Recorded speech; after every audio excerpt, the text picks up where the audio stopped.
A dazzling beam of light soared into the sky, illuminating the grand awakening hall of Jiangqing 3 High School, as if it were broad daylight. Within the pillar of light, an ice-blue phoenix phantom spiraled upward, emitting a clear and resonant cry. The extreme cold instantly swept through the entire venue, making everyone shiver involuntarily. Holy shit. Shrank. It's an Shrank phenomenon. Ice Empress. Oh my god, it's the Shrank profession that appears only once in a century in our Jiangqing. Xiaqingwe. As expected of our school's top beauty, this talent is simply heaven-defying. The entire hall erupted. Thousands of senior high school students about to undergo the awakening ceremony stared with a mix of envy, jealousy, and fanaticism at the stunning girl standing before the awakening stone.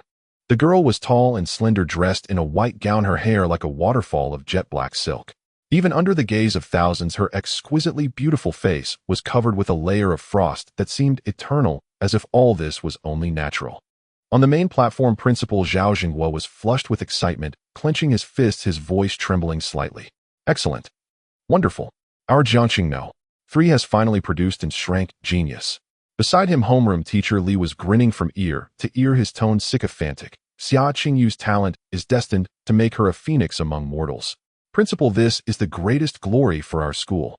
In a corner of the crowd, Lin Ye yawned listlessly. Watching the spectacle that rivaled top-budget blockbuster special effects, his heart remained utterly calm. Yes, he was not of this world. Just one day ago, he was an ordinary web novel writer on Earth, and he transmigrated into this parallel world called Waylon Star as an orphan of the same name, parents deceased, living on a pension. This was a cruel world. 50 years ago, abyssal rifts suddenly appeared, countless monsters poured in, and human civilization was on the verge of collapse. To survive, humanity awakened their potential in desperation, ushering in the era of universal awakening. Only by becoming an awakener could one fight monsters, gain status, and live like a human being. And today was the awakening ceremony that would decide the fate of all senior high school students. "And night, bro," said a massively overweight guy beside him, nervously swallowing saliva and whispering, "Xia Qingwei got Shrank. What do you think we'll get? I don't ask for much. Drank, no, even a rank would satisfy me." This was Lin Ye's only friend in this world, Chen Hao. Lin Ye patted his shoulder and casually comforted. "Relax, you're this fat, a tank profession is definitely suitable for you." Next, Wang Ming. At the instructor's call, a tall, muscular guy strode forward arrogantly amid a gaggle of followers. This was Wang Ming, and a rank berserker awakener and Lin Ye's sworn enemy in class. At that moment, he cast a provocative glance at Lin Ye, his eyes saying, "Watch closely. This is the gap between us." Lin Ye ignored him outright. Getting angry at a minor character who was about to die was beneath his dignity as a transmigrator. Soon Wang Ming's result appeared. A huge rank crystal lit up. Though nowhere near as shocking as Xia Qingyu's Shrank, it still drew gasps and envy. Homeroom teacher Li's smile grew even brighter, as if he already saw his future bonuses and career. "Excellent. Wang Ming is also an rank genius. Our class has truly produced 2 dragons this time." Wang Ming swaggered off the stage, basking in the crowd's adoration. As he passed Lin Ye, he deliberately stopped and sneered in a voice neither loud nor soft. "Some people's parents were low-rank awakeners who died in the wilderness. I bet his talent is just like theirs, and frank cannon fodder." This remark immediately triggered suppressed laughter around. Fatty Chun Hao's face flushed red with anger. "Wang Ming, who the hell are you calling that?" "Oh, I'm calling your loser brother. What, not happy?" Wang Ming glanced at him contemptuously. Lin Ye pulled back the fat guy who was about to fight. He still wore a faint smile. He just stared at Wang Ming with eyes that were eerily calm, as if looking at a corpse. Wang Ming felt a shiver under that gaze, but still kept up his tough act. "What are you looking at, you waste? When you awaken a life-type profession, later go mine in the logistics." With that, he swaggered away with his lackeys. "Night, bro, that guy is way too much." Chun Hao fumed indignantly. "Just a barking dog, what's the rush?" Lin Ye's tone was as nonchalant as if he were talking about something irrelevant. This detached attitude actually calmed Chun Hao down. He felt that this brother of his had become different since yesterday. Next batch, Lin Ye, Chun Hao. Finally, their turn came. The fat guy took a deep breath and stepped up nervously. When his palm pressed against the awakening stone, a thick, brown-yellow glow lit up. E.D.C. Brank. It's a Brank profession, Rock Guardian. A very strong tank profession. The instructor's eyes lit up, announcing loudly. The crowd let out a gasp. Brank, though not as good as S or A, was absolutely elite enough to enter any top university. The fat guy was stunned himself. He stared at his hands, nearly crying in excitement. "Night, bro. I am Brank." Lin Ye smiled and nodded at him. Homeroom teacher Li squeezed out a smile, though not as warm as to Wang Ming's still affable. Chun, how good work. Bright future ahead. Finally, it was Lin Ye's turn. Under the gaze of thousands of eyes, he walked calmly to the awakening stone. Everyone was curious. What profession would this ordinary student who dared to stand up to a rank Wang Ming awaken? Wang Ming stood arms crossed, a cruel smirk on his face, waiting to see Lin Ye make a fool of himself. Even on the high platform, the iceberg goddess, Xia Qingyue, cast a glance his way, but her eyes were utterly devoid of emotion. Lin Ye took a deep breath, reached out, and gently placed his palm on the cold awakening stone. The stone lit up with a faint white light, plain and unremarkable, without any phenomenon. Everyone craned their necks, staring at the screen where text was about to appear. 1 second, 2 seconds, 3 seconds. The screen flickered, and 2 clear lines slowly emerged. Profession Decision Maker rating crank. The entire hall fell into dead silence. Everyone froze, their faces written with bewilderment. Decision Maker? What kind of thing was that? Never heard of it. In the silence, someone couldn't help but snort. Then, as if a powder keg had been ignited, an explosion of laughter swept through the hall like a tsunami. Huh. Decision Maker. Crank. What kind of joke profession is this? I remember. I've read about it in the Encyclopedia of Rare Professions. This profession itself has 0 combat power. It can only analyze the battle situation and give teammates a very insignificant buff aura. So he's just a useless guy who can only watch from behind and cheer. Is that even a combat profession? Haha, I thought he was something special. Turns out he's a 9 million top-tier loser. Wang Ming was laughing so hard tears almost came out. He clutched his stomach, pointing exaggeratedly at Lin Ye, and said to his cronies, Look everyone. This is the strongest crank support in history. I've decided, my team still needs a shoe shiner. Lin Ye, are you in? Laughter, sarcasm, and pitying gazes flooded from all directions, threatening to drown the thin figure standing before the awakening stone. On the main platform, Principal Zhao Jinghua shook his head regretfully. Homeroom teacher Li's smile had vanished, entirely replaced by undisguised disgust and disappointment. He couldn't even be bothered to look at Lin Ye again, turning away to continue chatting and laughing with the parents of the genius students. Even Fatty Chun Hao, who had worried for Lin Ye moments ago, was now stunned and at a loss. Yet Lin Ye, the center of attention, seemed like an outsider. He gazed silently at the 2 words on the screen with no disappointment or shame on his face. Instead, a faint smile curved at the corner of his mouth, a smile no one could understand.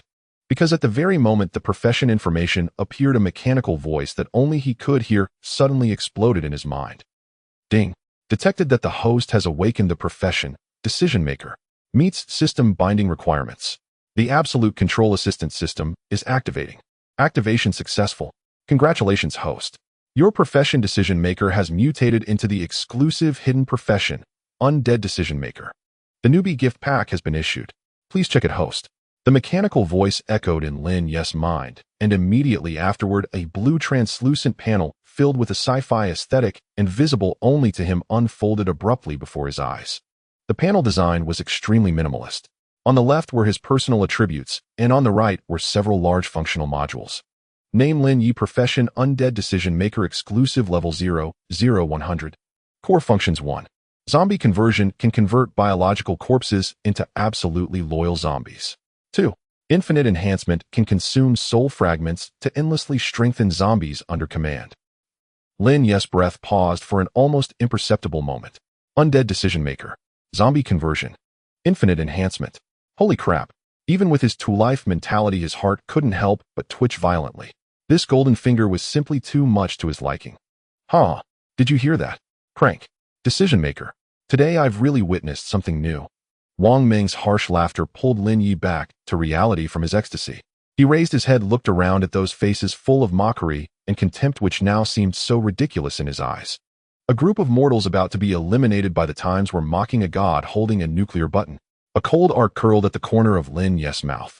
He said nothing, turned around, and walked down the awakening platform. His calm back, in stark contrast to the surrounding noise of ridicule, exuded an eerie composure. Hey trash, you're just leaving like that? Wang Ming, seeing that Lin Ye dared to ignore him, felt his pride wounded and his voice turned cold. Lin Ye didn't stop. A crank support, a piece of trash with no combat power, dares to act aloof in front of me. Wang Ming took a few steps forward, trying to block him. But just then a cold, emotionless, yet pleasant female voice came from the side. Wang Ming, shut up. Just 4 words, but carrying an invisible chill instantly silenced the noisy scene. It was Xia Qingwei. She had somehow already walked over here. Her ice crystal eyes glanced faintly at Wang Ming, who immediately felt as if doused with cold water, his arrogance vanishing, and even subconsciously stepped back half a pace. Facing the pressure of enshrank genius, his rank talent was simply not enough. Xia Qingwei ignored him and turned her gaze to Lin Ye, who was passing by her. They passed each other. What a pity. Xia Qingyu's voice was very soft, yet clearly reached Lin Ye's ears. Her tone carried no mockery, only a condescending faint regret. Like someone walking on a grand road looking back at a passerby who had fallen into a mud pit from a fork. No malice, but that indifference stemming from a gap in life level was more hurtful than any malicious taunt. From now on we belong to 2 different worlds. After speaking, she walked toward the VIP passage of the temple, without looking back, where her family and the dignitaries of Jiang City were waiting to celebrate for her. Lin Ye paused slightly, then resumed normal pace. He didn't even bother to look back. 2 different worlds. No, you're wrong. It's you who will never be able to reach my world.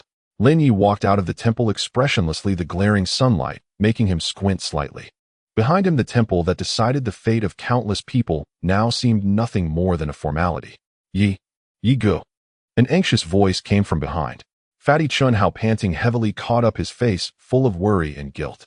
Yiga, don't listen to their nonsense. What if you're crank? What if you're support? He'll protect you from now on. He patted his thick chest, the aura of a Brank awakener, making him seem somewhat reliable. Lin Ye looked at him and smiled. Oh, Brank genius, aren't you afraid of being dragged down by a crank loser like me? Bullshit. Fatty's eyes widened, his neck turning red. We are brothers.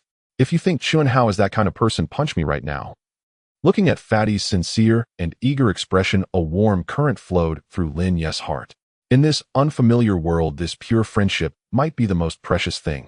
He patted Fatty on the shoulder and smiled. All right, I know. Your Brank profession is pretty good. You have a bright future ahead. Of course. Guardian of the Rock, just by the name you know, I'm super tanky. Chun Hao scratched his head, then deflated a bit. But no matter how tanky, it's useless.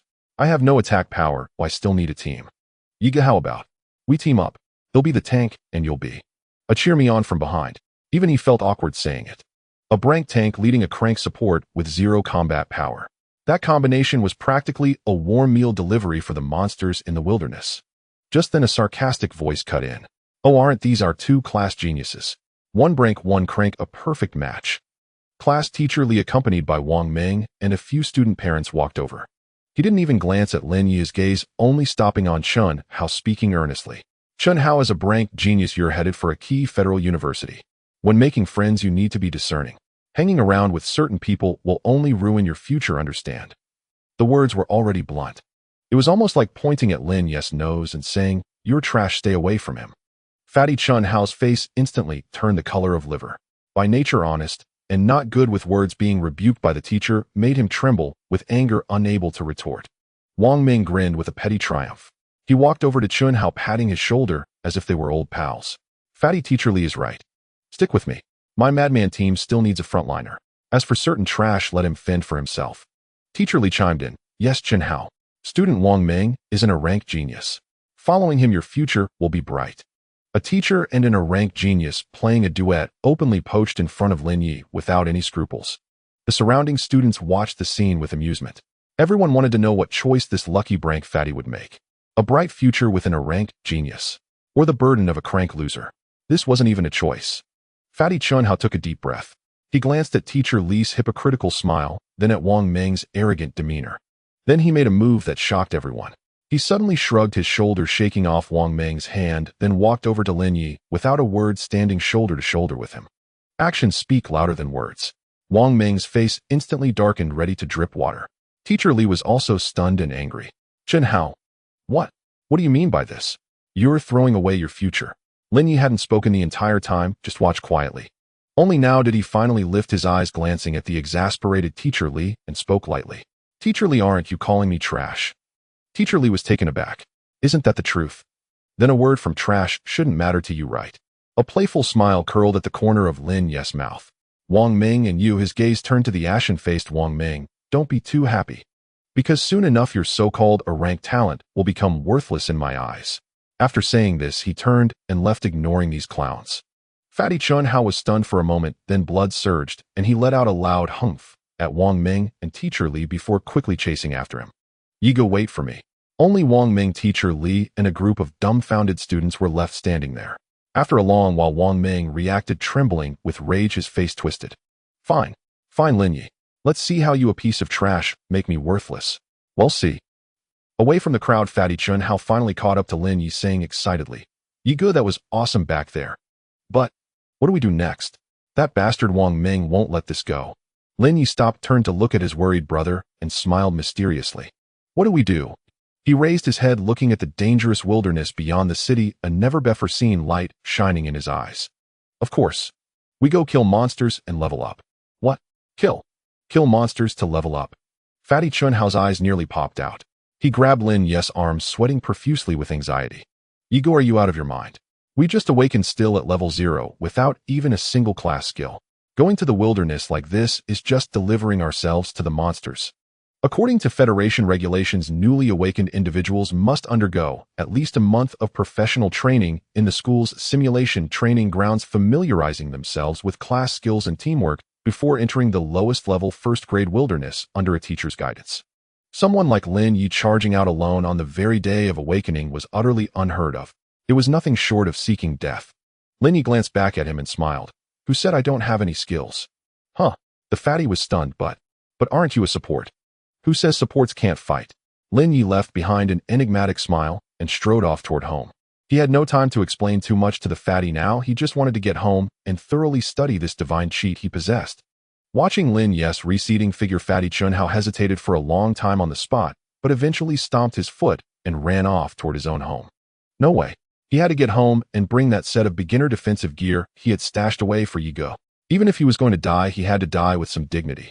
About 10 minutes later, Lin Ye returned to his small house in the Laurent district. It was a typical single apartment, not large, but kept reasonably clean by its original occupant. Lin Ye locked the door behind him, not even pausing for a sip of water, and eagerly plunged his consciousness into his mind. System, open the panel. A pale blue virtual panel materialized before him once more. This time Lin Ye's gaze bypassed the basic attributes and landed directly on the golden shimmering icon labeled Novice Gift Pack. Without a moment's hesitation, he mentally selected open. A chime sounded as the host opened the Novice Gift Pack, receiving the following rewards. 1. Zombie conversion slots x3. 2. Initial soul fragments x 100 points. 3. Skill absolute insight passive. 4. Storage space x 1 cubic meter. Holy crap. Lin Ye's heart skipped a beat. Generous. Absolutely incredible. Suppressing his excitement, he carefully examined each item. The zombie conversion slots meant he could currently possess up to 3 zombie underlings. Though the number was small, quality trumped quantity. As long as the enhancements kept up, a single one could stand against a legion. The 100 soul fragments served as the experience points for strengthening zombies, the most precious resource in the early stages. Storage space went without saying, a standard tool for any time traveler, perfect for smuggling goods and disposing of evidence.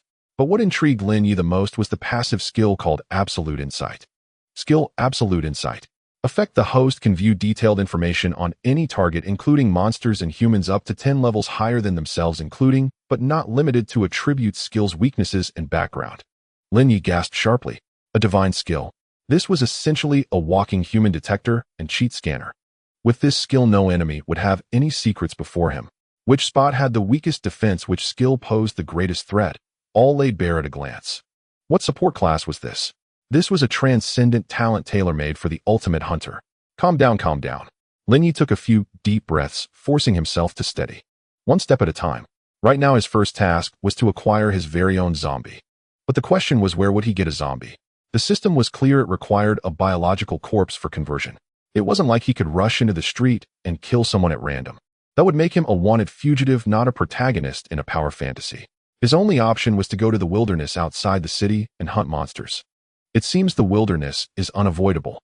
A sharp light flashed in Lin Ye's eyes, and he immediately swung into action. He dragged an old wooden box from under the bed containing all the belongings left by the original owner's parents. There was a standard alloy combat blade, well maintained with a still sharp edge, a set of worn leather armor offering questionable defense, but better than nothing, and an anonymous bank card with the pension saved over the years, about 30,000 Federation credits. Got gear, got money, just need some supplies. Lin Ye donned the leather armor and strapped the blade to his back, instantly feeling a sense of cosplay from his past life. He looked at the slightly gaunt youth in the mirror whose eyes were as sharp as an eagle's and nodded in satisfaction. From today on, I am Lin Ye. He pushed open the door, planning to head to the city's Awakener Guild to stock up on supplies and check the market. But the moment he opened it, he nearly collided with a massive figure. Ye go. Fatty Chun Hao stood panting at the door, clutching a set of brand new black armor in his arms and carrying a heavy bundle. Damn, with that getup, you're really going. The fatty's eyes went wide seeing Lin Ye's attire. Lin Ye was surprised. What are you doing here? I went home and grabbed the grade beginner set my dad prepared for me. The fatty shoved the armor and bundle into Lin Ye's arms. This Blackrock armor can block attacks below grade. There are recovery potions and high-energy food inside. Take it all, you go. Lin Ye looked at the gear, then at the fatty's sweaty, earnest face, and felt a warmth in his heart. This set was worth at least 100,000 Federation credits on the market, a huge sum for an ordinary family like Chen Hao's. Alright, I appreciate the thought, but keep this for yourself. Lin Ye pushed the gear back. You're a grade tank, you need it more than I do. How can that be? You. Listen to me. Lin Ye's tone brooked no argument. Don't worry, I haven't had my fill of living yet. I won't do anything reckless. I'm just going to the outermost safe zone of the wilderness. There's no danger. He knew that if he didn't give the fatty a reasonable explanation, the guy would pester him until dark. Sure enough, hearing it was only the safe zone, the fatty's expression eased a bit. The outermost edge of the first-grade wilderness was usually cleared by the military and guilds with few monsters and very low levels. Indeed, not very dangerous. Then you have to be careful. If anything seems off, run back right away. The fatty still urged, worried. Got it, you nag. Lin Ye smiled, said no more, turned, and strode away. Watching Lin Ye's figure disappear at the end of the street, Fatty Chun Hao felt that today's Ye Ge carried an indescribable confidence and composure. As if he wasn't really going on an adventure, but rather hunting. Jiangxing Base City North Gate exit. This was the only passage to the first wilderness zone. The towering steel walls completely isolated the city from the perilous wilderness.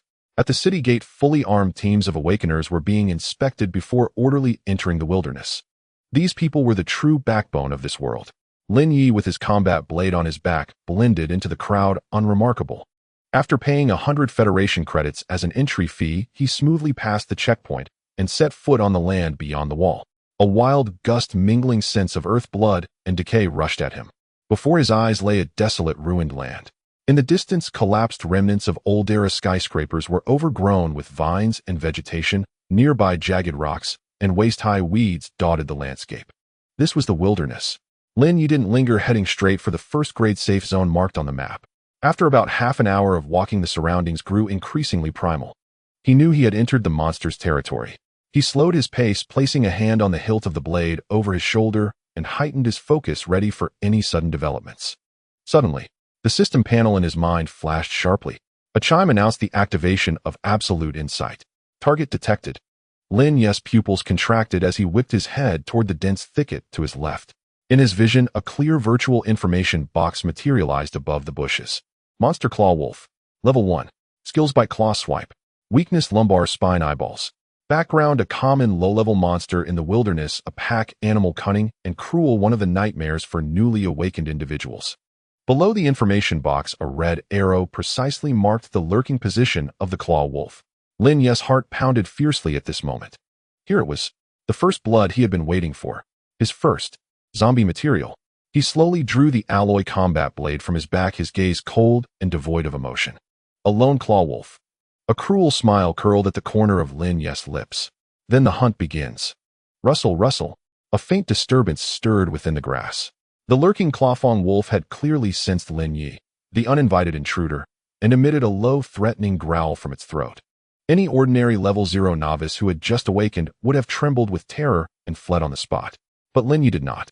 Not only did he refuse to retreat, he tightened his grip on his battle saber and deliberately advanced step by step. No trace of tension marred his face, only the cold, unwavering focus of a hunter locking onto his prey. Preposterous. Before the absolute insight skill, this Clawfang wolf was utterly transparent, every hair upon its body laid bare. When it would lunge, from which angle it would strike, which claw it would wield, the system's auxiliary interface even projected multiple attack trajectories in vivid red arrows.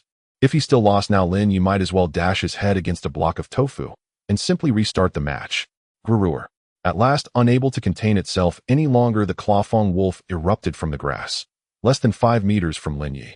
Its powerful gray-furred body launched like a cannonball, jaws wide, fangs bared, gleaming with a deathly chill beneath the sun as it lunged straight for Lin Ye's throat.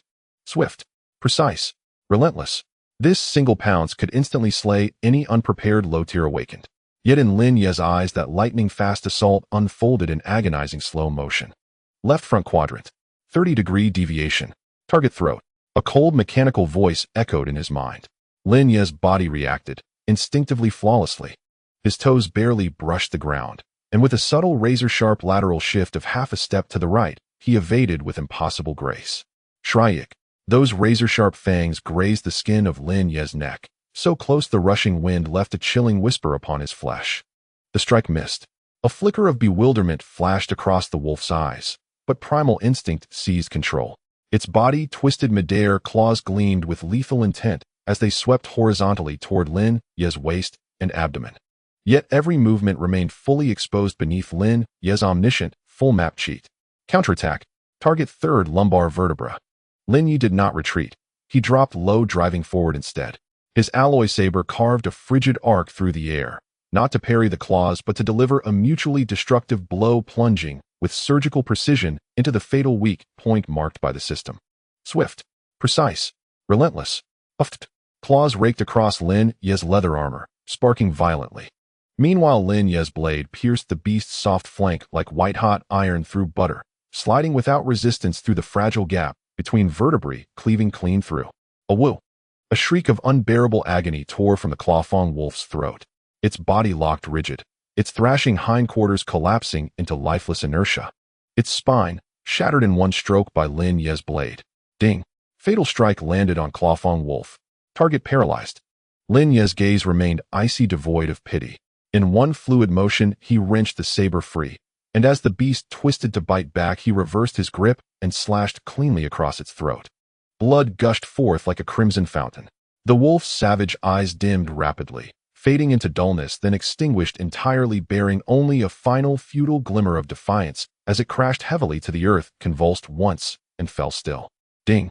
Congratulations, host. You have successfully slain a level 1 demonic beast clawfang wolf. 10 experience points. 3 soul fragments. Lin Ye glanced at his personal interface. The XP bar shifted from 100 to 10,100. His soul fragment count rose from 100 to 103. He exhaled deeply, a long, steady release of breath. Though the encounter appeared perilous, every moment had unfolded precisely as he commanded. Such was the terrifying power of absolute insight. It granted a weaponless level 0 novice the capacity to slay foes far beyond his rank. Yet Lin Ye's attention lingered only briefly upon the spoils. What truly ignited his anticipation was the next phase, the one he awaited most. He approached the still warm corpse of the clawfang wolf, suppressing the nausea stirred by the coppery stench of blood, and silently intoned. System, initiate zombie conversion. Ding. Convertible target detected, level 1 clawfang wolf, corpse integrity 95. Confirm expenditure of 1 zombie conversion slot. Confirm. Without hesitation, Lin Ye affirmed. In the next instant, miracle unfolded. An eerie cobalt light, like cascading data streams, erupted from his palm and enveloped the corpse entirely. Wounds sealed before his eyes. Not mere healing, but something stranger, grotesque reassembly. Gray fur sloughed away, replaced by stony ash-white hide. Muscles withered, but reknotted with denser, more formidable fiber. Its frame swelled larger than in life, claws thickened, elongated, and shimmered with metallic luster. Crack, crack. Bones splintering and reforming. The sound crawled up the spine. Finally, the dead wolf's eyes snapped open, lifeless, hollow, burning, instead with twin emerald flames, ghostly and cold. Ding. Conversion successful. Congratulations, host. You have acquired your first undead servant. As the system's chime faded, the transformed clawfang wolf zombie staggered upright, limping yet resolute. It rotated its stiff neck, then lumbered forward, halted before Lin Ye, and lowered its fearsome head, its throat rumbling with guttural, reverent growls. Lin Ye felt it unmistakably, an absolute, soul-deep bond. Unbreakable, irrevocable. He held dominion over its very essence. With a thought, he summoned its stat panel. Undead servant unnamed. Type mutated ghoul, converted from clawfang wolf. Level 10200. Strength 10-3. Constitution 12-4. Agility 8-2. Skills corpse claw assault, undead roar. Traits tireless, fearless of death, basic necrotic venom. Lin Ye's pupils contracted sharply. Unbelievable strength. Even at this earliest stage of conversion, the zombie's strength and constitution had surged nearly 50% beyond its living form. Though agility declined slightly, such a trade-off meant nothing for an undead frontline tank. Moreover, it now wielded a crowd control ability, Undead Roar, and passively exuded basic necrotic venom. This was no longer a mere clawfang wolf. It was a compact killing machine. From this day forward, you shall be called Corpse One. Lin Ye bestowed upon his first underling a name both blunt and commanding, as if comprehending the ghoul's guttural growls, softened, submissive, almost reverent. Lin Ye extended his hand, gently tracing the cold, petrified surface of Corpse One's hide, feeling the profound, soul-rooted mastery surge within him, igniting a fierce, unprecedented surge of triumph. This was his vocation, the soul-hidden path, the necromantic strategist. To hell with Class C support. To hell with useless profession. From this day forth, Lin Ye would command an army of the undying, crushing every foe beneath his immortal legions, just as his heart swelled with exhilaration. Ding. Absolute insight activated. Warning. A pack of clawfang wolves detected, 500 meters ahead. Total count 12. The system's urgent alarm snapped Lin Ye back to reality. He lifted his gaze toward the distant hills. 12. He had labored intensely to fell just one. Now 12 converged upon him. Yet Lin Ye's lips curled, not in fear, but in a cold, cruel smile. He turned, meeting the smoldering emerald gaze of Corpse One beside him, and spoke calm and certain. Corpse One, it seems your first grand feast has arrived of its own accord. A guttural growl rumbled from the throat of Corpse One, carrying the savage ferocity of an abyss-born undead. It could sense its master's will, a peculiar emotion that blended icy killing intent with extreme exhilaration. 12 claw wolves. To any team of newly awakened, this was a terrifying force capable of wiping them out completely. Yet in Lin Ye's eyes, what was this pack of wolves?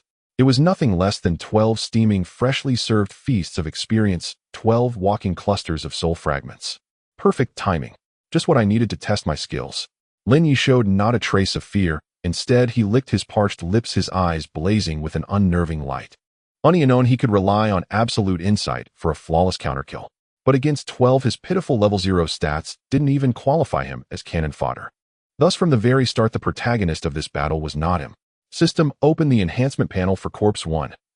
With a flicker of thought from Lin Ye, a unique enhancement interface belonging solely to Corpse One unfolded before his eyes. It was an interface steeped in dark aesthetics. A three-dimensional model of Corpse One stood lifelike at the center, and beneath it lay a row of upgradable attribute options. Strength 10 upgrade requires 5 soul fragments. Constitution 12 upgrade requires 5 soul fragments. Agility 8 upgrade requires 5 soul fragments. Simple. Brutal. I love it. Lin Ye's gaze fell upon his balance of 103 soul fragments. The reward from the novice gift pack was now his greatest trump card for turning the tide. Awoo. On the distant hill, the wolf pack had already spotted their transformed companion and the seemingly frail human beside it. The leading claw wolf, noticeably larger than the rest, raised its head in a long howl. 12 pairs of glowing green eyes locked onto Lin Ye in unison. They began to charge. Across the wasteland, 12 gray figures shot forth like arrows from a bow, kicking up clouds of dust as they encircled Lin Ye from all sides. The sheer brutality of their assault would have made any rookie tremble in fear. Trying to surround me. Lin Ye let out a cold laugh, his eyes utterly unruffled. His entire focus was immersed in the enhancement panel. System, pour all my soul fragments into Corpse One's strength and constitution. Not a moment's hesitation. With agility already at a disadvantage, he might as well abandon that approach entirely and dump all points into the most crucial aspects, attack and defense. Transform Corpse One into an unstoppable battering ram of an undead war chariot. Ding. Consumed 100 soul fragments. Undead servant Corpse One successfully enhanced. Strength 1020. Constitution 1222. Boom. The instant Lin Ye confirmed the enhancement, Corpse One beside him erupted with a visible burst of black aura. Crack. Crack. Its already grotesque body swelled once more. Beneath its ashen skin, withered muscles knotted like steel. The sound of bones popping ceaselessly echoed. Even its metallic glinting corpse claws grew longer and sharper. A fierce, savage aura exploded from its form. At this moment, Corpse One, standing there alone, exuded a suffocating pressure like confronting an unyielding city wall. All of this happened in the blink of an eye. And at that very moment, the wolf pack's first wave of attack arrived. The two leading claw wolves, one on each side, leaped high into the air, employing their favored pouncing technique, aiming straight for Lin Ye's neck. Corpse 1 tear them apart. Lin Ye's icy voice rang out like a death sentence. Roar! Corpse 1's eyes burning with ghostly flames locked onto the targets instantly. It didn't dodge or parry, instead it charged heat in the most primal savage manner. Its terrifying strength, now boosted to 20 points, exploded forth. With a swing of its thick right claw that tore through the air, it struck down at the left claw wolf. Thud! A dull sound like a watermelon being smashed. The claw wolf, still midair, didn't even have time to yelp before its entire head was crushed into its chest cavity by Corpse 1's single slap. Blood and brains splattered everywhere. Instant kill. A clean, decisive instant kill. As for the other wolf lunging from the right, Corpse 1 didn't even bother using its claws. It simply surged forward, using its steel-like body, now reinforced with 22 constitution, to slam into the creature with brutal force. Yelp! The claw wolf let out a pitiful shriek. Its proud fangs and claws, upon striking Corpse 1, only produced a shower of sparks, without leaving even a scratch.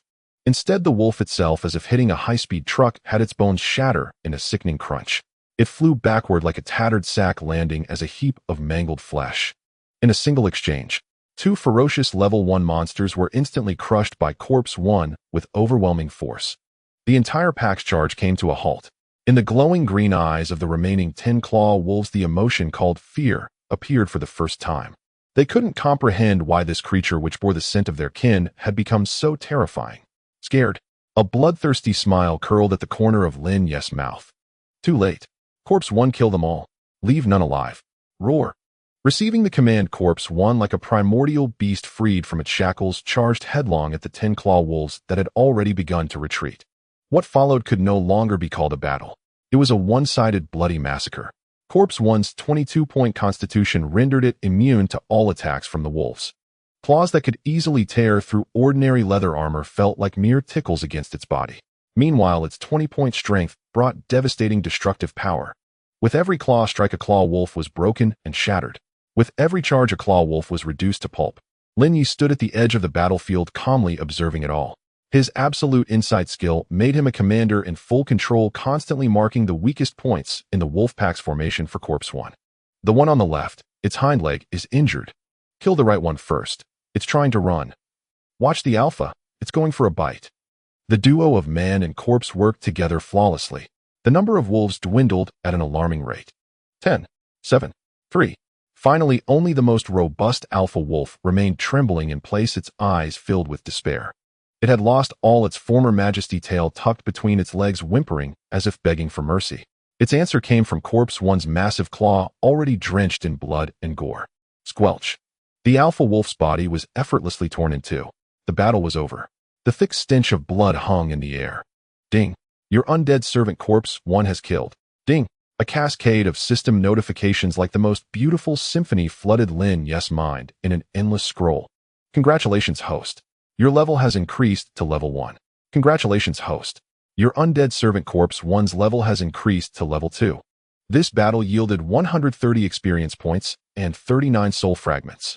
Lin Ye glanced at his own attribute panel, then at Corpse 1's newly enhanced stats, and finally turned his gaze to the wolf carcasses scattered across the ground. He took a deep breath, suppressing the ecstasy within, his eyes gleaming with greed. This is only the beginning. He walked over to a relatively intact claw wolf corpse, preparing to perform a second transformation. But just then his gaze sharpened as he noticed something amiss. Corpse 1, wait. Lin Ye crouched down, studying one of the claw wolf bodies, his brow furrowing slightly. On this wolf's body, why does it seem to have traces of residual magical energy? Residual magic. Lin Ye's brows furrowed tightly. The claw wolf, the most common low-level physical monster, had no connection whatsoever to the word magic. He immediately activated absolute insight to scan the peculiar wolf corpse. Target: claw wolf corpse, mild magic contamination. Status: deceased. Background: an ordinary claw wolf which not long ago seemed to have ingested a plant containing faint thunder elemental energy. Thunder elemental energy. Lin Ye's eyes instantly lit up. A bold possibility immediately struck him. If he used this magic-contaminated corpse for conversion, could it possibly give birth to a special zombie with elemental abilities? At this thought, Lin Ye's heartbeat involuntarily began to race. Although physical attacking zombies were formidable, they ultimately had their limitations. But once they possessed long-range, large-scale, elemental attack abilities, their combat power would multiply exponentially. Let's do it. A fanatical gleam flashed in Lin Ye's eyes as he unhesitatingly placed his hand on the peculiar wolf corpse. System. Use the second conversion slot to convert it. Ding. Special conversion material detected. Level 1 Claw Wolf Corpse. Contains faint thunder energy. Converting has a minuscule chance of birthing a mutant undead. Continue. Minuscule chance. Lin Ye raised an eyebrow. For others, minuscule chance roughly equaled impossible. But for him, the chosen one blessed with the halo of a transmigrator, those 4 words translated to "it's in the bag." Continue. Whoosh. The familiar azure glow surged forth once more, completely enveloping the wolf corpse. This time the conversion process seemed to take a bit longer. Within the glow, the wolf corpse's form underwent changes different from Corpse 1. Its physique didn't become particularly massive, but instead grew leaner, the muscles on its limbs forming a streamlined shape, brimming with explosive power. Most peculiar were its fur, which hadn't completely shed but instead turned into an eerie charred black with faint arcs of electricity flickering at the tips of the hairs from time to time. Crackle. A faint burnt smell even permeated the air. Finally, the light dissipated. A zombie wolf of entirely different appearance stood before Lin Ye. It also bowed its head to Lin Ye, yet in its eyes burning with ghostly fire there seemed to be a touch more agility and cunning than in Corpse 1. Lin Ye eagerly opened its attribute panel. Undead Servant Unnamed. Type Lightning Corpse Mutant. Level 10200. Strength 8-1.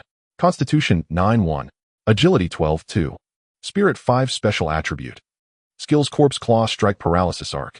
Traits: Tireless, Fearless of Death, Lightning Affinity. Holy crap. It really worked. Upon seeing the panel, Lin Ye was so excited he nearly jumped. Mutation. It truly was a mutant undead. Although the increase in base attributes was far less dramatic than Corpse 1's, it not only retained and enhanced agility, but also gained a special spirit attribute.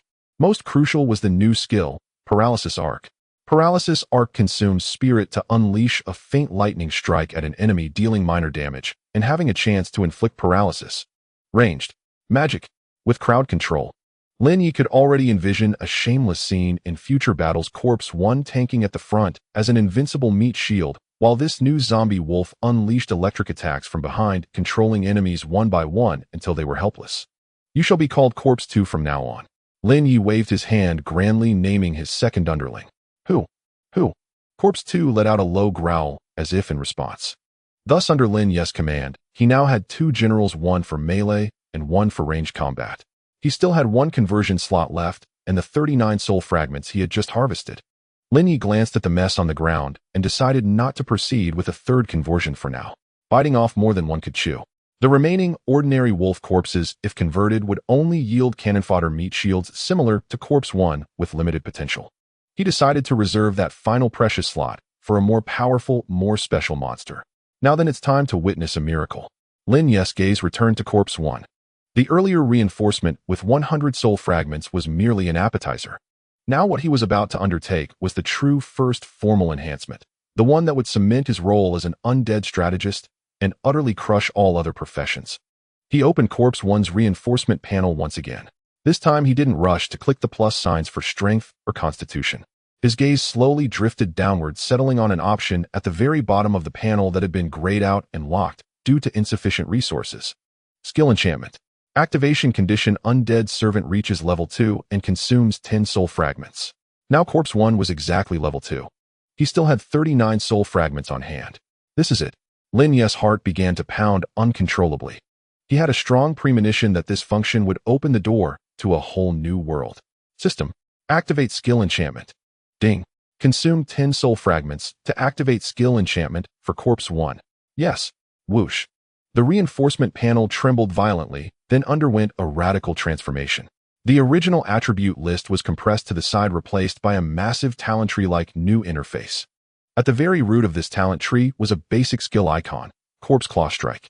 Extending upward from this icon were dense dozens of branching reinforcement paths in different directions. Each branch represented a brand new possibility. Reinforcement Path 1: Heavy Strike. Effect adds knockback and stun effects to Corpse Claw Strike. Requirements: Strength 25, Soul Fragments 50. Reinforcement Path 2: Lacerate. Effect adds a bleeding effect to Corpse Claw Strike, causing continuous damage. Requirements: Agility 15, Soul Fragments 50. Reinforcement Path 3 Envenom. Effect adds corpse poison to corpse claw strike, weakening enemy defenses. Requirements Constitution 25, Soul Fragments 50. Lin Ye was dazzled and parched. This was no mere simple reinforcement. This was clearly a class advancement. An ultimate evolution of skills. An ordinary basic attack skill could spawn so many overpowered effects with crowd control and debuffs. If other Awaken knew about this, they'd probably go mad on the spot. After all, any skill with special effects commanded astronomical prices on the market, and he merely by consuming a few soul fragments could mass-produce them indefinitely. Calm down. Calm down. Lin Ye forced himself to steady his nerves, carefully analyzing the requirements of each branch. He now had 29 soul fragments left, with strength and constitution at 20 and 22 points respectively, both still slightly short of the 25-point requirement. It seems I still need to reinforce the base attributes first. Lin Ye quickly made up his mind. Corpse 1's role was to be the team's most unbreakable tank. So without a doubt, he should prioritize the heavy strike or envenom paths. One focused on control, the other on armor breaking. Both were extremely practical. Only kids make choices who I want it all. Lin Ye's goal was to forge Corpse 1 into an ultimate amalgamation that could tank, deal damage, control, and apply debuffs. System. Add the remaining 29 soul fragments to Constitution. Although strength was also important, as a qualified meat shield, toughness was the top priority. Ding. Consumed 25 soul fragments for remaining. Undead Servant Corpse 1 reinforced successfully. Constitution 22-27. The moment the Constitution attribute jumped to 27, the Envenom branch option instantly lit up, shifting from gray to a selectable gold. Huh. It worked. Lin Ye pumped his fist in excitement. Although he lacked enough soul fragments for enchantment at the moment, he had successfully paved the way for Corpse 1's evolution. He glanced at Corpse 1's explosive attribute panel, then at the promising lightning mage Corpse 2 beside it. A wildly audacious idea began to fester in his mind. A meat shield, a mage. What's still missing? Lin Ye's gaze slowly shifted to the deeper parts of the wilderness. Perhaps, what's missing is one who can fight, tank, and ideally even heal. An all-rounder. The wind in the wild zone carried a chilling aura of slaughter. Lin Ye put aside his dreams for the future and swiftly began to clean up the battlefield. The corpses of the monsters themselves represented a considerable fortune. The fur of the claw wolf could be used to make leather armor, while its fangs and claws served as enchanting materials for weapon crafting. Lin Ye completely abandoned the corpses that had been smashed to pieces by the Corpse 1 and selectively picked out 7 or 8 relatively intact ones, using his mind to store them all in the 1-incubator storage space gifted by the system. After finishing all this, he glanced at the sky and decided to call it a day. Today had already been filled with awakening first kills, recruiting underlings, and enhancements. The information overload was immense. One cannot gain weight in one bite. Moreover, what he looked forward to more was returning to the city and exchanging these spoils for tangible federal currency. Without money, one cannot move an inch. With money, he could buy better equipment, preparing thoroughly for the next hunt. Corpse 1, Corpse 2 collect. With a thought, Lin Ye summoned the 2 fearsome-looking zombies, which instantly transformed into 2 streams of light and drilled into his body as if they had never existed. This was a talent inherent to the necromancer, allowing him to store undead minions in a special undead space, making them easy to carry while enabling them to slowly recover inside. It was simply an essential skill for home travel and for killing and looting. Lin Ye took one last look at the blood-soaked land, a slight smile curling at the corner of his mouth, and turned to stride towards Jiangxing Base City. Half an hour later, at the north gate of Jiangxing, the afterglow of the setting sun bathed the tall steel city walls in a golden halo. The awakening squads returning to the city were endless, each face displaying varying degrees of fatigue, yet there was also joy in their bountiful harvests. Lin Ye blended into the crowd, appearing unremarkable. His cheap leather armor and overly clean face indicated his status as a newbie. Many passing veteran mercenaries cast him either curious or amused glances. Oh, is there still a rookie daring to venture out of the city alone today? Looking at him, it seems he just strolled around the edge of the safe zone, picking up some discarded trash. Haha, it's good enough just to come back alive. Oh, let's not ask for too much. Lin Ye ignored these comments. He was in a good mood and couldn't be bothered to argue with these passers-by. However, just as he was about to step into the city gate passage, a voice filled with arrogance and mockery suddenly rang out from beside him. Oh, is this not our ancient century class genius Lin Ye? Lin Ye paused for a moment, subtly furrowing his brow. He didn't need to turn around to know who it was. Wang Meng. Wang Meng swaggered over with 4 or 5 lackeys blocking Lin Ye's path.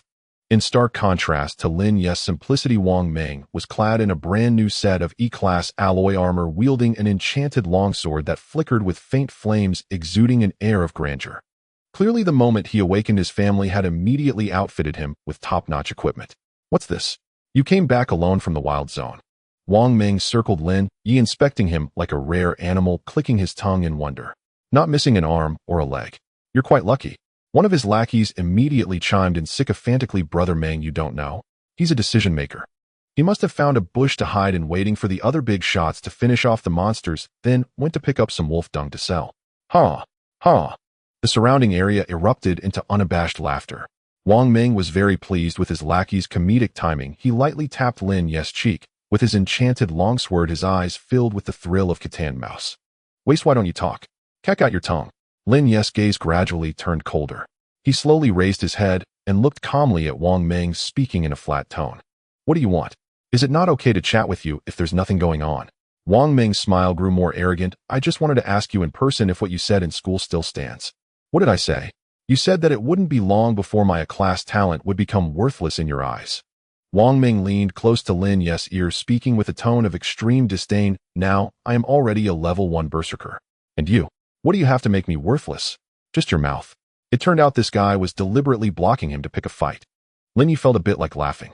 A rookie who had just reached level 1 bragging about his leveling achievements in front of someone with 2 mutated zombie minions who also reached level 1. What kind of mentality was this? What kind of delusion was he in? Are you done? Lin Ye's tone remained flat. Wang Meng frowned, clearly displeased with Lin Ye's calm demeanor in the face of his intimidation. He wanted to see Lin Ye's fear, anger, and resentment. It seems that if I don't teach you a lesson, you won't know how to write the word death. Wang Meng's expression darkened, and his aura suddenly erupted. A pressure belonging to a level 1 awakener bore down on Lin Ye fiercely. If it were an ordinary level 0 student, just this aura would be enough to unsteady them. However, Lin Ye felt as if he were basking in a spring breeze, not even blinking. What a joke. He was someone who had personally taken down over a dozen monsters, his latent killing intent far more substantial than that of a sheltered flower like Wang Meng. Wang Meng's expression turned ugly. He realized that his oppressive aura was ineffective against Lin Ye. Stop acting tough. Wang Meng, feeling humiliated, thought his authority had been challenged. Get lost. He suddenly raised his foot, his heavy alloy combat boots kicking fiercely at Lin Ye's chest. He wanted to kick this ignorant waste to the ground to make him howl like a dead dog in front of him. This kick was powerful, accompanied by a whistling wind. The lackeys around them all wore cruel smiles, as if they had already envisioned Lin Ye spitting blood and collapsing to the ground. However, the next second, an eye-popping scene unfolded. Faced with that unstoppable kick, Lin Ye didn't even bother to dodge.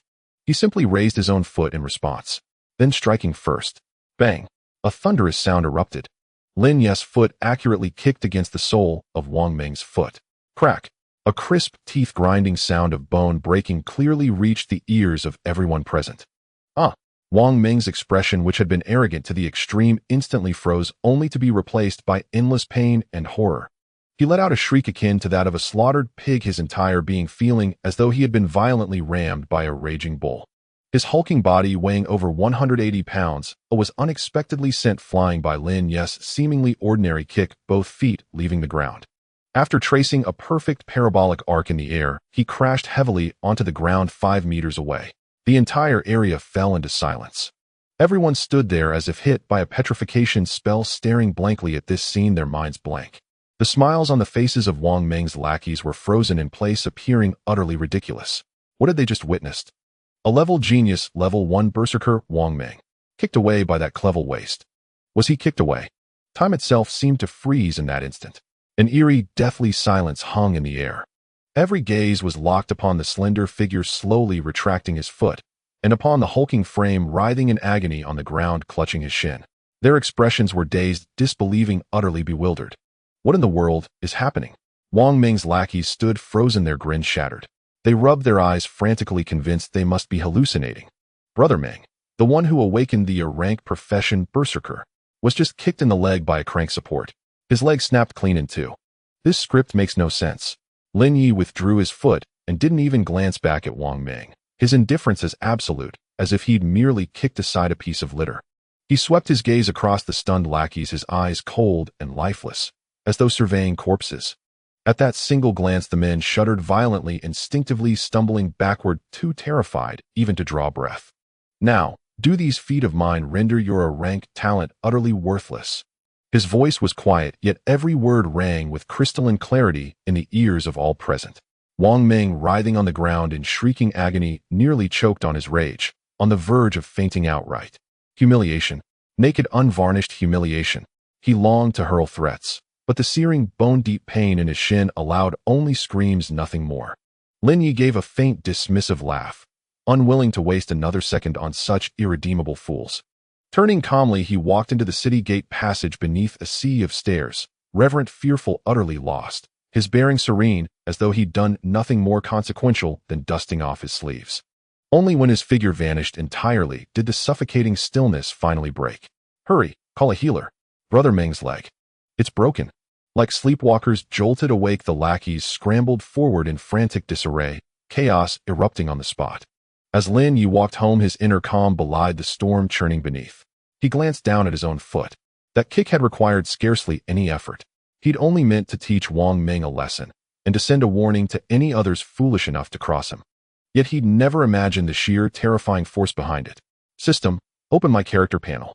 He murmured inwardly. Name Lin Ye. Profession necrotic strategist unique. Level 1 30,200. Strength 8. Constitution 7. Agility 8. Spirit 9. Ah, I see. Studying his stats, Lin Ye understood at once. After slaying the wolf pack, he himself had ascended to level 1. Though the system offered no explicit notification, all 4 of his core attributes had risen modestly. Do not underestimate those few points. For a newly awakened individual, this was nothing short of a quantum leap. Wang Ming, though also level 1, had poured every potential point into the offensive attributes granted by his berserker profession, leaving his constitution and defense no stronger than an ordinary man's. Lin Ye, by contrast, had achieved balanced, holistic growth across all 4 attributes, augmented further by his battle-hardened instincts from 2 lifetimes and the lethal aura forged in the wilds. Thus the disparity between them widened inexorably, making it perfectly plausible that a single kick could shatter his leg. Still, relying solely on my own stats leaves me dangerously weak. Lin Ye possessed sharp self-awareness. His true strength lay not in himself, but in his ever-evolving legion of undead. Earlier in the wilds, he'd been too elated to properly assess the upgraded combat capabilities of Sure E and Sure Air. I need a place to train, seriously, he resolved instantly. Instead of heading home, he turned toward the heart of Jiangxing Bay City, the Awakeners Guild. The Awakeners Guild was an independent third-party organization, distinct from both the city lord's administration and the military, providing mission assignments, resource trading, intelligence, and training facility rentals. For 300 federal credits, Lin Ye secured a private beginner-level training chamber for 1 hour. Clang. The heavy alloy door sealed shut, cutting off all external noise. The chamber was modest, roughly the size of a basketball court, its walls lined with ultra-high-strength memory alloy capable of withstanding full-force strikes from crank awakeners. Lin Ye strode to the center, focused his will, and commanded, "Come forth, my servants." 2 streaks of light flashed. Sure E and Sure Air materialized, one to his left, one to his right. Sure E retained his hulking, fearsome form, radiating brutality and death like a loyal, heavily armored sentinel. Sure Air, by contrast, moved with uncanny fluidity, crackling arcs of electricity dancing across its charred fur, which stirred without wind like a lightning wraith coiled in shadow. Excellent, truly imposing. Lin Ye nodded approvingly. He approached the chamber's control console and deftly selected the summon sparring partner function. Select sparring monster rank. Level 1. Select sparring monster type. He paused, then chose a creature famed for its impenetrable defense. Rock boar. Selection confirmed. Cost 100 federal credits. Sparring monster will deploy in 10 seconds. No sooner had the words faded than the floor split open, and a metal cage rose slowly from below, containing a wild boar armored in stone-like hide. Roar. No sooner released, the rock boar charged headlong, eyes blazing red, at Sure E, the nearest target. Sure Air, engage. Lin Ye commanded. Crackle. A flash of ghostly flame ignited in Sure Air's eyes, and a visible bolt of cobalt lightning lanced from its body, striking the charging boar with surgical precision. Ugh! The boar shrieked in pain, its massive frame locking, rigid limbs convulsing uncontrollably, its charge grinding to an abrupt halt. Paralysis effect activated. Perfect opening. Sure E, strike with everything you have. Roar. Sure, Ye thundered forward, each step shaking the ground like a steamroller. Its enormous metallic-clawed hand, larger than a wolf's paw by several times, slammed downward with devastating force onto the boar's skull, still paralyzed and helpless. Boom! A deafening impact reverberated, so violent the chamber's walls trembled. Then, something so astonishing unfolded that even Lin Ye stood utterly dumbfounded. The rock boar, renowned for its near-invincible stony hide impervious to blades and axes alike, shattered like brittle parchment beneath Ye's blow, its thick armor splintering into jagged fragments. A grotesque, blood-soaked crater gaped in the boar's skull. Simultaneously, a crimson damage display mounted on the wall flared violently, blazing with a stark, incandescent number. 158. Staring at that numeral, Lin Ye froze, motionless, speechless, stunned into silence for a full 3 seconds before a single ragged whisper escaped his throat. Damn, that damage, even I'm shocked. 158 points of damage. What did that even mean? After all, even the most offensively potent level 1 awakened berserker could barely inflict over 30 points of damage on a rock porcupine with a full-powered strike unaided by skills. Yet Corpse 1, with nothing more than an ordinary slap, had dealt over 5 times that damage. This was no mere strength. It was absurd. It was monstrous. It defied every common notion of the awakened system on Azure Star. Roar! The rock porcupine, stunned by the blow, bled profusely from its head. Yet this thick-skinned and tough-fleshed magical beast possessed tenacious vitality. Shaking its head, it even attempted to rise and counterattack. Would Lin Ye grant it that chance? Corpse 2, keep electrocuting it. Don't let it move. Crackle! Another arc of lightning struck with precision. The rock porcupine's newly propped forelegs gave way, plunging it once more into a brief state of paralysis. Corpse 1, like an emotionless executioner, raised its other razor-sharp claw high. Boom! Another dull, thunderous impact echoed. An even more terrifying number flashed on the damage display. The poor creature's head, battered from both sides by Corpse 1, was utterly reduced to an indescribable mess. The training room's cold electronic voice announced, "Sparring magical beast rock porcupine has been eliminated." From start to finish, the entire battle had taken less than 10 seconds. The rock porcupine, a tough nut that had vexed countless rookie teams, had not even managed a single decent attack before being effortlessly sent to its demise by Lin Ye's 2 zombie minions. Lin Ye stared at the pitiful corpse in the center of the arena for a long moment before finally uttering 2 words. Invincible. He was genuinely awestruck by his own minions' combat prowess. Corpse 1, with its 27 points of constitution, was a veritable wall of lamentation, boasting staggeringly high physical defense. And its 20 points of strength granted it the terrifying destructive power to crush any creature of the same level, coupled with Corpse 2's long-range magical and control abilities providing backup. This combination was nothing short of a dimensionality reduction strike. No, a single level 1 rock porcupine can't possibly test their limits. A gleam of excitement began to kindle in Lin Ye's eyes. With a grand sweep of his hand, he selected the highest difficulty option on the console. Sparring quantity 5. Warning. Summoning 5 level 1 magical beasts simultaneously carries extreme risk. It is recommended for teams of crank and above. Confirm. Confirm. A light named confidence flickered in Lin Ye's eyes. The moment the words left his mouth, 5 lifts in the center of the arena activated simultaneously, and 5 identical rock porcupines charged forth with roars. 5 pairs of bloodshot eyes instantly locked onto the sole living being in the arena, Lin Ye. Roar! 5 rock chariots weighing over a ton in total charged in unison. The very floor of the training room began to tremble slightly, and the overwhelming pressure could have caused anyone with severe claustrophobia to drop dead on the spot. Lin Ye stood his ground, neither dodging nor flinching. At that moment his mind was calmer than ever before. In his eyes, countless streams of pale blue data flickered, interwove, and reorganized at a furious pace.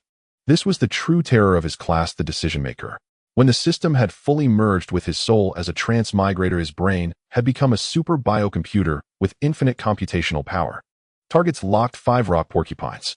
Analysis commencing. Terrain data loaded. Friendly unit data loaded. Enemy unit data loaded. Calculating. Optimal battle plan generated. In an instant, a complete 3D dynamic battle simulation, accurate down to the millisecond, exploded into being within Lin Ye's mind. Corpse 145 degrees to the left, front, advance 3 steps. Use undead roar. Roar. Without a moment's hesitation, Corpse 1 took 3 precise steps, perfectly intercepting the charging path of 1 porcupine, and opened its hideous maw to unleash a deafening roar. The invisible sound wave spread out, causing the three porcupines in the lead to halt abruptly, locked in a brief stunned state. Corpse 2 used paralyzing arc on the one to the right rear. Interrupt its charge. Crackle. A flash of lightning, and the porcupine attempting a flanking maneuver collapsed to the ground, twitching. In a mere second, Lin Ye had shattered the charging formation of all 5 porcupines with just 2 skills. Opportunity. Lin Ye's eyes blazed with an intimidating light. Corpse 1, attack the one in the middle in front of you. Target the joint of its left foreleg. Corpse 2, keep attacking the one you just hit. Don't let it get up. His commands came like rapid-fire shots, and his 2 zombie minions, like killing machines programmed with the most precise instructions, flawlessly executed his every order. Corpse 1 abandoned the head, instead using its sharp claws to viciously strike the leg of the stunned porcupine. Crack! The sound of bone breaking echoed, and the porcupine was instantly crippled. Meanwhile, Corpse 2's second arc of lightning arrived on schedule, once again subjecting the porcupine, which had just recovered from paralysis, to the exquisite torment of electrotherapy. From the very beginning, Lin Ye had firmly grasped the rhythm of the battle. He was like a master chess player, and Corpse 1 and Corpse 2 were his sharpest pieces on the board. Every movement, every attack was the product of the system's meticulous calculation, perfectly timed, flawlessly executed. The ensuing battle became a personal showcase for Lin Ye. He stood in place, not even moving a single step. He merely issued commands, calm, clear, and efficient. Corpse 1 stepped back half a pace. Dodge the charge. Counterattack its flank. Corpse 2 switch targets. Electrocute the limping one on the left. Corpse 1 ignore the one with low health. Use your body to shove aside the one on the right. Yes, just like that. The entire battlefield had become his chessboard. 5 ferocious rock porcupines, like 5 fools being toyed with, had all their attacks predicted by Lin Ye in advance. All their weaknesses were mercilessly exploited by Lin Ye. They couldn't even scratch Corpse 1's oily skin before being systematically dismantled through a series of precise strikes and seamless control. 10 minutes later, when the last rock porcupine had its skull shattered by Corpse 1's claw, the entire training room finally fell silent. 5 mangled corpses lay strewn across the floor. Lin Ye's 2 zombie minions, aside from being spattered with blood, were completely unscathed. Congratulations. Challenge successful. Training evaluation SS rank perfect. The cold electronic voice echoed through the training room. Lin Ye let out a long breath of turbid air, a fine sheen of sweat breaking out on his forehead. This high-intensity mental calculation had taken its toll on him as well. Yet his eyes shone as brilliantly as the most radiant stars in the night sky. So, this is the true way to wield the Decision Maker. Lin Ye gazed at his own hands, feeling the computational power still racing within his mind. An unprecedented epiphany surged through him. The system had granted him powerful undead servants, and the Decision Maker class had given him the key to unleashing their power to its absolute zenith. Wang Meng, Xia Qingwei. A supremely confident smile curled at the corner of Lin Ye's mouth. What is your so-called talent in the face of my supercomputer? He glanced at the scant remaining rental time and licked his lips, still craving more. Looks like I need to go and gather some more soul shards and fast. Lin Ye mused to himself. I wonder if the Awaken Guild has any suitable quests I can take on. The hour-long training session concluded swiftly. Lin Ye stepped out of the training room, his mind refreshed, and his understanding of the undead strategist profession elevated to an entirely new level. He now urgently required 2 things: first, money; second, more soul fragments. Both of these resources shared a common source: the Awakener Guild. Without a moment's delay, Lin Ye proceeded directly from the training area to the mission hall on the guild's first floor. This was the most bustling and chaotic place in the entire Jiangxing Bay City. The vast hall, spanning thousands of square meters, buzzed with the clamor of voices. Awakeners clad in various suits of armor and bearing an array of bizarre weapons gathered in small groups, loudly discussing missions and boasting of their exploits. The air was thick with a unique blend of sweat, alcohol, and the faint metallic scent of blood. At the center of the hall hung a massive electronic light screen, which scrolled through a variety of commissioned tasks. Crank mission: hunt mutated venomous spiders. Reward: 500 federal credits, 100 contribution points. Drank mission: escort a merchant caravan to the nearby Shuguang Bay City. Reward: 200 federal credits, 50 contribution points. Rank mission: collect 10 flame blossoms. Reward: 800 federal credits, 20 contribution points. Frank mission: clear giant rats from the western city sewers. Reward: 100 federal credits, 5 contribution points. The missions range from high to low, a dazzling array of choices. Lin Ye's gaze swept swiftly across the screen.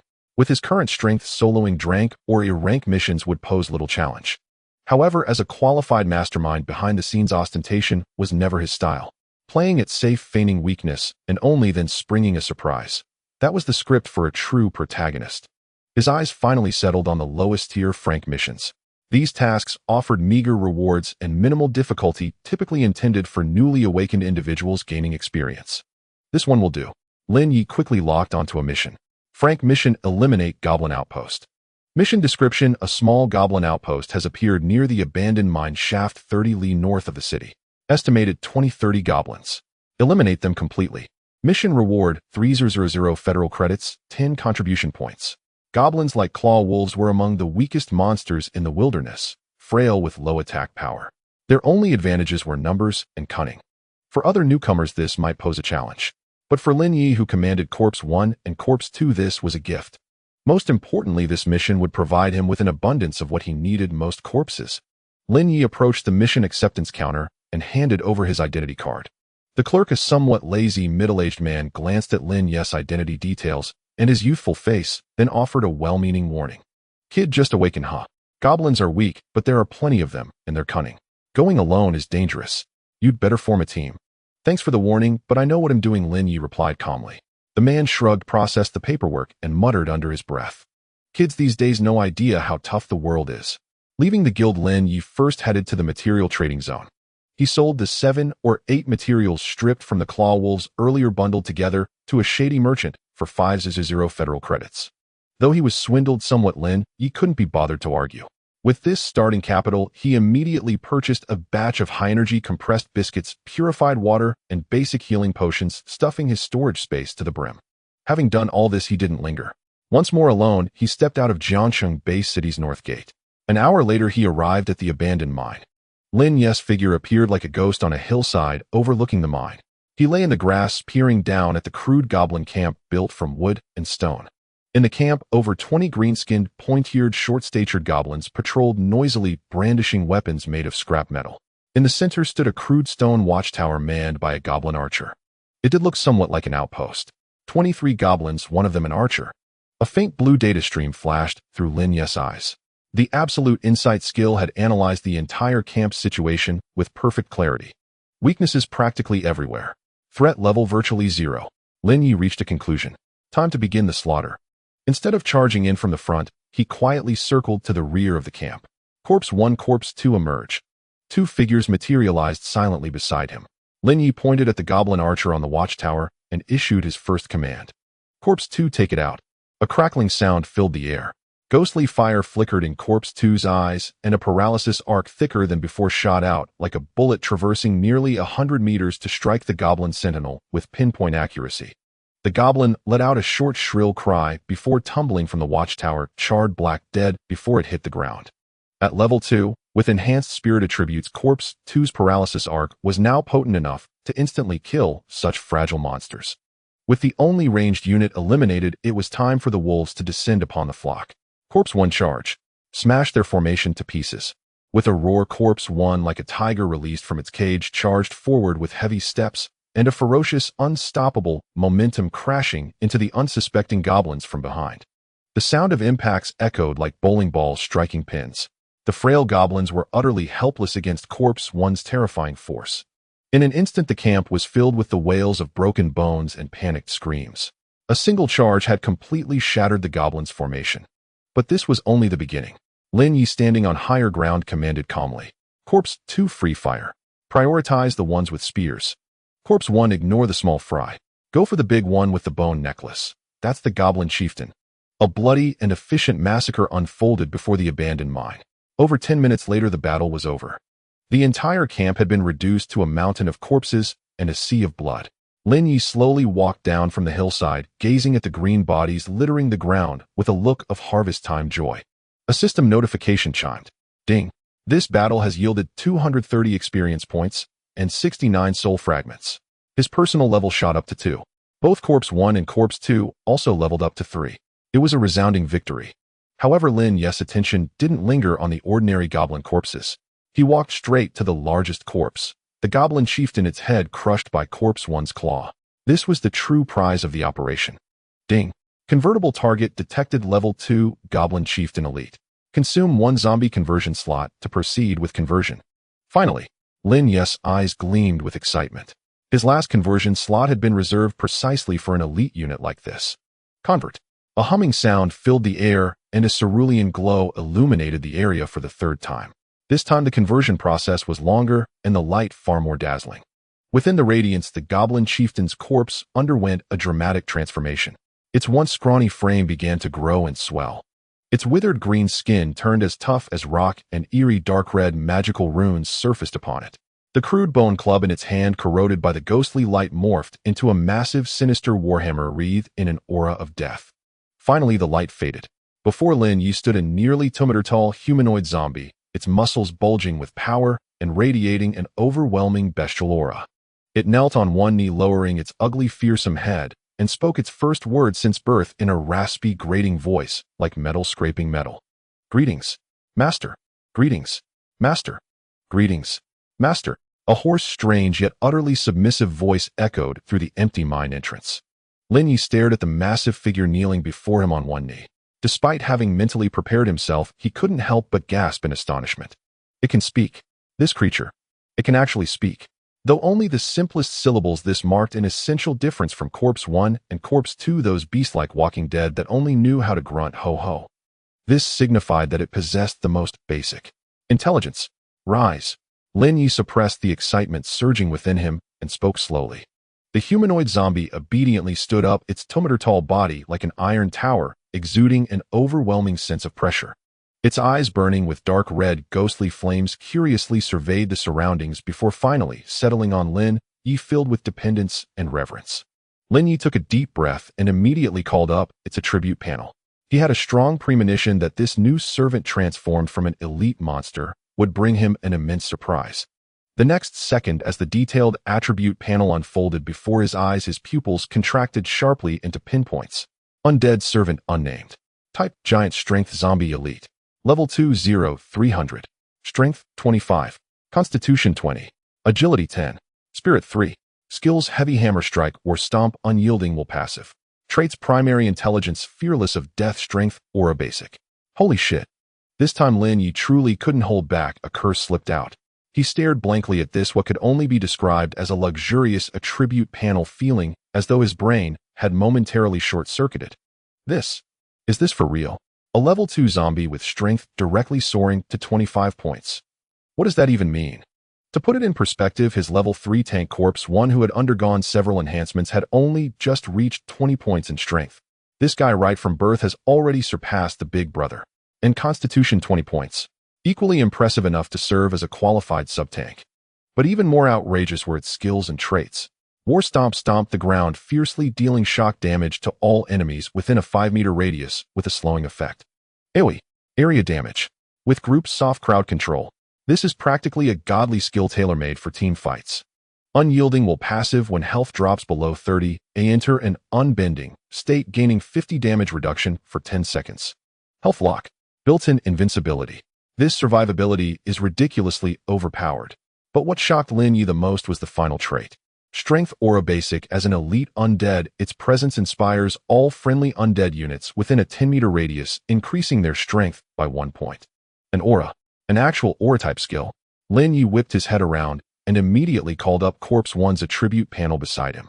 Sure enough, under Corpse 1's strength attribute, it clearly displayed Strength 21. My god. Lin Ye felt his breathing grow rapid. An elite zombie that can fight, tank control, and provide a team-wide buff aura. What kind of servant is this? This is practically a mini-boss template. From now on you shall be called Corpse 3. Lin Ye's voice trembled slightly from excitement. He felt that he had truly struck gold this time. Corpse 3. The giant strength zombie repeated hoarsely, as if memorizing its new name. Lin Ye looked at his 3 undead generals, each with a distinct style, yet all equally monstrous, and an unprecedented sense of satisfaction and pride swelled in his chest. One was the heavy tank Corpse 1, excelling in defense and single-target control. One was the lightning mage Corpse 2, known for agility and ranged magical output. One was the berserker warrior Corpse 3, focused on pure strength and area control, also doubling as a team buffer. Warrior mage tank. The classic iron triangle combination was complete, and now he also had the 69 soul fragments freshly harvested. Enhance. Must enhance. A fervent light blazed in Lin Ye's eyes. He was determined to make his undead legion even stronger, even more monstrous. Without hesitation, he opened Corpse 3's enhancement panel. As the team's berserker and buffer, Corpse 3's enhancement direction was unquestionably to push its brutal aesthetics to the absolute limit. System. Pour all soul fragments into Corpse 3's strength. Ding. Consumed 65 soul fragments for remaining. Undead Servant Corpse 3 enhanced successfully. Strength 25-38. Boom.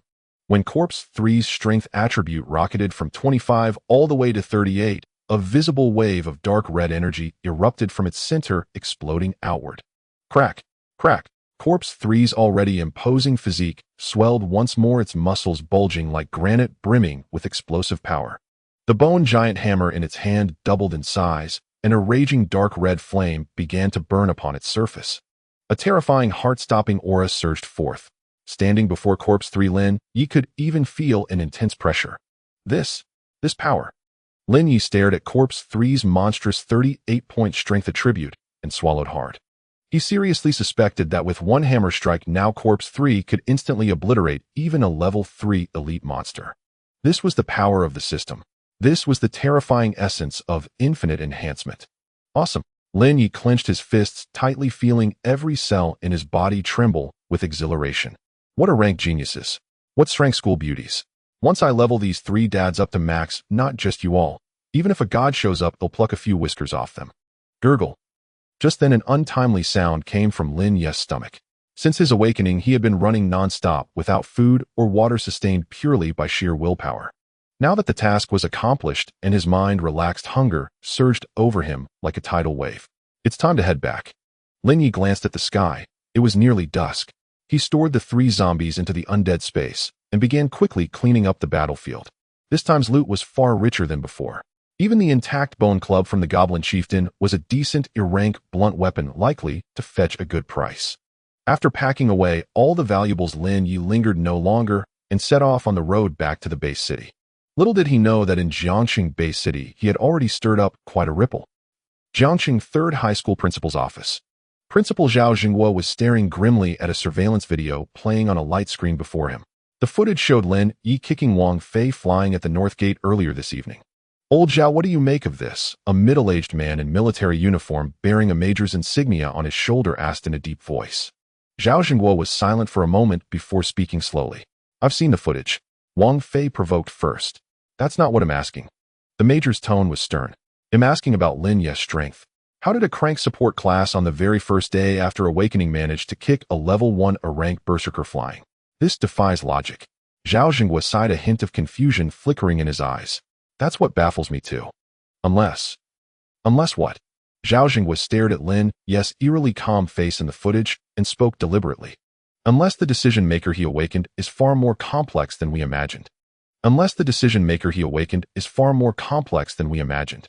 Lin Ye was unaware that he had already caught the attention of the school and military high command. At this moment, he was humming a cheerful tune, strolling home with a light heart. In the black market of the Awakener Guild, he had just sold off all the spoils from his goblin purge in one bulk transaction. The elite goblin chieftain's bone club and a few odds and ends of materials had fetched a staggering 12,000 federal credits. Coupled with the other miscellaneous materials, he had netted nearly 20,000 credits from this single expedition. This rate of earning was faster than robbing a bank. With this fortune in his pocket, Lin Ye felt his confidence swell.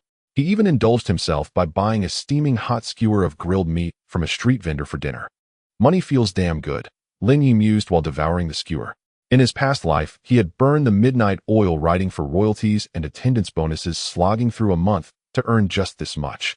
Now he only needed to take his zombie minions on a field trip for cash to pour into his pockets.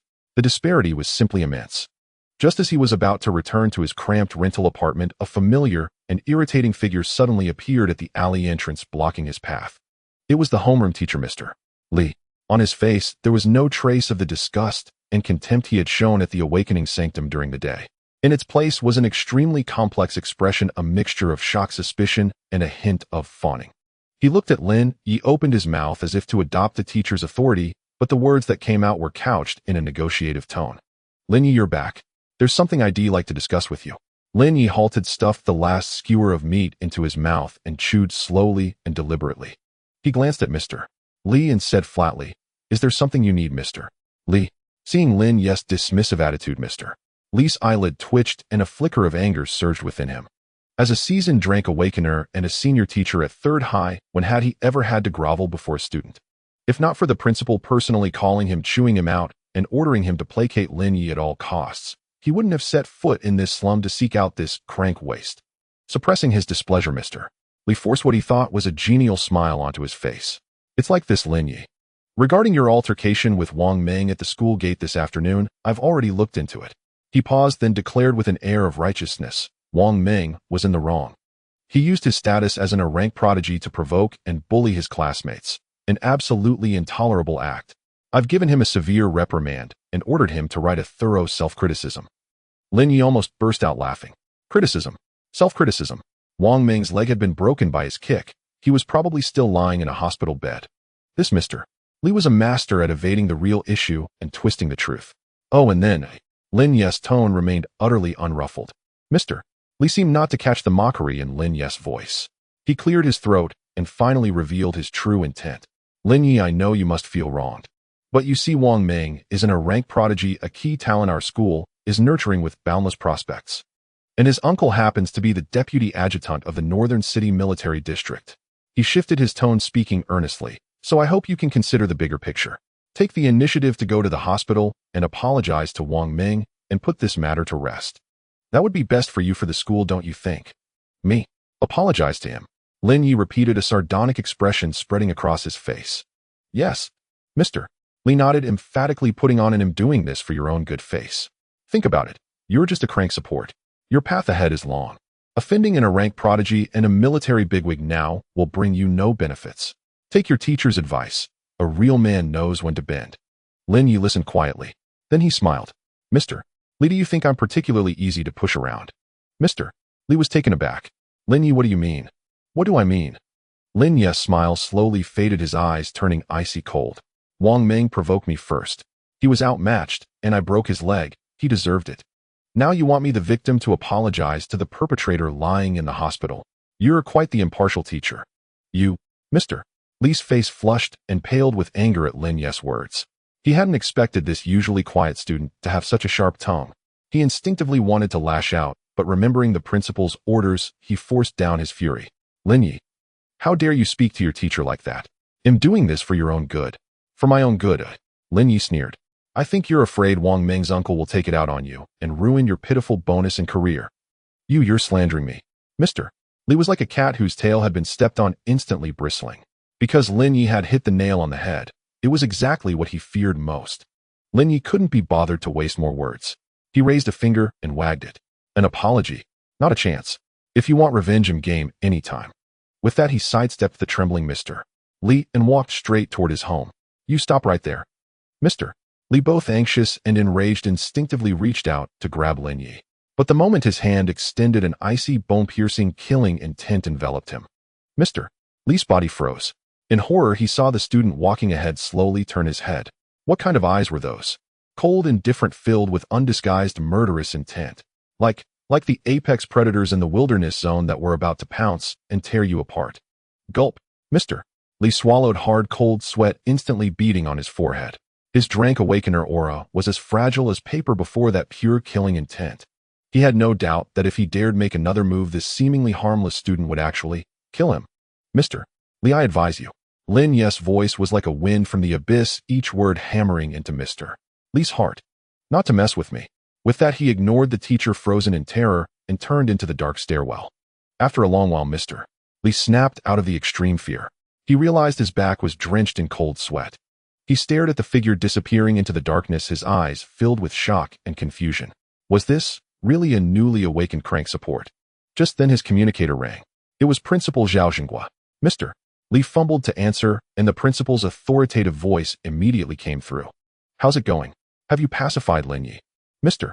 Li opened his mouth, his throat dry, unable to speak for a long moment. "Speak. Principal." Mr. Li's voice trembled uncontrollably. I think I've provoked a terrifying monster." Lin Ye returned home and locked the door behind him. He didn't take the conflict with his homeroom teacher Li too seriously, just a buzzing fly to be swatted away. If that man dared to use underhanded tactics to retaliate Lin, Ye wouldn't hesitate to make him vanish from this world entirely. Now he had the confidence and the power to do so. He carefully placed the 200 federal coins he had earned today into a hidden compartment beneath his bed, then washed up briefly and sat cross-legged on the mattress.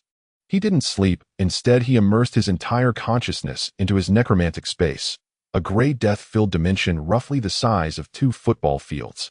Corpse 1, Corpse 2, and Corpse 3, 3 grotesque zombies, sat quietly in the center of the space, eyes closed, faint black mist swirling around them as they slowly recovered from their previous battle.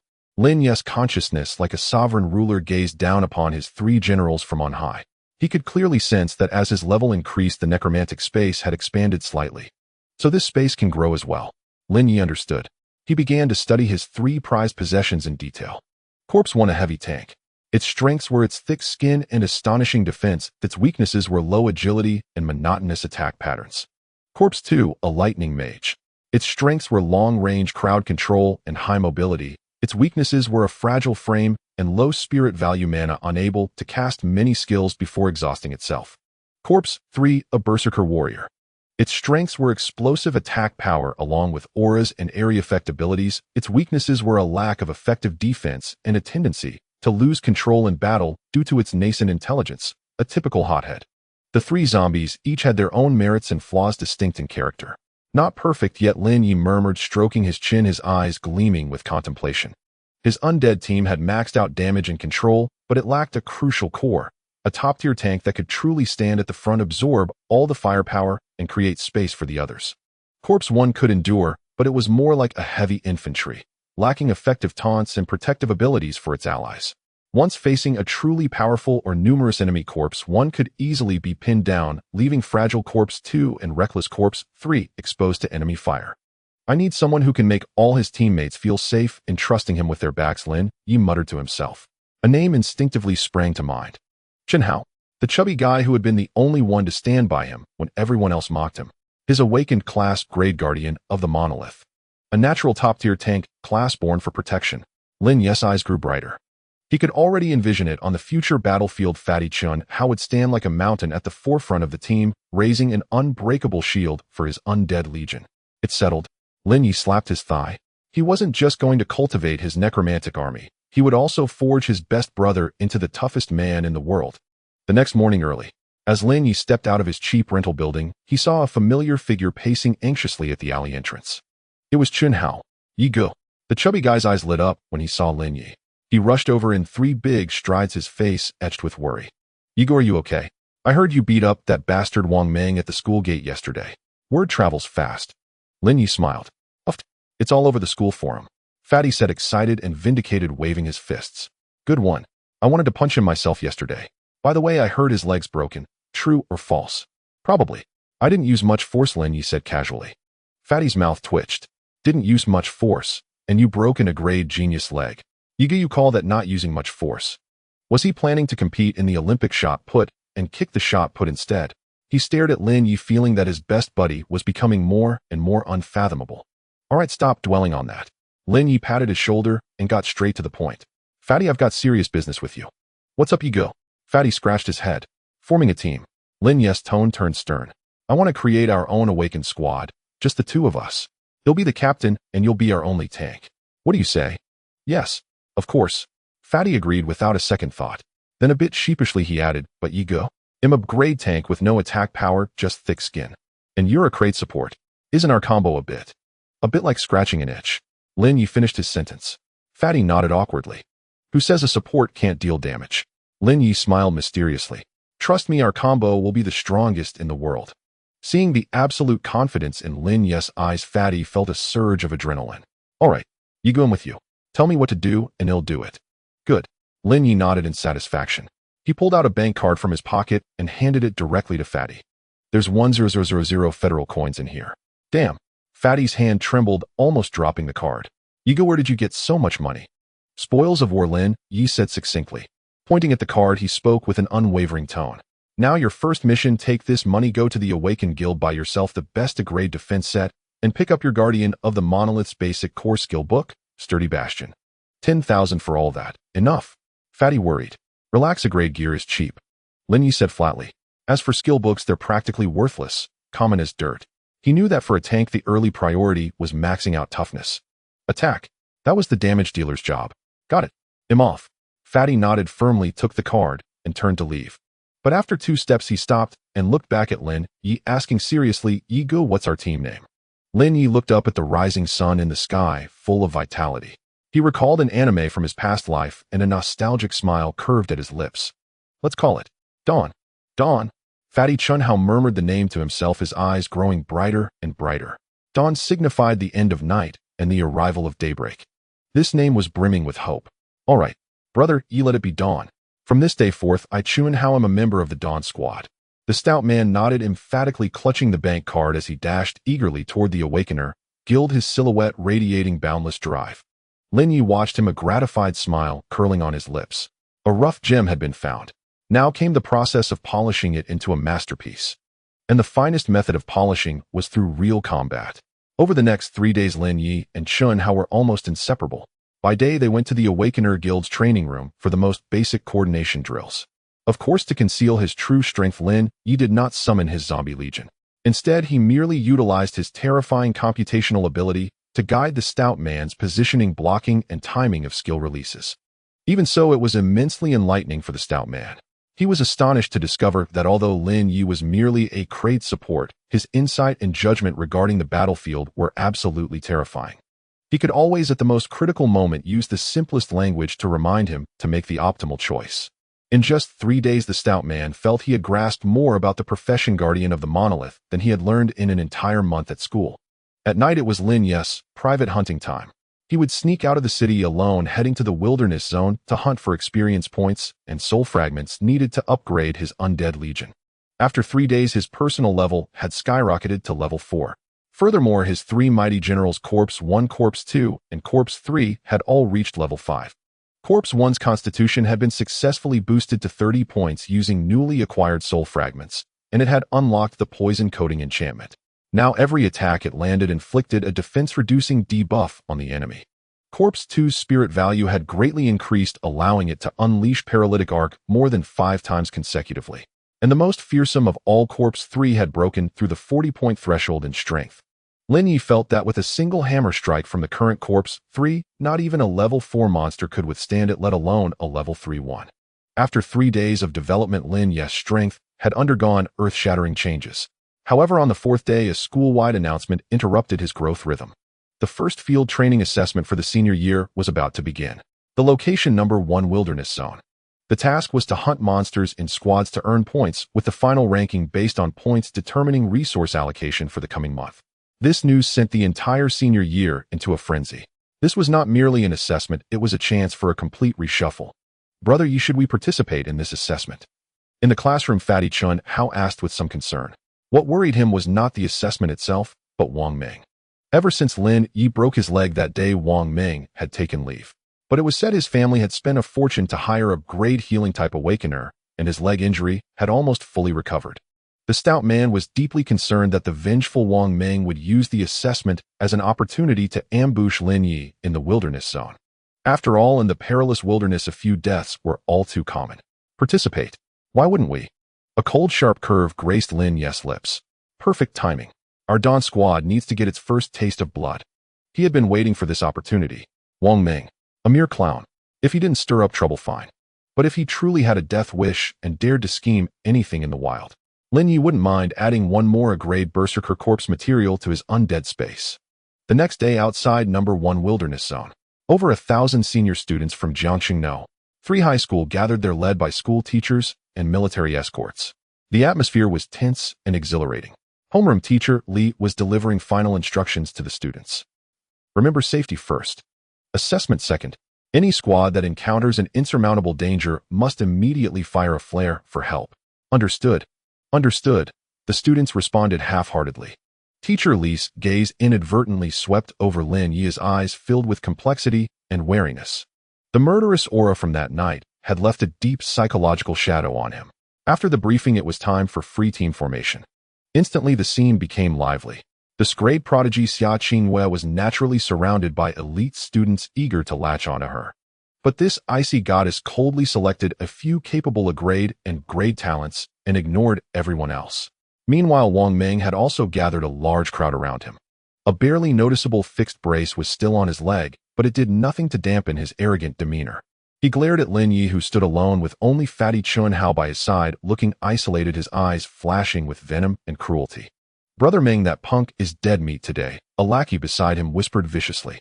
"If a useless support dares to humiliate me in public." Wang Meng sneered coldly. "I've already made arrangements. Once we're in the wilderness zone, he'll get what's coming to him." His gaze shifted to a male student with a sinister look in his eyes. That student was also an grade job holder, venom archer, a master of shooting from the shadows. "Afei, you know what to do when the time comes." Wang Meng's voice hissed like a serpent. The student called Afei grinned, revealing a set of yellowed teeth. "Don't worry, Brother Meng. My poison arrows are more than a crate support can handle. He'll make sure his death looks like an accident." Their conspiracy they thought was secret, but they were unaware that every move they made was clearly observed by Lin Ye's absolute insight. Character Wang Meng, level 2 status, resentment, murderous intent, recent plan, intends to collaborate with a grade job holder Li Fei during the assessment to have monsters surround and kill you. Lin Ye looked at the crystal clear suicide plan displayed on his system panel, a cold curve forming on his lips. "Trying to kill me." He turned to the stout man beside him. "Fatty, once the assessment starts, stick close to me." "Got it, Brother Ye." The stout man patted his brand new grade Blackrock armor on his chest, brimming with confidence. "I'm tough as nails now." "No." Lin Ye shook his head, his gaze turning deep and dangerous. "I mean, stick close to me and be ready to collect the kills." "Huh." The stout man was stunned, not understanding Lin Ye's meaning. Just then, the whistle signaling the start of the assessment pierced the sky. Assessment begins. All squads proceed into the assessment zone according to the planned routes. At the instructor's command, over 1,000 students surged like a tidal wave into the perilous wilderness zone. A hunting game filled with blood and conspiracy had officially begun. As for who was the hunter and who was the prey, it was still too early to tell. Wang Meng watched the somewhat shabby figures of Lin Ye and Chun Hao, a cruel sneer twisting his lips. He exchanged a meaningful glance with Li Fei beside him. "Follow them." The moment he stepped into the wilderness zone, the familiar aura, a blend of peril and opportunity, rushed toward him. Over 1,000 newly awakened students, like fry released into a fish pond, swiftly dispersed, each heading toward the assessment areas of varying difficulties designated by the academy.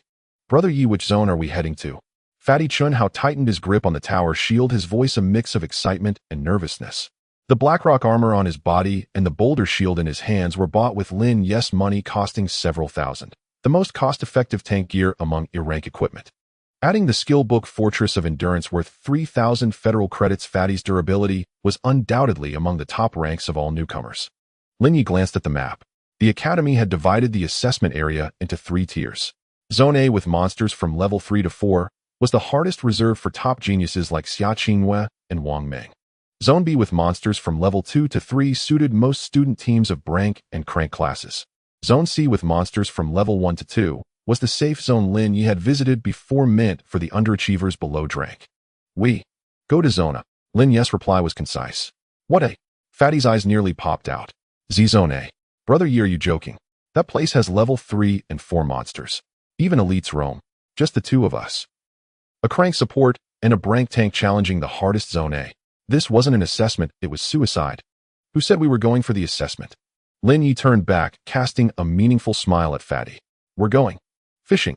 With that, he offered no further explanation and strode directly toward Zone A. Though utterly bewildered, Fatty, driven by unconditional trust in Lin Ye, gritted his teeth, hugged his shield, and trudged along behind him.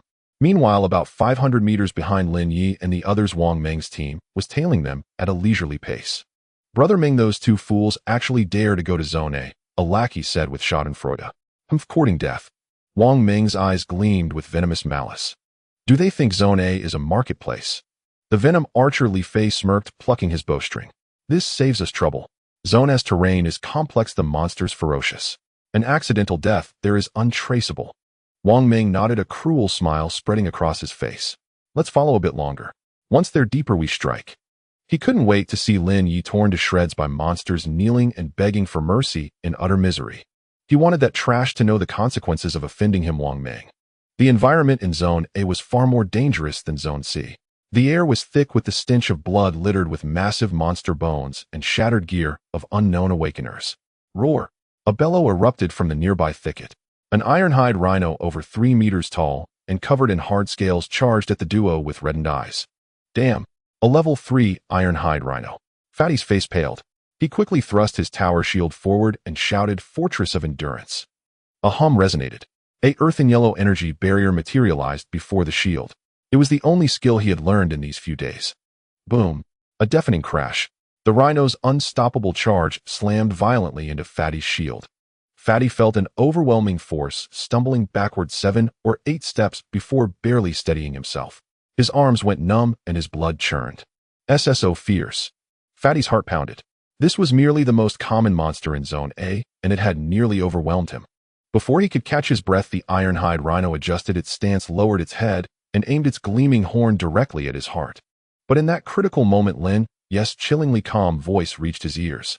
Left rear at 3 o'clock, there's a boulder. Retreat 5 steps and lure it there. Fatty froze, but his body instinctively obeyed Lin Ye's command.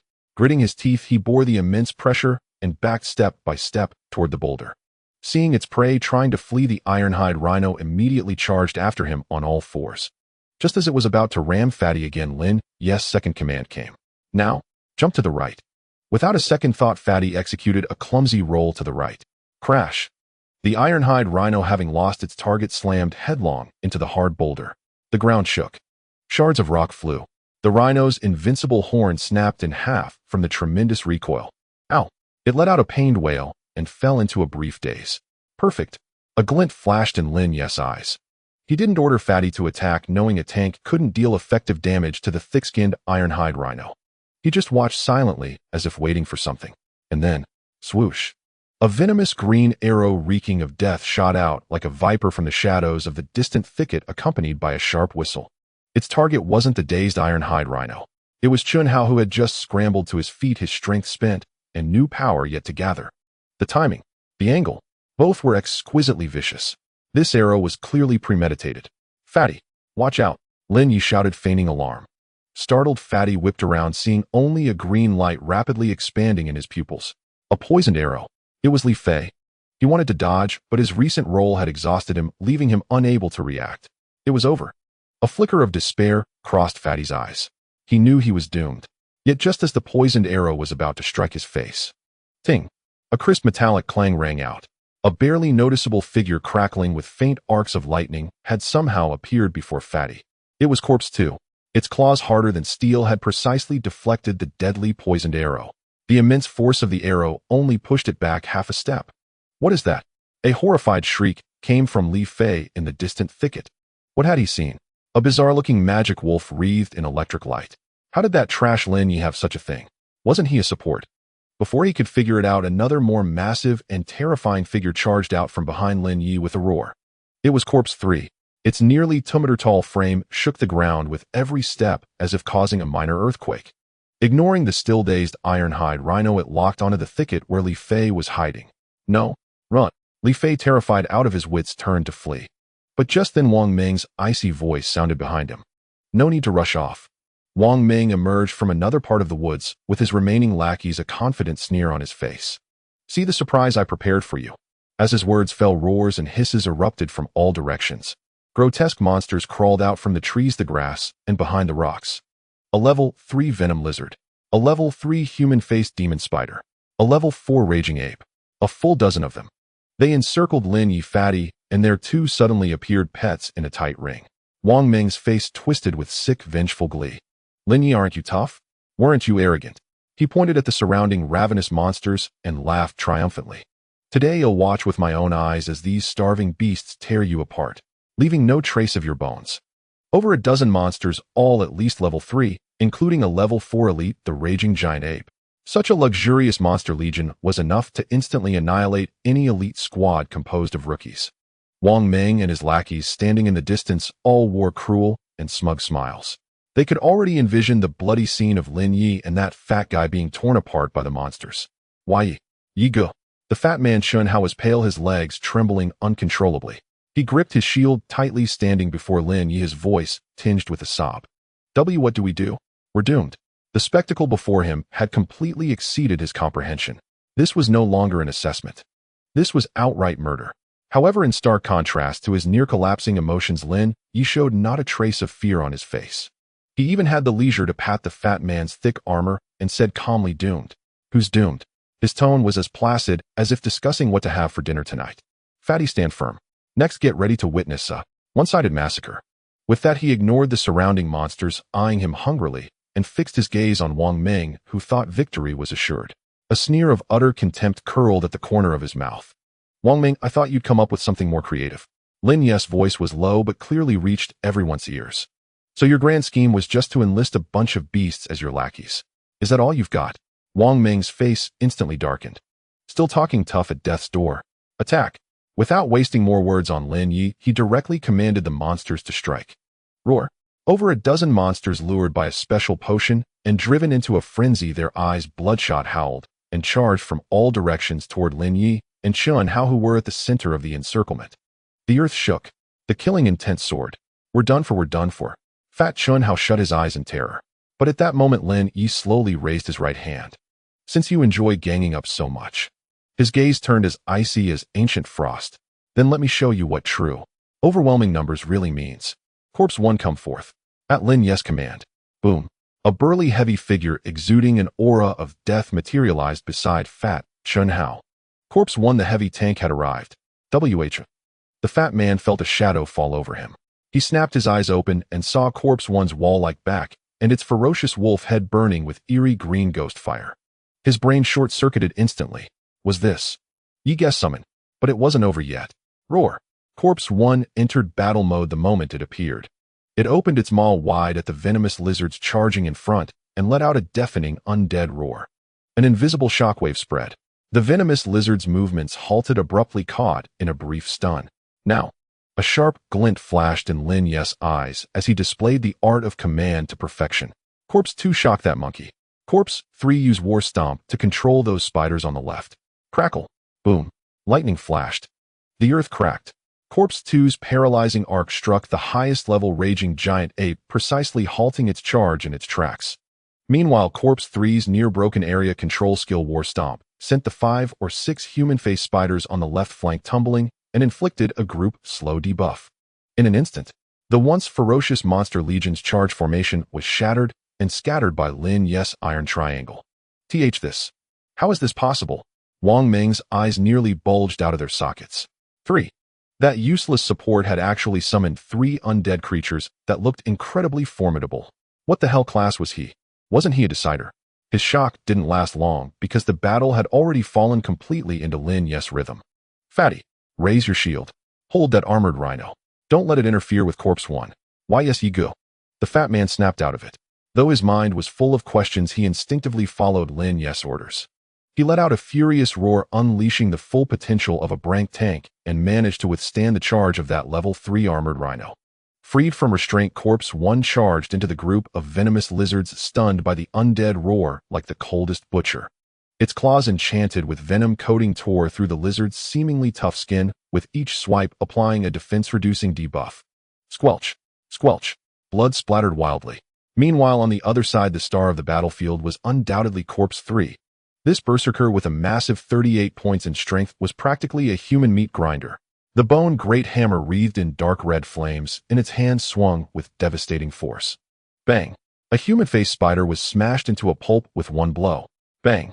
Another human-faced spider, along with the rock beneath it, was crushed into a deep crater. It didn't even bother with the monster's attacks. Their claws and venomous fangs bounced off its rock-like skin without leaving a scratch. Complete domination. And that highest level 4 raging giant ape. It was tormented by Corpse 2's annoying paralyzing arc from start to finish, unable to do a thing. Every time it recovered from paralysis and tried to rush in, another arc would strike it down.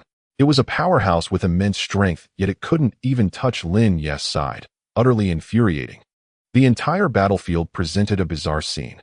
Lin Ye and Chun Hao, the 2 protagonists, seemed like outsiders.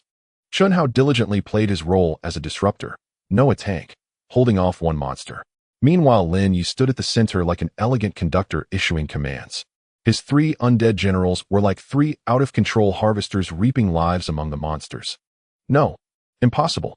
Wang Ming watched the massacre unfold like chopping vegetables. The smug grin on his face had vanished without a trace. In its place was endless fear and numbness. His prized monster legion was as fragile as lambs awaiting slaughter before this crank support and his 3 mysterious pets. Ming-gu. Li Fei beside him stammered doubly, "What are those 3 monsters? How the hell should I know?" Wang Ming roared, pointing at Lin Ye with a bluster that masked his fear. "Don't worry. He must be using some forbidden art. Summons can't last forever. When they disappear, he's dead." He was still deceiving himself. But Lin Ye was done giving them any illusions. He looked at the few remaining monsters on the field, a cruel smile curling at his lips. He slowly raised his head, his gaze crossing dozens of meters to lock onto Wang Ming, and spoke deliberately. "Wang Ming, the warm-up is over. Next, it's your turn." Is it our turn?" Wang Ming's heart skipped a violent beat at Lin Ye's voice, which was so cold it carried no trace of emotion. An unprecedented wave of terror like icy tide water surged from the soles of his feet straight to the crown of his head in an instant. He gazed at the youth standing amidst a mountain of corpses and rivers of blood, his expression indifferent, and for the first time felt genuine fear from the depths of his soul. Was this really a crank support? This was clearly a demon clad in human skin, a grim reaper commanding a calamity of the undead. Run, get out of here. Only this single thought remained in Wang Ming's mind. He had lost all his previous arrogance and venom, turning to flee into the depths of the dense forest. Even their leader had fled, leaving Li Fei and the other lackeys so terrified they scattered in all directions like birds and beasts. Running now. A cruel arc curled at the corner of Lin Ye's mouth. Too late. He did not even deign to act personally. With a mere thought, a command was instantly transmitted. Corpse 2, don't let that archer escape. Corpse 3, seize that cripple with the broken leg and bring him back. Roar. Crack. The moment the order was given, 2 figures shot forth like arrows from a bowstring. Corpse 2's silhouette transformed into a black bolt of lightning among the trees, moving at an incredible speed. Li Fei, the rank venom archer, had not even run 100 meters when he felt a sinister gale closing in from behind. He turned back in horror, only to see a wolf's face burning with ghastly green ghost fire rapidly magnifying in his pupils. No, he managed only a single despairing shriek. The next second, Corpse 2's claws crackling with electric light effortlessly tore through his throat. And a rank prodigy. Before a level 5 mutated undead, he was no different from a chicken awaiting slaughter. Meanwhile, Corpse 3's pursuit was even more brutal and awe-inspiring. Its massive frame charged recklessly through the forest, smashing every tree and boulder in its path to splinters with its terrifying strength. Boom, boom. The commotion was akin to an out-of-control heavy truck playing a real-life version of Speed and Fury. Dragging his injured leg, Wang Ming fled for his life. He could clearly hear the footsteps behind him like death knells closing in at a terrifying pace. No, don't come near me. Petrified out of his wits, he even began burning his potential to push his berserker's speed to the limit. But it was futile. Bang! A thunderous crash. A giant tree requiring 2 people to encircle exploded beside him. Corpse 3's iron tower-like figure burst through the flying splinters and blocked his path. Its eyes burning with dark red ghost fire looked down indifferently at the rank prodigy, now collapsed and trembling on the ground. Wang Ming stared at this demonic monster and the flaming giant hammer in its hand, and a foul-smelling liquid instantly soaked his crotch. He had wet himself in terror. Don't kill me. Wang Ming, tears and snot streaming, knelt without dignity and frantically kowtowed to Corpse 3. I was wrong. I'm truly sorry. Please spare me. I'll give you all my money. His pleas were met by Corpse 3's massive palm-like hand. It grabbed Wang Ming by the collar, lifting him like a chick, then turned and trudged with heavy steps toward Lin Ye. Minutes later, at the center of the battlefield, the remaining monsters had already been thoroughly cleared by Corpse 1. Fatty Chunhao stared blankly at the hellish scene before him, feeling as if his entire worldview was on the verge of collapse.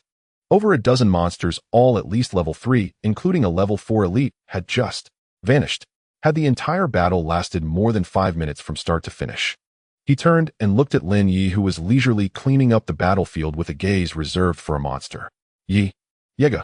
The fat man's voice trembled. What kind of class are you exactly? Didn't I tell you? Support, Lin Ye replied matter-of-factly. Fatty. Support. Was there any support class that could summon 3 overlords to grind over a dozen enemies into the dirt? You call that support? This was clearly a Necromancer Legion commander, an avatar of calamity. Just as Fatty was questioning his existence, a dull thud sounded. A familiar figure was dumped like trash at Lin Ye's feet by Corpse 3. It was Wang Ming. Now he had lost all his previous arrogance, lying face down like a dead dog, trembling all over, not daring to lift his head. Lin Ye slowly crouched down, looking at the rank prodigy who had called him a waste just days ago, and a playful smile curled at the corner of his mouth. Wang Ming, we meet again. Lin Ye. Wang Ming's voice was choked with sobs. I was wrong. I failed to recognize your greatness. Please be magnanimous and let me go like a fart. Let you go. Lin Ye's smile slowly faded. When you wanted to kill me, did you ever think of letting me go? Wang Ming's body stiffened. He knew Lin Ye had murder in his heart. No, you can't kill me. He clung to his last straw, screaming hysterically. My uncle is an adjutant in the Northern City Military District. If you kill me, he will never let you go. The school won't either. Oh, is that so? Lin Ye's gaze turned even icy. He hated nothing more than being threatened. Do you think anyone will know if I kill you in this desolate wilderness? Lin Ye rose slowly, his voice like a judgment from the depths of hell. Didn't you want to leave me without a trace? He glanced at the corpse of the level 4 rampant giant ape and suddenly smiled. I think this way of dying suits you better. Wang Ming followed his gaze and instantly understood Lin Ye's intention. He planned to make it look like he was killed by monsters. No, please. Wang Ming's eyes filled with boundless terror and despair. He wanted to beg to run, to make a final struggle. But Lin Ye was not about to give him another chance. Corpse 3, send him off. The frigid voice was like a death sentence. Corpse 3's eyes flashed red as it raised the flaming giant hammer high. No. Amid Wang Ming's piercing, distorted shrieks, the giant hammer descended with the force of a thunderbolt. A dull thud.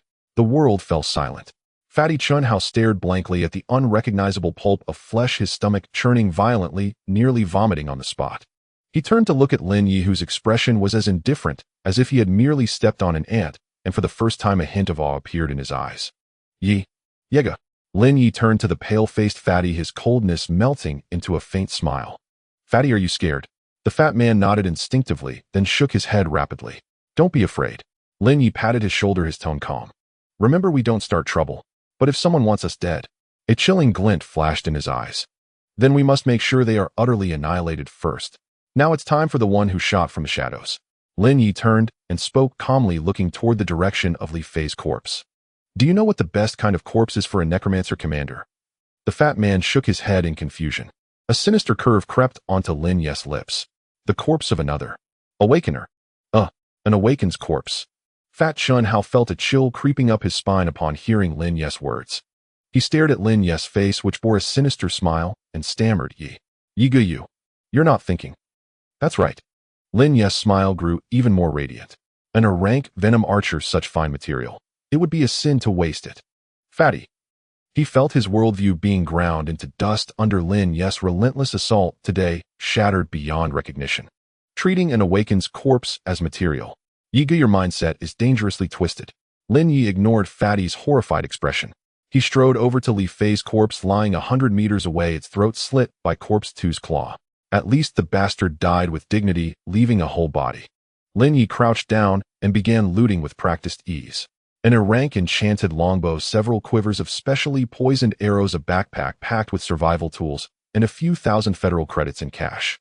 Cheapskate. Lin Ye curled his lip in disdain. And a rank prodigy, yet poorer than him, a crank support. What a disgrace to the elite. After stashing all the spoils into his storage space, Lin Ye's gaze finally settled on Li Fei's corpse. His eyes blazed with fervor. An rank class. This was the first corpse of an rank class he had ever obtained. How powerful would the undead servant transformed from such high-quality material be? Lin Ye's heart brimmed with anticipation. System. Transform. He placed his hand on Li Fei's still-warm corpse. Ding. Transformable target detected, level 2, a rank class, Venom Archer corpse, integrity 98. This target contains special class energy. Transformation has a high probability of retaining some of its former abilities. Consume 1 zombie transformation slot to proceed. Wait. Lin Ye froze at the system prompt. A zombie transformation slot. Didn't he only have 3? Corpse 1, Corpse 2, Corpse 3. They were already maxed out. System notice: host has been rewarded with 1 additional transformation slot upon reaching level 2. Current total slots 4. I see. Lin Ye's eyes lit up with understanding.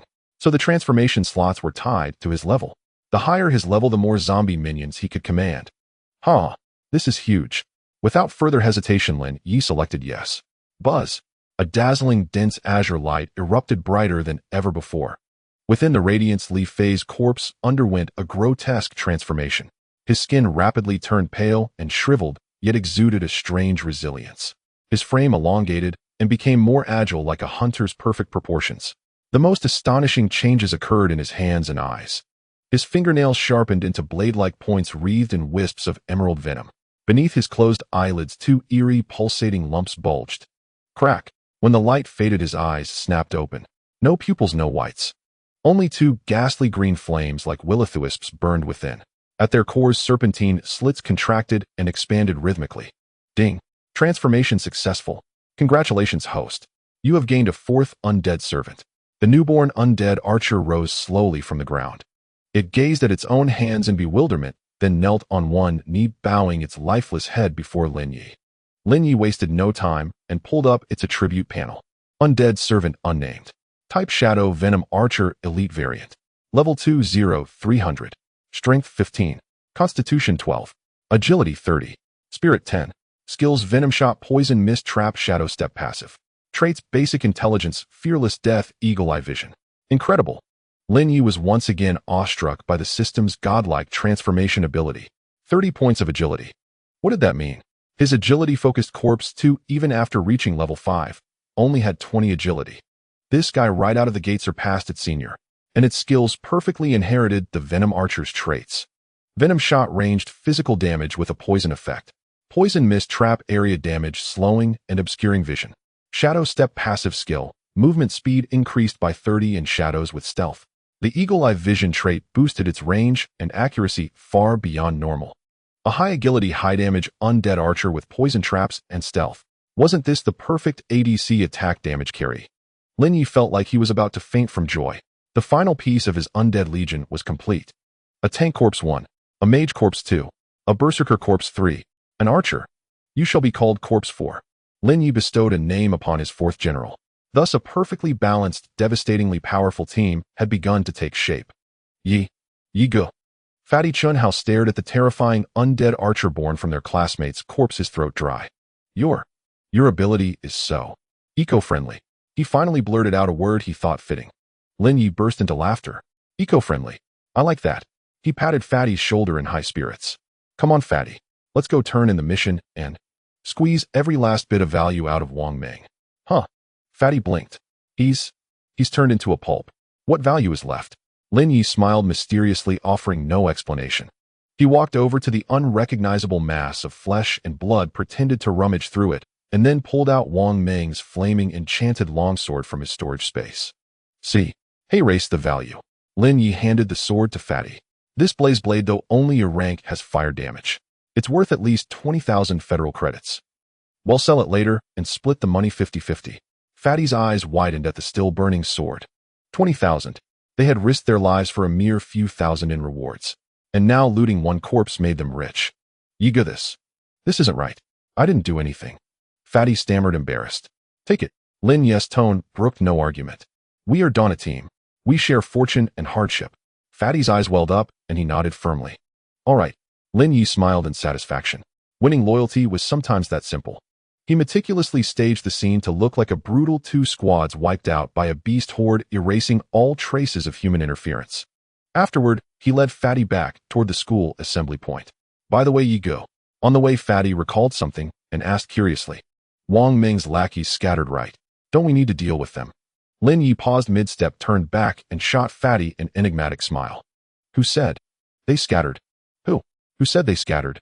Fatty Chunhao, hearing Lin Ye's inexplicable words, felt a chill run down his spine. He stared at Lin Ye's face, adorned with a mysterious smile, as an extremely terrifying thought uncontrollably surged into his mind. Yiga, you don't mean. To cut the weeds, you must pull up the roots. Lin Ye's smile remained as serene and carefree as ever, but his words sent a bone-chilling cold through the Fatty. Wang Ming and Li Fei were just the masterminds. But those accomplices deserved to die just as much. I had Corpse 1 and Corpse 2 take care of them on the way. The Fatty was speechless. He opened his mouth wanting to say something, only to find his throat so parched that not a single word could escape. Took care of them. On the way? You call this on the way? An elite squad of 1 rank genius and 5D and a rank awaken ones. Just got wiped out by you on the way. He looked at Lin Ye's eerily calm face, and in his heart reverence for this good brother deepened another layer. A ruthless man. Ye Gu was the true, ruthless man. Lin Ye noticed the fatty's shock, patted his shoulder, and consoled, "Don't overthink it. This world has always been about the survival of the fittest. If you don't kill them, they'll kill you. We just made the right choice." The fatty nodded, half understanding. He knew that from this day on the world in his eyes would be completely different from before. As evening fell at the temporary assembly point outside the wilderness zone, most of the student squads participating in the assessment had already returned one after another. The entire assembly point was filled with a boisterous atmosphere. Haha, our squad hunted over 20 level 2 monsters today. Oh, our score will definitely be in the top 50. What's that? Our squad leader is at crank peak. We hunted a level 3 elite monster. Top 20 is secured. You're all weak. I heard that Goddess Xia Qingyu's squad directly swept through Zone A and hunted a level 4 explosive fire lion. Their score is the top by a landslide. Students gathered in groups excitedly discussing today's achievements and flaunting their scores. Class teacher Li and several military instructors in charge of the assessment were busy recording data at the statistics table. Teacher Li's face beamed with a radiant smile. Xia Qingyu, a truly in-strength genius, had shown crushing dominance in her first practical training. With her around, his outstanding teacher award this year and the generous bonus were basically in the bag. Just as the atmosphere was harmonious, a discordant voice suddenly rang out. "Strange, why haven't we seen Wang Meng's squad yet? Right, with Brother Meng's strength, he should be in the top 5 in Zone A, right? Could something have gone wrong?" Hearing this, teacher Li's heart skipped a beat. He instinctively thought of that menace, Lin Ye. He quickly lifted his head, scanning the crowd, and soon spotted two familiar figures, Lin Ye and Chen Hao. The two of them were walking unhurriedly from a distance toward the assembly point. Both looked somewhat disheveled. Especially fatty Chen Hao, his brand new black rock armor was covered in claw marks and impact dents from various monsters, suggesting a fierce battle. Lin Ye, on the other hand, was relatively better, with only slightly torn clothes and some dust on his face. Too good for nothings, it's lucky they made it back alive. Seeing their miserable state, teacher Li inexplicably felt a wave of relief, followed by a hint of contempt. "Look at Xia Qingyu's squad, then look at you two. One in the heavens, the other on the ground." He cleared his throat, put on his teacher's airs, and beckoned to Lin Ye and Chen Hao. "Lin Ye, Chen Hao, what are you two dawdling for? Come over and hand in your spoils for score tallying." His tone was full of impatience. Lin Ye shot him a glance, said nothing, and walked to the statistics table with the fatty. The person in charge of tallying was a stern-faced military instructor. "Squad name?" the instructor asked without looking up. "Dawn." "Number, type, and level of monsters hunted." At this, the fatty scratched his head awkwardly and glanced at Lin Ye. Lin Ye spoke calmly. "Level 1 Claw Wolves 12. Level 1 Goblins 22. Level 2 Goblin Chieftain 1. Level 3 Ironclad Rhino 1. Level 3 Venomous Lizards 3. Level 3 Man-Faced Demon Spiders 6. Level 4 Rampaging Giant Ape 1. Lin Ye's voice, unhurried and clear, reached the ears of everyone present. The entire boisterous assembly point instantly fell into dead silence. Everyone's actions seemed frozen in place. They all stared at Lin Ye with looks as if they were watching a fool. The military instructor in charge of tallying paused his pen, slowly raised his head, and furrowed his brows tightly. "Student, this is the assessment statistics office, not a place for your jokes." His tone was stern. "Falsifying achievements will get your assessment qualification revoked." Beside him, teacher Li was so furious he almost laughed. He pointed at Lin Ye and exclaimed dramatically, "Lin Ye, have you lost your mind? The two of you, a crank support and a brank tank, hunted a level 4 rampaging giant ape. Do you think you're in strength, genius?" "Ha ha ha." The surrounding students burst into roaring laughter. "This kills me. Did this guy get scared silly by the monsters? A level 4 rampaging giant ape. That's an elite monster that even Goddess Xia Qingyue has to go all out to handle. He's bragging without a shred of shame. I'd say it's impressive if they even managed to kill a single level 1 goblin." Facing all the mockery and doubt, Lin Ye's face remained as calm as an ancient well. He didn't even bother to explain. Silently, he placed his hand on the surface of the statistics table.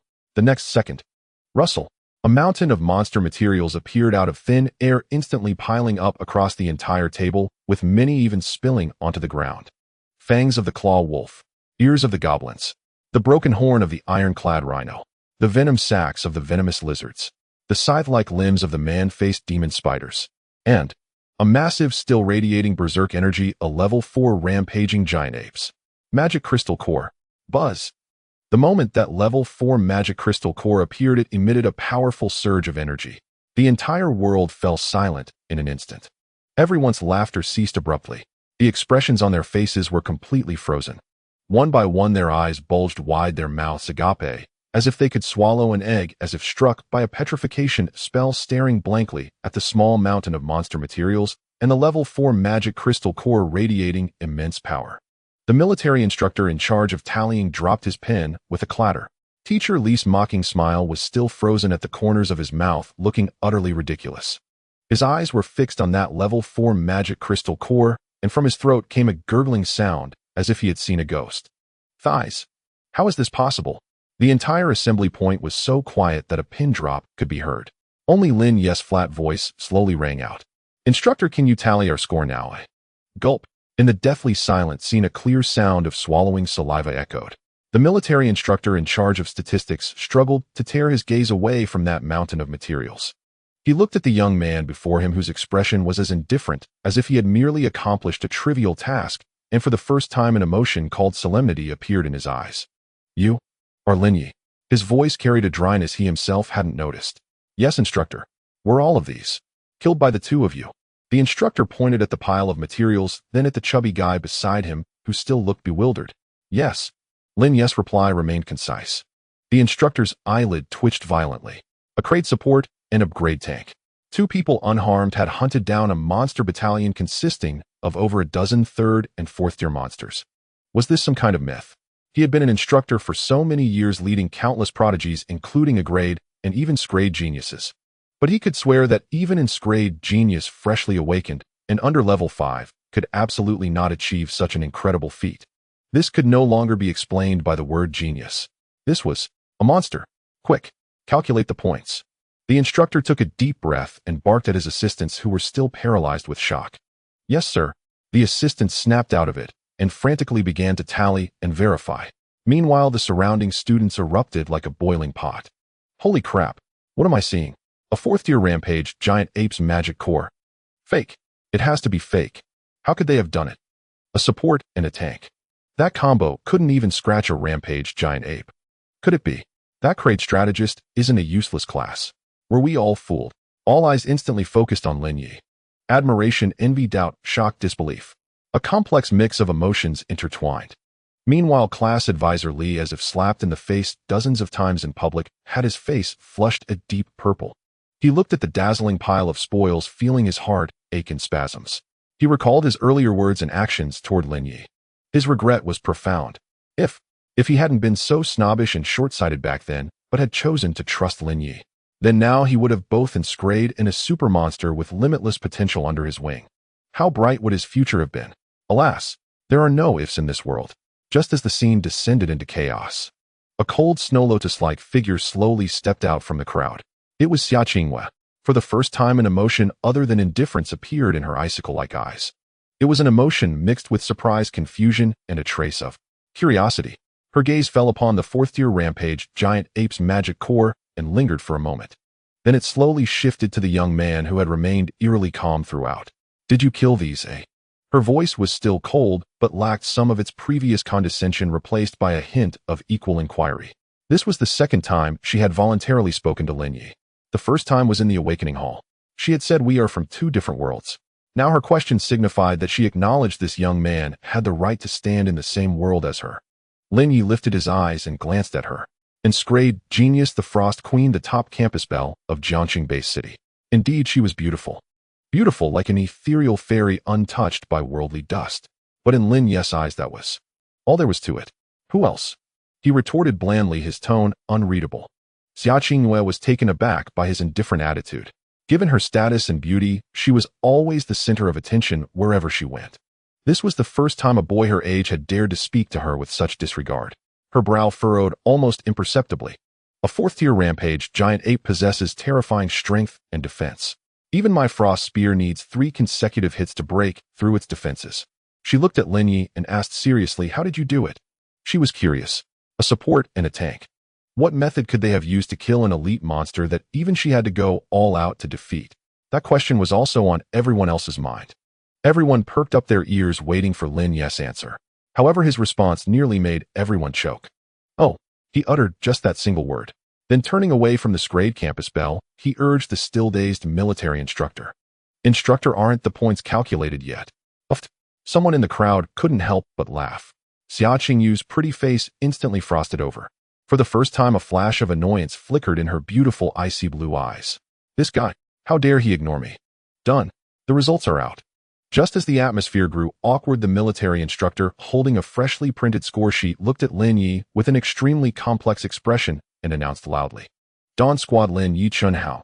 Total monsters hunted 46, including 1 4th-tier elite monster and 10 3rd-tier monsters. Final score.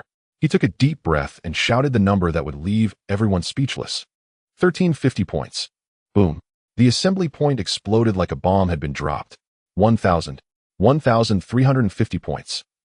Did I hear that right? Miss Xia Qingyu's squad hunted a 4th-tier explosive flame lion and only got 860 points. A landslide. This is a crushing lead. First, undisputed first. A crate support and upgrade tank. Got first place in the assessment. This world is insane. Amidst all the exclamations and uproar, Lin Ye's expression remained calm.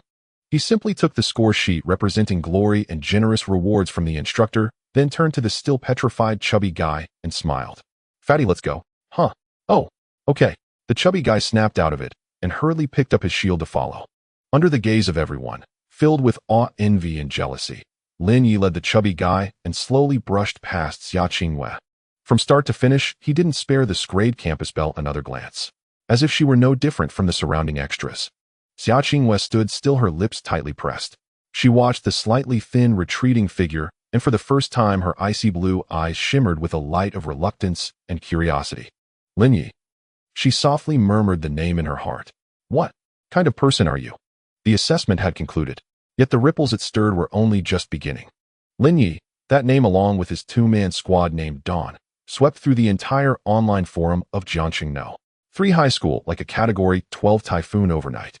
Explosive, the greatest dark horse ever.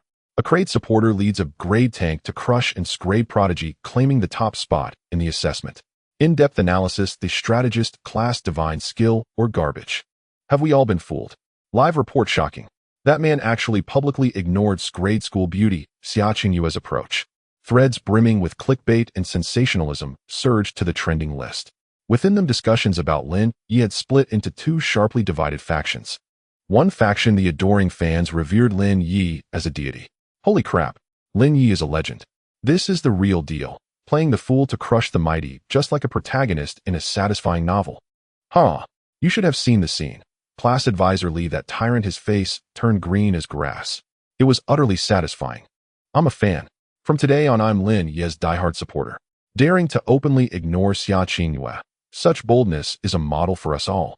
The other faction, the skeptics, was steeped in envy and bitterness. What's so impressive? He probably just got lucky stumbling upon 2 groups of monsters that had worn each other out. Exactly. A crate supporter and a grade tank. What real skill can they have? I bet $5 he'll show his true colors in the next assessment. Ignoring the goddess Xia. I think he's just insecure, too scared to talk to her. Always blowing his own horn. Amid all this external clamor, Lin Ye remained utterly oblivious. Nor did he care to be. At that moment, he and Fatty Chun Hao were sitting in the principal's office enjoying the highest level of treatment, tea service. Principal Zhao Jinghua personally brewed a pot of premium cloud mist Maojin, his face blooming with a smile as bright as a chrysanthemum. Come Lin Ye Chun Hao, try my treasured tea. His enthusiasm was so overwhelming that Fatty Chun Hao felt goosebumps all over. Principal, you're too kind. The fatty flattered held the teacup, unsure where to put his hands. Lin Ye, however, appeared far more composed. He lifted the cup, took a gentle sip, and then raised an eyebrow slightly. A touch of bitterness at first, but a lingering sweetness. Truly fine tea. Huh. Lin Ye, you truly understand tea. Zhao Jinghua clapped his hands in laughter as if he had found a kindred spirit. As he gazed at this calm, composed youth, his admiration deepened.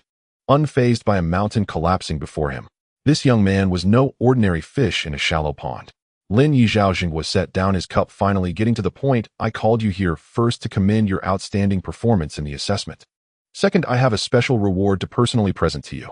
With that, he pulled 2 exquisitely crafted black metal boxes from his desk drawer and slid them before Lin Ye and Chun Hao. This is... Fatty Chun Hao opened his box curiously. The next second his eyes nearly popped out of their sockets. Inside the box lay a ring that shimmered with a faint blue light, a spatial ring.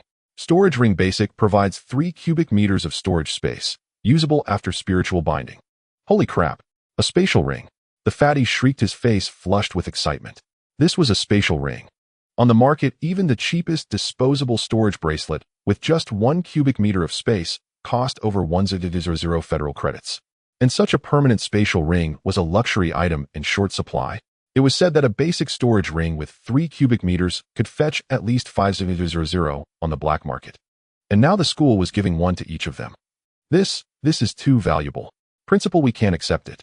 The fatty, though thrilled, still had some sense. Take it. Zhao Jinghua's tone brooked no argument. You've earned it.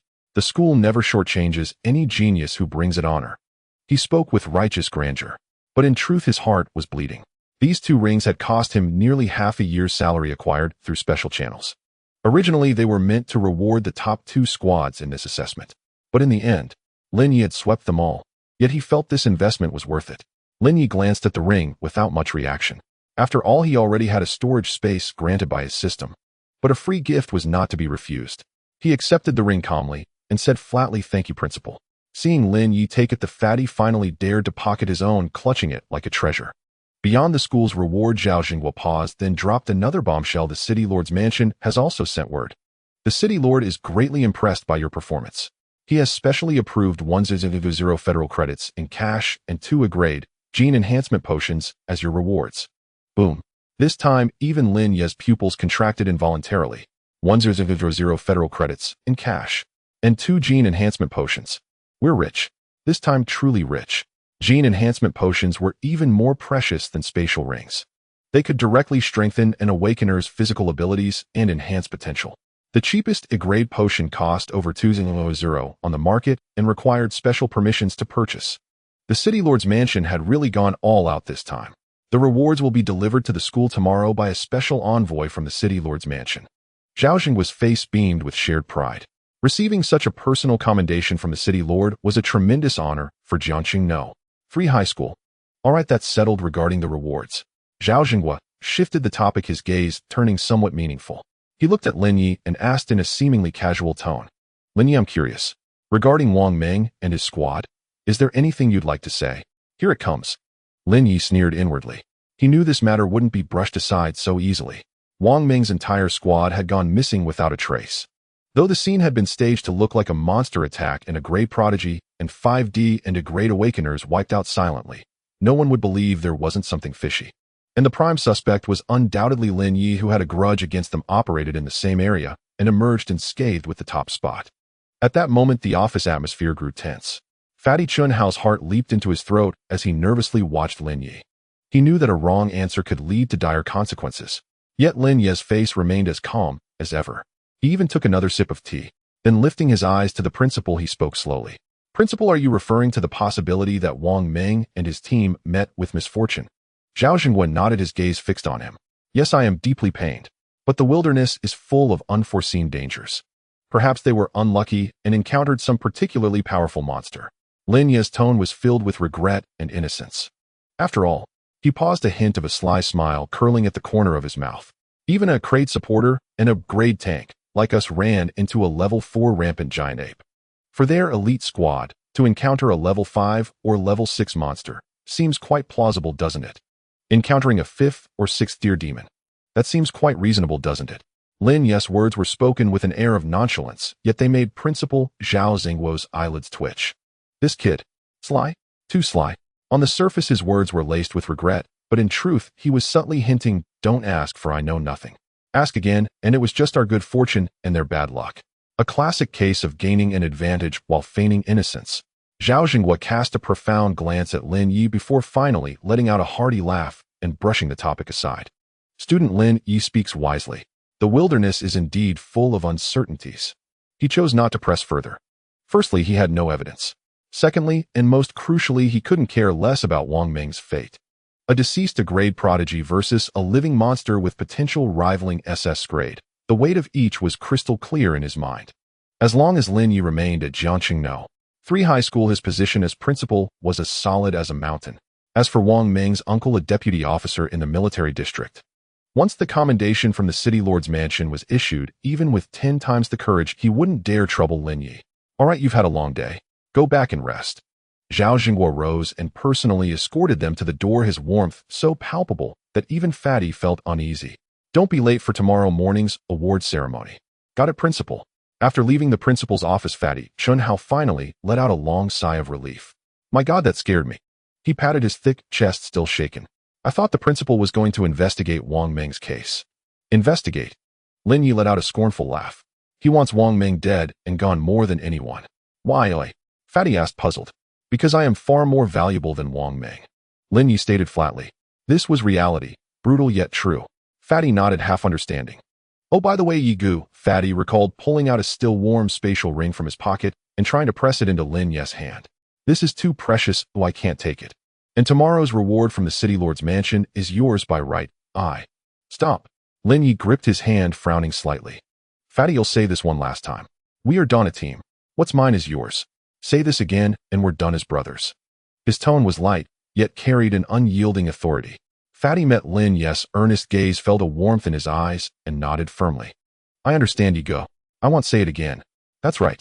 Lin Ye smiled in satisfaction, patted Fatty's shoulder, and said, keep the ring and the potions. Boost your strength quickly. Don't hold me back. That's the greatest help you can give. Don't worry, Ego. He'll train to be the toughest man in the world. Fatty vowed, thumping his chest. I believe you. After parting with Fatty, Lin Ye didn't go home. He headed straight for the Awakeners Guild. With a hefty sum of 100,000 federal coins, 20,000 from selling Wang Meng's longsword, plus 80,000 from the city lord's mansion reward, he was now a bona fide little tycoon. With money, spending was a must. His goal this time was clear. Not equipment, not potions, but skill books. The second floor of the Awakeners Guild was the dedicated skill trading zone. The crowd here was noticeably thinner than on the first floor, but every individual exuded a considerable aura. Lin Ye's arrival drew no attention. He walked straight to a counter specializing in support and special skill books. Boss, show me what enchantment skill books you have suitable for undead or summons, Lin Ye stated bluntly. Behind the counter, a middle-aged man with gold-rimmed glasses and a scholarly air looked up, eyeing him with surprise. Undead. Little guy, you've got a peculiar taste, he said, adjusting his glasses with a chuckle. Enchantment skill books are pricey, and they require a certain level of spiritual power to learn. Money isn't an issue, Lin Ye replied calmly. Let me see the goods first. Seeing he wasn't joking, the man shrugged and slowly pulled out a somewhat worn beast-hide book from under the counter. Here, the only enchantment skill book suitable for undead beings in all of Jiangsheng is this one. Lin Ye took the book, his gaze falling on the archaic script on the cover. Basic shadow enchantment learning requirements: spiritual power 10 or above.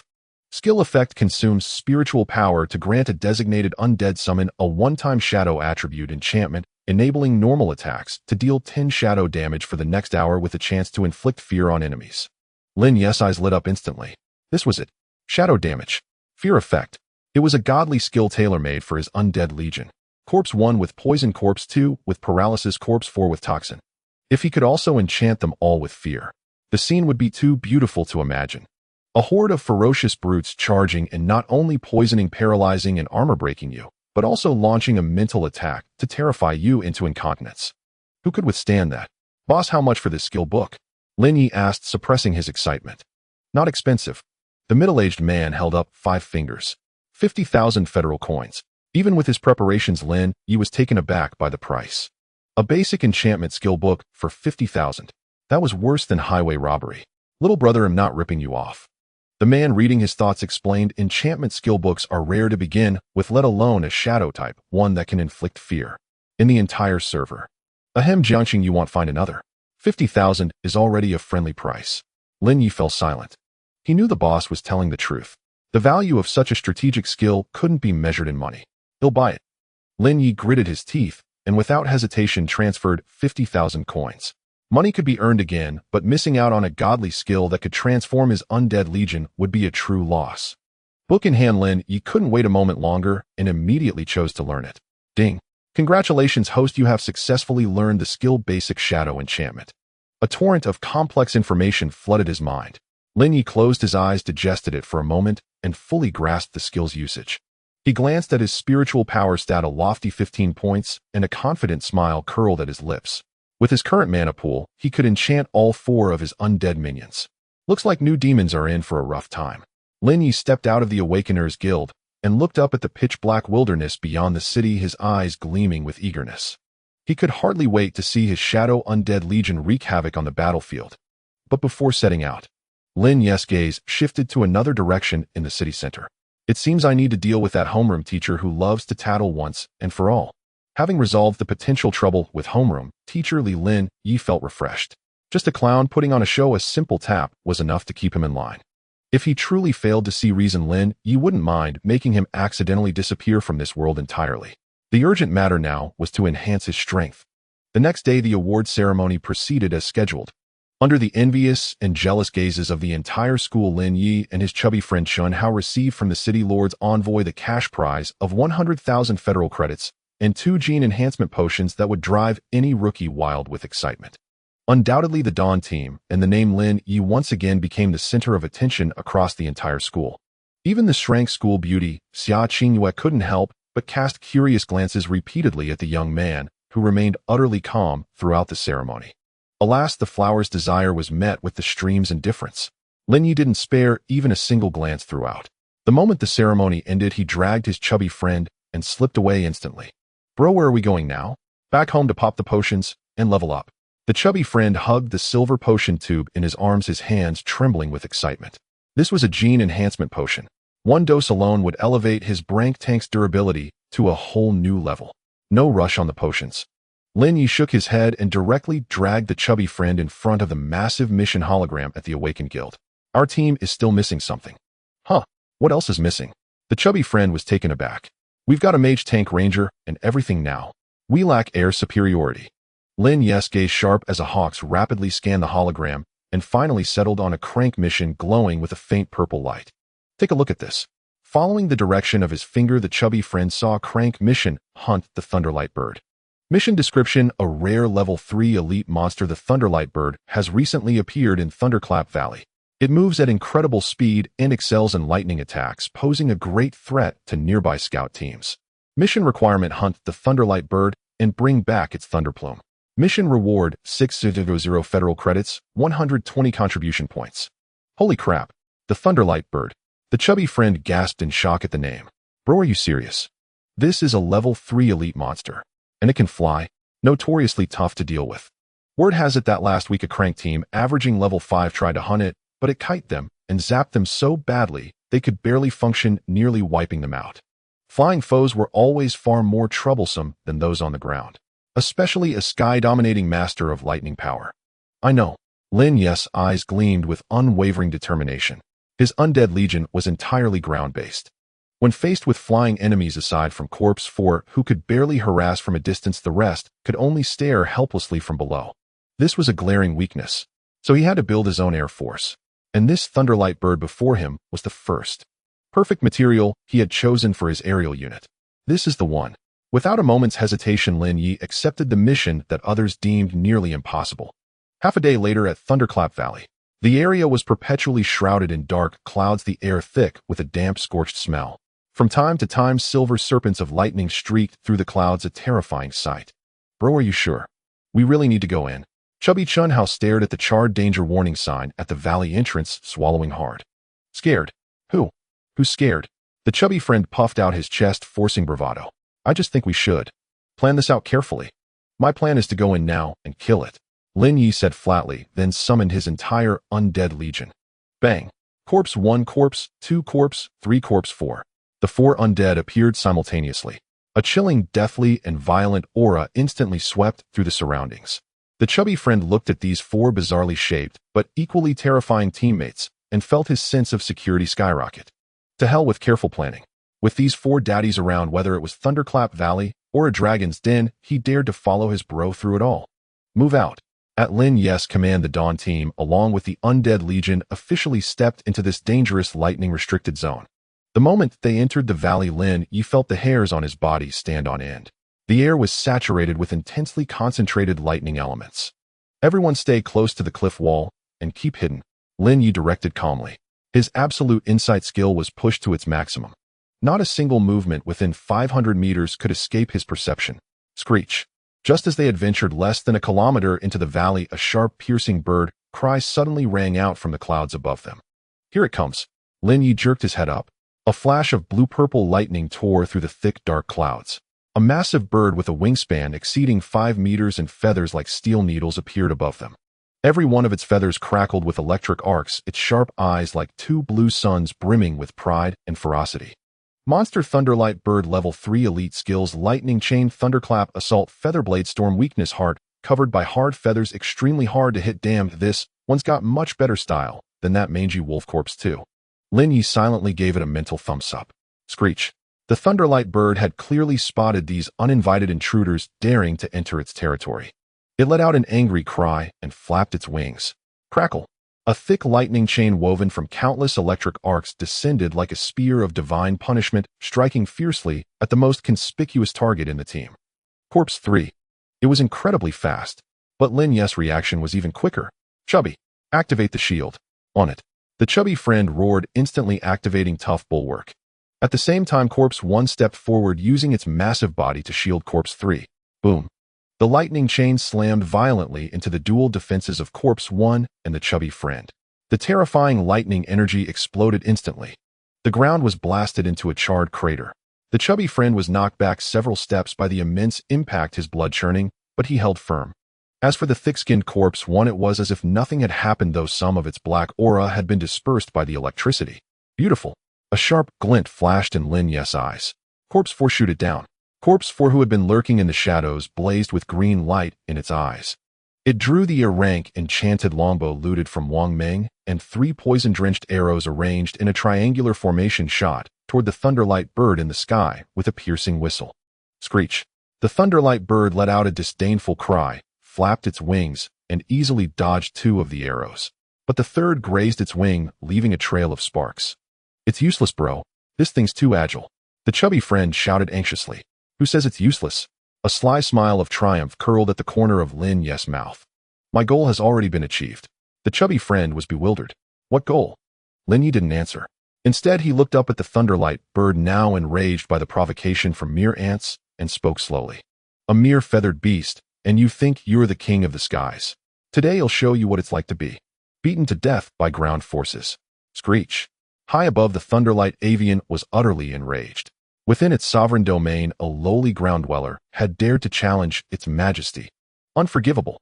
It unleashed a piercing cry of fury and violently flapped its massive wings. Whoosh! Dozens of feathers, hard as steel needles, shattered free from its body.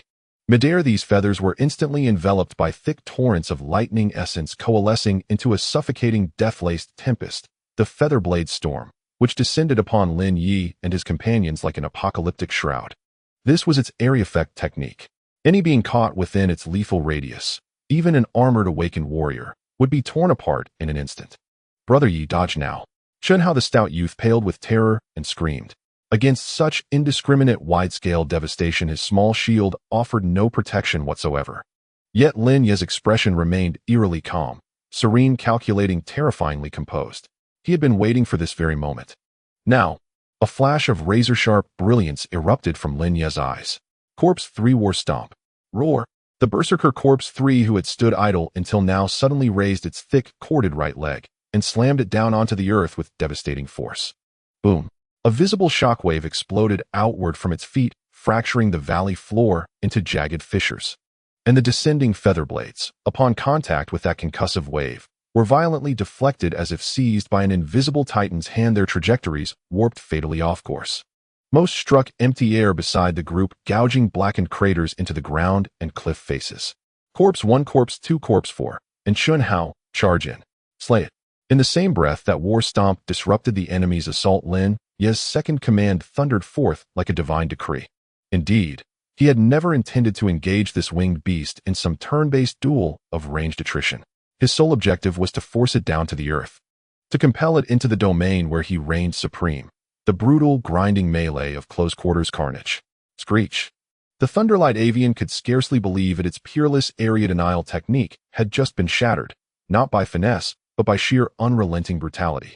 Even more horrifying was the sight before it. Those very creatures it had dominated moments earlier now surged forward, eyes burning crimson, closing in on its imminent landing point from all sides. Too late. By the time it grasped, the trap escape was impossible. Crunch. A deafening impact shook the valley as the avian's colossal form crashed heavily onto the earth, sending plumes of dust billowing skyward. What awaited it was four figures radiating pure death and slaughter. Roar! Corpse 1 led the charge, immediately activating its rabid hound mode. Its iron-hard physique, fortified by 30 points of constitution, barred the avian's path to rising. The creature's razor-sharp beak and talons struck Corpse 1 again and again, sparking showers of white-hot metal, but inflicted not a single meaningful wound. Crackle! Corpse 2's paralyzing arc surged forth without restraint, lashing repeatedly at the avian's skull. Though each strike dealt modest damage, the maddening paralysis steadily sapped its speed and coordination, slowing its every motion to a sluggish crawl. Fwoosh! Fwoosh! Fwoosh!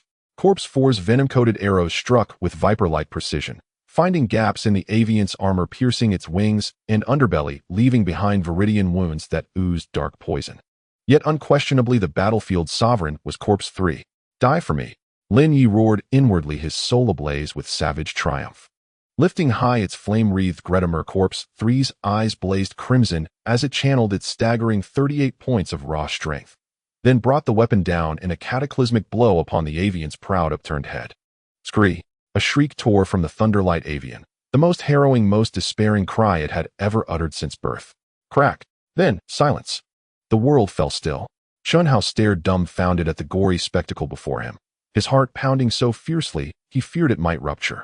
That airborne sovereign, moments ago a tyrant commanding storms from the heavens, was now bludgeoned to death in a merciless coordinated ambush. Ding! Your necrotic legion has slain level 3 elite monster, Thunderlight avian. Gained experience points 500. Gained soul shards 150.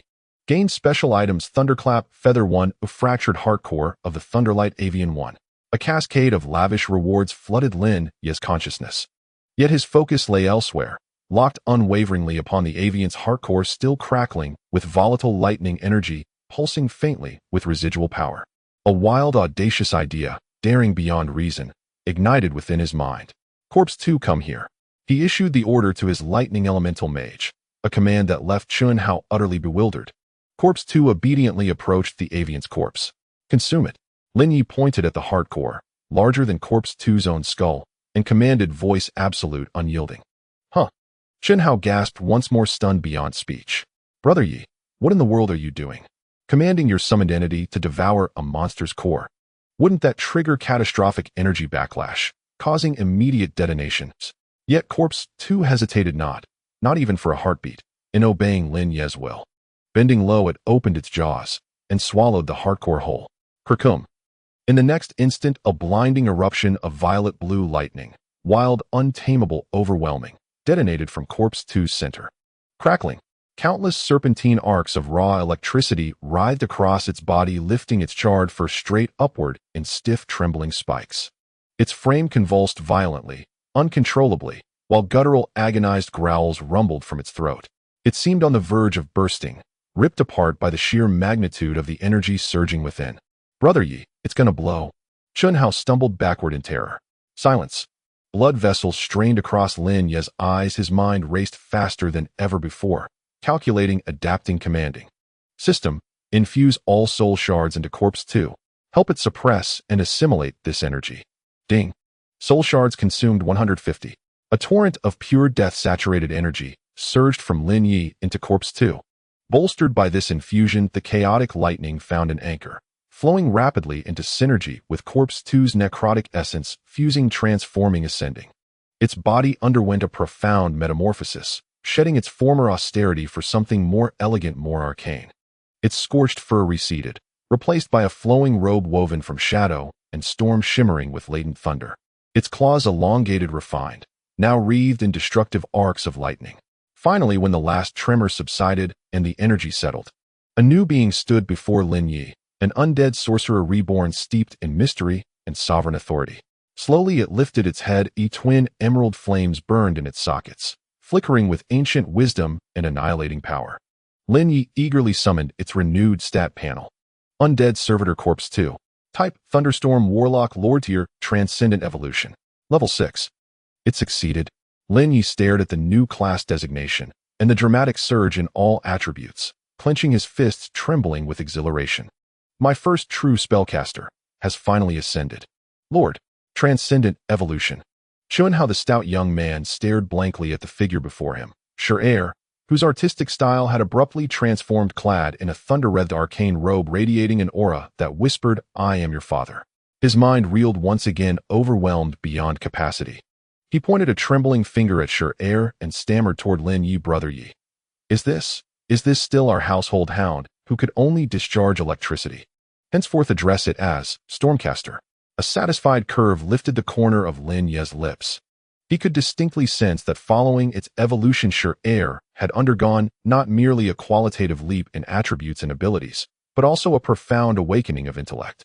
Within its eyes, now burning with ghostly flames, no longer lurked the raw, unthinking instincts of a beast.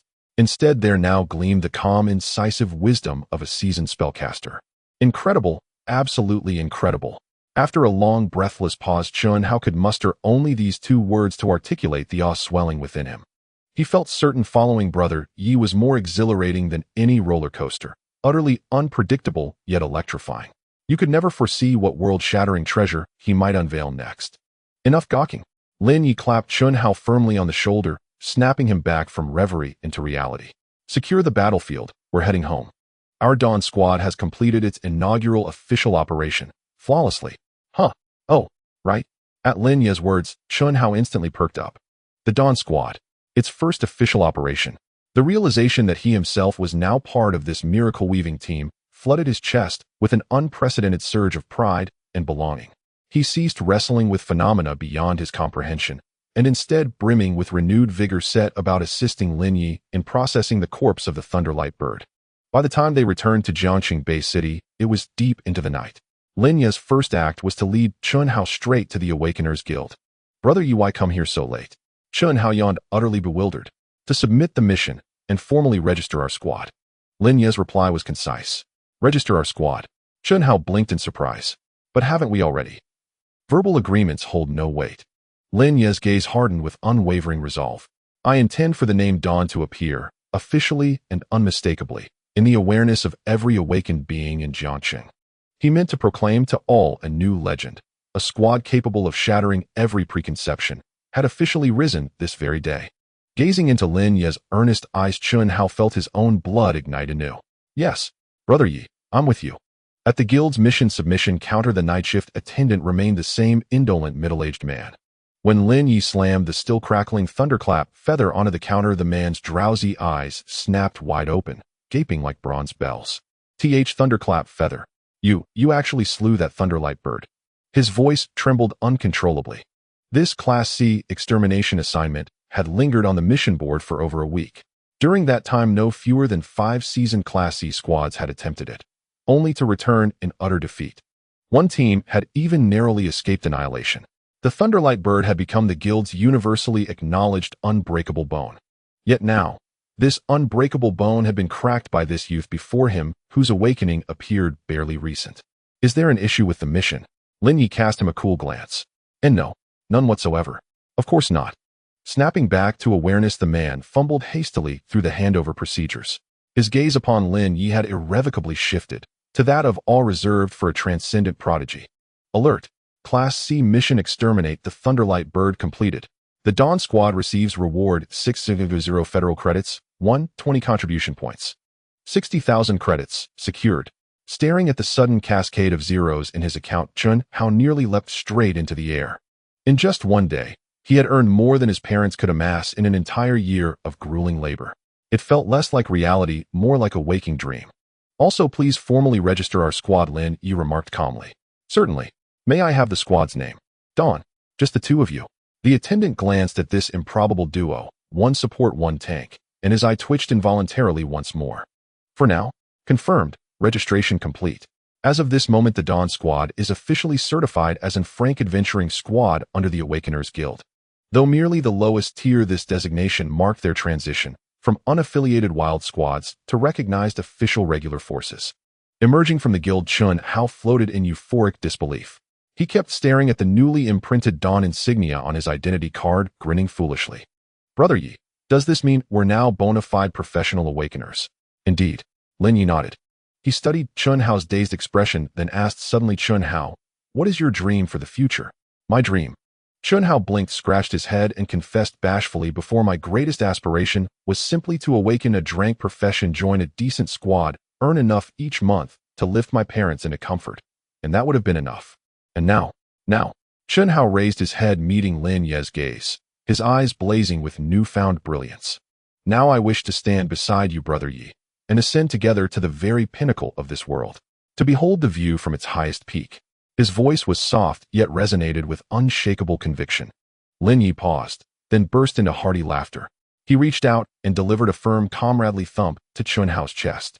Excellent. Truly worthy of being Lin Ye's brother. Beneath the streetlights, the silhouettes of the two youths stretched long and intertwined, a bond named camaraderie quietly ascending between them. Oh, Brother Ye. Chunhao recalled something and withdrew a silver vial from his spatial ring. This is my share of the genetic enhancement serum. I believe you need it far more than I do. This time, before Lin Ye could refuse, he spoke with absolute finality. Brother Ye, don't speak. Hear me out. He fixed Lin Ye with solemn eyes. I am the tank. My duty is to absorb blows. My profession, Stone Guardian, inherently grants damage mitigation, so additional enhancement yields diminishing returns. But you are different. You are the Dawn Squad's mind, the irreplaceable core. Your safety is paramount. So long as you stand, the Dawn Squad shall never fall. Therefore, this serum belongs to you. Brother Ye, do it for me. Do it for the Dawn Squad. Looking at the fat guy's earnest expression that clearly said, if you don't accept it, you're not my brother, Lin Ye fell silent. A moment later, he smiled. Without further pretentiousness, he took the potion. All right. He looked at the fat guy and nodded firmly. He'll take it. Hee. The fat guy revealed a simple, honest grin. Well, night bro, I'm going home to chug this potion. It'll become your strongest support as soon as possible. Go ahead. After parting ways with the fat guy, Lin Ye walked home alone, toying with the two silver, gene-enhancing potions in his hand, a warm current flowing through his heart. In this cruel dog-eat-dog world, having a brother he could trust with his life without reservation was perhaps the greatest fortune since his transmigration. Fatty, don't worry. Lin Ye clenched the potions in his hand, his eyes blazing with unprecedented determination. One day, it'll make the name Dawn resound across the entire world. By then, we brothers will stand together shoulder to shoulder atop the summit of this world. Returning home, Lin Ye locked the door behind him. Without a moment's hesitation, he injected both A-grade gene-enhancing potions into his body. Boom. A violent torrent of life-infused energy surged from his heart, flooding every limb and bone. Lin Ye felt every cell in his body cheer, leap, and evolve under the impact of this raging current. His bones grew tougher. His muscles became denser. His neural reflexes reached an entirely new level. This sensation of being reborn lasted for over 10 minutes before gradually subsiding. Lin Ye exhaled a long breath of stale air, feeling an unprecedented explosive power surging through him. He opened his attribute panel. Name Lin Ye, class Necrotic Arbiter, unique level 5, 130,600 strength, 1520 constitution, 1418 agility, 1520 spirit, 1825 holy crap. Seeing his sharply increased attributes, even Lin Ye couldn't help but curse. 2 A-grade potions had boosted his 4 primary stats by an average of over 5 points. Especially his spirit attribute, which had skyrocketed to 25 points. This was faster than a rocket. With his current physical abilities alone, he could easily crush most combat-type awakeners below level 5. Awesome. Feeling the surging power within him, Lin Ye was refreshed. As they say, a full belly leads to thoughts of. Well, with strength gained, it was time to earn more money. He now bore the heavy responsibility of turning his good brother into the world's toughest man. And that required money. A sea of money. Lin Ye opened the Awakener Guild app, ready to take on another crank mission to go hunting. But just then, a newly refreshed emergency mission, glowing with a piercing red light, instantly captured his full attention. Crank Emergency Mission Rescue Blaze Squad. Mission description: the Blaze Squad lost contact while executing a mission to eradicate a goblin tribe suspected to be in grave danger. This squad includes Li Tianba, the young master of the Li family, one of the 4 great clans of Jiang City. Mission requirement: find the Blaze Squad and bring them back safely. Alive or dead, bring them back. Mission reward: 100 federal credits, 200 contribution points, and a favor from the Li family. The Li family. Lin Ye raised an eyebrow at the name. He had some impression of this clan. Back in the Awakening Hall at school, among the lackeys who followed Wang Ming and mocked him, a few seemed to bear the surname Li. A goblin tribe. A flicker of thought passed through Lin Ye's eyes. The one he had previously wiped out was just a goblin outpost. But this mission mentioned a tribe. A single word made all the difference. A tribe meant at least several hundred goblins and possibly even higher ear goblin shamans or goblin warriors. No wonder even in a ranked talent like Li Tianba had failed. 100,000 credit reward plus a favor. Lin Ye stroked his chin and smiled. He accepted the mission. He wanted the money, and he wanted the man to rescue him personally. Half a day later outside the valley where the goblin tribe was located, Lin Ye's figure appeared like a ghost on a hidden cliff. He gazed down at the goblin camp, 10 times larger than the outpost had seen before, a cold glint in his eyes. The air was thick with the stench of blood. The camp was littered with signs of battle. A few mutilated corpses in awakener armor hung from wooden poles like trophies. Looks like they were truly annihilated. Lin Ye's absolute insight had already scanned the entire tribe. There were over 300 goblins in the tribe. Among them, a level 5 elite, a goblin shaman. A bit tricky, but no big deal. A hunter's smile spread across Lin Ye's face. He was about to summon his undead legion and start the slaughter. But then his brow furrowed. Ding. Absolute insight skill triggered. Survivor detected. Lin Ye's gaze locked onto the largest tent in the center of the tribe, built from massive stones. In his vision, a green dot representing a friendly unit flickered weakly within. There's still someone alive. Surprised and confident in his skills, he summoned his ADC corpse, 4 activated shadow step, and stealthily approached. Minutes later, Lin Ye's figure slowly materialized in the shadows of the stone tent. He peered through a gap in the tent fabric. Inside, a young man, charred black by fire, barely breathing and looking utterly wretched, was tightly bound to a wooden stake. Around him, 7 or 8 goblins danced with torches, seemingly performing some dark sacrificial ritual. A flaming emblem on the young man's chest marked his identity: Li Tianba, young master of the Li family and a rank blaze master. Hee. The hunched goblin shaman, clutching a bone staff, let out a grating cackle as it raised the staff to perform a craniotomy on Li Tianba. Li Tianba's eyes were filled with terror and despair. He and a rank genius, the Li family's heir, was about to die at the hands of these filthy, lowly, green-skinned beasts. He refused to accept it. But just as the bone staff was about to shatter his skull, swoosh, a faint, almost negligible sound of something cutting through the air suddenly rang out. Pooh! The goblin shaman's cackle was cut short. Its ugly head burst like a popped balloon. Red and white splattered across Li Tianba's face. Li Tianba. He stared blankly at the headless body collapsing before him, his mind a complete blank. What just happened? Lin Ye, outside the tent, let out a whistle. Corpse 4's level 5 poison shot, combined with the fear effect of shadow enchantment, made killing a same-level fragile shaman child's play. All right, the boss is dealt with. Lin Ye watched the goblins inside the tent thrown into chaos by their leader's sudden death, a cruel smile curling at his lips. Now it's your turn. You little XP pinatas. He was about to make his move. But just then, Li Tianba, tied to the stake, suddenly started screaming hysterically at him like a madman. Who's there? Show yourself. He seemed to mistake Lin Ye for someone from a rival family waiting to swoop in. I warn you, I'm from the Li family. If you so much as touch me, my father will never let you go. Lin Ye stopped in his tracks. He looked at the fool, still blustering even at death's door, and suddenly smiled. The Li family. He stepped slowly out of the shadows, a playful grin on his face. Is that supposed to impress me? You. Li Tianba froze for a moment when he saw Lin Ye's face, then his eyes filled with even deeper contempt and disdain. A crank support trash. You saved me. What a joke. As if deeply insulted, he barked orders at Lin Ye arrogantly. Trash. Stop standing there like an idiot. Come over here and untie me. Then escort me out of here. If you serve me well today, I might consider making you one of the Li family's dogs back in the base city. The smile on Lin Ye's face slowly vanished. His eyes grew cold bit by bit. You know what?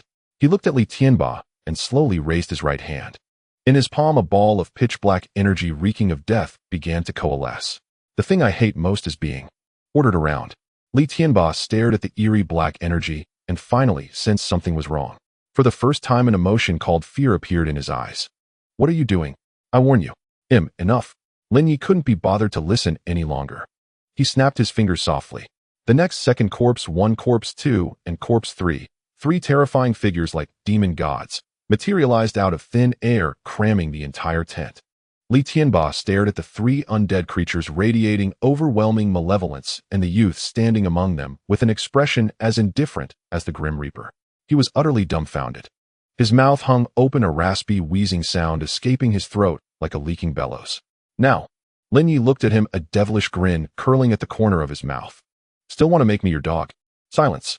An absolute suffocating silence. That monstrous wolf. its form as brutal and armored as a war rhinoceros. That enigmatic sorcerer draped in a robe crackling with lightning. That colossal zombie warrior wielding a flaming gretamer descending like a demon god incarnate. And that terrifying archer lurking unseen within the shadows, so dreadfully potent that his very presence sent tremors shuddering through Li Tianba's soul. What in heaven's name was this legion of abominations? He opened his mouth, yet only a choked guttural croak escaped like that of a chicken strangled mid-squawk. Not a single word could be uttered. His pride as an rank prodigy, his dignity as the young master of the Li clan, shattered utterly beneath the overwhelming, incomprehensible terror radiating from these four undead sovereigns.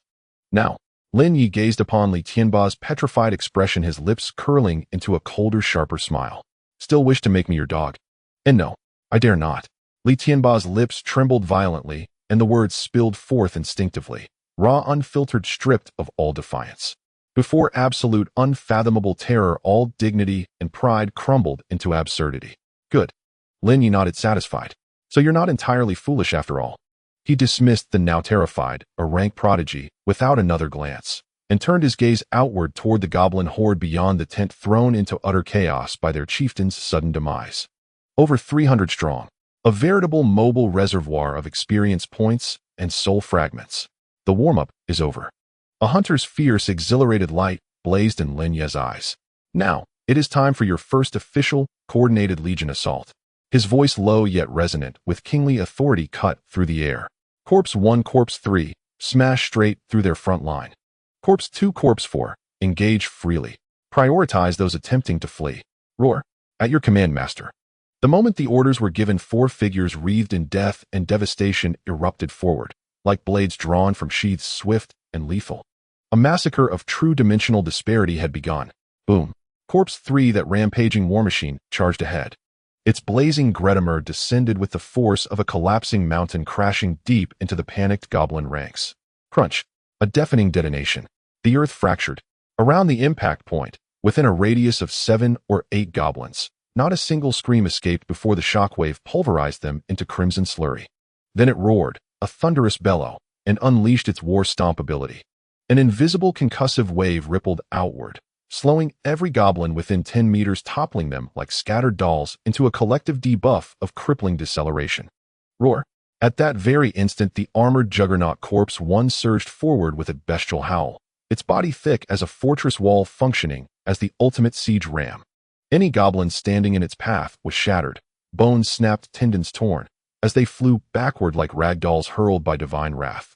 It didn't even bother using its claws, merely charging, colliding, and carving a crimson furrow through the goblin's fragile formation with sheer unstoppable momentum.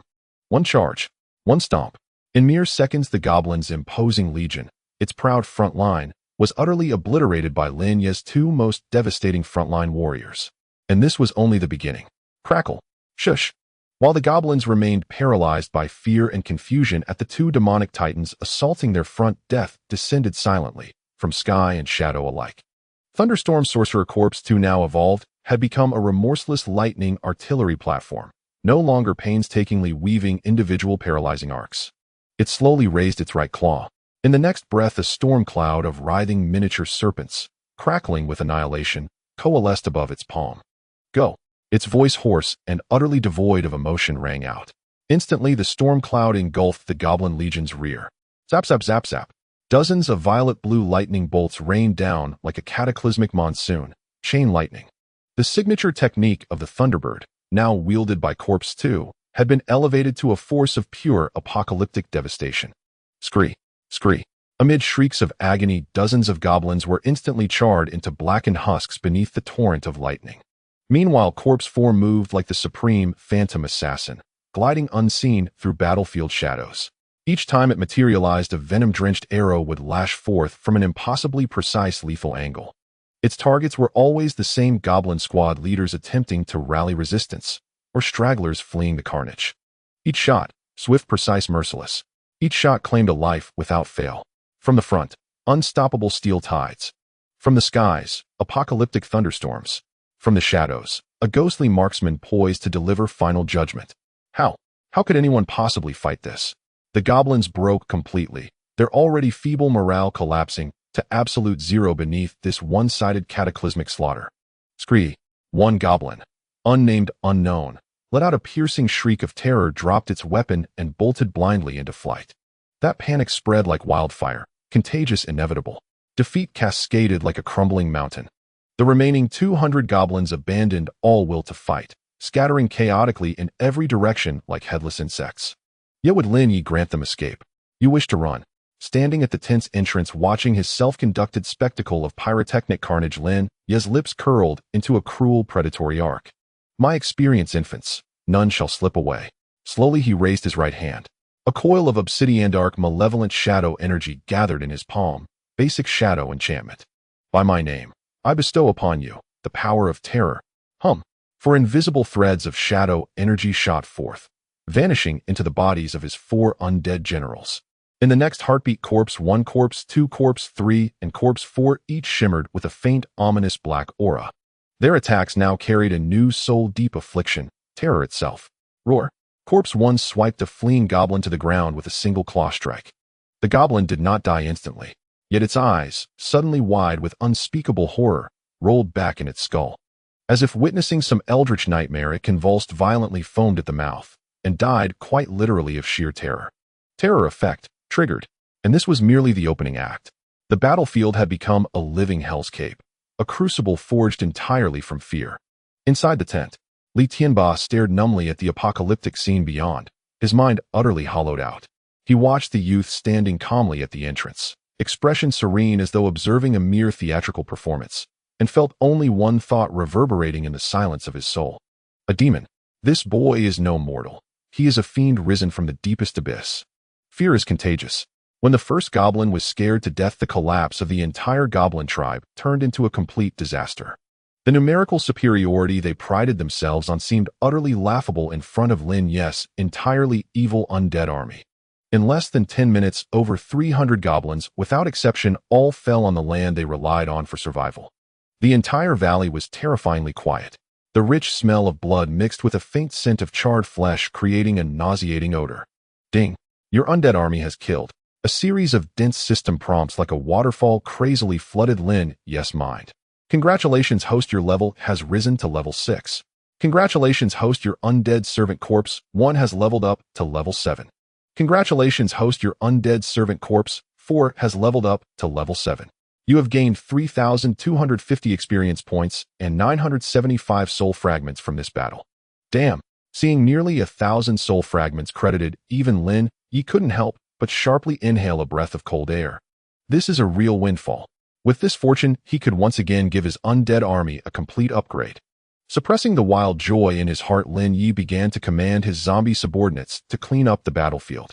He himself slowly walked back to the stone tent that held Li Tianba. At this moment, Li Tianba no longer resembled the arrogant figure from before. He lay slumped beneath the wooden stake like a dead dog, his eyes glazed, his face ashen, seemingly completely terrified by the earlier one-sided massacre. Seeing Lin Ye enter, his body trembled uncontrollably, his eyes filled with profound fear. Don't kill me. His voice was hoarse and unrecognizable. Rest assured, Lin Ye looked down at him, the corners of his mouth curling into a devilish smile. You are still of use to me now. Saying this, he waved his hand. Corpse 1 stepped forward and bit through the ropes binding Li Tianba. Li Tianba regained his freedom, but couldn't even stand staring blankly at Lin Ye. Tell me everything about your flame team's mission exactly as it is. Especially, why did you fail? At these words, Li Tianba's body stiffened suddenly. A flicker of struggle and hesitation flashed in his eyes. However, when he saw the 4 terrifying figures resembling demonic gods standing behind Lin Ye, the last shred of pride he had as an A-class genius crumbled instantly. I'll tell you everything. He poured out all he knew as if tipping over a bamboo tube full of beans. It turned out their mission was ostensibly to exterminate the goblin tribe. But in reality, the Li family had given him a secret hidden task, to find an object concealed deep within this tribe. At first they were doing well. With the powerful strength of an A-class genius, Li Tianba led his team to crush their way into the heart of the tribe. But just as they were about to complete their mission, an unexpected event occurred. The goblin shaman hidden in the shadows suddenly launched a surprise attack. Using some bizarre method, it instantly sacrificed all the goblins in the tribe. Then it summoned an extremely terrifying abomination made of flesh and bones. The Flame team was utterly torn apart by that invulnerable and immensely powerful abomination in the blink of an eye. Only Li Tianba survived by luck due to possessing a magical item that ensured his life. Abomination. Lin Ye's brows furrowed tightly at this point. How could such a low-level magical creature as a goblin use high-level necromantic spells like sacrifice and summon? This is unscientific. What is that object? Lin Ye pressed for more. I don't know. Li Tianba's voice carried a hint of a sob. I only know that it seems to be hidden under the shaman's altar. Altar? Lin Ye's eyes sparkled. He immediately took Li Tianba into the tent where Corpse 4 had just shot the shaman.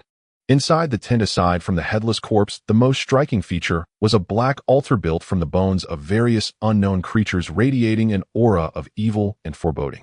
In the center of the altar, a mysterious rune drawn in blood was etched in a disturbingly intricate design. The moment Lin Ye saw that rune, his pupils constricted sharply, because he recognized that rune, or rather he had seen it in the system's database. It belonged to a notorious evil organization that even the federal government feared. Their emblem, the Abyssal Cult. It's actually them. Lin Ye's heart surged with turmoil. The Abyssal Cult, a mad organization that believes the abyss is humanity's ultimate destination. They lurked in the shadows of the human world for years, employing various evil and inhumane methods to conduct forbidden experiments, attempting to open a permanent passage to the abyss. The federal government had attempted to eradicate them multiple times, but each time the results were minimal, because the members of this organization were simply too bizarre and difficult to deal with. Lin Ye never expected that he would encounter something related to this terrifying organization in such a desolate small goblin tribe. Corpse 3, destroy this altar for me. A glint of cold light flashed in Lin Ye's eyes. Yes, master.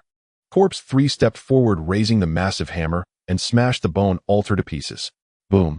As stones flew with the collapse of the altar, a dark compartment hidden beneath it appeared before Lin Ye. Inside the compartment, there were no treasures or weapons. Only a palm-sized black fragment made of an unknown metal covered in bizarre patterns. In the center of the fragment, the evil emblem of the Abyssal Cult was similarly engraved. Lin Ye carefully took the fragment out of the compartment. Ding. Special quest item discovered, fragment of the Abyssal Altar, 17 item description, a fragment filled with abyssal energy seemingly part of a massive altar. Collecting 7 fragments may uncover a shocking secret. Quest item. Lin Ye gazed at the fragment in his hand, his expression growing increasingly serious. He had a strong premonition. It seemed he had unknowingly gotten himself involved in a tremendous trouble. What is this? Li Tianba beside him fixed his eyes on the fragment instantly. His face revealed a greedy and fanatical expression. That's it. It's this thing. Hurry. Give it to me. He lunged at Lin Ye like a madman. Lin Ye frowned, a hint of disgust, and killing intent flashed in his eyes. He sidestepped easily, avoiding Li Tianba's lunge while kicking him down to the ground. It seems you know much more than you let on. Lin Ye slowly stepped forward, placing a foot on Li Tianba's chest, his voice cold and devoid of emotion. Speak. What exactly is this thing used for? Ugh. Li Tianba felt as if an immense mountain were pressing down on his chest, crushed under Lin Ye's seemingly ordinary foot. Even breathing had become excruciatingly difficult. His face, already hideous from burns, was now twisted in agony and terror. At this moment, he truly realized the terrifying power of this seemingly harmless crank support. This guy was definitely playing the fool. He was no support at all. He was a humanoid tyrannosaurus in support's clothing. He'll talk. Cough. He'll tell you everything. Faced with the threat of death, Li Tianba's meager pride vanished like chaff before the wind. Only then did Lin Ye slowly lift his foot. Cough, cough, cough. Li Tianba, as if granted a pardon, lay on the ground, coughing violently and gasping for fresh air like a fish on the brink of death. It took him a long while to recover. He looked at Lin Ye, his eyes no longer holding contempt or disdain, only deep-seated fear.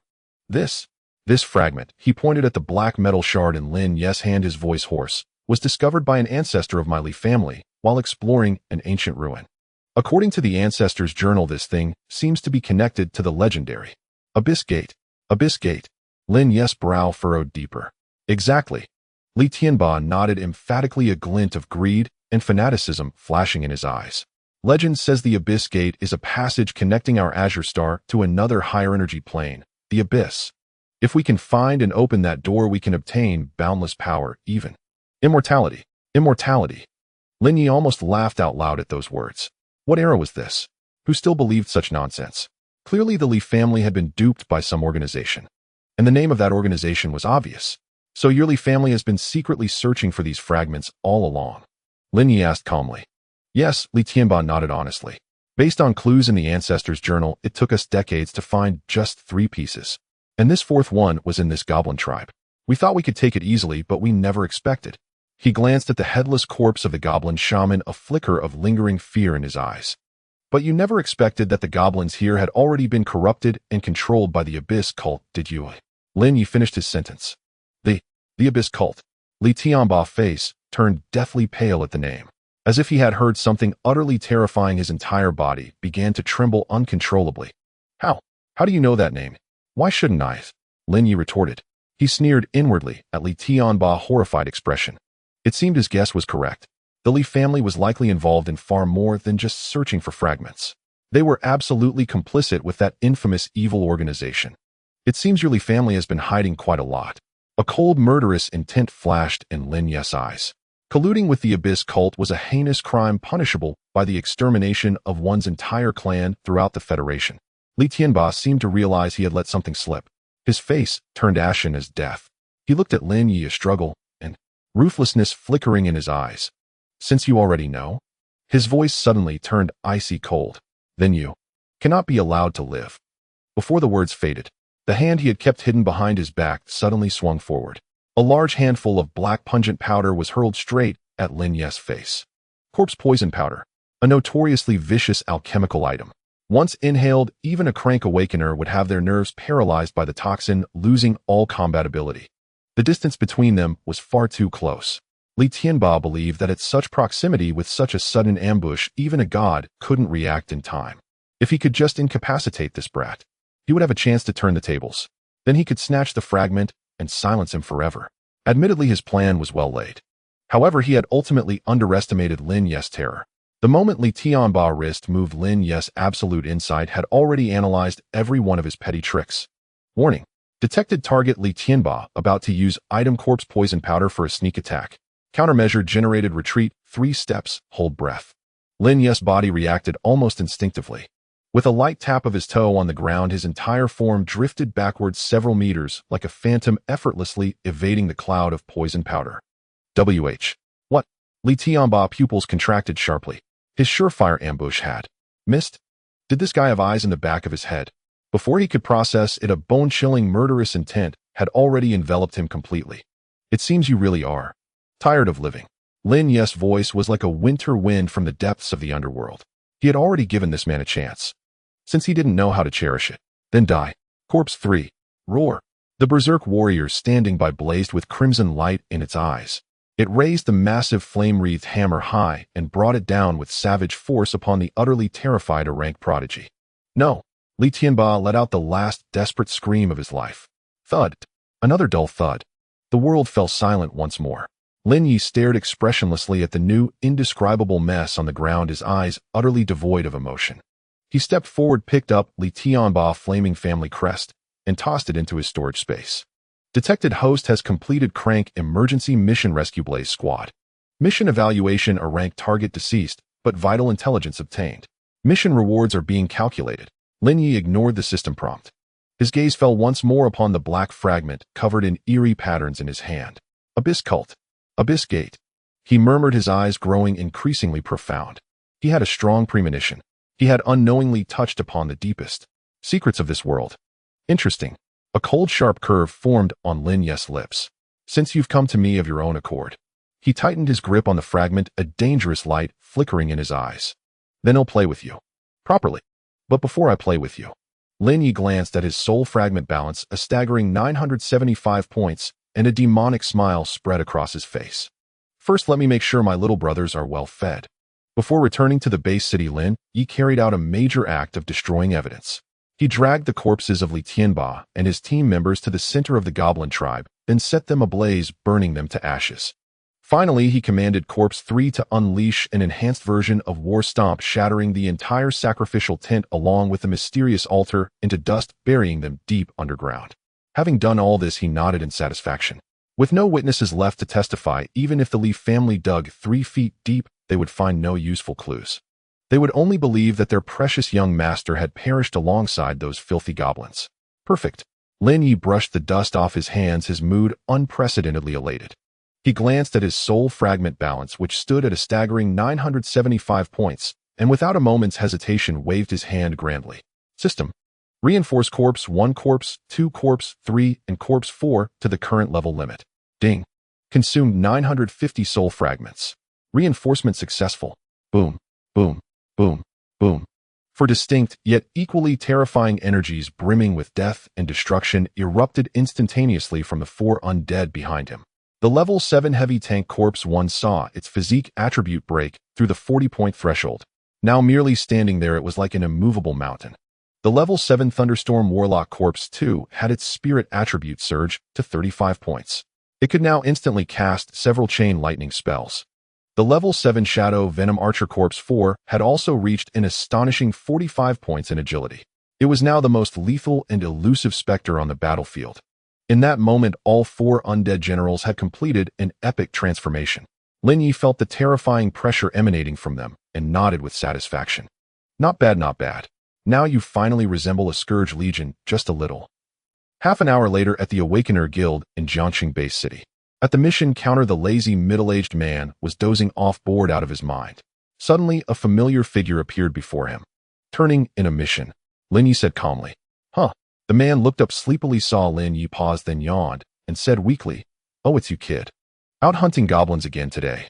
In his view, a newbie duo like Lin Ye could only take on frank missions like eliminate the goblin outpost. No. Lin Ye shook his head. He gently placed the still-burning Li family emblem, which he had picked up from Li Tianba corpse, on the counter. I'm here to turn in this mission. The man's gaze fell on the emblem. He froze for a moment. Then his lazy, indifferent face suddenly stiffened. His eyes instantly bulged like a cow's. He shot up from his chair like a cat whose tail had been stepped on, grabbing the emblem. B Blazing Flame emblem. This is the emblem of the Li family's Blazing Flame Squad. His voice turned shrill with excitement. You kid, you took that crank emergency search and rescue mission. His loud, robust shout instantly drew the attention of everyone in the hall. What? Someone took the mission to rescue the Li family's young master. Who? That's insane.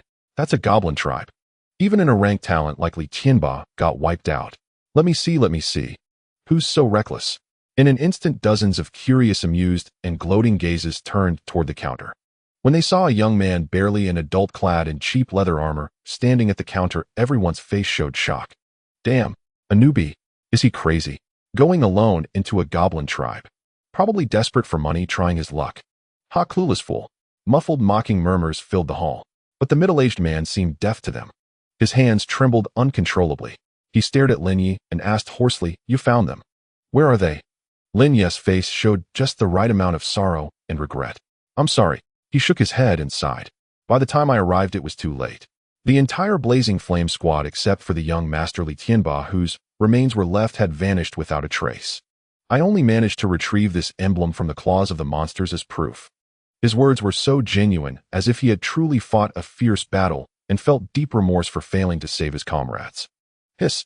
A collective gasp echoed through the hall. Annihilated. Li Tianba, a ranked genius squad, had truly been annihilated. The news exploded like a bomb in everyone's hearts. The middle-aged man's face turned grim. Though the people weren't saved, the mission was technically complete. After all, the requirement was to see the person alive or the corpse. Now with the token, it counted as seeing the corpse. What a shame. He shook his head regretfully, about to process Lin Ye's mission settlement. But just then a sharp, questioning voice rang out from the crowd. Wait. I have a question. A young man, also looking like a student, stepped forward. He pointed at Lin Ye and asked disdainfully, Are you saying you alone broke into the heart of the goblin tribe, snatched the token under the siege of a level 5 goblin shaman and hundreds of goblins, and then walked out unscathed? He sneered, looking around, and shouted, Everyone, do you believe that? No. That's one hell of a tall tale. A crank support. What gives him the right? Boos of agreement erupted from the crowd. Indeed. Lin Ye's story was full of holes. So much so that no one was willing to believe it. Even the middle-aged man's eyes flickered with suspicion. Yet facing everyone's doubts, Lin Ye's face remained as calm as still water. He couldn't even be bothered to say another word to the fool who had jumped out to cause trouble. He silently placed his ID card on the counter. Then he said calmly, Instructor, please help me settle the points for this mission too. Points? What points? Everyone was stunned. The middle-aged man was also confused. He instinctively placed Lin Ye's ID card on the point reader. The next second, beep. A sharp piercing alarm suddenly rang out. Immediately, the massive electronic screen in the center of the guild hall, which displayed mission completion records and contribution point rankings, flickered violently. At the very top, the fastest crank mission completion record held for an entire week by Shrank genius Yue was abruptly and rudely pushed down by a golden light. A new line of text glowing with glaring red light and exuding a violent aesthetic appeared before everyone's eyes with the dominance of a sovereign. Frank Adventure Squad Dawn member Lin Ye solo completed Crank Emergency Mission Search and Rescue Blazing Flame Squad. Mission duration 3 hours 25 minutes. Mission evaluation: a rank. Broke and refreshed the Crank Mission Fastest Legend record. Reward contribution points X 300. Boom. In that moment, the entire Awakener guild erupted into chaos. Everyone stood frozen as if struck by a divine thunderbolt, staring blankly at the glaring text, their minds a blank. Broke the Shrank Genius record. A crank support. Solo completion. Thighs, is this for real? Silence. The entire Awaken guild was engulfed in a deathly stillness. You could hear a pin drop. Everyone seemed to have been collectively struck by a silence spell, their mouths agape, eyes wide, and staring blankly at the enormous glaring red information screen, feeling as if their worldview was on the verge of collapse. A record broken. That insurmountable wall of the younger generation in Jiang City, the fastest legend of crank missions created by the Shrank genius, the Frost Queen Xia. Had it just been shattered by a nameless newcomer whose profession was merely a crank support, and moreover in a manner bordering on overwhelming. Xia record was 4 hours and 15 minutes. This kid named Lin Ye had beaten her by nearly an entire hour. Is this some kind of international joke? My eyes. Are they malfunctioning? Pinch me. Quick. Let me see if I'm dreaming. A crank support. Completing a crank emergency mission solo.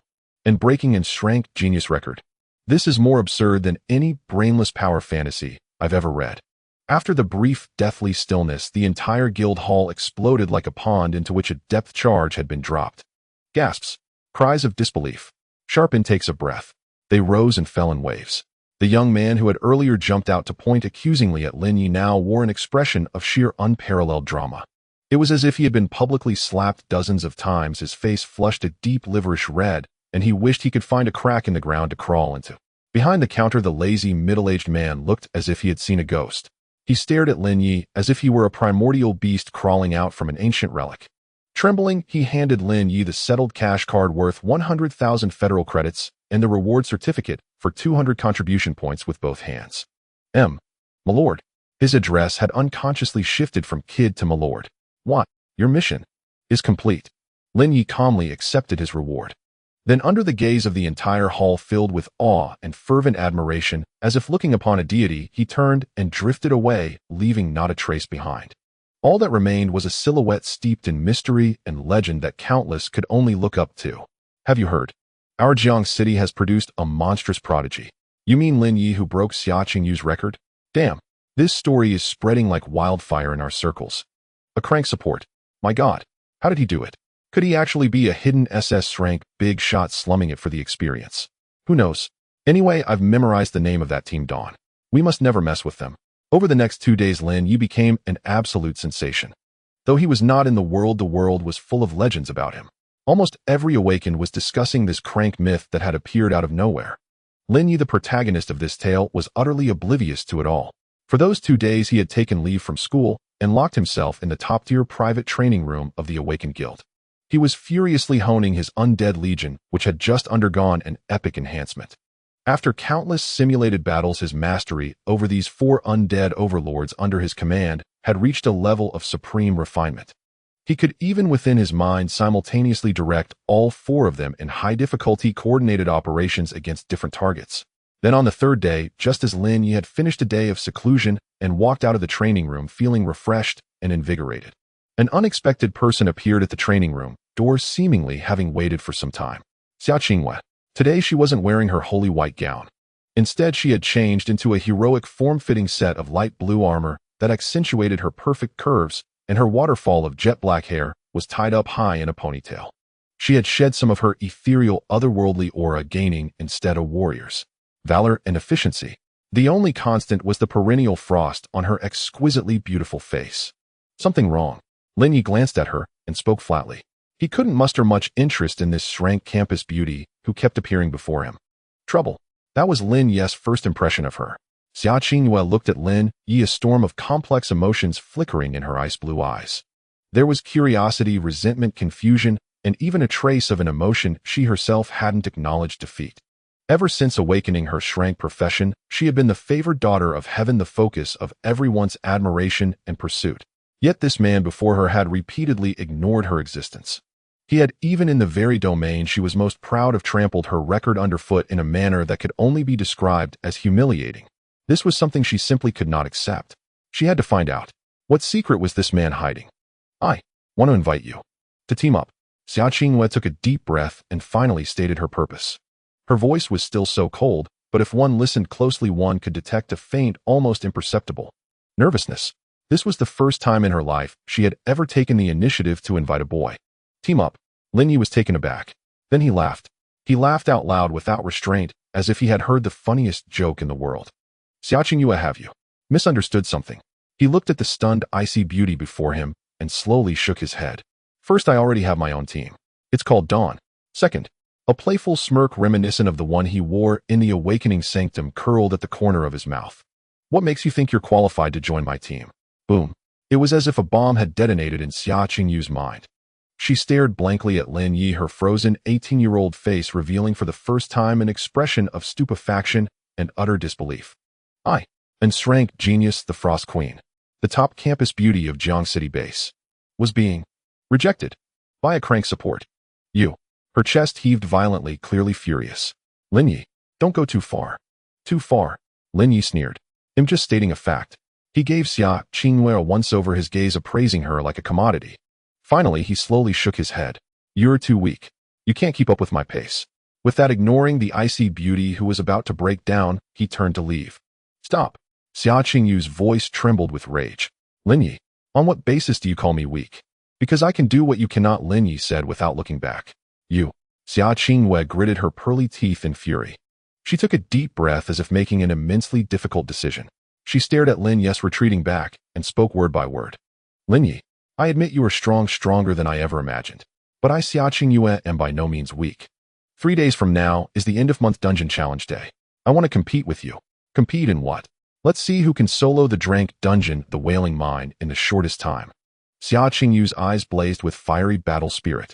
If you lose, you have to join my team. And what if I win? Lin Ye finally stopped and turned back, asking with interest. A faint blush crept onto Xia Qingyue's pretty face, but she still gathered her courage and met his gaze. If you win, then our Ice Phoenix team will from then on follow your orders. From now on, our Ice Phoenix team will listen to you. Xia Qingyue's words were resolute and powerful. In her ice-blue eyes there was a pride and confidence that came with being in shrank genius. To her, this wager had already given Lin Ye enough face. It must be noted that the members of her Ice Phoenix team were all at least rank. A star-studded elite team like this actively recognizing a crank support as their leader. If this were to get out, it would surely drive the entire younger generation of Jiang City Base mad. She believed that Lin Ye had no reason to refuse. However, not interested. Lin Ye's response once again exceeded her expectations. He didn't show the slightest hesitation and directly rejected her. Why? This time Xia Qingyue was genuinely struggling to maintain her composure. Her voice rose a few pitches due to her inability to understand. What benefit would it bring me to recruit a trash team composed of B and A ranks? Lin Ye glanced at her, his gaze reminiscent of a teacher looking at a mischievous child. It would only slow down my monster hunting efficiency. You. Xia Qingyue trembled with anger, her chest heaving violently. Trash team. Slow down efficiency. Was this something a person could say? When had Xia Qingyue ever suffered such humiliation? Lin Ye. She nearly bit her silver teeth, speaking each word distinctly. What will it take for you to agree to my challenge? Today I am going to confront this guy. I must use my most proud strength to thoroughly dampen his arrogance. Lin Ye looked at her stubborn expression of, I won't leave until you agree, and felt a bit of a headache as he rubbed his brow. He originally didn't want to have too much interaction with this proud daughter of heaven, because he knew very well that such a woman usually represented endless trouble, but it seemed that this trouble had taken the initiative to come to him. All right, Lin Ye sighed, finally relenting. The wager is acceptable. However, the stakes need to be changed. Xia Qingyue's eyes instantly brightened. You say? If I win, Lin Ye looked at her, a playful smirk tugging at the corners of his mouth. You and your Ice Phoenix team will all merge into my dawn. And as reserve members. What a... Xia Qingwei was once again stunned by Lin Ye's astounding statement. Reserve members. She and Shrank Genius would lead a bunch of A and rank subordinates to be reserve members of an Frank team with only 2 people. If this got out, how would Xia Qingwei survive in Jiang City in the future? What? Afraid? Lin Ye's lips curled into a provocative grin. Who is afraid? Xia Qingwei, spurred by his taunt, agreed without a second thought. All right, it's settled. Then what if you lose, as she countered. I won't lose. Lin Ye said lightly, then ignored the icy beauty who was on the verge of exploding with anger, turned, and walked away. Leaving Xia Qingwei standing there alone, tightly clenching her fists, her pretty face flushed with anger. Lin Ye, you wait for me. 3 days later, I will definitely make you pay for your arrogance. 3 days passed in a flash. During these 3 days, Lin Ye thoroughly armed himself to the teeth. First, he used the 100,000 yuan prize money and the money from selling the flame blade to help the fatty replace all of his ranked junk with drank fine goods. Then he spent 50,000 yuan on his ADC Corpse 4 to buy a drank bow, the cloud-piercing bow, which had an armor-piercing effect. As for himself, he found an extremely rare skill book in the black market that could enhance all attributes of undead minions. A Halo-type skill book, Contract of the Dead. Although this skill book nearly exhausted all his savings, Lin Ye felt that the money spent was worth it. With this halo boosting him, the overall combat power of his undead army had increased by at least 30%. Now he was well equipped and stocked with ample ammunition.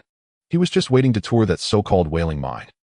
On the day of the dungeon challenge, Jiang City Base Dungeon Hall. This place is one of the busiest spots in the entire base city. Countless Awaken teams gathered here, setting off towards the dungeon spaces formed from the fragments of abyssal rifts filled with danger and opportunity. Lin Ye and Xia Qingyu's wager had already spread throughout the younger generation of Jiang City through the campus forum. Thus today, the entrance to the Drank Dungeon Whaling Mine was packed with people, overflowing with crowds. Everyone wanted to witness this peak duel that could be called a battle of the century. On one side was the long-established Shrank genius Xia Qingwei. On the other was the recently rising and enigmatic crank legend Lin Ye. The clash between these two would definitely be like a meteor striking the earth. Who do you think will win? Is that even a question? It's definitely the goddess Xia Qingwei. She's in Shrank. Moreover, her team already cleared the whaling mine yesterday, reportedly, in less than an hour. Exactly. That Lin Ye, although a bit strange, is just a crank support. Soloing a Drank dungeon. That's just a pipe dream. Just wait and see, today his unstoppable legend will come to an end. Nearly everyone was betting on Xia Qingwei. After all, the reputation of Shrank genius was already deeply ingrained in people's minds. Amidst the crowd's discussions, Xia Qingwei, clad in blue soft armor and wielding an ice crystal staff, slowly approached the dungeon entrance, flanked by her Ice Phoenix team members. Her cold gaze swept around the crowd and quickly locked onto a figure leaning against the wall, yawning in boredom. She walked straight over. Lin Ye, you're here. Her voice was still as cold, but filled with a fierce battle intent. Lin Ye nodded, acknowledging her. According to the rules, I'll go first. Without further ado, Xia Qingwei took out her student card and swiped it on the stone tablet at the dungeon entrance. Ding! Ice Phoenix team leader Xia Qingwei applies for solo entry into Drank Dungeon Whaling Mine Time Challenge mode. Application approved. Buzz. The space ripples at the dungeon entrance, which resembled water waves, instantly stabilized, forming a teleportation portal glowing with a blue hue. Xia Qingwei turned to look at Lin Ye, her ice blue eyes filled with pride and confidence. Lin Ye, watch closely. I will let you know the insurmountable gap between a Shrank genius and a crank support like you who takes shortcuts. After saying that, she said no more, turning resolutely and stepping into the teleportation portal. Her figure disappeared within the light gate. On the dungeon stone tablet, a bright red timer began to slowly tick.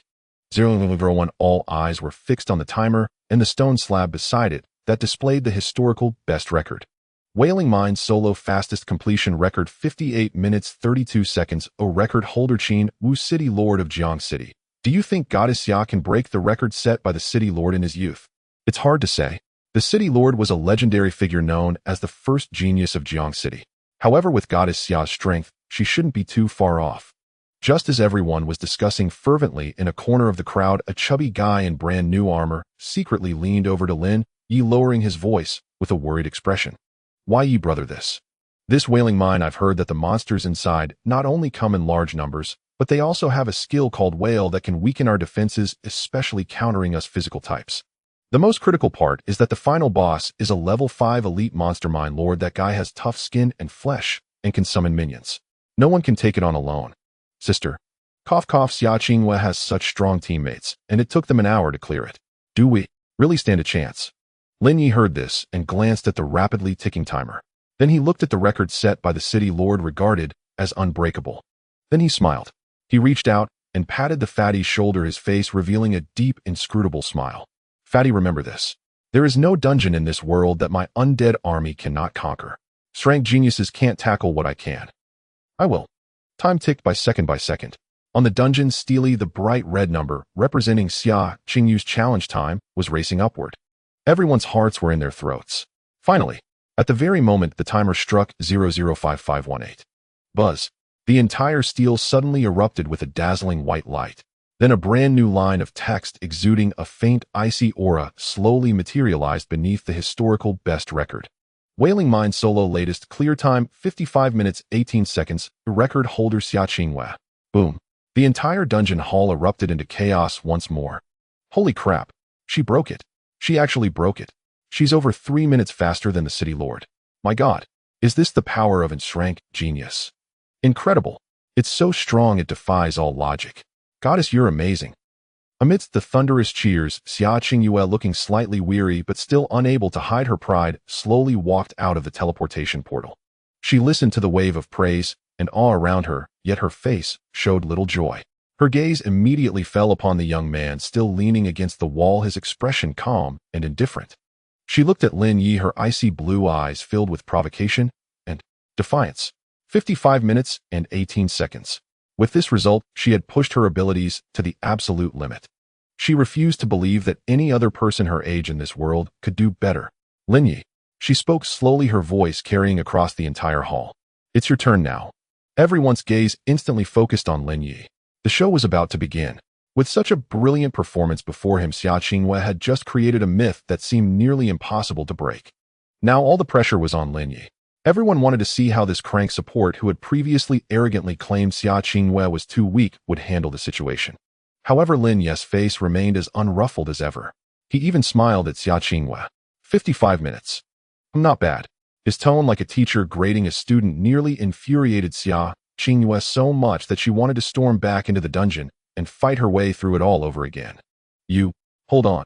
Lin Ye waved his hand, cutting her off. Before we begin, I have a small suggestion. What suggestion? Xia Qingwei asked, coldly suppressing her anger. Running a dungeon alone is too boring. A playful smile curled at the corner of Lin Ye's mouth. How about we activate spectator mode, so everyone can enjoy watching me clear it? What do you think? Spectator mode. His words stunned the entire crowd. The so-called spectator mode was a special service offered by the dungeon hall. By paying a hefty fee, one could watch the challengers' every move inside the dungeon in real time on a screen outside. This was typically used by top guilds when pioneering high-difficulty dungeons to study boss strategies and team coordination. No one had ever activated spectator mode for a personal time challenge, because it was tantamount to laying all your cards and strength bare for everyone to see. Are you sure? A flicker of surprise crossed Xia Qingyu's eyes. Of course. Lin Ye shrugged. Unless you're afraid to watch. Who's afraid? Stung by his taunt, Xia Qingyue lost her composure again. Bring it on. I want to see what tricks a crank support like you can pull off. Excellent. Lin Ye nodded with satisfaction. This was exactly what he wanted. He didn't just want to win, he wanted to win spectacularly. He wanted to make this Shrank-proud daughter of heaven admit defeat wholeheartedly. He walked up to the dungeon steel and tossed down a cash card worth 10,000 federal credits. Give me the best, highest definition panoramic spectator mode.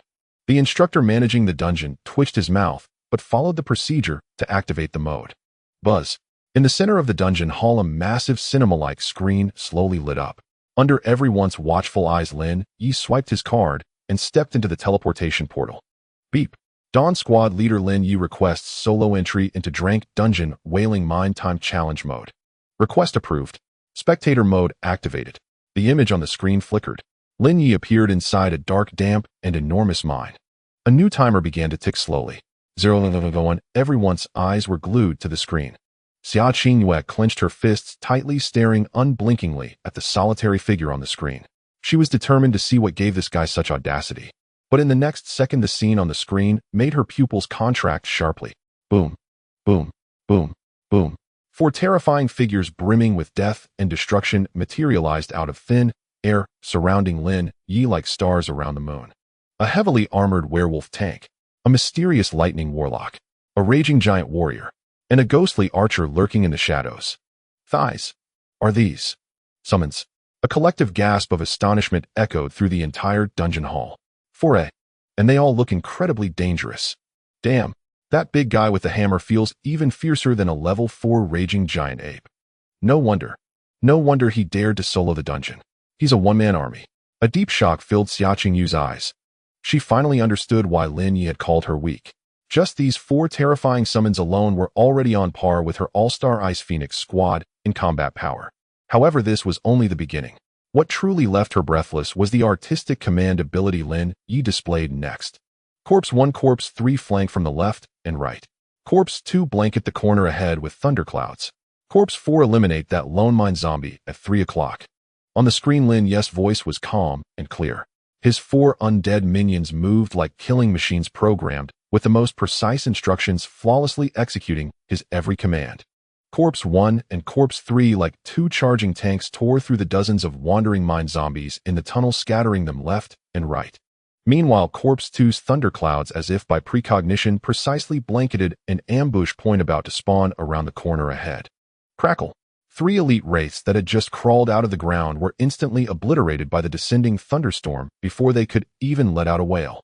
The entire advance was smooth and fluid without a hint of hesitation. Every monster spawn point, every trap location, every elite monster skill.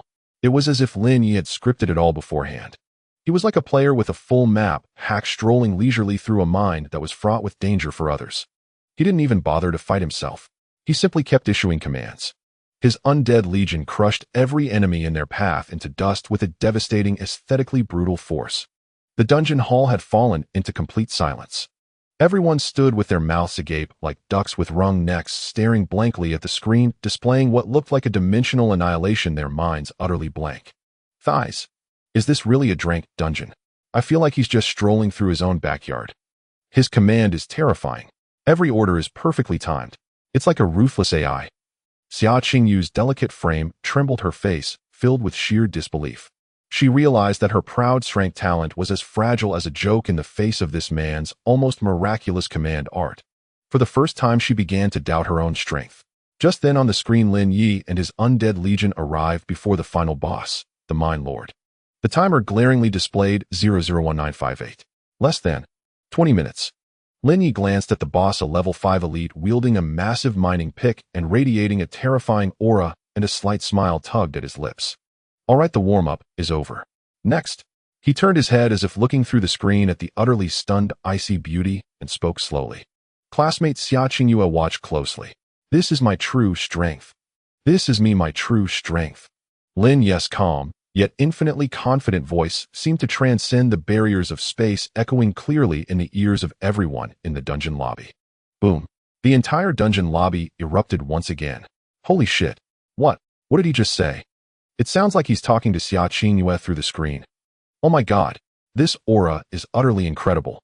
He met the final boss in less than 20 minutes. Is this even humanly possible? So cool. So cool. From today onward, Lord Lin is my one and only idol. Everyone went insane. They felt as though they were witnessing the birth of a legend. As for Xia Qingyu, who served as the backdrop to this legend, her delicate frame trembled violently, and her beautiful face turned deathly pale. She stared blankly at the young man on the light screen, whose gaze was calm, yet brimming with overwhelming pressure, and a storm raged within her heart. Her proud strength talent, her legendary record of 55 minutes, seemed fragile and laughable in the face of this man's power, a power that was a dimensional strike. For the first time, she felt what it meant to be despairing. In the final boss room of the Wailing Mine, Roar, the Mine Lord, over 5 meters tall and entirely composed of pitch black, let out a deafening roar upon spotting the uninvited guest Lin Ye. Its eyes, made of red crystals, burned with a savage, murderous desire. It raised its massive pickaxe forged from a single block of black iron, ore, and the size of a small car, and swung it fiercely at Lin Ye. The blow was heavy and powerful, accompanied by a shrill whistling sound. If it struck, even a main battle tank would be flattened into a pancake, let alone a flesh and blood body. Yet Lin Ye didn't even blink. He didn't even bother to take a step back. Corpse 1, Corpse 3 attack. Roar. Yes, master. The moment the command was given, two terrifying demon-like figures charged forward from left and right, roaring. The heavy tank corpse 1 took the lead. It used its steel-like body with 40 points of constitution to block the pickaxe's path. Meanwhile, the berserker corpse 3 leaped high into the air. Its flame-wreathed hammer, carrying the force of a thunderbolt, met the Mind Lord's pickaxe heat-in with a brutal collision-based ferocity. Boom! A deafening thunderclap-like explosion resounded through the mine. A terrifying energy shockwave like a tsunami swept out in all directions. The entire boss room shook violently. Countless fragments of stone rained down from the ceiling. Everyone watching in the dungeon lobby was stunned into silence by this epic, violent spectacle. Holy! This is a heating clash. That hammer-wielding giant dares to match strength with a level 5 elite boss. Under the horrified gazes of everyone, the dust on the light screen slowly settled. There stood Corpse 1, its mountain-like form still firmly planted, not even taking a single step back. Its steel-like skin bore only a faint, almost negligible white mark. And Corpse 3, in an extremely arrogant pose, rested the flame-wreathed hammer on its shoulder with one hand. As for the Mind Lord, its massive pickaxe forged from hard black iron or had a huge spiderweb-like crack running down the middle. Its thick arm gripping the pickaxe trembled uncontrollably. A complete defeat in strength. A collective gasp echoed through the dungeon lobby. How is this possible? That summon. Its strength is even more terrifying than a level 5 elite boss. What kind of monster is this, damn it? Xia Qingyu's beautiful face was frozen in shock. She recalled her own pathetic struggle against this boss. She had to rely on the agility of her Shrank class to constantly circle the boss, chipping away at its health bit by bit. It took her over 10 minutes just to barely kill it. But now, Lin Ye's summon had crushed the boss in pure strength. This completely overturned her understanding. Yet this was only the beginning. Roar! Frustrated by the setback, the Mind Lord was enraged. It slammed its pickaxe into the ground. Buzz! The entire floor lit up with an eerie red glow. The next second, over a dozen rock-formed mine laborers, each wielding a pickaxe, slowly emerged from the ground, summoning minions. This was the Mind Lord's most annoying and troublesome skill. It had given Xia Qingyu a headache back then. Finally calling for backup. But on the light screen, a disdainful sneer curled on Lin Ye's face. Outnumber me. Sorry, but my undead legion fears nothing more than a group fight. Corpse 2, Corpse 4, clear the area. The moment the command was given, the two ranged attackers who had been watching the show finally moved. Let me show you what real damage looks like. Thunderstorm Sorcerer Corpse 2 slowly raised its hands. A surge of lightning energy more violent and terrifying than ever before gathered wildly in its palms. Crackle! The entire boss room was illuminated like daylight by the blinding blue-purple electric light. Forbidden spell Thunderstrike. Boom! A torrent of lightning, thicker and denser than the previous chain lightning, descended like a waterfall of thunder. In an instant, it engulfed the dozen or so newly emerged mine laborers. Arg! Amidst a chorus of agonized screams, those mine laborers were reduced to ash by the raging lightning before they could even take a single step. Instant kill. A full-screen instant kill. Meanwhile, Shadow Venom Archer Corpse 4 finally drew its drank, cloud-piercing bow. Buzz! An arrow composed of pure shadow and venom energy slowly coalesced on its bowstring. Lethal Strike Shadow-piercing heart arrow. Whooshed! A black streak of light, like a death comet tearing through the night sky, carried an unstoppable killing intent. In an instant, it crossed the space. It struck with pinpoint accuracy the Mind Lord's red crystal eye, which was still in a daze after its minions were obliterated. A soft sound like popping a balloon. The pitch-black arrow sank into the boss eye socket without resistance.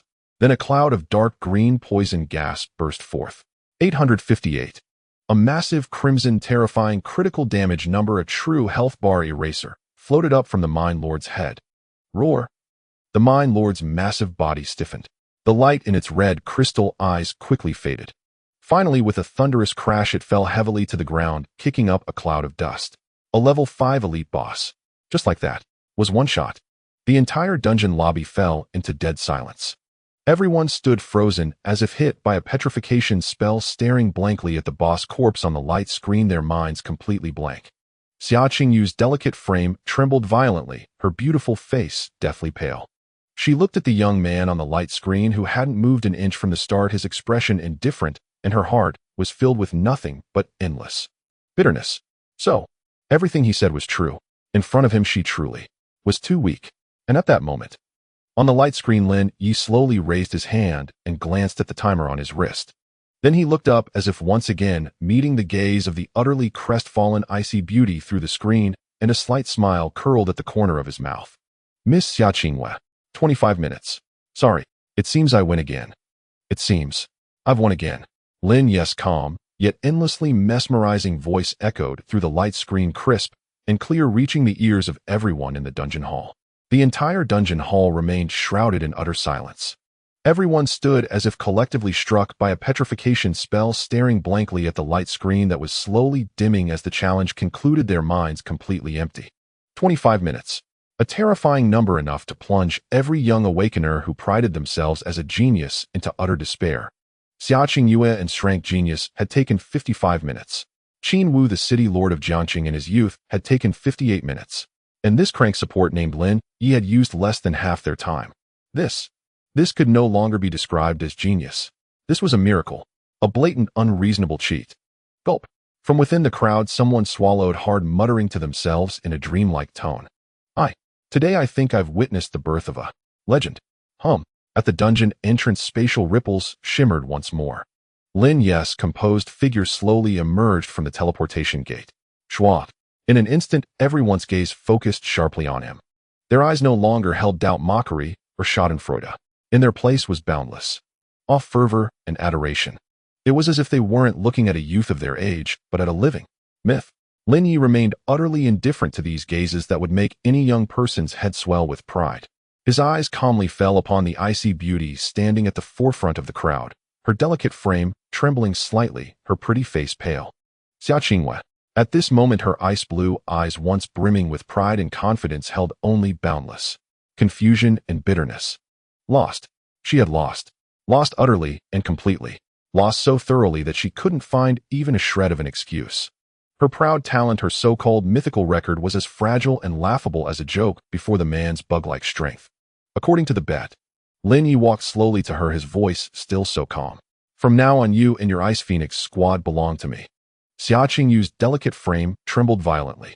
She bit her lip hard, her pearly teeth almost drawing blood from the tender flesh. Having to lead her squad as this guy's reserve members. This was worse than death. What? Lin Ye raised an eyebrow. Isn't Shrank Genius planning to renege? I am not. Xia Qingyue lifted her head abruptly, her ice blue eyes filled with defiance and stubbornness. I, Xia Qingyue, am not one to refuse to admit defeat. She took a deep breath as if making an extremely difficult decision. Looking at Lin Ye, she said word by word, I can join your team. But her tone shifted and flames of battle blazed in her eyes. I want to compete with you again. Oh. Lin Ye became interested. Compete in what? Attack power. Xia Qingyue raised high the staff, forged from millennium ice, radiating a chilling aura. It'll show you just how terrifying the strongest attack of Enshrank class can be. It'll only use one move. She looked at Lin Ye, her eyes holding the last pride of Enshrank Genius. If any of your summons can withstand this move, hidden without a scratch, I, Xia Qingyue, will be completely convinced from now on. Do with me as you please. Holy cow. The onlookers instantly grew excited. There's an extra round. The ultimate strike of Enshrank Genius. This drama was too much to take in. Brother, you don't agree? Fatty Chunhao quickly approached Lin Ye, speaking worriedly in a low voice. The burst of Enshrank class is no joke. I heard that Xia Qingyu's frost spear at full power can even one-shot a level 4 monster. Our zombies are tough, but what if? Relax. Lin Ye patted his shoulder, giving him a reassuring look. Then he looked up at the icy beauty who had begun to gather mana, her whole body radiating terrifying cold, and a playful smile curled at the corner of his mouth. Fine, but I have a condition too. Name it. I want use all 4 or just one. Lin Ye slowly raised a finger. I'll use my tankiest summon to take your attack. And a mischievous glint flashed in his eyes. Let's add some stakes. If my summon not only withstands your attack, but doesn't even lose a sliver of HP, then from now on, besides being my reserve member, you'll have one more identity. What identity? Xia Qingyue asked instinctively. Lin Ye looked at her slightly flushed face, tense with nervousness, and smiled. My personal maid. Boom. The dungeon hall erupted once more. What the heck? A maid? Did I hear that right? He wants the Shrank school beauty to be his maid. He's crazy. Absolutely insane. Xia Qingyu's pretty face flushed bright red in an instant. Shame, fury, anger. You, you, you scoundrel. In all her life, she had never heard such a humiliating demand. What? Scared again? Lin Ye's lips curled into a devilish grin. Who's scared? Xia Qingwei was provoked again. Fine. I agree. She practically ground the words out through clenched teeth. But if you lose, you'll kneel and apologize to me in front of everyone. Deal. Lin Ye shrugged, looking completely unconcerned. Then with a thought, Corpse 1, come out and play with this classmate. Boom. A dull thud. The heavy tank Corpse 1, its mountain-like oppressive figure, appeared out of thin air and landed steadily in the open space between them. By now, Xia Qingwei had also raised her aura to its peak. A visible ice-blue cold wave erupted from her center. The temperature in the entire dungeon hall plummeted by over 10 degrees in an instant. Even in the air, crystalline ice flakes began to form. Lin Ye, watch closely. Xia Qingyu's voice was clear and cold, filled with boundless pride. This is the full power strike of Enshrank class. Superfrost Spear. Condense. With her crisp shout, countless frost elements crazily gathered, compressed, and spun at the tip of her staff. Finally, it formed a terrifying spear about 3 meters long, made entirely of pure ice crystals, radiating a destructive aura. Chilling air overflowed from the spear, as if even space itself would be frozen. Go! Xia Qingwei thrust her staff forward with all her might. Swish! That superfrost spear, condensed with all her power, instantly transformed into a streak of blue light. Carrying a terrifying momentum that seemed to pierce through everything, it slammed fiercely into the Corpse 1, who stood still without dodging. Yet, facing this terrifying strike, capable of one-shotting a level 4 monster, Corpse 1 merely slowly raised its claw, several times larger than an ordinary wolf's. Then, with a casual, dismissive motion, like swatting an annoying fly, it slapped at the rapidly approaching blue streak. Bang! A crisp sound like shattering glass. That superfrost spear, condensed with all the power of Enshrank genius, was actually shattered by Corpse 1 with a single slap. Shards of ice exploded like a brilliant firework, and on the claw of Corpse 1 that had shattered the spear, not a single scratch, not even a white mark appeared. The entire world fell utterly silent at that moment. Xia Qingwei stared blankly at the scene, the color draining completely from her face, which was filled with shock and disbelief. Lin Ye walked slowly to her, a slight smile curling at the corner of his mouth. So, my zombie's basic attack. Not bad, huh? My maid. Lin Ye's words, laced with a hint of mockery, yet brimming with an irresistible demonic allure, were like the final straw that utterly crushed Xia Qingyu's already shattered psychological defenses. A sweet coppery taste flooded her throat as a mouthful of blood violently erupted from her lips. A surge of fury overwhelmed her heart. She had been infuriated by Lin Ye to the point of spitting blood. Goddess Qingwei. The members of the Ice Phoenix squad behind her, witnessing this, were stricken with panic as they rushed forward to support her. You. Xia Qingwei pointed at Lin Ye, her pale face made even more pallid by blood loss, etched with boundless humiliation and resentment. She, Xia Qingwei, a unseen century shrank prodigy of Jiangqing Bay City. From childhood to adulthood, she had lived amidst accolades and praise, never once tasting defeat. But today, not only had she lost, she had been defeated in an utterly humiliating, overwhelming manner by a crank support whom she had once deemed unworthy of even a glance. Her proudest, most powerful strike before his seemingly ordinary summon was as fragile as a joke. How could she possibly accept this? Lin Ye, an rank genius following Xia Qingyue, the Holy Light Knight. Zhao Yu, seeing his goddess humiliated, could no longer contain himself. He drew his knightly sword, pointing it at Lin Ye, and roared with righteous indignation. You despicable coward, relying on some crooked summon to win. What kind of hero are you? If you have the guts, fight me onion fair and square. Exactly. Bullying a girl, what kind of skill is that? Hurry. Apologize to Qingwei. The members of the Ice Phoenix squad, their emotions running high, surrounded Lin Ye, seemingly intent on using a human wave tactic to reclaim their goddess honor. Yet Lin Ye didn't even lift an eyelid. He merely cast a faint glance at the blustering, Holy Light Knight, then turned his gaze to Xia Qingyue, who was surrounded by the crowd. It seems your teammates aren't quite convinced. The corner of his mouth curled into a cold smirk. Shall I help your reserve squad clean house? Everyone stop. Xia Qingyu's heart jolted at these words.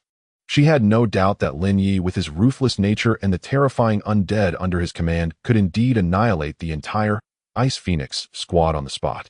She took a deep breath, suppressing the tumultuous emotions within her, pushed away her supporting teammates, and slowly straightened herself. She looked at Lin Ye, her complex, icy blue eyes flickering with a trace of struggle. In the end it dissolved into a resigned gloom. I lost. She spoke slowly, her voice carrying a faint, unnoticed hoarseness. The bet I accept.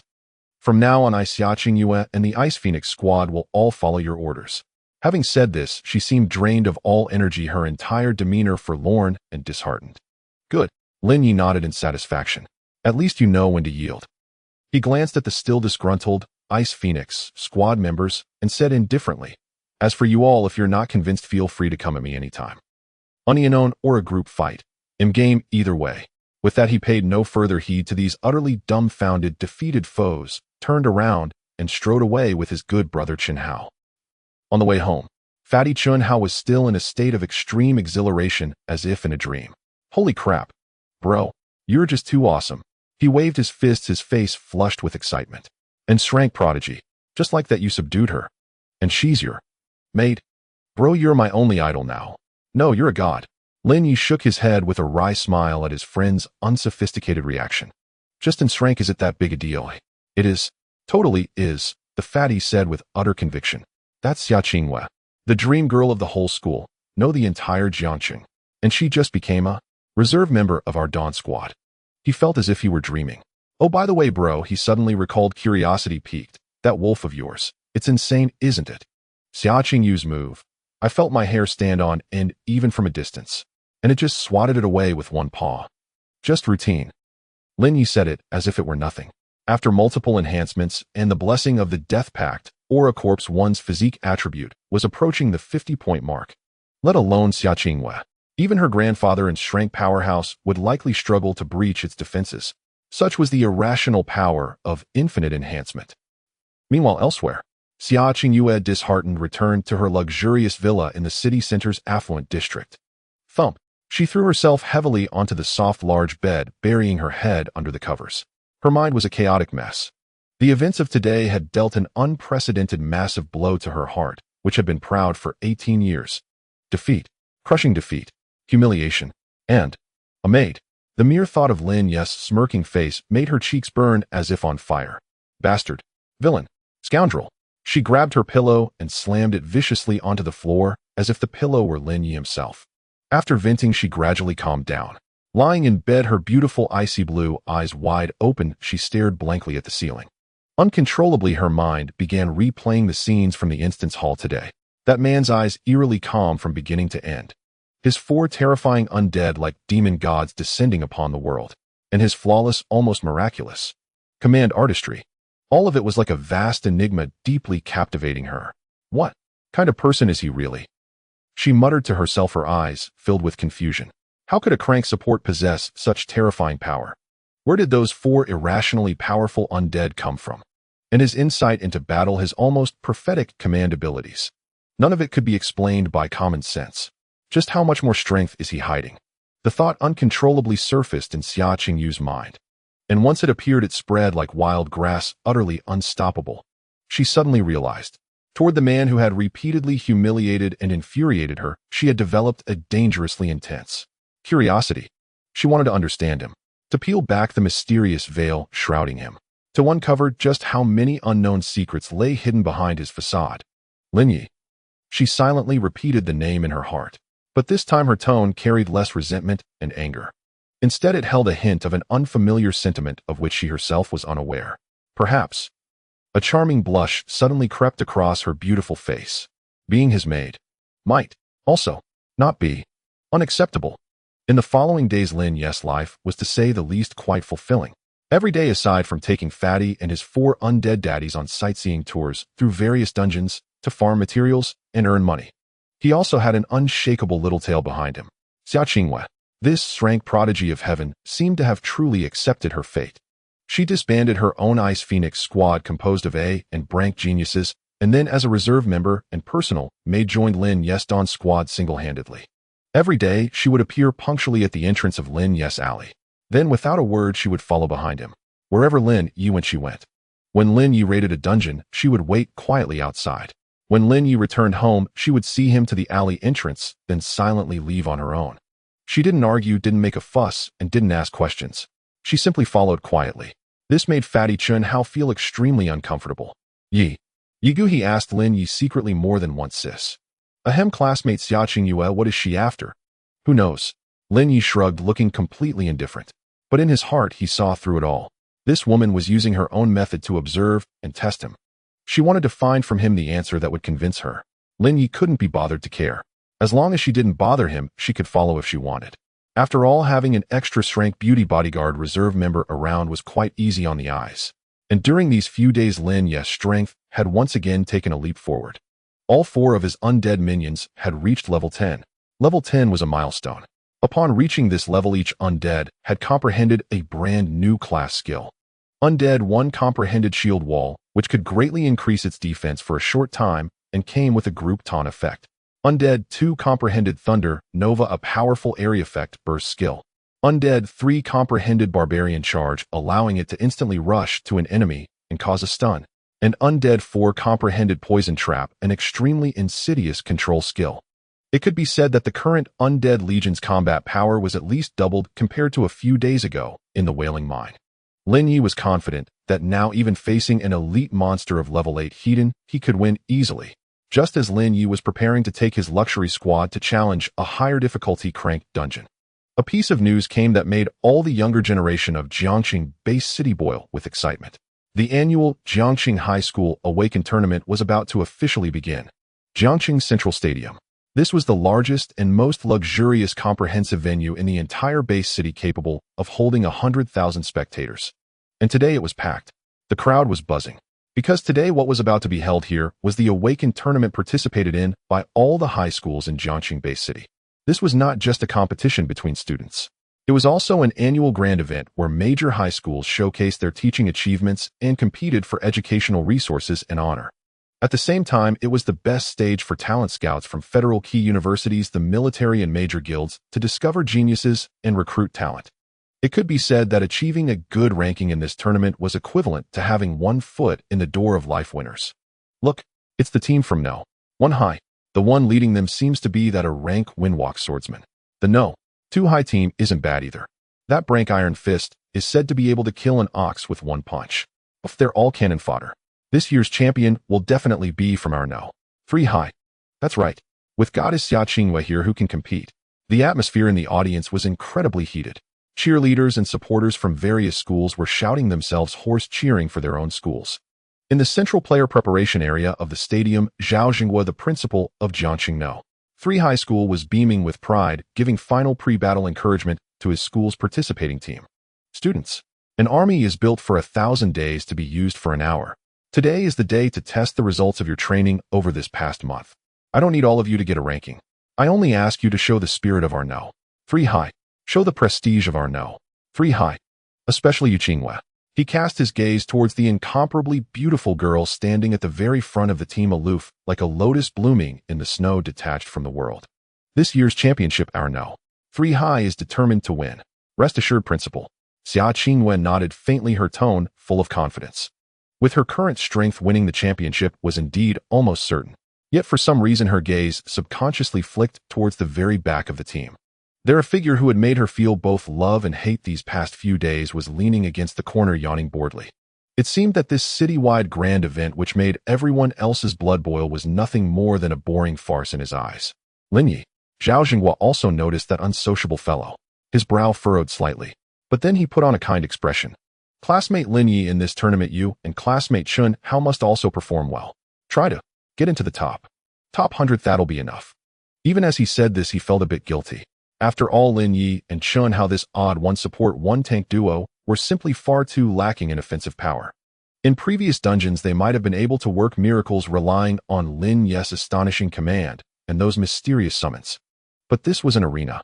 This was a face-off in 1v1 and 2v2 matches. According to the competition rules, summons not originating from one's own class skills were not allowed. In other words, Lin Ye's freakishly powerful undead creatures couldn't even participate. A crank support without summons. What was left? Cheering from the sidelines. So in the eyes of Zhao Jinghua and everyone else present, Lin Ye was basically a mascot participating for the sake of participation. However, Lin Ye seemed not to catch the polite dismissal in the principal's words. He nodded and said seriously, "Rest assured, Principal. Top 100 is too unchallenging." He raised one finger and under the stunned gaze of everyone slowly spoke. This tournament's champion. His gaze swept over the icy beauty standing at the front of the team, whose face was full of shock and the corners of his mouth curled up slightly. I've already reserved it. I've already reserved it. I've already reserved the championship for this tournament. Lin Ye uttered these words with an air of nonchalance, yet they detonated like a depth charge within the ranks of Jiangxing No. 3 High School. Silence. A deathly stillness. All the students from No. 3 High School stood petrified as if struck by a petrification spell, their mouths agape, as they stared blankly at the youth leaning against the corner, his face a mask of calm indifference. They wondered if their ears were playing tricks on them. What did he just say? He wanted to claim the championship. Accrate support on a dueling platform that forbade the use of non-professional summons was brazenly declaring he would snatch the championship from the scray prodigy Xia Qingwei. This. Was he still dreaming? After a brief moment of dead silence, someone let out a stifled laugh. Then, as if a powder keg had been ignited, a roar of laughter swept through the entire team. Huh, did I hear that right? This trash says he's going to win the championship. He's lost it, absolutely lost it. Does he think this is a dungeon run? Without those monsters of his, what is he? I'm dying of laughter. This is the best joke I've heard all year. A support wants to win the championship. Is he planning to bore his opponents to death with his yapping? An arrogant fool. Does he really think breaking a few records puts him on the same level as the goddess Xia Qingwei? Scoffs and taunts rose and fell in waves. Even Principal Zhao Zingwo's smile froze on his face. He coughed awkwardly, trying to smooth things over. Ahem, Lin Ye, it's good to have ambition, very good. But the twitching corner of his eye betrayed his utter speechlessness. Standing at the forefront of the team, Xia Qingwei was so enraged by Lin Ye's earth-shattering declaration that her pretty face alternated between pale and green. Her ice-blue eyes brimmed with mortification and fury. This bastard. Was he declaring war on her? Fine. Very well. The flames of battle ignited within Xia Qingyu's eyes. She was eager to see how this trash support, stripped of his undead legion, would compete with her for the championship once they stepped onto the dueling platform. Soon the grand competition officially began. It was divided into 2 phases. The first phase was the qualifying elimination round. Thousands of participating students were to be randomly teleported onto a massive qualifying island simulating various terrains. The island would spawn a large number of score puppets. Students had to hunt these puppets to earn points. After 24 hours, the top 100 students in points would advance to the second phase, the 1v1 arena championship. This rule was brutally harsh. It tested not only the students' individual strength, but also their endurance, strategy, and luck. With a resounding boom. In the center of the gymnasium's vast field, a dozen colossal teleportation portals flared to life simultaneously. The qualifying round begins now. All contestants enter the portals immediately. The judge's command echoed through the arena. Thousands of prodigies from various high schools across Jiangxing surged into the portals like a tidal wave. Lin Ye, pulling along a nervous fatty, mingled with the crowd and stepped into one of them. After a dizzying whirl, when Lin Ye opened his eyes again, they were standing in a dense primeval jungle. Yega, what do we do now? Fatty Chun Hao tightened his grip on his tower shield, warily scanning their surroundings. Don't rush. Lin Ye's face was utterly relaxed. He stretched lazily and said calmly, let's find a place to take a nap first. Huh. Fatty's eyes nearly bulged out of their sockets. Sleepy. Yega, this is a competition. Everyone else is frantically hunting puppets for points. We let them farm. A fox-like grin curled at the corner of Lin Ye's mouth. We're going to play a more advanced game. With that, he offered no further explanation, simply found a concealed cave and crawled inside. Then, under Fatty's utterly bewildered gaze, he actually lay down and fell asleep. Fatty was speechless. He felt he was increasingly unable to fathom Yiji's tactics. Time ticked by second by second. The qualifying island was already ablaze with conflict. The prodigies fought fiercely for points, none more so than Xia Qingwei. She was like a cold, merciless bulldozer. Wherever she passed, ice covered the land, and all life withered. Any score puppet that stood in her way was instantly blasted to smithereens by her terrifying frost spear. Her points skyrocketed at a rocket-like pace. Within just a few hours, she had already taken a commanding lead, leaving the second-place contender far behind, while everyone else was frantically competing for points. Lin Ye, with Fatty in tow, leisurely emerged from the cave. Best sleep I've had in a while.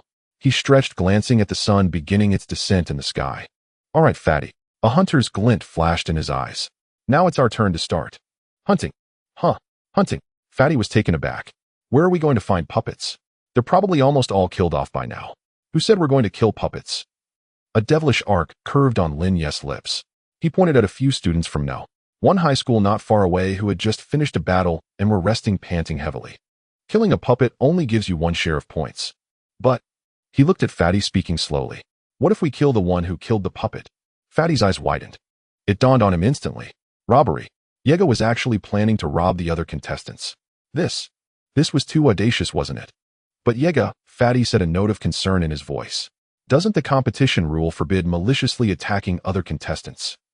I'm a support, Lin Ye stated matter-of-factly. When did I ever attack them? Without waiting for Fatty, who was still dumbfounded, he turned away. With a flicker of his will, boom, a terrifying figure exuding an aura of death and destruction materialized out of thin air. Corpse 3, the berserker, had arrived. Yega, you. Fatty was startled. The competition doesn't allow. Who said it's my summon?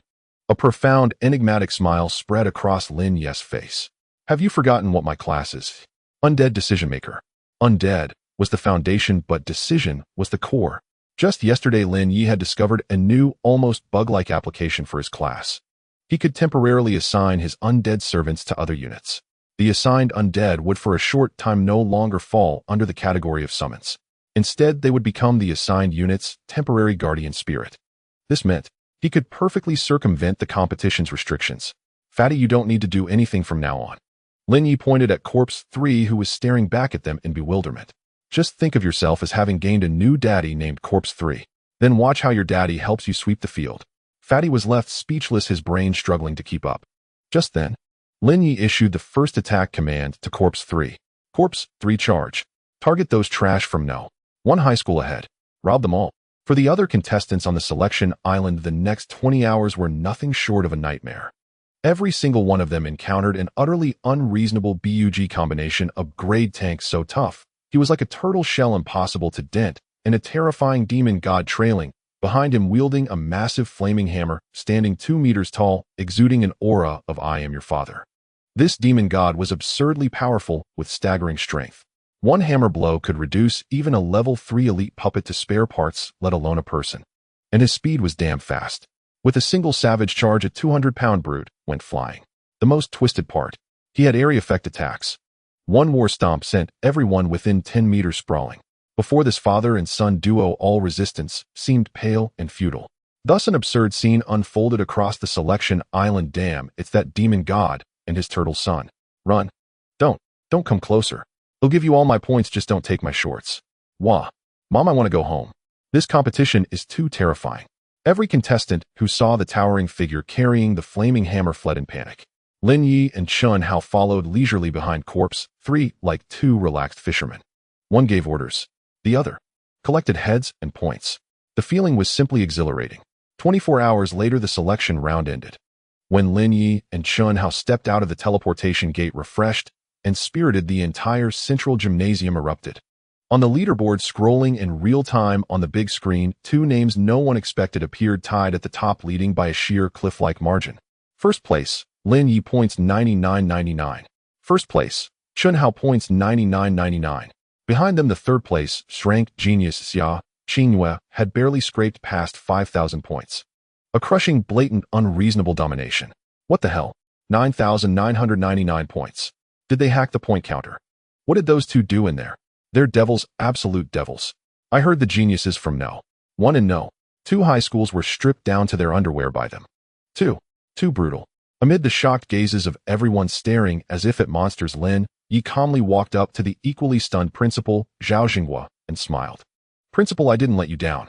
We seem to have accidentally taken first place.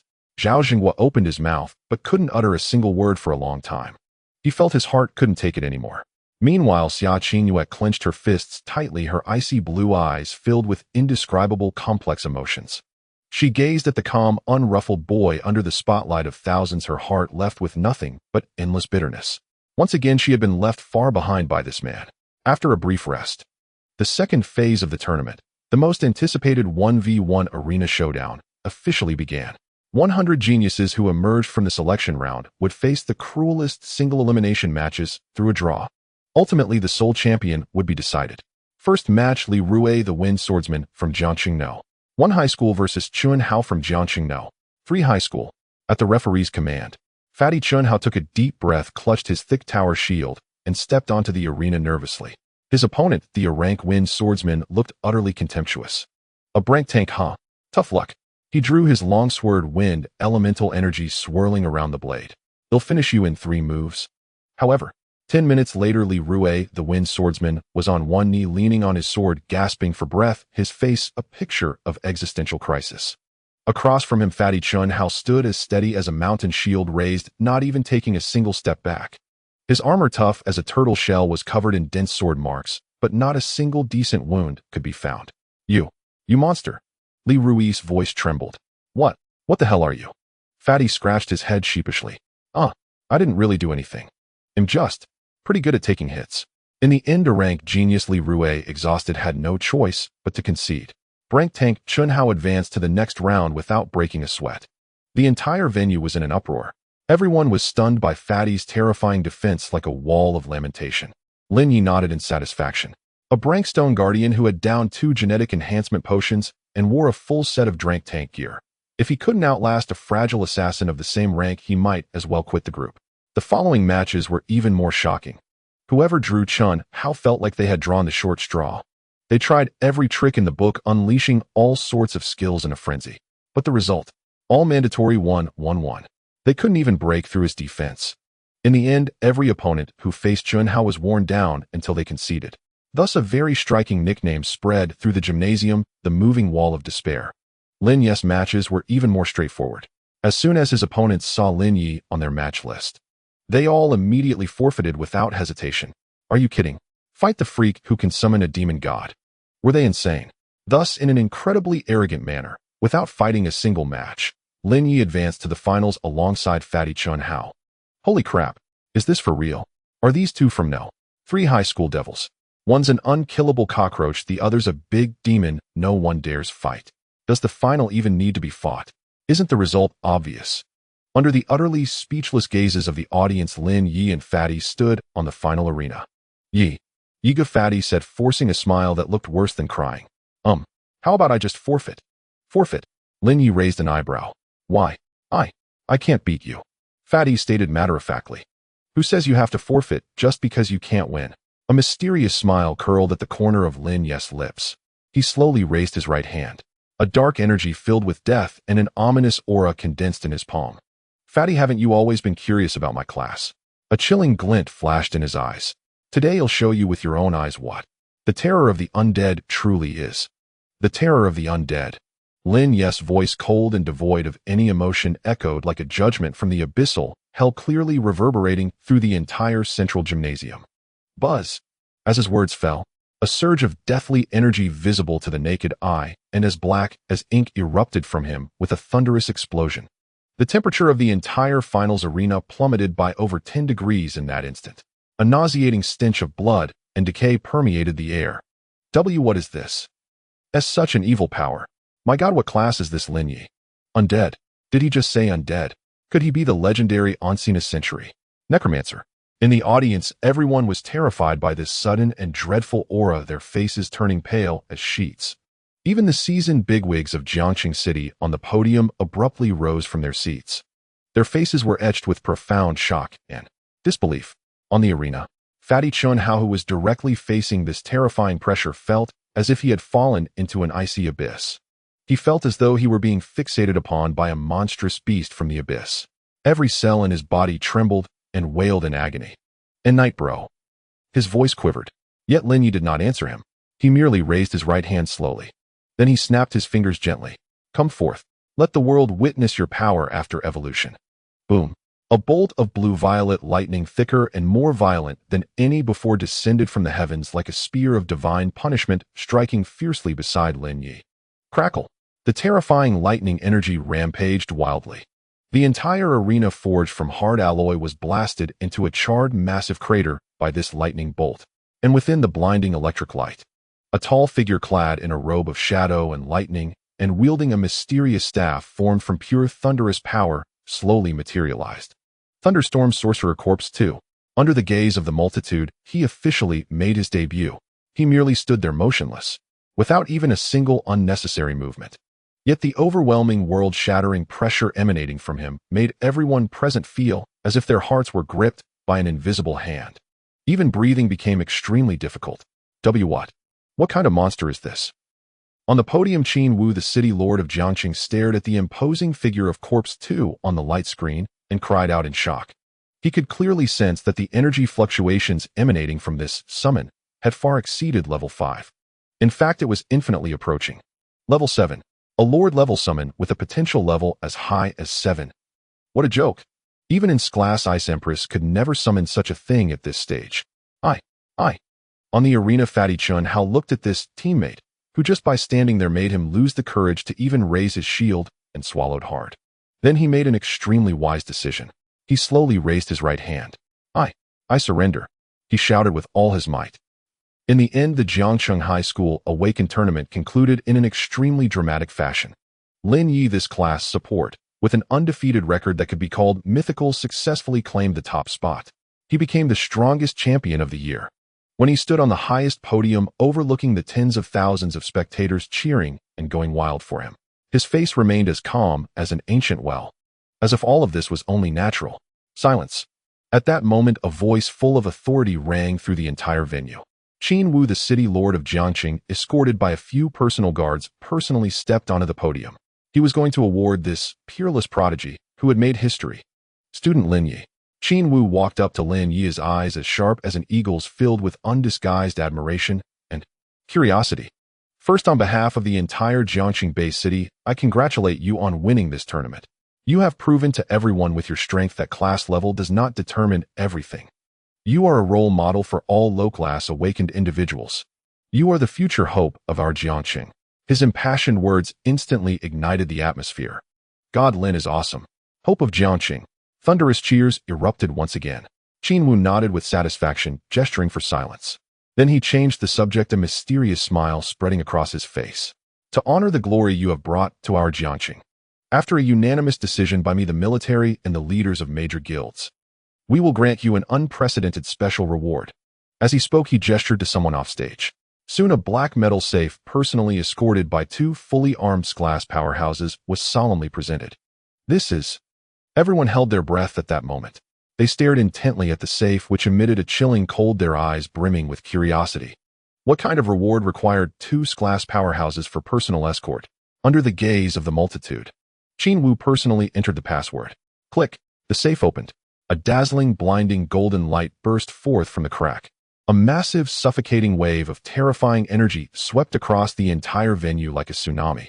When the safe was fully opened, an ancient book entirely crafted from an unknown golden crystal with countless mysterious runes etched on its cover lay quietly inside.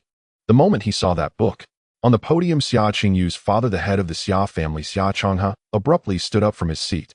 His eyes were filled with boundless shock and greed. And Glass Skill Book. Could it be the legendary Glass Skill Book? Boom. The entire gymnasium erupted in chaos. My God, and Glass Skill Book. In my lifetime, I actually get to see such a legendary item.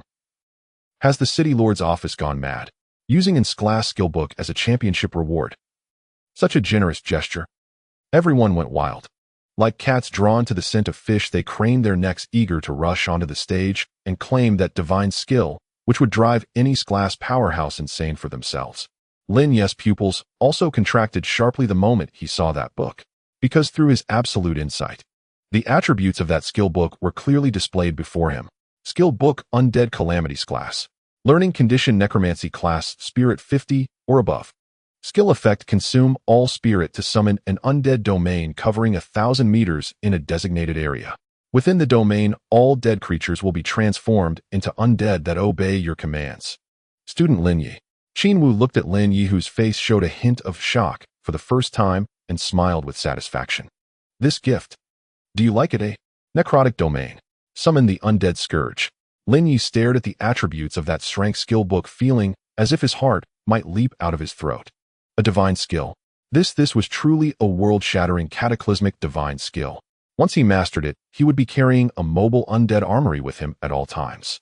Give him enough corpses, and he alone could annihilate an entire city. I like it. Lin Ye took a deep breath, suppressing the ecstasy surging within him, and nodded firmly at City Lord Qin Wu. I like it very much. Glad you like it. Qin Wu clapped his hands in satisfaction. He personally placed the strength skill book, which could drive all of Jiangqing into a frenzy, into Lin Ye's hands. At that moment, countless gazes filled with greed, jealousy, and fervor locked onto Lin Ye. As if he were a walking, breathing human treasure trove, Lin Ye remained oblivious to the malicious stares around him. He silently stored the skill book into his spatial ring. Then, under the personal escort of two strength powerhouses, he and the fat man left the central stadium, which had already erupted into chaos. Jiangqing Li family mansion. Inside the study, smash, a sharp crack. An expensive antique vase was hurled to the ground, shattering into 1,000 pieces. Useless. A pack of useless fools. Li Hong, the patriarch of the Li family, stared at the light screen showing the youth basking in glory and admiration, trembling with rage, his visage twisted and grotesque. Dead. They're all dead. My family's genius, my family's elite, died so inexplicably at the hands of filthy goblins. Can any of you give me a reasonable explanation? Before him knelt a row of trembling family stewards. No one dared to speak. They all knew the patriarch was in a towering rage. Whoever spoke would be courting disaster. Investigate. I want an investigation. Li Hong roared like an enraged lion. I don't care what methods you use. Even if you have to turn the entire goblin tribe upside down, you must find the murderer who killed Tianba. I will make him pay with blood. Just then, a mysterious figure clad in black and wearing a bronze mask appeared like a specter, silently emerging from the shadows of the study. Patriarch, calm your anger. His voice was hoarse and icy. This matter may have nothing to do with the goblins. Li Hong spun around at the sight of this figure, the fury in his eyes subsiding slightly. Night Owl. He stared at the top-tier assassin known as Night Owl, his brow deeply furrowed. What do you mean by that? What I mean is, Night Owl slowly stepped out of the shadows. In his hand, he held a freshly printed photograph. The photo clearly showed Lin Ye receiving the strength skill book on the award stage. Your son's death may be related to him. Him. Lin Ye. Li Hong looked at the harmless-looking youth in the photo, hesitated for a moment, then snorted in contempt. A mere crank support trash. With him, he is no ordinary support. Night Owl's voice remained utterly devoid of emotion. According to our intelligence, before your son disappeared, he had a conflict with this Lin Ye at the Wailing Mine. And what's most coincidental is, at the exact same time your son and his squad were wiped out at the Goblin Tribe, this Lin Ye happened to be there too. And he even independently completed that crank emergency search and rescue mission. Li Hong's pupils contracted sharply. An expression of disbelief spread across his face. You mean? I mean nothing. Night Owl slowly shook his head. I am merely stating a fact. As for the truth, a cruel smile curled at the corner of his mouth. Perhaps only by capturing him and interrogating him personally will we know. A chilling light instantly flickered in Li Hong's eyes. He was already 80% convinced in his heart. It must be this brat. He must have used some despicable means to kill his son, and then falsely claimed the military merit. Fine. A fine one, this Lin Ye. Li Hong gnashed his teeth, murderous intent blazing in his eyes. I don't care if he's the murderer or not. Just that strength skill book on him and his terrifying potential rivaling and strength genius is enough reason for him to die 10,000 times over. He looked at Night Owl, his voice as cold as the wind from the ninth hell. I want you to act personally. I don't care what method you use. I only want one result. If alive, I want to see him. If dead, I want to see his head and all the treasures on him. Night Owl slowly nodded upon hearing this. As you wish. However, he changed his tone. He is now a favored figure of the City Lord's mansion with two strength powerhouses as his personal guards. To make a move on him won't be easy. Strength powerhouses, so what? A scornful sneer appeared on Li Hong's face. They have to let their guard down sometime. And besides, a hint of insane ruthlessness flashed in his eyes. My Li family has connections in the military too. As long as we can lure him out of the city, then whether he lives or dies won't be up to him. Meanwhile, Lin Ye, under the escort of the two strength powerhouses, returned to his small house in the cheap rental district. Young friend Lin Ye, we will stand guard outside. Inform us immediately if anything happens. One of the more amiable-looking strength powerhouses smiled at Lin Ye. Thank you for your trouble, seniors. Lin Ye replied politely. Closing the door, the smile on his face slowly faded, replaced by a chilling, murderous intent. He slowly raised his head, his gaze seemingly piercing through the walls, looking towards the direction of the Li family mansion. The Li family. A bloodthirsty curve formed at the corner of his mouth. It seems you truly have grown tired of living. Under the terrifying power of absolute insight, the secret conspiracy that had just unfolded in the Li family's study, which they believed to be extremely covert, had already been heard by him with perfect clarity. Top-tier assassin. Night Owl. A sneer of disdain flickered in Lin Ye's eyes. Perfect. My corpse 4 is still missing a decent weapon. Let's see. He slowly opened his palm. A black skull formed from pure death energy slowly materialized in the center of his hand. Whether your blade is faster, or whether my undead are more numerous. Night thick as ink enveloped Jiangcheng's Laurent district. This was the most lawless and chaotic quarter of the entire base city. A black figure, ghost-like silent, slipped through the labyrinthine alleys. He moved like a true night owl. Each flicker vanished without sound. Each pause dissolved seamlessly into shadow. He was the most legendary assassin in Jiangcheng's underworld, the Night Owl, a myth who had never failed a single contract. Tonight's target, Lin Ye, the city's newly risen prodigy, its most formidable anomaly. S-class guardians. The Night Owl crouched in the gloom of a high-rise, a cold, disdainful smirk curling at the corner of his lips. Below at the mouth of the alley, two S-class warriors stood like celestial gatekeepers. To ordinary eyes, they were insurmountable peaks.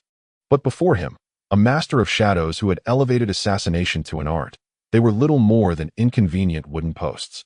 He knew 100 ways to slip past them undetected, then twist the so-called genius's neck with equal silence. A low hum vibrated softly in his pocket, the faint tremor of a specialized comm device. A message from the Li family: military personnel have departed. In 5 minutes, they will summon both S-class guardians under the pretext of an emergency conscription. You have 10 minutes to act. Remember, I require only the result. The Night Owl's smile hardened. Icy lethal. 10 minutes. Slowly he drew from his waist a dagger black as void, its blade laced with venom. To kill a boy who hasn't even grown his first whisker, 10 seconds is more than enough. Meanwhile, inside the room, Lin Ye sat cross-legged on the bed, eyes closed in serene meditation. His face was utterly tranquil, as if wholly unaware of the lethal storm gathering beyond the walls. Suddenly, 3 sharp raps echoed against the door. From outside came the voice of an S-class warrior tinged with apology. Young Master Lin Ye, my sincerest apologies. The military has issued an urgent conscription order. We must depart immediately. Please remain indoors until we return. Lin Ye did not open his eyes. He replied calm and detached, understood, senior. Safe travels. Moments later, the two formidable presences receded swiftly into the distance. The world fell silent, save for the howling night wind beyond the window, and the slow, chilling emergence of death from the dark. He's here. At last, Lin Ye opened his eyes. No trace of fear or panic stirred within them. Only stillness deep as a boundless lake, and beneath it a quiet, seething thrill. Through the terrifying precision of absolute insight, the top-tier assassin, who believed himself flawlessly concealed, was laid bare. Every breath, every heartbeat. Even the 17 distinct toxins coating his poisoned dagger were dissected with clinical clarity. Subject: Night Owl. Codename: Occupation: A-rank Shadow Assassin. Level 15. Elite status: Bloodlust. Confidence. Contempt. Skills. Weaknesses: a level 15 elite assassin. Lin Ye murmured a wry, knowing curve, lifting his lips as he scanned the system interface, detailed as a full medical dossier. Not bad. Not bad at all. Perfect. My corpse 4 could use a weapon worthy of its name. Just then, a streak of black, indistinguishable from the night itself, materialized silently at Lin Ye's bedside. Speed, pure absolute speed. Unfathomably fast, fast enough to leave any awakened being below level 15 utterly helpless. The Night Owl's gaze burned with cruel certainty. Already he envisioned the genius's head parting from his shoulders in a geyser of crimson. Yet, just as the venomous blade neared Lin Ye's throat, poised to sever it, he froze. His target was smiling. Yes, smiling. A smile steeped in pity and mockery, as if watching a fool leap willingly into a hunter's trap. No. An unprecedented mortal dread erupted violently from his core. Instinct screamed retreat, but it was already too late. Since you've come, Lin Ye's voice drifted, cold, hollow like a death god's whisper. Stay forever. Corpse 1. Corpse 3. Seal the door and release the hounds. Boom. Boom. As Lin Ye spoke, 2 titanic, demonic figures manifested midair, one left, one right, immovable as mountain ranges, instantly sealing every path of escape. Wow, what are these things? The Night Owl's pupils contracted to needle points. Staring at the 2 undead monstrosities radiating overwhelming primordial fury, his mind threatened to shut down entirely. What in hell were these abominations? The intel had said nothing. Roar. Brutal Warrior Corpse 3 granted him no time to think. Its colossal hammer, blazing with infernal fire, sliced the air with a shriek of tearing reality and descended upon the paralyzed assassin in a single cataclysmic blow. No. Terror and despair flooded the Night Owl's eyes. He tried to dodge, to parry, to fight, but it was futile. Against Corpse 3's monstrous 50-point strength stat resistance was absurd, pathetic, powerless. Thud. A sickening, melon-shattering impact shook the entire room.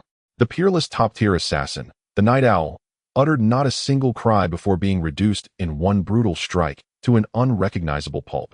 Annihilated instantly. Another clean, flawless execution. Lin Ye gazed impassively at the fresh, pixelated stain on the floor. No flicker of emotion crossed his features. He stepped forward and retrieved the Night Owl's intact, A-rank poison dagger from the gore. Weapon Fong of Shadows A-rank effect chance to inflict silence on target upon attack. Acceptable. Lin Ye nodded satisfied, then turned his gaze back to the faintly quivering mass of flesh and bone. System convert. Ding. Convertible target detected 15 level A-rank Shadow Assassin Corpse Integrity 5. Target quality critically low. Decompose into pure soul fragments. Decompose. Lin Ye arched a brow. Fine. Such trash would only waste a conversion slot anyway. Proceed. Ding. Decomposition successful. Congratulations, host. 500 soul fragments acquired. 500. Lin Ye's eyes lit up instantly. A mere level 15 A-rank assassin yielded this many soul fragments. This was nothing short of a walking treasury.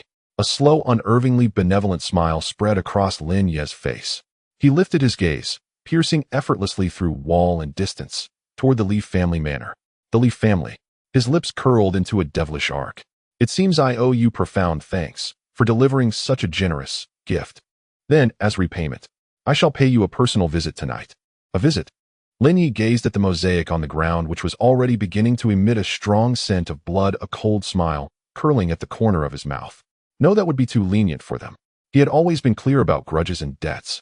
Since the Li family had repeatedly tried to put him to death, wouldn't it be impolite not to send them a grand gift in return? It's a pity that a grade top assassin was dismantled. Lin Ye's gaze returned to the pile of flesh and blood, a bold idea suddenly surfacing in his mind. System, I remember that Corpse 4 Shadow Poison Archer was transformed from the body of an A-grade professional venom archer, right? Yes, host. Lin Ye's eyes sparkled with a hint of madness.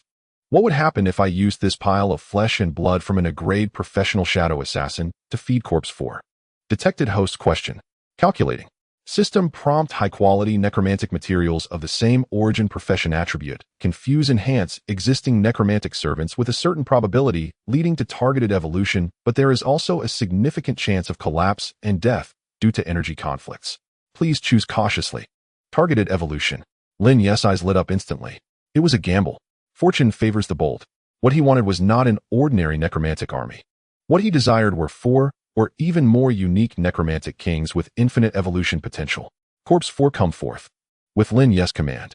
The slender figure of the Shadow Poison Archer holding the cloud-piercing bow silently appeared in the room. From today onwards your path will change. Lin Ye looked at his former ADC with an expectant gleam in his eyes. I will grant you the power to walk in darkness and harvest all enemies. System fusion enhancement. Target Corpse 4. Materials essence of Shadow Assassin. Warning. This operation is extremely dangerous. Success rate below 10. Do you wish to continue? Continue. Lin Ye's gaze showed no hesitation. Viru. As he confirmed. The pile of flesh and blood belonging to the Night Owl suddenly transformed into a stream of energy, as dark as ink, filled with the aura of death and shadows violently surging into Corpse 4's body. Corpse 4's body suddenly stiffened. For the first time, the pair of eyes burning with a ghastly green ghost fire revealed an emotion called pain. He tossed aside the longbow in his hands, gripping his throat tightly, letting out a suppressed roar. Crack, crack. His bones were fracturing and reshaping inch by inch. His originally elongated body, suitable for long-range shooting, was being forcibly transformed into a more bizarre and powerful form, one more suited for stealth and explosive actions. A streamlined figure. Countless dark energies like venomous snakes were wildly coursing beneath his pale skin, threatening to burst his body apart. Had he failed? Lin Ye's heart raced to his throat. However, at the moment when Corpse 4's breath was about to completely collapse, Lin Ye suddenly made a decision that even the system hadn't anticipated. System. Integrate that A-grade dagger Shadows Fong as well. Warning. Warning. This. Stop talking. Execute. Lin Ye's eyes were bloodshot, his mind racing at that moment. Since the energy was unstable, he decided to add the purest shadow energy core as a stabilizer. Viru.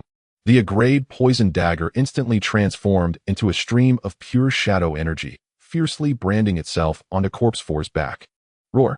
With the support of this same origin energy, Corpse 4's inner shadow power, which was about to go berserk, seemed to find a backbone and immediately calmed down.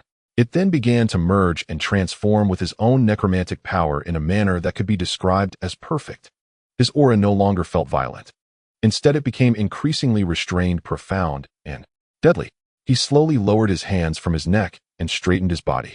When he opened his eyes again, the fire burning within was no longer the ghastly green ghost fire, but a pure darkness that seemed capable of swallowing all light.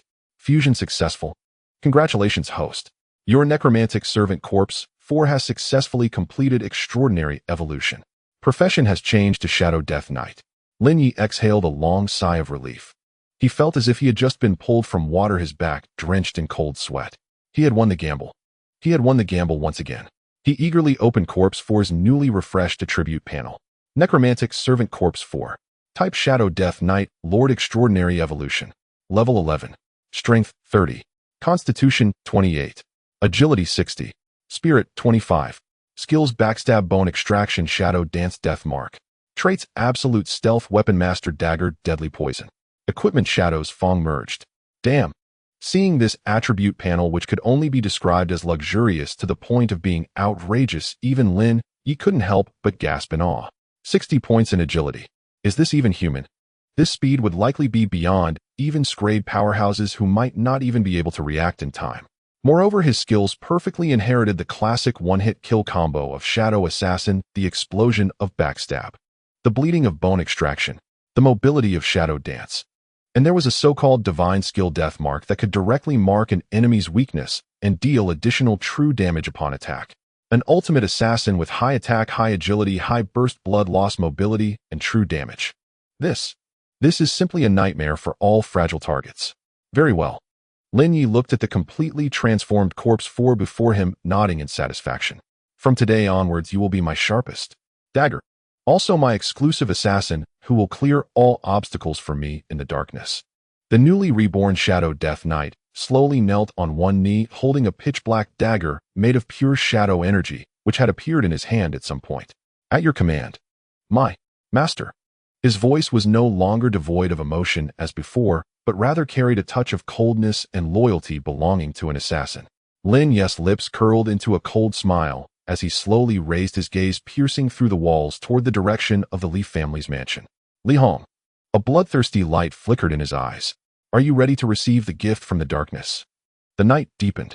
The Li family mansion was ablaze with light. Yet beneath this radiance, a suffocating, unsettling tension stirred.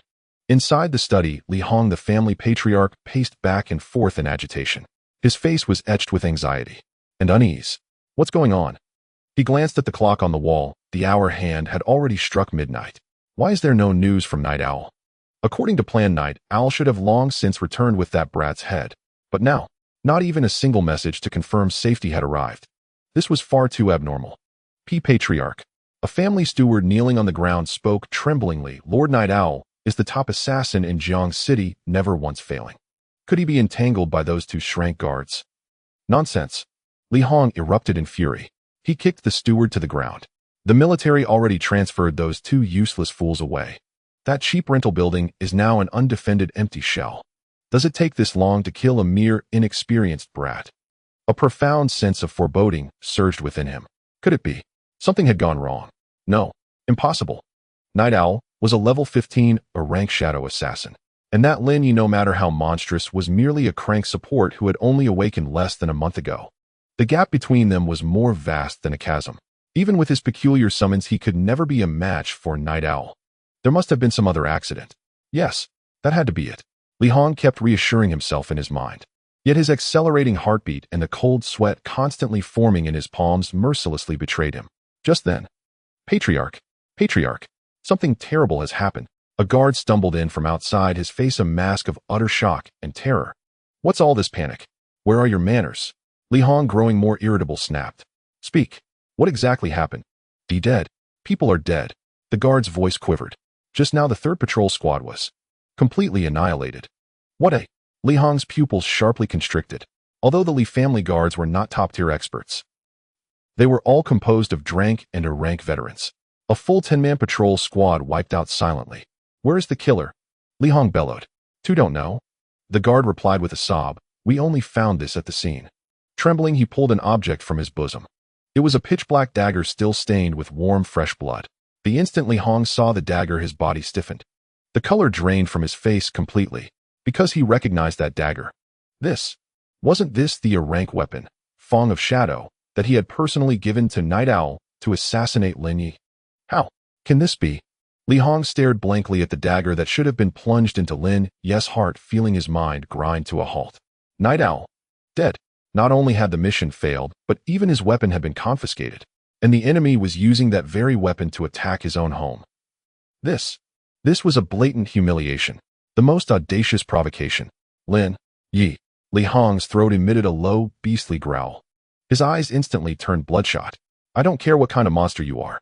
Tonight, even if my Li family must stake its century-old foundation, we will make sure you come, but never leave." Guards. He spun around and roared hysterically toward the door. "Sound the highest level alarm. Order all guards, all elders, all Li family disciples to arm themselves. Tonight, not even a fly will escape my Li family." Whoa!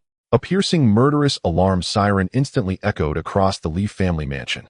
Countless Li family guards and disciples still in their slumber were jolted awake in an instant. They grabbed their weapons and surged out from every corner like a tide surrounding the entire Li residence in an impregnable formation. The atmosphere was stretched to its breaking point. On the highest pavilion of the Li family estate, a figure entirely shrouded in darkness stood silently. He was like the most ruthless specter looking down upon the Li family members below who scurried about like headless flies. There was no emotion in his eyes. He was none other than the recently transcended shadow Deathsworn, Corpse 4, and in the shadow behind him, Lin Ye's figure slowly emerged.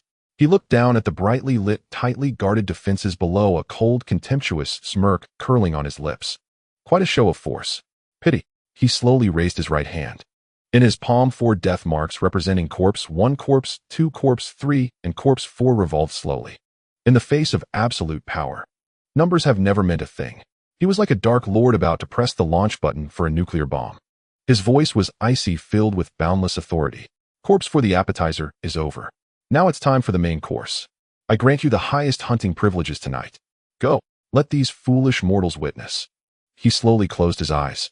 In his mind, he pictured Li Hong's ugly face twisted with venom and murderous intent. What true fear really means. "As you command, my master." Corpse 4's figure flickered slightly. In an instant, he transformed into a streak of black shadow invisible to the naked eye. Silently, he merged into the boundless night. A feast of slaughter belonging to a top-tier assassin had officially begun, and the Li family's doom had also officially commenced from this very night. A sharp, silent whoosh. A pitch-black afterimage indistinguishable from the night itself sliced through the darkness above the Li manor like the scythe of death. The next instant, a soft, wet thwip. The sound of steel-piercing flesh echoed faintly. A Li family guard standing atop the watchtower with crossbow drawn and eyes scanning the shadows stiffened abruptly. Slowly, he lowered his gaze, dazed, staring at his own chest, where a black dagger had pierced his heart without warning. His eyes brimmed with infinite bewilderment and disbelief. He hadn't even glimpsed his assailant's face. And just like that, he was dead. From behind him, the shadowy assassin, known as Yuxing Deathblade Rank 4, withdrew the blood-slicked shadow form. Then with a subtle shimmer, he dissolved once more into the boundless dark, as though he had never been there at all. And this was only the beginning. A one-sided massacre, executed by a master assassin, had officially begun. What is that? Intruder. An intruder. Where is he? I can't see him. Shrill screams of agony. Terror-stricken shrieks. Desperate, hopeless cries for help. These sounds erupted in terrifying succession across every corner of the Li manor, like a macabre symphony of dread. The Li family guards shattered completely. They faced an enemy they could not see, a phantom who walked unseen through darkness, harvesting their lives at will. They could only watch helpless as comrade after comrade fell, struck down by black daggers appearing from nowhere, each blow fatal. That ultimate terror, the terror of the unknown, was enough to shatter any mortal's psyche. Worthless. A pack of worthless fools. Inside his study, Li Hong trembled violently, veins bulging at his temples as the screams drew ever closer. Hundreds of men, and yet you cannot even locate a single cowardly assassin. What then am I paying you for? And master, a captain of the guard burst in, covered head to toe in blood, his face twisted with raw, unadulterated fear. And no, it's not just one.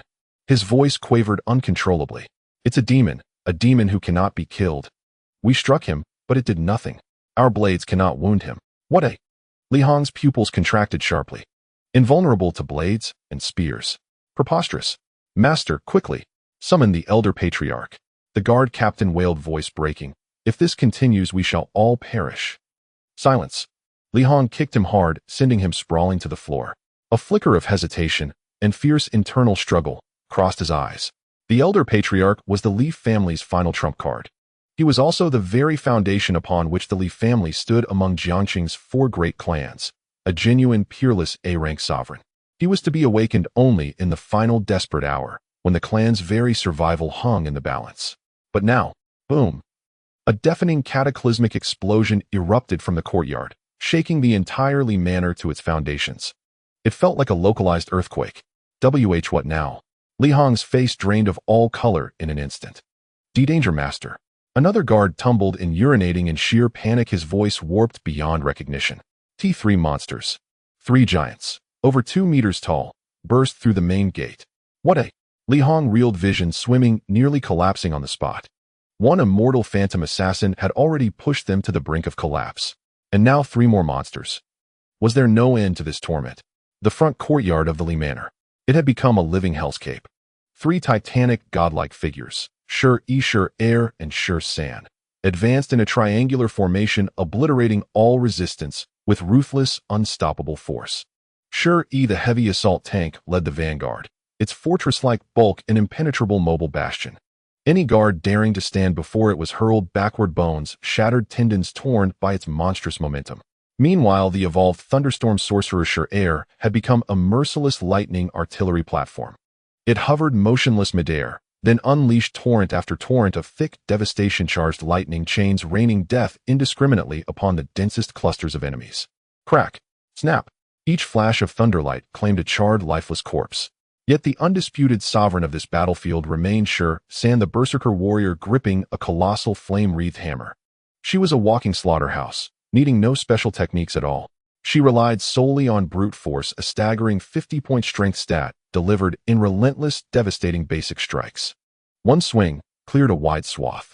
A glancing blow maimed. Direct impact killed instantly. No logic, no mercy, pure overwhelming annihilation. The Li family's elite guard force, hundreds strong, composed of D and E rank awakened, proved as fragile before these 3 glitch-level undead entities as lambs awaiting the slaughter. Their weapons failed to pierce Shi Yi's hide. Their speed faltered helplessly beneath Shi Air's storm of lightning. Their numerical advantage became a cruel joke against Shi San's apocalyptic area effect devastation. This was no fair contest. This was absolute one-sided carnage. It's over. In his study, Li Hong watched the apocalyptic spectacle unfolding in the front courtyard via a luminous projection, his body utterly drained, collapsing onto the floor in utter exhaustion. His face turned ashen, lifeless. He knew he had erred, catastrophically. He had provoked a being so terrifying, not just to him, but to the entire Li family. That defiance was sheer folly. Master, master, a trembling steward whispered beside him. Li Hong did not hear. He simply lifted his head slowly, his eyes blazing with a final feral fury. Go. His voice rasped thick with venom. Go. Summon the elder patriarch. Even if I die today, I will tear a piece of flesh from him. Meanwhile, atop the manor's highest pavilion, Lin Ye stood in silent contemplation, gazing down upon the bloody spectacle he himself had orchestrated. Not a ripple disturbed his expression, as if none of it concerned him. The Li family is finished. He spoke, tone flat and detached. Then he turned, his gaze fixing upon the city's heart, the Jiangqing-based city governor's residence. There lay the seat of power. Next, a cold, razor-thin smile curved his lips. Who shall be next? It sounded like a question posed to himself, or to the world about to be irrevocably reshaped by his hand. The sky over Jiangqing. He slowly raised his eyes toward the night heavens, now stained crimson by the infernal glow of the Li manor's conflagration, and murmured softly, "Seems ready to change. Seems ready to change." Dawn broke. Yet the ominous cloud named fear that hung over Jiangqing Bay City did not dissipate. Instead, it intensified, growing fiercer by the moment. Have you heard? The Li family is gone. Gone. What do you mean gone? Gone. Wiped out. Hundreds of people from top to bottom, all dead in a single night. Holy shit. Really? Who did it? Did an abyssal monster break into the city? Bullshit monster. My second uncle's third aunt's nephew is in the city guard. He said the scene was a living hell. All the guards were killed with a single blow, and from start to finish not a single proper alarm was raised. Hiss. Thighs. What kind of terrifying power could achieve this? In a single night, the Li family, one of Jiangcheng's 4 great clans with a century of history, was silently and utterly erased from the city's map. This news detonated like a nuclear bomb of 1 billion tons over the entire Jiangxing base city. Everyone who heard it felt their blood run cold and their scalps tingle. They knew the skies over Jiangxing were about to change. And as for the instigator of this storm of terror, Lin Ye was as calm as if nothing had happened. He returned to his shabby rental apartment and slept soundly for another round. He didn't stir until the sun was high in the sky. Comfortable. He stretched, feeling explosive power coursing through his entire body. Although last night's bloody purge of the Li family hadn't leveled him up much, it had provided him with a massive quantity of high-quality soul fragments. Without hesitation, he poured all these fragments into his 4 undead generals under his command. Now the average level of his undead legion had all broken through to level 15. Their strength had more than doubled compared to before. It's about time I turned in that abyssal fragment quest. Lin Ye pondered his next plan while brushing his teeth. The Li family was gone. Their trail of collusion with the abyssal cult was also severed. It seemed that to continue the investigation, he would have to start with that fragment of the abyssal altar. Just then, knock, knock, knock. A rhythmic knock sounded at the door. Lin Ye's brow raised slightly. He spat out the foam from his mouth and spoke calmly. Who is it? A middle-aged man's voice, full of vigor yet imposing, came from outside the door. Xia Changhe, patriarch of the Xia family, here to visit young friend Lin Ye. The Xia family. A flicker of surprise passed through Lin Ye's eyes. He hadn't expected that the first of the 4 great clans to come calling would be Xia Qingyu's maiden family. He stepped forward and opened the door. Outside in the narrow alley, the atmosphere was already thick with murderous tension. Dozens of Xia family elite guards clad in standard armor and exuding auras of at least crank had sealed off the entire alley. At the forefront of the guards stood a middle-aged man in a brocade robe, his face elegant, but his eyes occasionally flashed with a terrifying sharp light. A Pika-rank powerhouse patriarch of the Xia family, Xia Changhe. Behind him followed a figure that gave Lin Ye a bit of a headache. Xia Qingwei. She was looking down, her pretty face flushed crimson, as if she dared not meet Lin Ye's eyes. Young friend Lin Ye truly is a hero born from youth. Xia Changhe looked at Lin Ye, his eagle-sharp eyes filled with undisguised admiration and inquiry. I wonder if we might have a word inside. Please go ahead. Lin Ye stepped aside, making a pleased gesture, his face utterly unreadable. It was as if the man before him wasn't the patriarch of one of Jiangcheng's 4 great clans, but an ordinary neighborly uncle. Seeing this, the admiration in Xia Chang's eyes deepened. Not arrogant, not impatient, with a steady heart. If this young man doesn't fall halfway, his future achievements would be limitless. He waved his hand, signaling the guards to wait outside. Then he led his daughter into the slightly cramped but clean and tidy room. Young friend Lin Ye'll be blunt. The moment he sat down, Xia Changhe dropped a bombshell. You wiped out the Li family, didn't you? His voice was soft yet filled with an unshakable certainty. Hearing this, Xia Qingyu's delicate frame trembled violently. She looked up sharply, her icy blue eyes filled with boundless shock and disbelief. The Li family. It was really him. How? How could he? How did he do it? Yet facing Xia Chang's earth-shattering accusation, Lin Ye's face remained as calm as a gentle breeze. He even had the leisure to pour 2 glasses of plain water for them. Then he slowly spoke. So what if I did? So what if I didn't? He neither admitted nor denied it. To a shrewd man like Xia Changhe, this ambiguous attitude was as good as an admission. Good, good, good, Xia Changhe exclaimed 3 times. There was no anger or fear in his eyes. Instead, a brilliant, unprecedented light burst forth. Courage, power, skill. He looked at Lin Ye as if he were a peerless treasure. Young friend Lin Ye, do you know how dangerous your situation is right now? His tone shifted, becoming grave. By wiping out the Li family, you've rid Jiangxing of a great scourge. But you've also completely shattered the fragile balance that has held here for decades. The city lord's mansion, the military, and the remaining great clans all have their eyes on you. You're like a piece of fat dropped into a school of sharks. One wrong move, and you'll be devoured without a trace. So, a playful smile curled at the corner of Lin Ye's mouth. Patriarch Xia came all this way just to tell me this nonsense? Of course not. A flash of mad determination lit up Xia Chang's eyes. He took a deep breath as if making an incredibly weighty decision. He looked Lin Ye straight in the eye and spoke each word clearly. Lin Ye, my Xia family can protect you. Not only protect you, We can even dedicate all our resources to nurture and support you. I have only one condition. What condition? Lin Ye's brow raised slightly. Xia Changhe slowly turned his head to glance at his precious daughter, who was already stunned into silence. Then he fixed his gaze back on Lin Ye. A profoundly benevolent smile like that of a cunning old fox spread across his face. My condition is, I want you to marry into the Xia family. Marry my daughter Xia Qinghua. Become my Xia Chang's son-in-law. Be my son-in-law. A thunderous roar echoed through the room. Xia Chang's words struck like a hydrogen bomb of 1 billion tons of TNT. In an instant, the small, quiet chamber erupted with an explosive shockwave. Even Lin Ye, whose heart had long been as still as an ancient well, felt an involuntary violent tremor at those words. He stared dumbfounded at the middle-aged man before him, a man with a face of benevolence and a smile as sly as an old fox.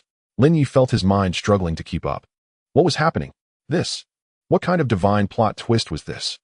A moment ago, he was being interrogated for his faults, and the next he was being offered a daughter. The shift in tone was far too abrupt. Meanwhile, on the other side, Xia Qinghua felt as though she had been struck by a bolt of divine lightning from the 9 heavens. She stared at her father, her beautiful face etched with shock and disbelief instantly flushing a deep crimson. Dad? What are you saying? Her voice trembled, distorted by extreme shyness and panic. Marry her off to this bastard who had humiliated and infuriated her time and again. And, as Olivian's son-in-law, this was more humiliating than death itself. Qinghua, be quiet. Xia Changhe glared at his unworthy daughter, then turned his gaze back to Lin Ye, his eyes burning with unyielding determination. So what do you say, young friend Lin Ye? He coaxed, this deal isn't a bad one, is it? My daughter Qinghua, and Shrank Ice Empress, whose talent outshines all in Jiang City. Her beauty is unparalleled, capable of toppling kingdoms. Just nod your head, and from now on, beauty, wealth, status, resources, everything you could ever desire, will be within your grasp. Moreover, you won't have to worry about the suspicions of the city lord's mansion or the military, nor fear retaliation from other families. The Xia family will be your strongest shield. From now on, you can walk tall and unopposed in Jiang City. It had to be said. The pie Xia Changhe was painting was simply too tempting. So tempting that it could drive any weak-willed youth to madness. Yet, after the initial shock, Lin Ye slowly calmed down. He gazed at the Xia clan leader, whose face bore an expression of, I believe in you, and suddenly smiled. Clan leader Xia. He spoke slowly, his voice eerily calm. Your calculations are quite clever. Xia Changhe was taken aback. What do you mean? What do I mean? A mocking curl touched Lin Ye's lips. You want to shackle me with your daughter and a so-called Livian son-in-law identity, so that he'll toil and sacrifice for your Xia family from now on. Even become your sharpest blade to dominate Jiang City and contend with the city lord's mansion in the future. With each word, Xia Chang's face darkened further. By the time Lin Ye finished, the smile on the elegant face had completely vanished. In its place was a cold, grim expression. You? Have I hit a nerve? Lin Ye let out a derisive snort. Clan leader Xia, your little tricks might fool some inexperienced young lads, but trying to use them against me, A chilling glint flashed in his eyes. You're not worthy. Impertinent. Xia Changhe slammed the table, erupting in fury. An oppressive aura worthy of a peak rank powerhouse surged toward Lin Ye with crushing force. The air in the room seemed to freeze in that moment. Yet, Lin Ye remained as composed as ever. He sat there steadfast as Mount Tai. He even took the leisure to pick up his teacup and take another sip. The deathly pressure from his 4 undead fathers, each exceeding level 15, was far more terrifying than this all-show-no-substance display before him. Yui.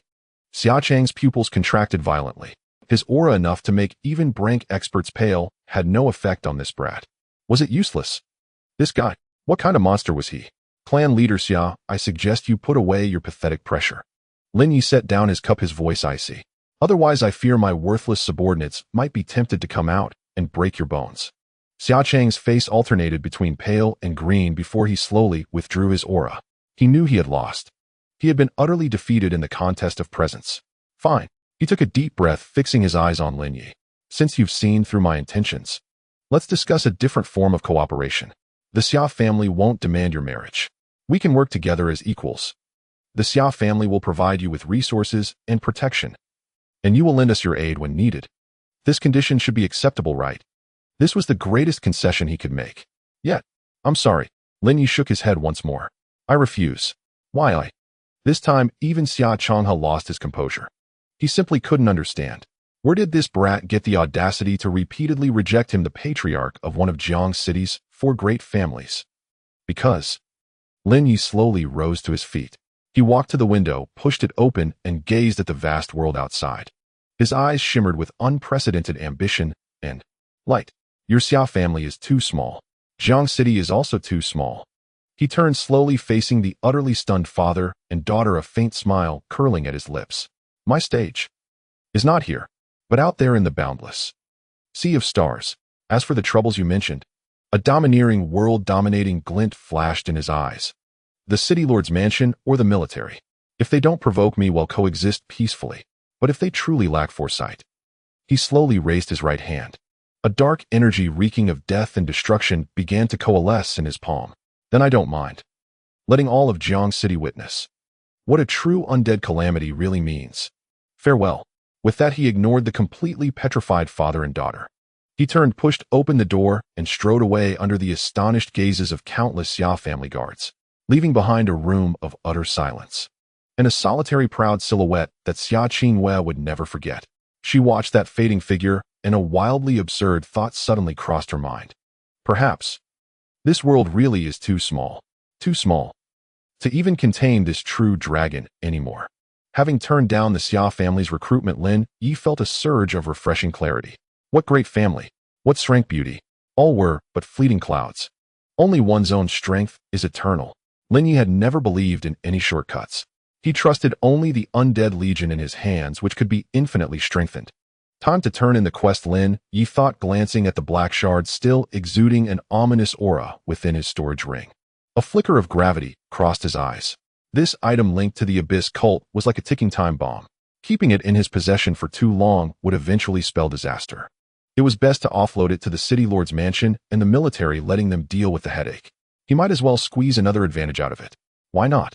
At the Jiang City Lord's Mansion, the most heavily fortified power center of the entire base city, when Lin Ye stated his purpose and produced the blazing flame emblem representing Li Tianba identity, the guard at reception immediately stared at him as if he were a monster. Then, stumbling over himself, he rushed inside to report. Sun Qinwu, the lord of Jiang City, personally came out from the mansion to greet him. Young friend Lin Ye, I have been waiting for you. Unlike Xia Changhe, that smiling tiger Qinwu exuded an aura of military iron and boldness. He laughed heartily, stepped forward, and heavily patted Lin Ye on the shoulder. Good lad, I knew you were no ordinary fish. I never expected you to single-handedly wipe out the entire goblin tribe. And you even uncovered evidence of the Li family's secret collusion with the Abyss cult. You have rendered another immense service to our Jiang City. Lin Ye raised an eyebrow upon hearing this. It seemed the city lord's mansion's intelligence capabilities were stronger than he had imagined. He had just eliminated the Li family, and they had already dug up all their secrets. City lord, you flatter me, Lin Ye said, neither servile nor arrogant. I merely did what any citizen of Jiang City should do. Well said. What should be done? Qin Wu's eyes gleamed with even greater admiration. Neither arrogant nor impatient, neither greedy nor proud. This young man's character far surpassed the ordinary. Come, let's talk inside. He warmly pulled Lin Ye into his study. After dismissing the attendants, his smile slowly faded, replaced by a grave expression. Lin Ye, we owe you this time, he said, his voice solemn. If you hadn't uncovered the Li family's conspiracy in time, our entire Jiang City would have been doomed before long. Oh. Lin Ye's eyes flickered with curiosity. Is it that serious? It is that serious. Qin Wu's eyes showed a hint of lingering fear. According to the secret letters we seized from the Li residents, they were planning to collaborate with the Abyss cult in half a month. They intended to use the 5 Abyss shards they had collected over the years to forcibly open a small Abyss gate within Jiang City. The whole city would have been turned into a living hell. Lin Ye couldn't help but gasp in shock upon hearing this. Good heavens! The Li family had played a far too dangerous game. It was like inviting a wolf into the house, a path to self-destruction. So Lin Ye Qinwu looked at him with unprecedented seriousness. You haven't just saved yourself this time. You have saved the millions of people in Jiang City. This merit is unparalleled. Name your reward. His tone was filled with unyielding boldness. If it is within my power to give, I will pluck even the stars from the sky for you. Lin Ye smiled upon hearing this. He had been waiting for those very words. Without false modesty, he stated directly, money, equipment, skill books. I lack none of those for now.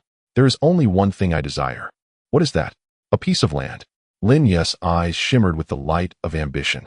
a piece of private territory located outside the city near the wilderness zone belonging solely to me beyond anyone's jurisdiction. What? Qin Wu's pupils sharply contracted. He never imagined Lin Ye would make such a seemingly rebellious request. Establish a private territory outside the city. There was no precedent in Jiang City's history. It was akin to creating a state within a state. Lin Ye, City Lord, please don't refuse so quickly. A confident smile curled at the corner of Lin Ye's mouth. This territory of mine will not only pose no threat to Jiang City, but it will also become its most formidable outpost in the wilderness. Even more, a chilling glint flashed in his eyes.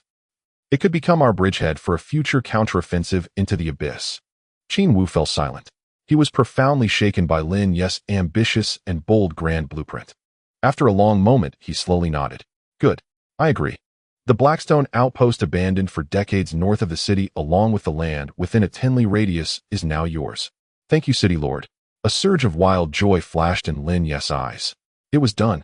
He finally had his very first base of operations. Ding. Detected that the host has acquired the first private territory. Conditions for phase system rewards met. System upgrading. Upgrade successful. Congratulations, host. New function unlocked. Building panel.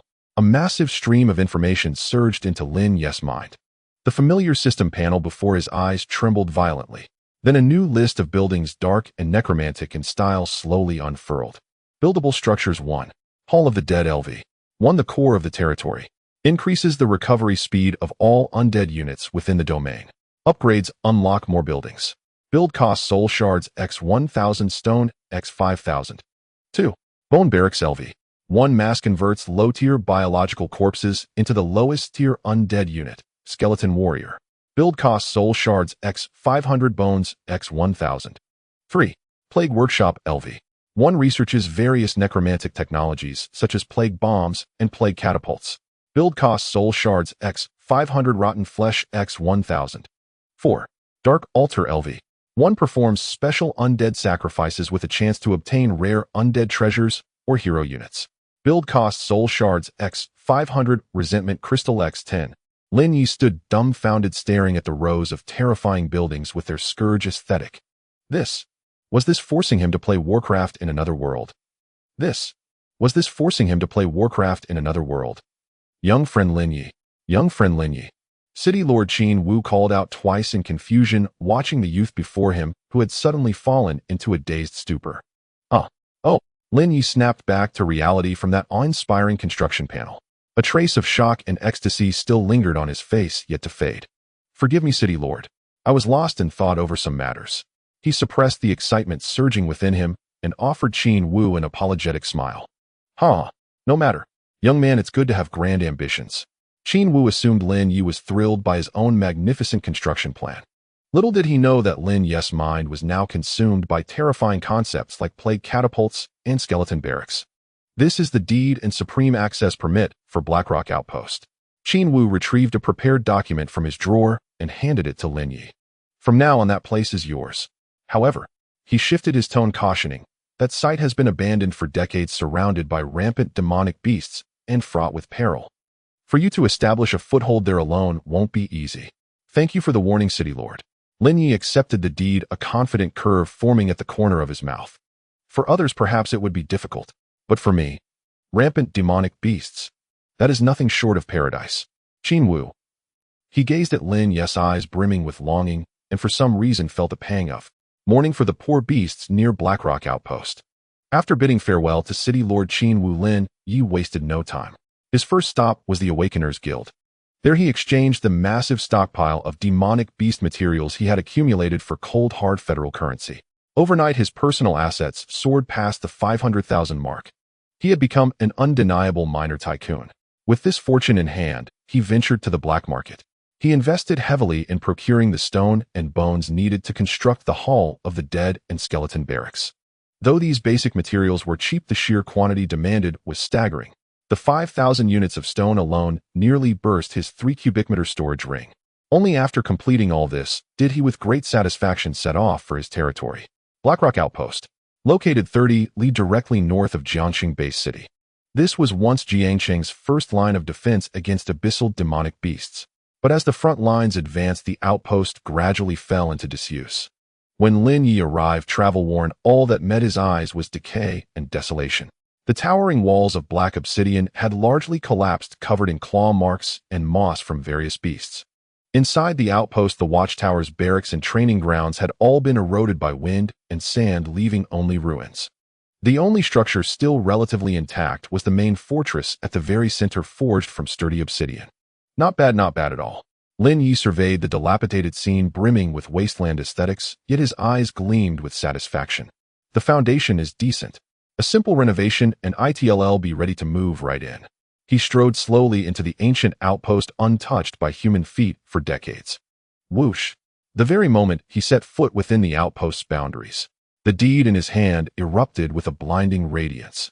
Immediately after, a system notification, audible only to himself, detonated in his mind. Ding! Detected host has entered private territory, Blackrock Outpost. Construction panel activated. Would you like to designate this location as your exclusive necropolis base? Yes. Lin Ye confirmed without a moment's hesitation. Ding. Binding successful. Necropolis base is generating. Rumble. The entire ground of Blackrock Outpost began to tremble violently. A miniature sand table model steeped in dark and necromantic style materialized before Lin Ye. Beneath the model lay rows upon rows of illuminated constructible building icons. Hall of the Dead, Level 1 Skeleton Barracks, Level 1 Plague Workshop, Level 1 Dark Altar, Level 1. Lin Ye stared at this interface reminiscent of a real-time strategy game, feeling his very DNA stir with excitement. This was incredibly cool. He could no longer contain his excitement. With a grand sweep of his hand, system, build the Hall of the Dead on the main fortress site. Ding. Constructing Hall of the Dead, Level 1. It requires soul fragments x 1000, stone x 5000. Confirm. Confirm. Lin Ye waved his hand, dumping the mountain of stone from his storage ring. Ding. Materials confirmed. Building is generating. Estimated time, 24 hours. Still 24 hours. Lin Ye's brow furrowed slightly. That was far too slow. System prompt: host can consume additional soul fragments for accelerated construction. Oh. Lin Ye's eyes lit up instantly. Truly a benevolent system. It even provided a premium acceleration feature. Accelerate. Max it out. Ding. Consumed soul fragments x 500. Acceleration successful. Boom. The moment Lin Ye confirmed. In the real world, the dilapidated obsidian main fortress erupted with a surge of black chi that shot into the sky. Countless deathly mysterious runes, as if alive, frantically writhed and spread across the pitch-black walls. The entire building's style underwent a dramatic transformation at a visible pace. The once rough lines of human military architecture were gradually replaced by the sinister and malevolent aesthetics of a necromantic scourge. Grotesque bone spurs like sharp swords sprouted from the walls. Windows morphed into skull shapes, seemingly wailing in silent agony. At the building's apex rose a massive, ghastly green ghost flame composed of pure death energy, bathing the entire Blackrock Outpost in an eerie, spectral glow. Holy crap!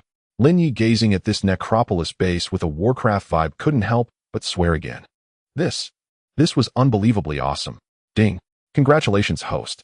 Your Hall of the Dead, a Level 1, has been successfully constructed. Territory effect: necrotic proliferation basic activated.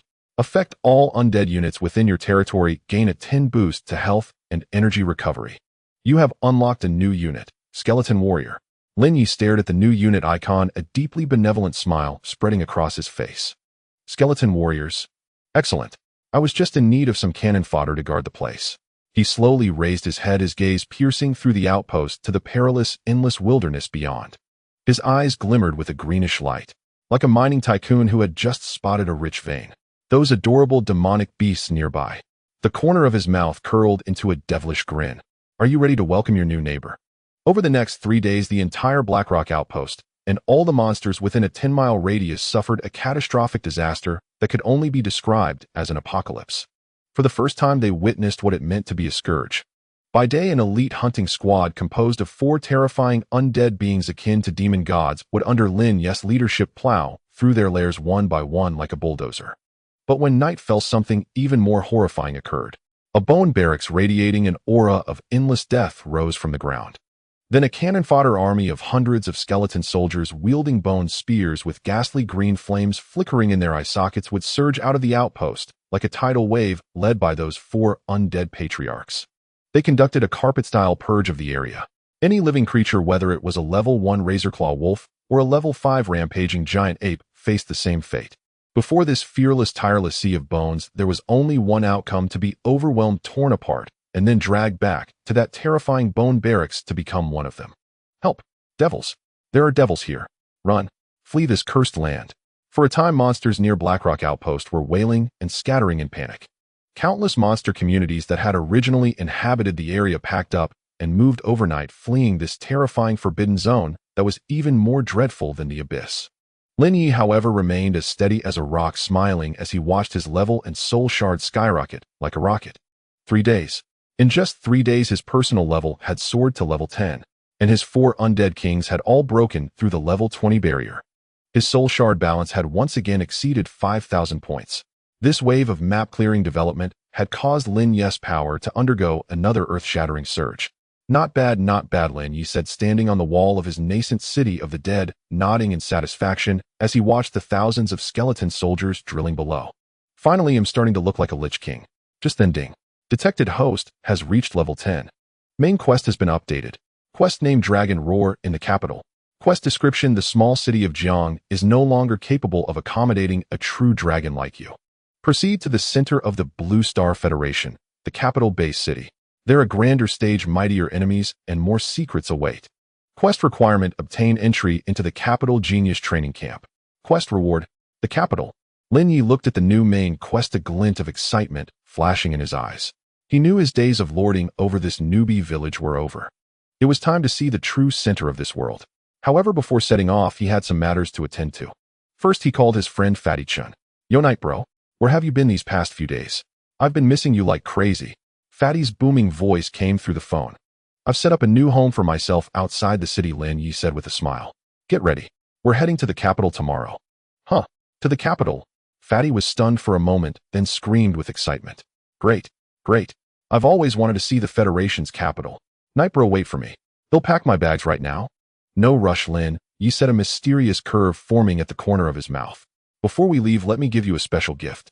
With that, he hung up. He then opened his construction panel and fixed his gaze on a new building he had unlocked long ago, but never had the resources to build. Plague Workshop, level 1. System: build the Plague Workshop. Ding. Materials confirmed. Building is being generated. Speed it up. Ding. Consumed 500 soul shards. Speed up successful. Boom. A sinister structure brimming with an eerie sense of technology rose from the ground. Countless green venomous pipes coiled around its surface like serpents.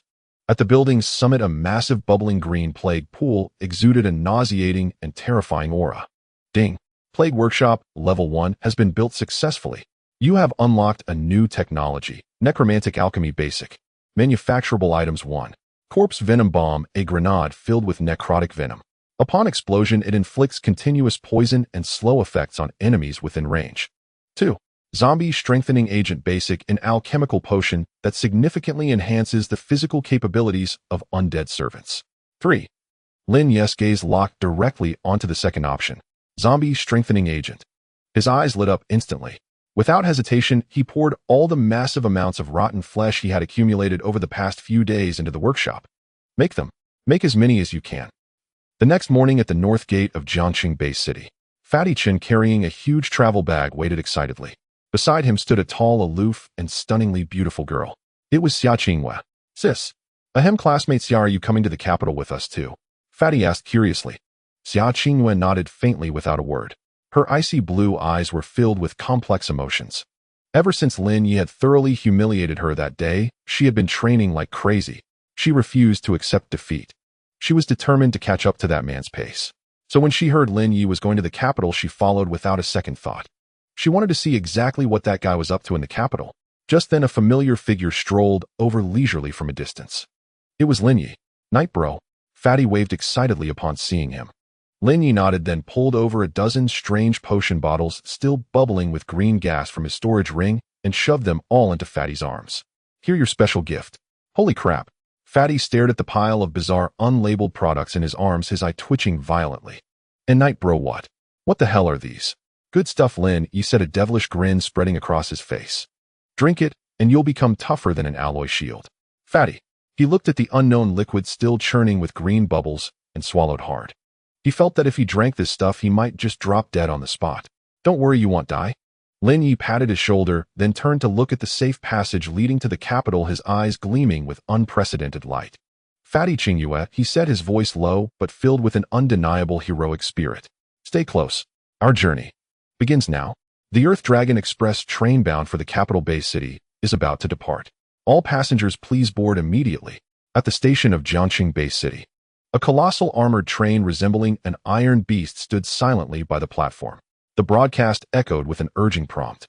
Lin Ye, however, did not move. His brows were tightly furrowed. What's going on? He glanced at the multifunctional tactical watch on his wrist, which he had just wheedled out of Principal Zhao Jinghua. It displayed a flickering red alert. Warning. Detected that the City Lord's mansion is urgently locking your identity information with highest authority. Reason for lock unknown. Recommendation: immediately leave Jiangxing Bay City. City Lord's mansion. A flicker of icy coldness flashed in Lin Ye's eyes. What does that Qin Wu intend to do? Could he be regretting and wanting to forcibly keep me in Jiangxing? Or perhaps the Li family has a deeper background he doesn't know about. Yiga, what's wrong? Fatty Chunhao asked with concern, seeing Lin Ye's suddenly grim expression. It seems we're in trouble. Lin Ye's voice grew solemn. He looked at the city guard soldiers at the station entrance who were slowly encircling them. A flash of resolve crossed his eyes. Fatty Qingyue, you two board first. His tone brooked no argument. No. Ye go. We go together or not at all. Fatty refused without hesitation. Lin Ye, what exactly happened? Xia Qingyue also sensed something amiss, her delicate face turning icy. No time to explain. Lin Ye's voice grew urgent. Listen to me. Both of you have clean records. The City Lord's mansion is after me. You go to the capital first. Wait for me there. They'll find a way to escape. But. No buts. A chilling glint flashed in Lin Ye's eyes. If we don't leave now, none of us will make it. He shoved Fatty and Xia Qingyue toward the train door. Then he turned around, facing the city guards who had completely surrounded him. Lin Ye. Ye good. From within the train came the anxious cries of Xia Qingyue and Chun Hao, full of worry. Woo. But their answer was the train's deafening whistle. The heavy alloy doors slowly closed. The armored train began to move. Fatty. Lin Ye looked at his good brother inside the window, who was nearly in tears, and a brilliant smile suddenly spread across his face. He mouthed silently to the window. Wait for me. The train slowly pulled away from the platform, taking away Lin Ye's companions, and also his last ties. On the platform, Lin Ye stood alone, facing hundreds of fully armed city guards emanating a murderous aura, and the tall figure slowly emerging from the crowd. Qin Wu, the Lord of Jiangxing. Lin Ye. Qin Wu looked at Lin Ye, his sharp, eagle-like eyes filled with complex emotions. There was admiration, regret, helplessness, and even a trace of fear. We meet again. Indeed. Lin Ye's face remained utterly calm. He glanced at the city guard soldiers who had aimed their enchanted rifles at him and spoke flatly. City Lord, what does this mean? Is it that you think the reward you gave me was too generous and want to take it back? Or perhaps a flicker of icy mockery crossed his eyes. Has the Li family stabbed you in the back, forcing you to move against me, your meritorious man? Qin Wu fell silent upon hearing this. After a long while, he let out a slow sigh. You are even smarter than I imagined. His voice carried a hint of weariness. Just half an hour ago, the federal capital's Minister of Military Affairs personally issued a top-level directive to me, ordering me to capture you alive at all costs, or execute you on the spot. The reason? He looked at Lin Ye and said word by word, is that you are colluding with the Abyss cult, and you are connected to multiple cases of disappearances. Boom. This accusation hit like a bombshell. Lin Ye's pupils sharply contracted. The Abyss cult. That damned persistent organization again. And from Qin Wu's tone, this directive came directly from the highest levels of the Federation. It seems the Li family has a big fish lurking behind them. Lin Ye instantly grasped the situation. It must be the high-ranking official in the capital's military department behind the Li family who made a move. Not only did he want revenge for the Li family, but he also wanted to kill two birds with one stone, framing Lin Ye with the Abyss cult label, then legitimately seize the strength skill book and all the secrets on him. How ruthless. How vicious. What a perfect double-edged scheme. Lin Ye, surrender. Qin Wu looked at Lin Ye, a flicker of reluctance in his eyes. I know you are innocent, but this is a death order from the capital. I cannot disobey. If you come back with me for investigation, I, Qin Wu, swear on my honor, I will absolutely protect your life. Protect my life. Lin Ye suddenly laughed at this. He laughed loudly. He laughed wildly. He laughed until tears almost came out. Qin Wu, oh Qin Wu. He looked at the Lord of Jiangqing, who wore an expression of righteousness, his eyes filled with endless mockery and disappointment. Are you still naive enough to think they only want my life? They want everything I have. The secrets in my mind. All the treasures on me. If I go with you today, within 3 days the entire Jiangqing will hear news of my suicide out of guilt. Do you believe it? Qin Wu's body stiffened. He opened his mouth, but couldn't utter a single word of rebuttal, because he knew Lin Ye was speaking the truth. In the eyes of those truly powerful figures, he, a mere city lord, was utterly insignificant. So, Lin Ye's smile slowly faded. His gaze gradually turned cold as millennial ice. There is only one path. He slowly raised his right hand. A dark energy reeking of death and destruction crazily coalesced in his palm. And that is, to fight my way out. Lin Ye, how dare you? Qin Wu roared in fury. This is Jiangqing, not the wilderness where you can do as you please. Open fire. Fire. Bang, bang, bang, bang. In an instant, hundreds of enchanted bullets capable of tearing through class monster defenses rained down on Lin Ye like deadly streams of light. Yet, facing this terrifying firepower that could level a small hill, Lin Ye's face remained as calm as an ancient well.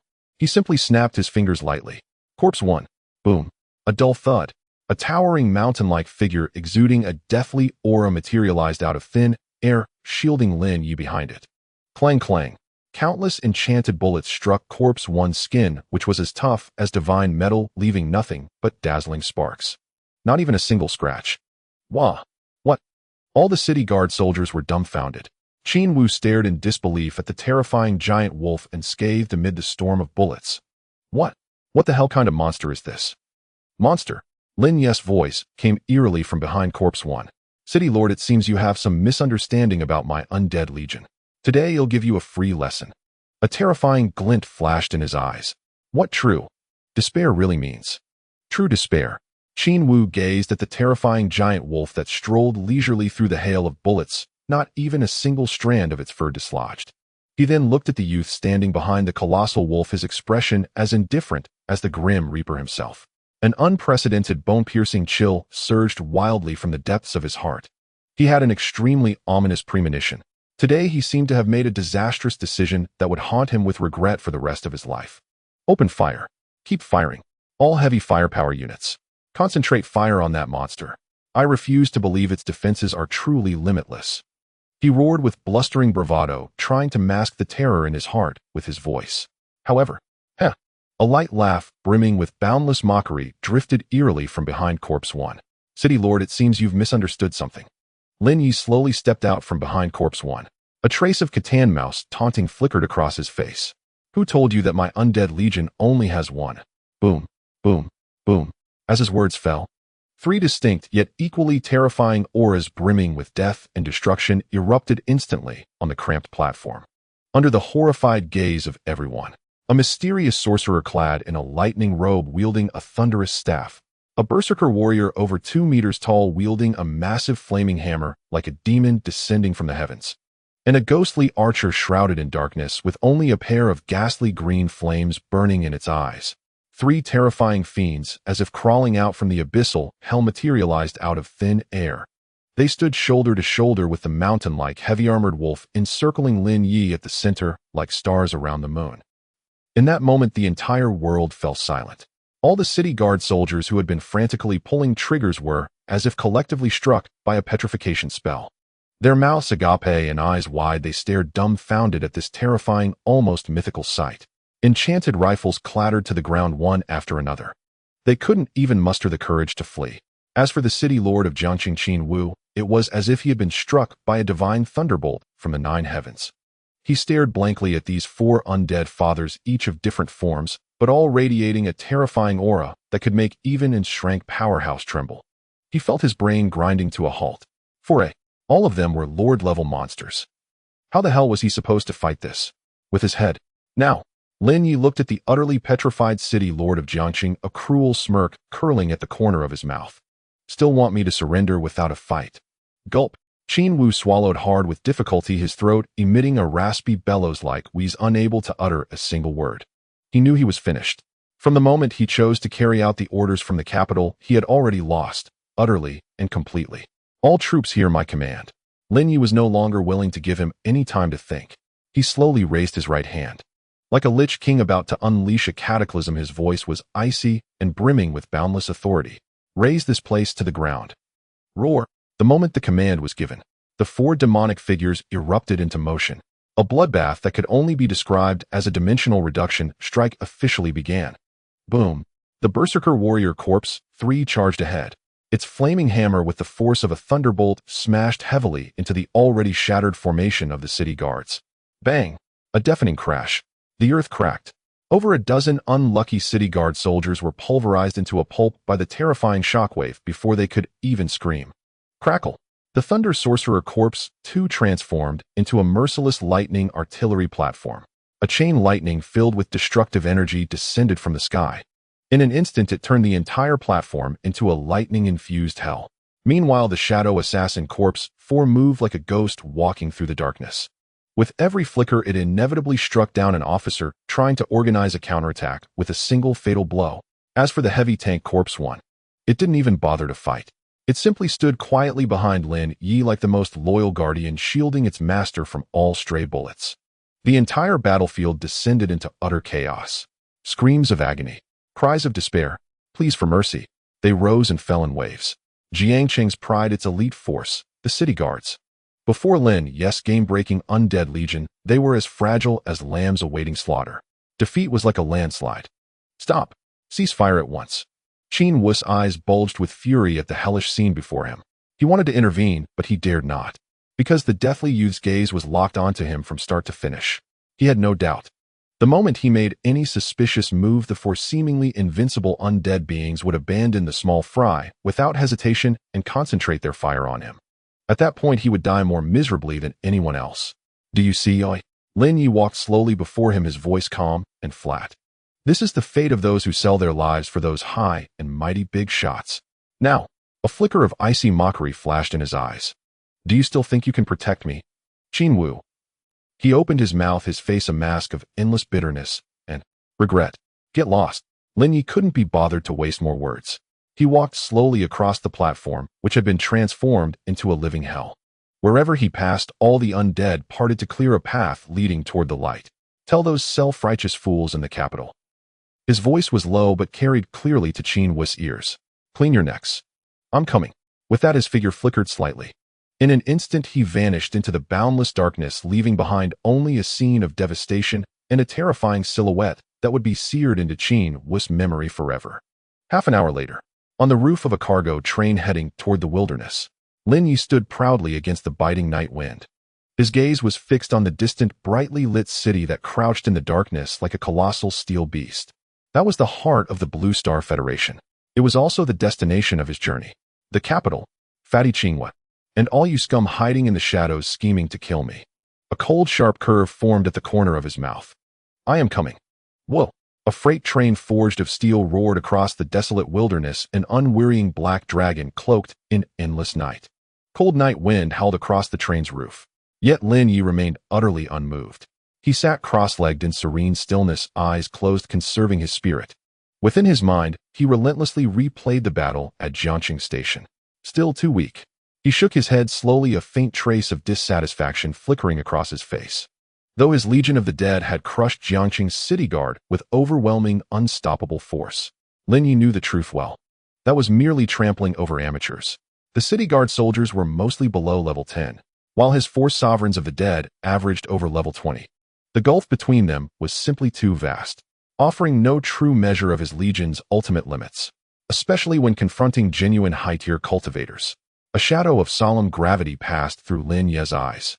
His current Legion of the Dead, though imposing in appearance, still lacked that decisive apex-tier combatant, the one strike that could shatter fate itself. Should he ever face a rank expert like Lord Qin Wu, level 30 or above, or even in a rank powerhouse such as Elder Patriarch Xia, level 40 or beyond, his seemingly invincible legion would likely crumble into dust in an instant. It is imperative then to elevate the quality of the four sovereigns of the dead. Lin Ye resolved inwardly, his determination crystallizing. Once settled in the capital city of Jingdu, the very first thing he would do would be to hunt elite, and even lower-tier, monsters. Then refine their essences to catalyze a new wave of transcendental evolution among his undead host, especially Shi Yi and Shi San. A subtle glint flashed in Lin Ye's gaze. Though these two close combat titans appeared fearsome now, they were ultimately born from low-tier monsters. Their potential limited. It was time to grant them a nobler origin, such as dragons. At the thought of two colossal sky-obscuring undead bone dragons soaring above his domain, a chillingly benevolent smile curled at the corners of Lin Ye's lips. Just then, squee, a grating metallic screech shattered his reverie. The maintenance hatch atop the train slid open slowly. 3 young figures emerged, 1 woman and 2 men, clad in matching leather armor, each bearing a golden sword insignia embroidered upon their chests. All appeared barely past 20, faces brimming with arrogant defiance. The blond youth leading them froze momentarily upon spotting Lin Ye seated cross-legged on the roof. His brows knotted instantly. "Hey kid," he barked in an imperious, impatient tone. "Who the hell gave you permission to sit here? This roof is reserved for our Golden Sword squad. Get down now." Lin Ye opened his eyes, slowly, deliberately. He cast a single dismissive glance at the trio, obvious signs of some noble house green recruits on their first trial. A flicker of contempt crossed his gaze. Lin Ye didn't even deign to glance at them again. He closed his eyes once more, resuming contemplation of his grand draconic cultivation plan. "What the a? Are you deaf?" Zhao Tianming, the blond youth, flared with fury at Lin Ye's utter dismissal. In one swift lunge, he raised his foot, aiming a brutal kick straight at Lin Ye's body. "A penniless rogue without even a proper profession badge dares strut before me like some self-important fool. You're asking for death." Yet, before his foot could descend, a hand harder than tempered steel clamped around his ankle like an iron vice. It was Lin Ye. His eyes remained closed, his posture unchanged. Yet that single hand, anchored with immovable mountainous stillness, held Zhao Tianming fast. Zhao Tianming strained wildly, yet not an inch could he budge. "You." Stunned silence seized him, disbelief flooding his face. He was a level 15 crankblade warrior. Strength wasn't his forte, but nor was it something any scrawny peer should casually overpower. What manner of monster was this boy? "I despise nothing more than being disturbed while thinking." Lin Ye finally opened his eyes. What eyes they were! Icy, detached, radiating raw, unfiltered killing intent. The moment Zhao Tianming met that gaze, he felt pinned beneath the unblinking stare of some abyssal leviathan, ancient, ravenous, absolute. A bone-deep chill erupted from his core, surging upward like floodwaters. "Let go." His voice trembled uncontrollably. "Leave." Lin Ye uttered the word, calm and final. Then, his wrist twisted just slightly. Crack. A sickening sharp snap echoed, clear, cruel, undeniable. "Eh." Zhao Tianming shrieked, a guttural pig slaughter wail. His ankle felt as though run over by a speeding freight train. Shattered. Utterly, irreparably shattered. With a casual flick of his arm, Lin Ye sent Zhao Tianming's 100-plus pound frame hurtling away like a discarded sack. Thud.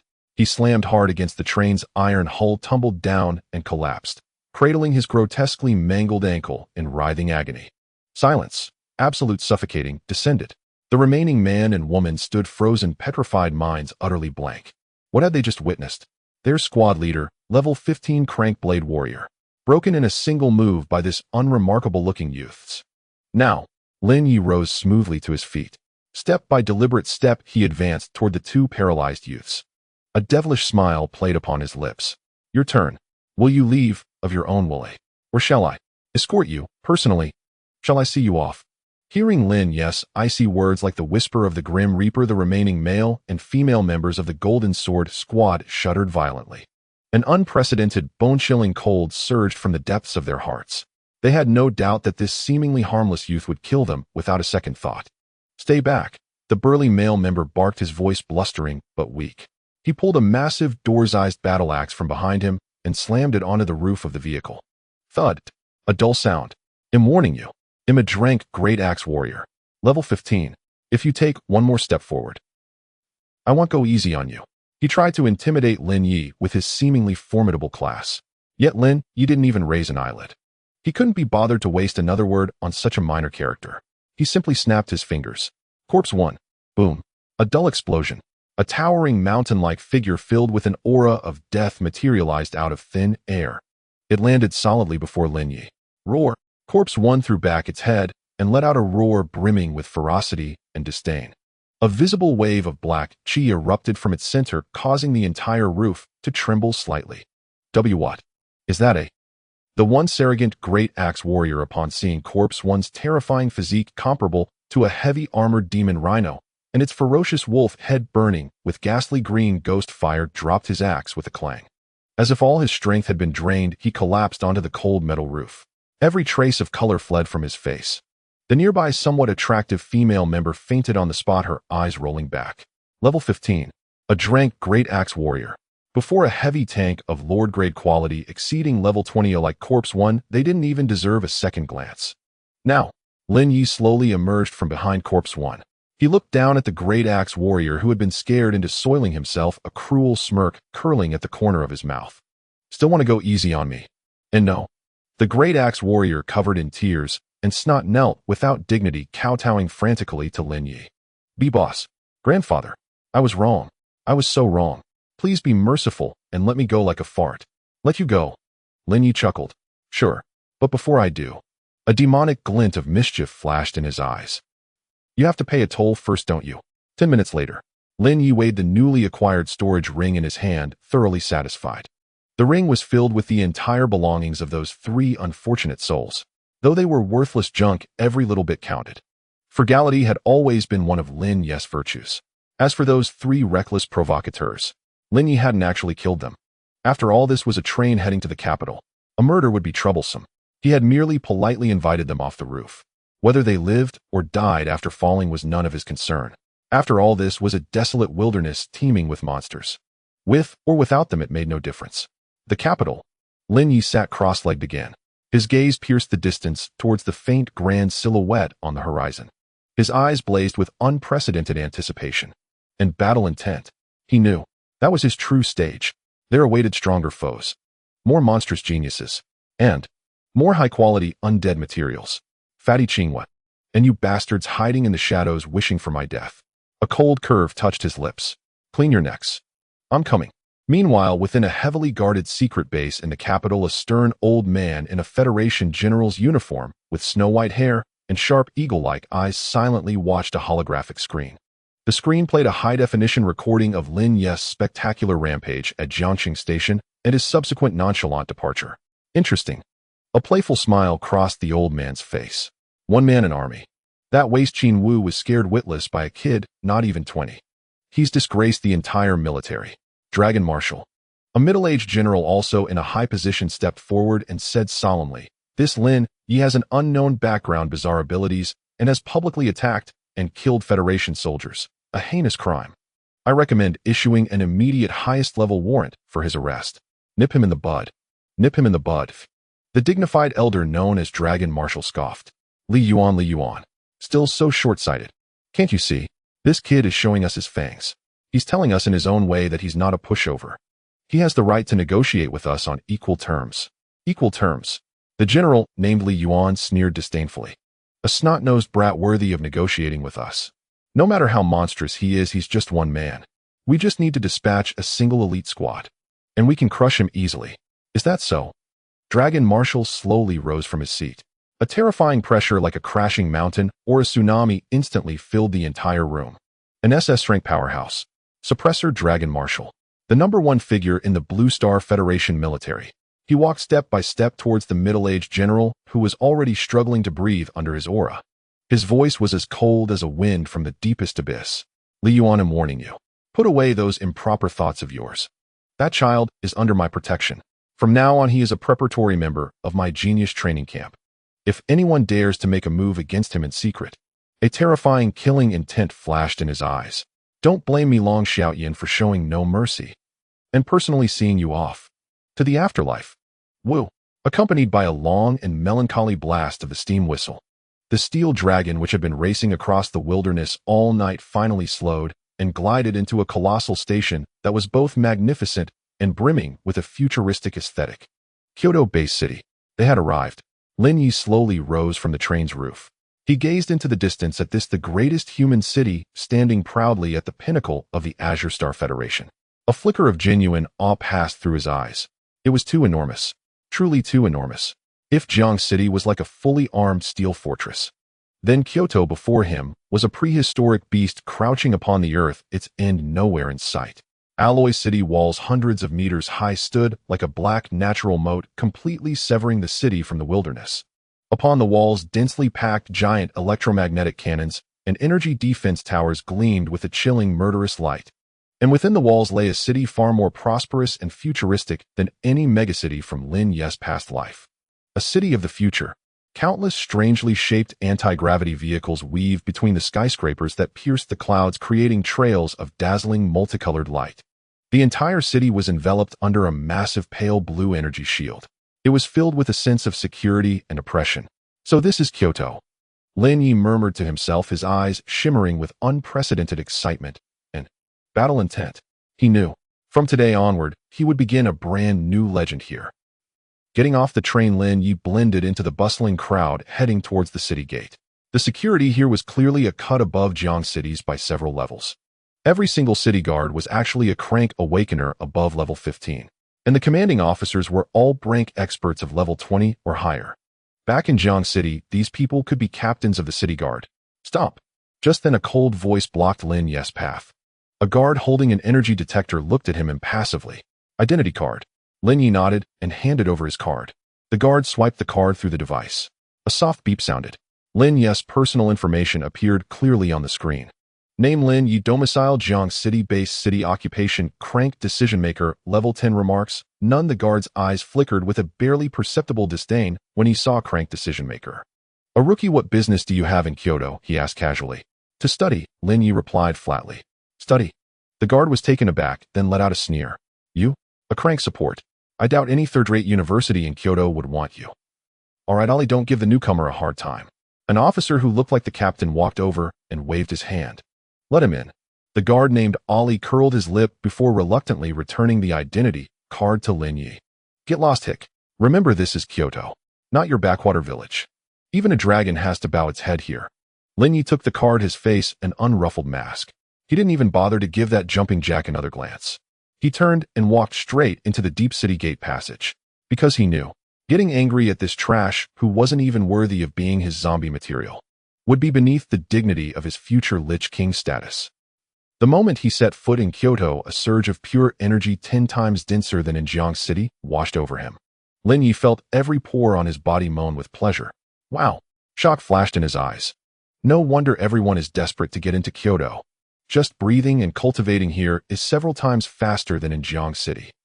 This was the terrifying benefit of a top-tier metropolis. But even greater shocks awaited him. Walking down the wide, clean streets, Lin Ye noticed that awakeners were everywhere, and their auras were far from weak. A young man who looked like a delivery driver zoomed past him on an anti-gravity motorcycle. Lin Ye subconsciously swept him with absolute insight. Occupation drank gale, courier level 18 Lin Ye. An auntie setting up a skewer stall on the roadside was deftly flipping the skewers while muttering to herself. Curious Lin Ye swept her with his skill again. Occupation crank flame controller level 25 Lin Ye. Even a little kid who looked only 7 or 8 still in elementary school was licking a lollipop while casually spinning a human head-sized fireball in his hand. Occupation brank fire, mage minor level 5. Lin Ye was completely stunned. He felt like a noob who had just left the newbie village and had stumbled headfirst into a god-tier server where everyone was a max-level boss. Damn, he couldn't help but curse inwardly. Compared to this place, Jiang City is a slum. The experts here. He looked at the background characters around him whose auras were each more terrifying than the last, and swallowed hard. They're as common as dogs. Looks like keeping a low profile and playing the fool will be a bit harder in Kyoto. Lin Ye became inwardly alert. He decided to keep a low profile for now until he found Fatty and Xia Qingwei and figured out the specifics of that genius training camp. But even though he wanted to lay low, trouble always seemed to find him. Just as he was about to find an end to stay at, a voice dripping with frivolity and mockery suddenly sounded from beside him. Well, if it isn't our new celebrity from Jiang City. Lin Ye frowned and turned around.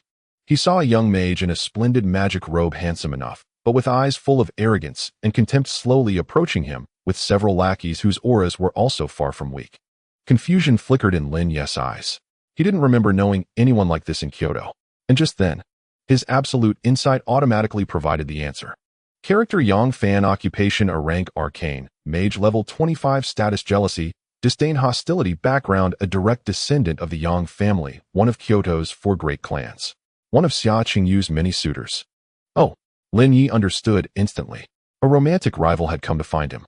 Kid, I don't care how tough you were in Jiang City. Yang Fan walked up to Lin Ye speaking in a condescending, charitable tone. But this is Kyoto. Xia Qingyue is not someone a mud-footed hick like you can defile. He'll give you two choices. He slowly held up 2 fingers. First, get out of Kyoto on your own. Never appear before Qingyue again. Second, a cruel glint flashed in his eyes. He'll break your limbs and throw you out like a dead dog. Now, he looked at Lin Ye, a cruel smile curling at the corner of his mouth. Tell me your choice.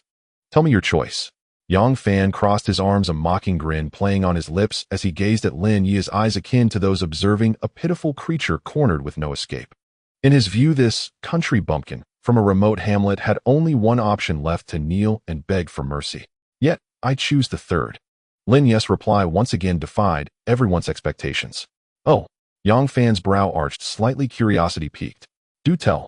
My choices. Lin Ye's lips curled slowly into a devilish arc. First, cripple you. Then walk through the gates of the genius training camp. What a... Yang Fan was stunned for a moment, then burst into exaggerated laughter as if he had just heard the most absurd joke. Huh. You. What did you say? You'll cripple me and enter the genius training camps. He laughed so hard tears nearly streamed down his face. Kid, has the splendor of the capital gone to your head, eh? Do you even know what the genius training camp is, eh? It gathers the most elite prodigies from across the entire Federation. The lowest-ranked trainees there are all A-class. And you? A mere C-class support? That is utterly preposterous. His lackeys behind him erupted into unrestrained laughter. To them, Lin Ye was nothing but a lunatic who overestimated himself. Yet facing all the mockery, Lin Ye's expression remained as calm as an ancient well. He couldn't even be bothered to waste another word on such conceited fools. He merely snapped his fingers lightly. Corpse 3. Boom. A dull thud echoed. A fearsome figure wielding a massive flaming hammer, standing over 2 meters tall like a demon descending upon the mortal world, materialized out of thin air. It landed steadily beside Lin Ye. A visible wave of dark red aura erupted from it with explosive force. The blast sent the onlooking bystanders staggering and struggling to keep their balance. Wah! What is that? The smile on Yang Fan's face froze instantly. He stared dumbfounded at this terrifying undead being whose mere presence made it difficult for him to breathe, feeling as if his mind had ceased to function. What the hell kind of monster is this? He could clearly sense that the energy fluctuations emanating from this summon far exceeded level 25. It even approached level 30. A lower-tier undead with a potential level as high as 30. Was this a joke?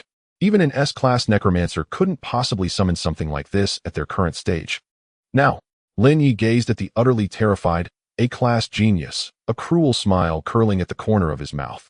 Still find it funny? No, not funny anymore. Yang Fan's lips trembled, and he looked on the verge of tears. He finally realized that he had kicked a steel plate harder than superalloy armor. Big brother. Grandfather. I was wrong. I was truly wrong. With a thud, he fell to his knees, kowtowing frantically to Lin Ye without a shred of dignity. I failed to recognize a mountain. Please be magnanimous and let me go like a fart. Let you go. Lin Ye sneered. Fine. But according to the rules you just set. A demonic glint of mischief flashed in his eyes. Shouldn't I break your limbs and toss you out like a dead dog? No. Please. Yang Fan was terrified out of his wits and his pants were instantly soaked. Yet Lin Ye was no longer in the mood to entertain any pleas for mercy. Corpse 3. Make your move. Yes, master. 10 minutes later. Lin Ye walked out of the alley, now stained with blood, feeling refreshed. Behind him lay a scene of severed limbs, and several men reduced to mere stumps, completely crippled. He didn't even bother to cast them another glance, as if he had merely crushed a few annoying ants. He straightened his collar and hailed an anti-gravity taxi. Where to, young man? The driver asked warmly. The genius training camp in the capital, Lin Ye stated calmly. Half an hour later, a floating island brimming with futuristic and technological aesthetics appeared before Lin Ye. This was the sacred training ground that every young awakened being in the entire Blue Star Federation dreamed of. The genius training camp. There was only one condition to enter: passing the camp's entrance examination, and the test was brutally simple. Tower climbing. A 100-story tower filled with various mechanisms, puppets, and illusions. Only those who cleared at least 30 floors within the time limit could become official members of the camp. At this moment, the area beneath the trial tower was packed with people. Countless arrogant young geniuses from all over the Federation were eagerly rolling up their sleeves ready to compete. Lin Ye's arrival went unnoticed by anyone. He quietly took his place at the end of the line, waiting patiently. Next, Lin Ye. Finally, it was his turn. Lin Ye stepped forward slowly. The person in charge of registration was an S-class female instructor exuding an aura of iron-blooded ferocity. She glanced at Lin Ye's file, and her brow furrowed deeply. C-class. Support. Her voice was icy, filled with undisguised skepticism. Kid, are you sure you haven't come to the wrong place? This is the Genius Training Camp, not some kindergarten for playing house in the countryside. Lin Ye looked up at her. A slight smile tugged at the corner of his mouth. Instructor, may I ask a question? Clearing 30 floors is the minimum standard, right? So what if it is A? The female instructor's face was full of impatience. Then, a glint of world-dominating arrogance flashed in Lin Ye's eyes. What if I clear the entire tower? Are there any additional rewards? Camp test. This is practically a freebie. Clear the entire tower. The shrank female instructor froze momentarily upon hearing Lin Ye's earth-shattering declaration. Then she laughed. It was not a laugh of appreciation, but a sneer filled with endless mockery and contempt. Kid, I admit you have courage. She looked at Lin Ye as if he were an arrogant fool who didn't know his place. But courage alone won't fill your stomach. Clear the entire tower. She scoffed, pointing behind her at the towering trial tower that exuded a terrifying pressure. Do you have any idea that in the decades since its construction, no one has ever managed to clear it? Even the strongest among us, the chief instructor, known as the War God, only managed to reach the 99th floor back in his day. And you, a crank support. This is nothing short of a fool's dream. Oh, Lin Ye raised an eyebrow at her words. So if I clear the tower, it'll break a record. Theoretically, yes, the female instructor shrugged. But I'd advise you to stop indulging in such unrealistic daydreams. Better use that time to figure out how to last a few more seconds on the first floor and avoid an embarrassing defeat. Is that so? A mysterious smile curled at the corner of Lin Ye's mouth. He didn't waste another word on this instructor who looked down on him. Turning around under the gaze of those around him filled with mockery and ridicule, he resolutely stepped into the trial tower that exuded a terrifying aura. Whooshed. After a faint ripple of spatial energy, Lin Ye appeared in a pure white, sci-fi-like space. In the center of the space stood 10 combat puppets, each holding an alloy battle blade. Trial tower, first floor. Objective: defeat all combat puppets within 10 minutes. Countdown 0959. Is this it? Lin Ye shook his head in slight disbelief at the 10 dull-looking iron lumps before him. He couldn't even be bothered to lift a finger. With a thought, boom, the terrifying figure of the Berserker Warrior Corpse 3 materialized out of thin air like a demon descending upon the world. Roar. It let out a disdainful roar to the heavens. Then, shouldering its flame-wreathed massive hammer, it charged straight at the 10 combat puppets that had just activated their battle protocols. What followed was a scene of sheer carnage. Corpse 3 was like an out-of-control heavy truck plowing into a group of defenseless kindergartners. Bam! Bam! Bam! One hammer, one puppet. Clean and efficient. No cheating. In less than 10 seconds. The 10 combat puppets enough to trouble ordinary level 10 awaken were reduced to a pile of scrap metal. Ding. Congratulations, challenger, for passing the first floor. Time taken 9 seconds. Rating SSS perfect. Teleporting to second floor. Meanwhile, outside the trial tower, on the massive results screen, the number representing the floor behind Lin Ye's name suddenly jumped from 0 to 1. Holy crap. He's in the second floor. So fast. It's been less than 10 seconds. It's just the first floor, anyone can do it. What's the big deal? Exactly. Wait till he gets to the 10th floor, then we'll see him cry. The surrounding prodigies, though slightly surprised by Lin Ye's speed, didn't take it too seriously. After all, the first 10 floors were just an appetizer. However, the contempt and disdain on their faces didn't last long. Because in the next second, the number on the screen representing Lin Ye's floor jumped again. 2, 3, 4, 5. The speed at which the number jumped was even faster than their heartbeat. It would leap up almost every 10 seconds or so. In the blink of an eye, he had already broken through the 10th floor. Well, what the hell? What's going on? The 10th floor? It's only been less than 5 minutes, right? No way. Is he riding a rocket or something? The area outside the trial tower instantly erupted. Utter disbelief was written all over everyone's faces. They simply couldn't comprehend this terrifying spectacle that seemed like a miracle. And the shrank female instructor who had been so dismissive earlier now looked as if she had seen a ghost. She stared blankly at the number on the screen, still skyrocketing at an alarmingly terrifying pace, feeling her mind grind to a halt. How is this even possible? In all her years as an instructor, she had never witnessed such an absurd clearing speed. Just what kind of monster was this guy? Meanwhile, inside the trial tower, Lin Ye was yawning with boredom. Sigh too weak. He shook his head listlessly at the boss guarding the 20th floor, which had just been wiped out by Corpse 3's single hammer blow. This so-called trial tower is a joke, isn't it? It's not even enough to warm up my old third. He almost regretted it. If he'd known it would be this easy, he should have just summoned Corpse 1 or Corpse 2. Letting Corpse 3 this bug out was practically bullying kids. Ding. Congratulations, challenger, for passing the 20th floor. Time taken 10 minutes, 25 seconds. Rating SSS perfect. Teleporting to 21st floor. When Lin Ye's floor count on the screen successfully broke through the 20 mark, the area outside the entire trial tower fell into dead silence. Everyone was like ducks with their necks squeezed, mouths agape, staring blankly at the still frantic numbers, their minds a complete blank. As for the shrank female instructor, her delicate frame trembled violently, her pretty face turning deathly pale. She remembered the words she had said to Lin Ye earlier. "I'd advise you to stop indulging in such unrealistic daydreams. Better use that time to figure out how to last a few more seconds on the first floor." In an instant, a burning sensation of shame surged wildly across her cheeks. It stung. It stung like hell. This was a blatant public slap in the face. And just then, whoosh, a terrifying aura of immense authority suddenly descended from the heavens. An imposing old man with snow-white hair but eyes as sharp as an eagle's appeared silently beside the female instructor. Long Shuai. The female instructor's pupils contracted sharply upon seeing the newcomer. She quickly stood at attention and gave a crisp military salute. But the imposing old man addressed as Long Shuai didn't even spare her a glance. He simply stared quietly at the name on the screen that had already broken through the 30 mark, his eyes filled with undisguised admiration and fervor. "Good lad." A playful smile curled at the corner of his mouth. "Finally, you're here." He slowly turned his head to look at the now completely petrified female instructor and spoke calmly. "Issue an order. From now on, raise all permission levels for this kid named Lin Ye to the maximum. Let him do whatever he wants in the training camp. If anyone dares to provoke him." A chilling, murderous intent flashed in his eyes. "Then don't blame me for being ruthless." Highest authority.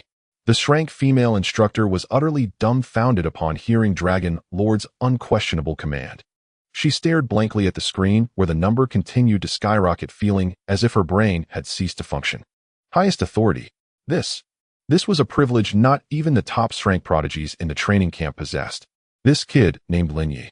Just what background did he have? How could he make Dragon Lord, known for his ironclad impartiality, break the rules for him to such an extent? Meanwhile, on the 50th floor of the trial tower.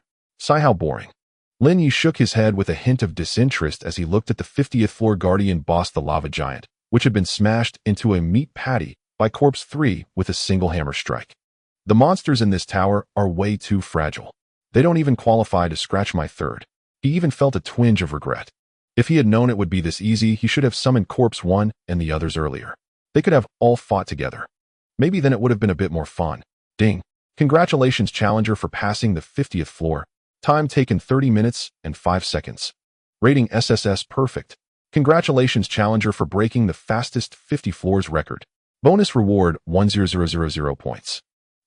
There's a bonus reward. Lin Ye's eyes lit up instantly. He opened his points panel. After the SSS ratings from 50 floors, and this record-breaking reward, the long string of zeros on his panel had transformed into an astronomically terrifying number. Challenger Lin Ye, current floor 50, current points 25888. Holy shit. Even Lin Ye himself couldn't help but sharply inhale at the sight of that number. Over 25,000 points. He was only halfway through. If he actually cleared the whole tower, wouldn't his points go through the roof? A very benevolent smile curled at the corner of Lin Ye's mouth. His previously lackluster gaze instantly blazed with fervor. Looks like he'll have to do some serious grinding today. Meanwhile, outside the trial tower on the massive results screen, Lin Ye's name had shot up like a rocket, charging straight to the top of the leaderboard. The number representing his points behind his name was jumping wildly in an incredibly brutal manner. 10,000, 15,000, 20,000, 25,000. When Lin Ye's points broke through the 25,000 mark, the entire area outside the trial tower fell into dead silence. All the geniuses who had been smug about their own paltry hundreds or thousands of points felt as if an invisible hand had clamped tightly around their throats. Their mouths agape and eyes bulging, they stared blankly at the terrifying number that had left the second-place contender in the dust by an unfathomable distance. Their minds went completely blank. Are my eyes playing tricks on me? An ranked genius who had just emerged from the tower with a proud 1200 points vigorously rubbed his eyes, his face full of existential doubt. T25,888 points. Is this even real? Did he blow up the point counter? Monster. That guy is an absolute monster. As for the shrank female instructor, her delicate frame trembled violently, her face pale as a sheet. She stared blankly at the name on the screen that had trampled all records underfoot, her heart filled with nothing but endless bitterness and regret. She recalled the words she had said to Lin Ye earlier. She remembered her disdainful and mocking gaze. In an instant, a burning sensation surged wildly across her cheeks. She knew she had truly misjudged him this time, and she couldn't have been more wrong. She had personally offended a peerless prodigy capable of reshaping the entire Federation's landscape. At the thought of this, darkness crept into her vision, and she nearly fainted on the spot. Excellent. Excellent. Excellent. The dignified elder known as Dragon Lord clapped his hands and laughed heartily, his eyes brimming with undisguised ecstasy and pride. Do you see that? He pointed at the radiant name on the screen and laughed loudly at the petrified female instructor beside him. This is the person I long shout and have set my sights on. This is the future of our Federation. Hope. Just as the entire crowd was stunned into silence by Lin Ye's seemingly miraculous points, the number on the screen, representing Lin Ye's floor, jumped again. 51. 53, he was still advancing. He was still forging his legend. Everyone's hearts were in their throats at that moment. They all had an incredibly strong premonition. Today they might just witness a mythical record that had been sealed for decades. Being shattered. Dragon Lord. The shrank female instructor's voice trembled uncontrollably as she looked at the number that was rapidly approaching the 60 mark. He couldn't possibly be thinking of. Exactly. A brilliant, unprecedented light burst forth from Dragon Lord's eyes. He stared intently at the dazzling name and spoke each word with emphasis. He is going to clear the stage. Dragon Lord's words, brimming with boundless dominance, detonated like heavy bombs in the ears of the shrank female instructor, leaving her utterly stunned. Clear the stage. That mythical feat, which even Dragon Lord himself had failed to accomplish. Could this crank support named Lin Ye truly achieve it? She did not know. She only knew. From this day forth, the youth named Lin Ye would likely become a terrifying presence that no instructor or trainee in the entire genius training camp could afford to ignore. Meanwhile, Dragon Lord's arrival and his information-laden conversation with the female instructor also drew the attention of several other shrank instructors maintaining order. Just what background does that new kid have to actually alarm His Excellency Dragon Lord into personally coming to observe? A burly bald man built like an iron tower couldn't help but inhale sharply as he gazed at Dragon Lord's appreciative and ecstatic back. He was one of the camp's chief instructors, codenamed Tyrant and shrank Titan bloodline awakener, noted for his explosive temper and fierce protectiveness. Not sure. Beside him, a seductive older woman in a tight red combat suit shook her head, her fox-like, enchanting eyes brimming with intense curiosity. She was another chief instructor codenamed Crimson Lotus and shrank Hellfire controller. Still, for Dragon Lord to be so stirred, this one is surely no ordinary fish. Far from ordinary. A cold, silent youth carrying an ancient long sword suddenly spoke. His voice was icy and razor-sharp like the sword he wielded. He was the youngest and most enigmatic chief instructor codenamed Sword One and shrank Peerless Swordsman. His gaze was fixed on the name that had just breached the 70 mark on the light screen, speaking each word with emphasis. Haven't you noticed? This kid from the first floor all the way to the 70th. Every single evaluation is SS rank perfect. Boom. These words struck Tyrant and Crimson Lotus like a divine thunderbolt from the 9 heavens. What? Both of them jerked their heads up, their eyes sweeping across the dense rows of stage-clearing records on the light screen. Indeed, all 70 records behind Lin Ye's name without exception were a dazzling golden SSS. FCK. Even the hot-tempered Tyrant couldn't help but curse. Is this even human? All SSS. This is easier than eating or drinking. His computational ability is terrifying. The cold sword one's eye showed a rare, profound gravity. I've reviewed the stage-clear footage of all previous prodigies. Even that monster with SS rank talent currently ranked first in our camp could only maintain an SSS rating up to the 30th floor. But this kid, his voice carried a tremor he himself hadn't noticed. He's like an emotionless clearing machine. He seems to predict every trap and every attack in advance. Every move he makes is flawless and impeccable. This can no longer be explained by the word talent. This is prodigy. Crimson Lotus' enchanting eyes showed an emotion called solemnity for the first time. She murmured, gazing at the resplendent name.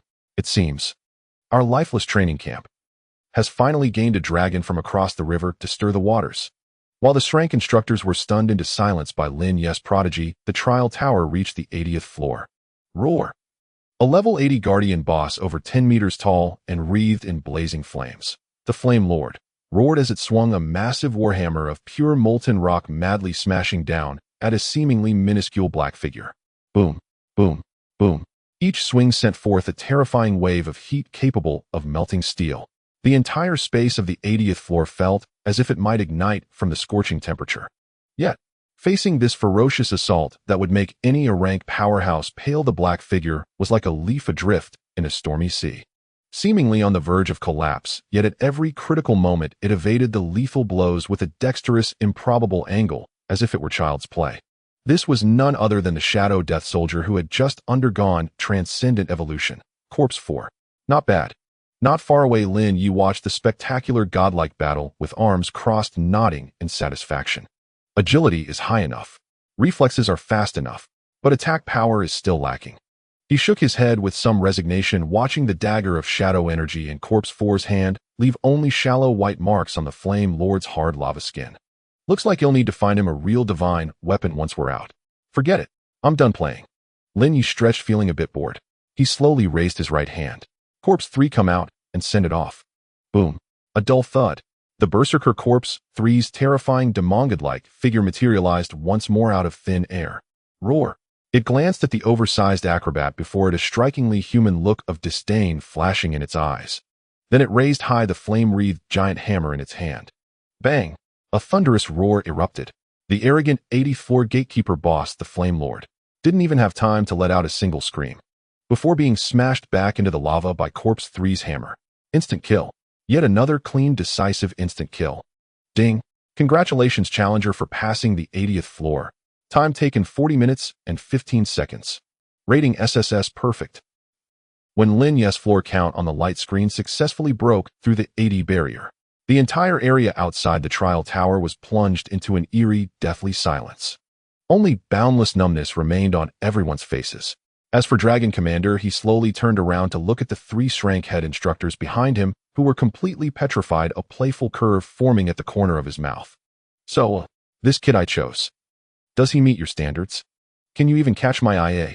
Dragon Commander's words, filled with pride and mockery, struck the faces of the 3 Shrank chief instructors, Tyrant, Crimson Lotus, and Sword One, like a series of resounding slaps. They felt a burning pain.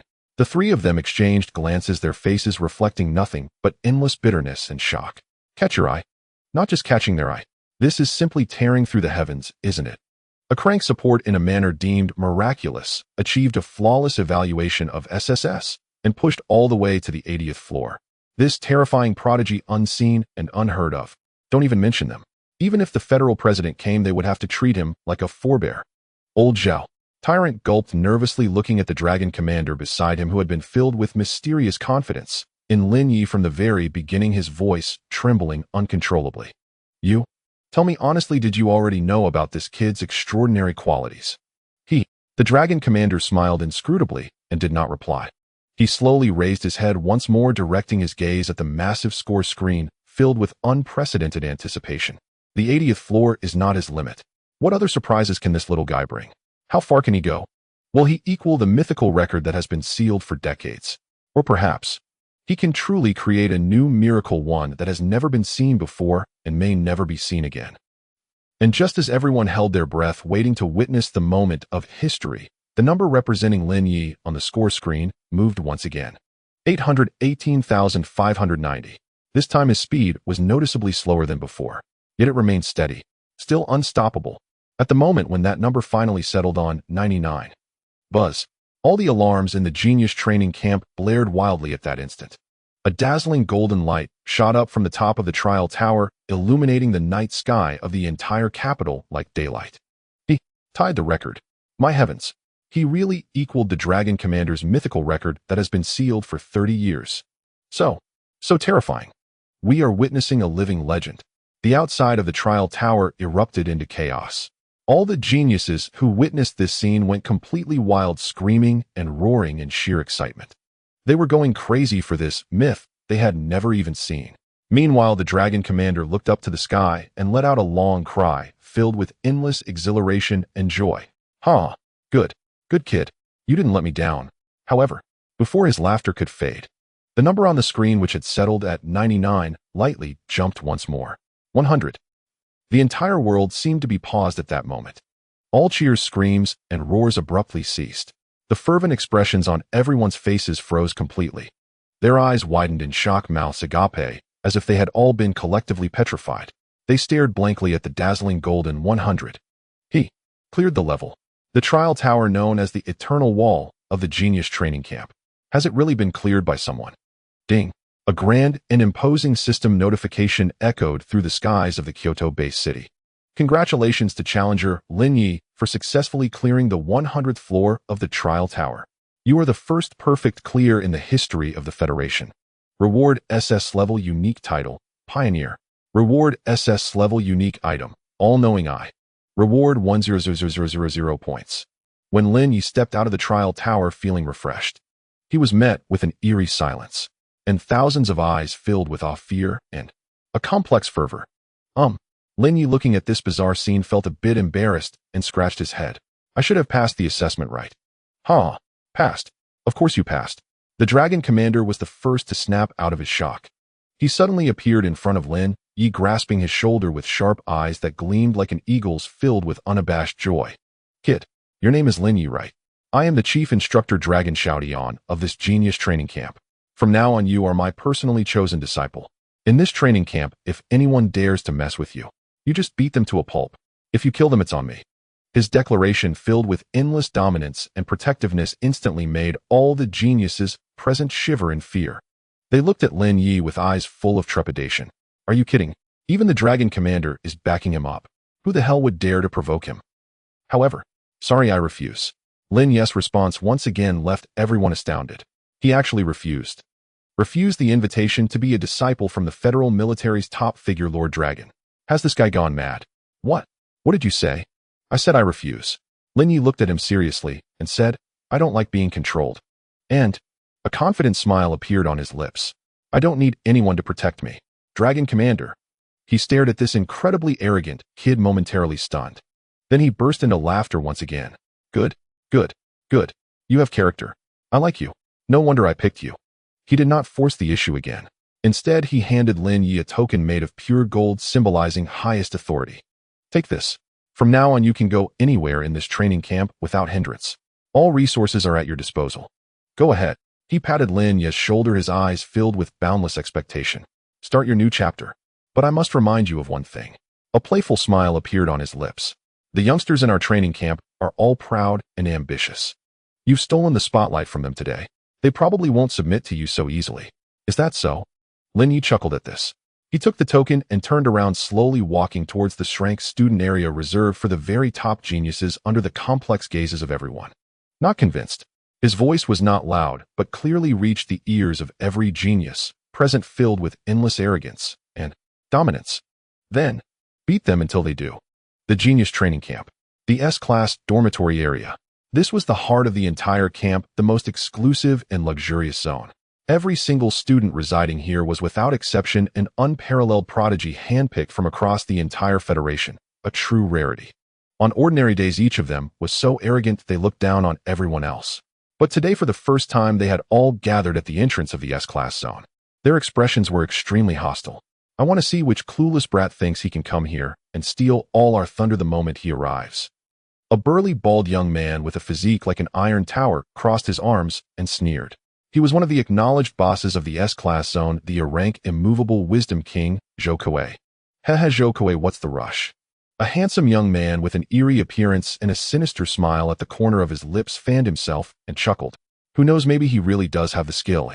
He was another big shot on par with Zhou Kuei, the rank illusionist Xikongxian. Skill, Zhou Kuei scoffed. A mere crank support.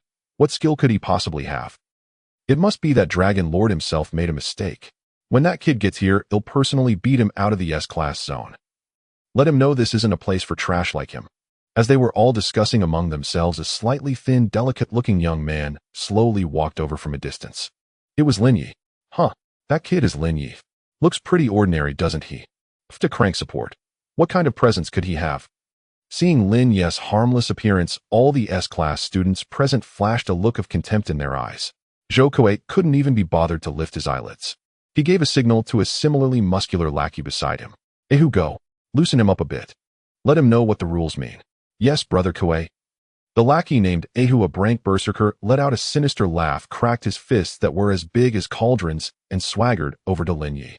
Hey kid, stop right there. He blocked Lin Ye's path with an extremely arrogant posture. New here. Lin Ye glanced at him without a word. Hey, pretty cocky, huh? Ahu sneered. Let me tell you, this is the S-class zone. It's not a place for just any stray cat or dog to wander into. If you want to get in, fine. He pointed to his own huge spade-like hand. First crawl under my crotch, and then hand over all your points. Otherwise, a cruel cold glint flashed in his eyes. He'll break your limbs and throw you out like a dead dog. Whoa. As soon as he said this, the entire place erupted in an uproar. A mocking, expectant smile appeared on everyone's faces. Crawl between his legs. Hand over points. This was blatant humiliation. They all wanted to see how this prodigy, personally named by Dragon Lord, would handle this first hazing. Would he swallow his pride and suffer in silence? Or would he rather die than surrender fighting back? But Lin Ye's reaction once again exceeded everyone's expectations. He wasn't angry, nor was he afraid. A surprisingly friendly smile even appeared on his face. He looked at the arrogant, muscular man before him and slowly asked, "What did you just say?" I said crawl under my CRBM, before Ahu could even finish his sentence. A terrifying, deafeningly dull thud exploded in everyone's ears. Lin Ye's figure flickered almost imperceptibly. In an instant, he was right in front of the still rambling muscle man. Then he viciously kicked him in the stomach. Fast. It was simply too fast. So fast that no one present, including the ranked big shots, could react in time. Ugh.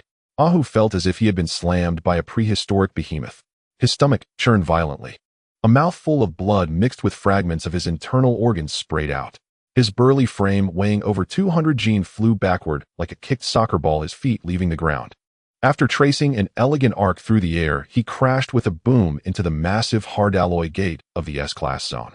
Then he slid down like a pile of mud, immediately knocked unconscious. The entire entrance to the S-class zone fell into a deathly silence. All the geniuses who had been enjoying the show felt as if an invisible giant hand had clamped tightly around their throats. Their mouths were agape, their eyes wide as saucers, as they stared blankly at the mess on the ground and the delicate young man who was slowly retracting his foot.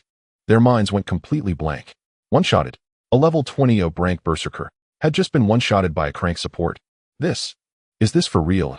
Wah. What the hell? Zhou Kuei, who had been standing with his arms crossed, and a look of contempt, suddenly straightened up. His face was etched with sheer disbelief. This kid's strength. How can it be so terrifying? And Sikong Xian, who had been fanning himself, felt his pupils contract sharply. He saw more clearly than Zhou Kuei.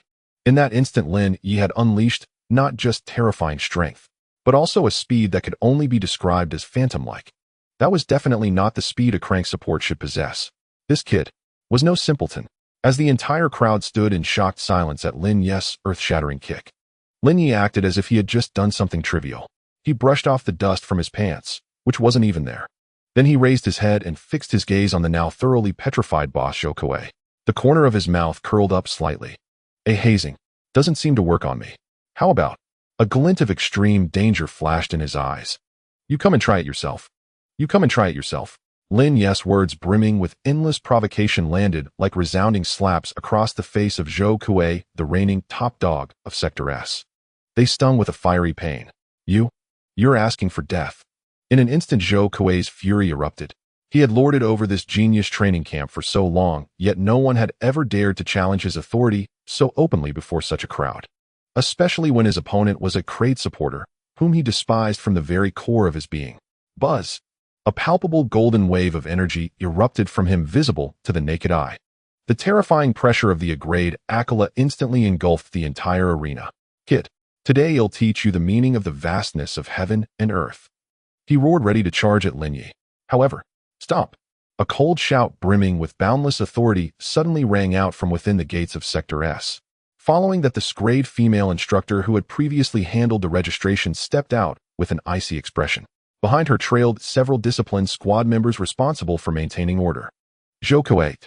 The female instructor's gaze fell icily upon the bald, burly man who resembled an enraged bull, her voice devoid of any emotion. What do you think you're doing? Trying to defy the Dragon Marshal's orders. The Dragon Marshal. Hearing this, Zhou Kuei's body stiffened sharply. His fury, which had reached its zenith, seemed doused by a bucket of ice water, extinguishing most of its flames in an instant. What connection does he have with the Dragon Marshal? He asked somewhat incredulously. He is someone the Dragon Marshal personally requested to protect, the female instructor stated indifferently. Then she paid no further heed to Zhou Kuei, who was now utterly dumbfounded. Instead, she turned her gaze towards Lin Ye, her eyes brimming with complex emotions. There was curiosity, wariness, and even a trace of an awe she herself hadn't acknowledged. Lin Ye, is it? She took a deep breath and began to speak slowly.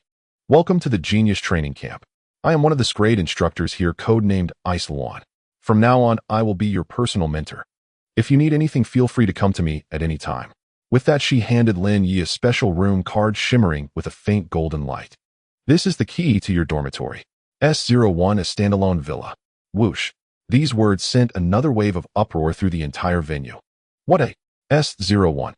Isn't that the dormitory reserved exclusively for the top student, which has always been vacant? My God, the Dragon Marshal has directly appointed him as the top student. Isn't this too biased? All the scrayed trainees exploded into an uproar.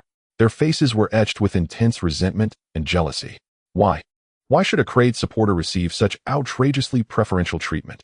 Even the two big shots, Zhou Kuei and Xikong Xian, had a flicker of extremely dark, cold light flash in their eyes. Yet faced with this special treatment that would make any newcomer ecstatic beyond reason, Lin Ye's face remained as calm as an ancient well. He took the room card and said flatly, "Thanks." Then, under the gaze of everyone filled with envy and venom, he walked straight through the gate of Sector S, a symbol of supreme glory. Bastard. Watching Lin Ye's arrogant retreating figure, Zhou Kuei slammed his fist viciously into the alloy wall beside him. Bang! A thunderous crash. The hard wall instantly dented, leaving a massive fist imprint. Why, I won't accept this. He roared like an enraged lion. A Crate supporter who only knows how to play tricks. Why should he be placed above us all? Exactly. The other equally proud geniuses around him chimed in with righteous indignation. The Dragon Marshal is far too biased this time. I suggest we submit a joint petition. Request the Dragon Marshal to revoke the order, right? The top student of Sector S can only be earned through strength. It absolutely cannot be obtained through connections and backdoor deals. Watching the agitated crowd, the eerie young man Xikong Xian, who had been constantly waving his fan, had a strange glint flash in his eyes. He spoke slowly, his voice carrying a seductive, mesmerizing charm. Everyone calm down. Naturally, we cannot change the Dragon Marshal's decision. But he changed his tone, a cold sneer curling at the corner of his mouth. We can, however, reasonably exploit the camp's rules. Oh, Zhou Kuei raised an eyebrow upon hearing this. What do you mean? It's simple. Xikong Xian pointed at the massive electronic screen at the entrance of Sector S. Points. In this genius training camp, strength might lie, but points never will. Points represent everything. They represent your status, your resources, your glory. That kid might have gotten the title of top student through the Dragon Marshal's influence. But as long as his points remain at 0, he will forever be nothing but an unworthy joke. And what we need to do is... A cruel light flashed in his eyes. Make sure he never lifts his head on the points leaderboard. Excellent idea. Zhou Kuei's eyes lit up instantly. Come on, brothers. Let's go earn some points. Today we'll make that arrogant brat see with his own eyes what true geniuses really are. And while everyone in Sector S frantically rushed to various training arenas prepared to grind points for honor, inside the S01 standalone villa, Lin Ye was lounging leisurely on the soft leather sofa, sipping on some 82 vintage Happy Cola. He watched the super large screen comparable to an IMAX screen, which was displaying the camp's real-time points leaderboard. Trying to crush me with points. A disdainful cold smile curled at the corner of Lin Ye's mouth. Naive, he slowly raised his wrist, revealing the multifunctional trainee watch issued upon entering the camp. System, he stated flatly. Sync the points I earned in the trial tower. Ding. A faint, almost imperceptible notification sound rang out.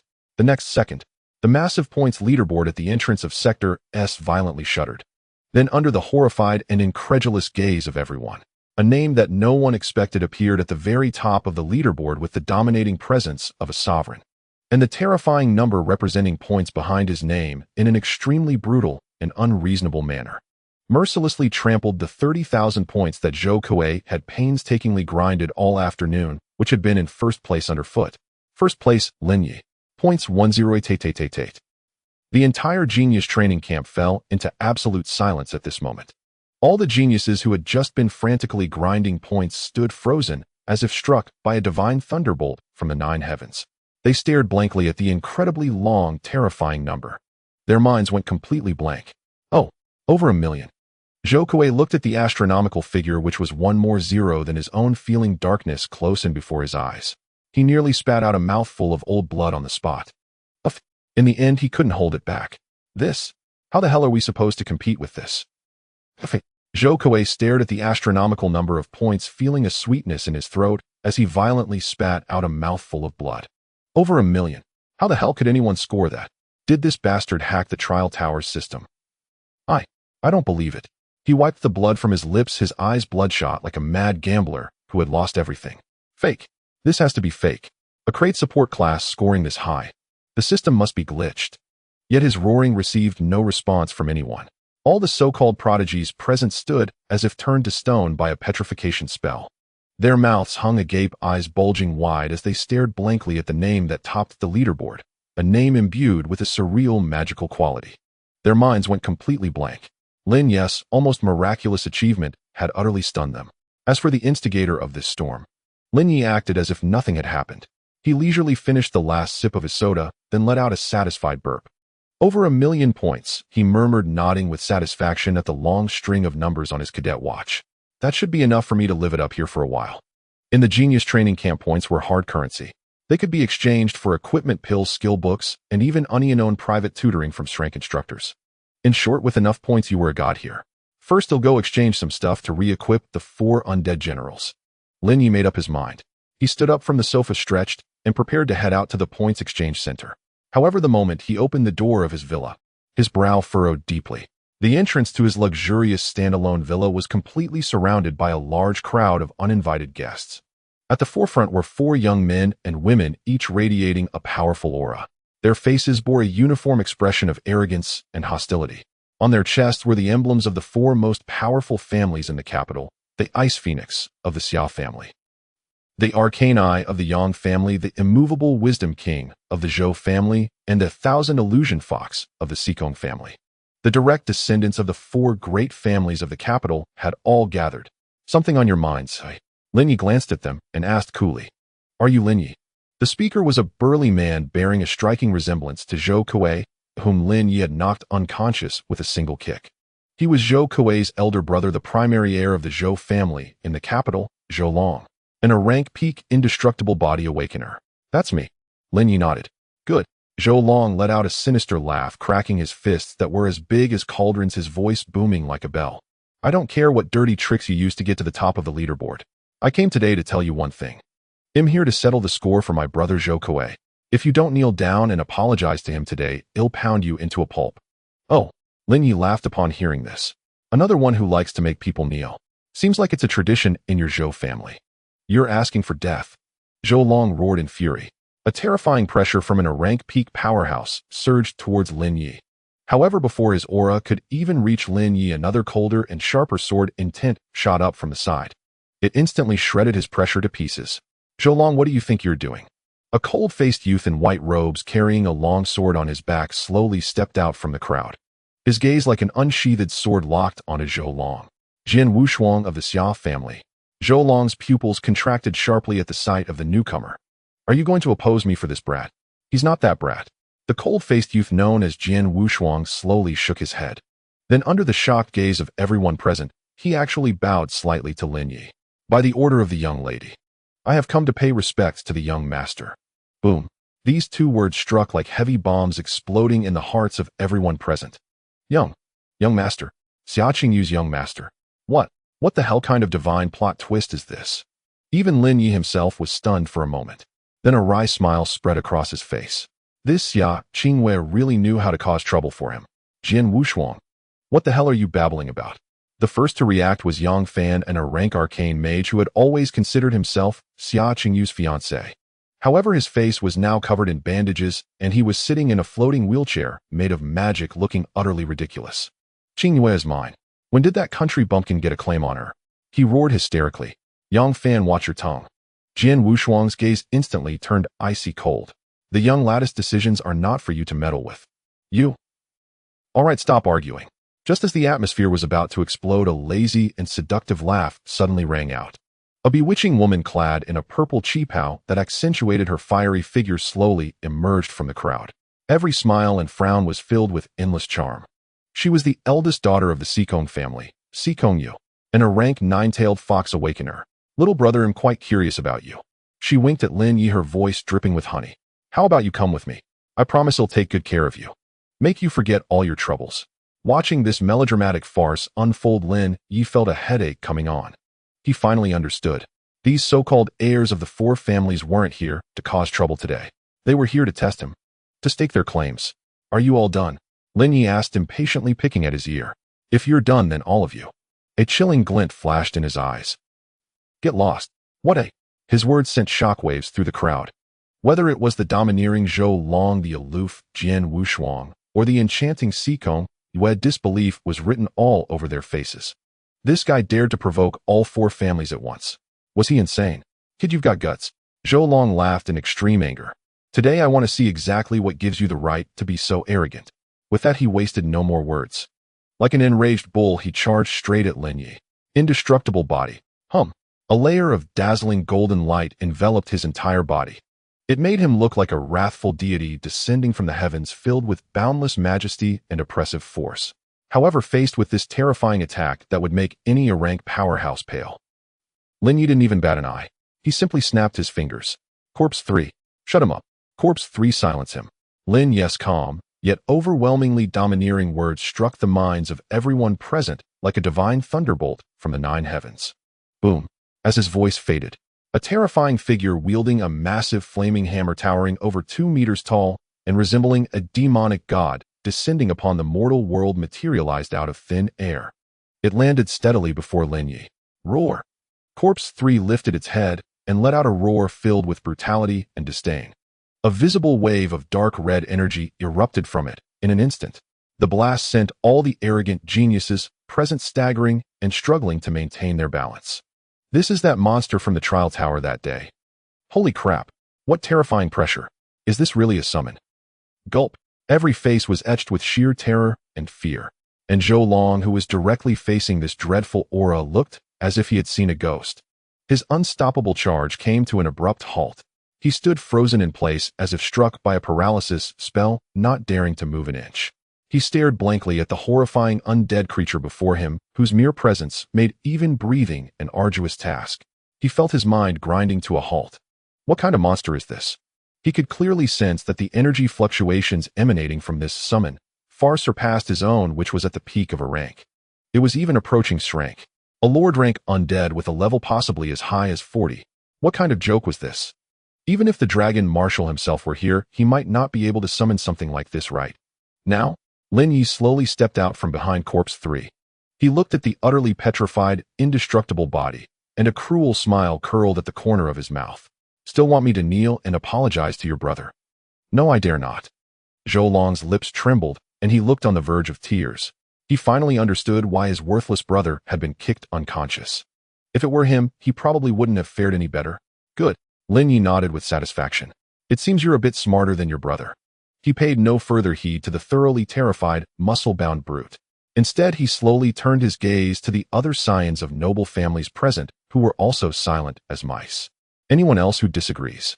His voice was not loud, but it rang clearly in everyone's ears, brimming with boundless arrogance and tyranny. The entire area outside the stone gate was plunged into a deathly silence at that moment.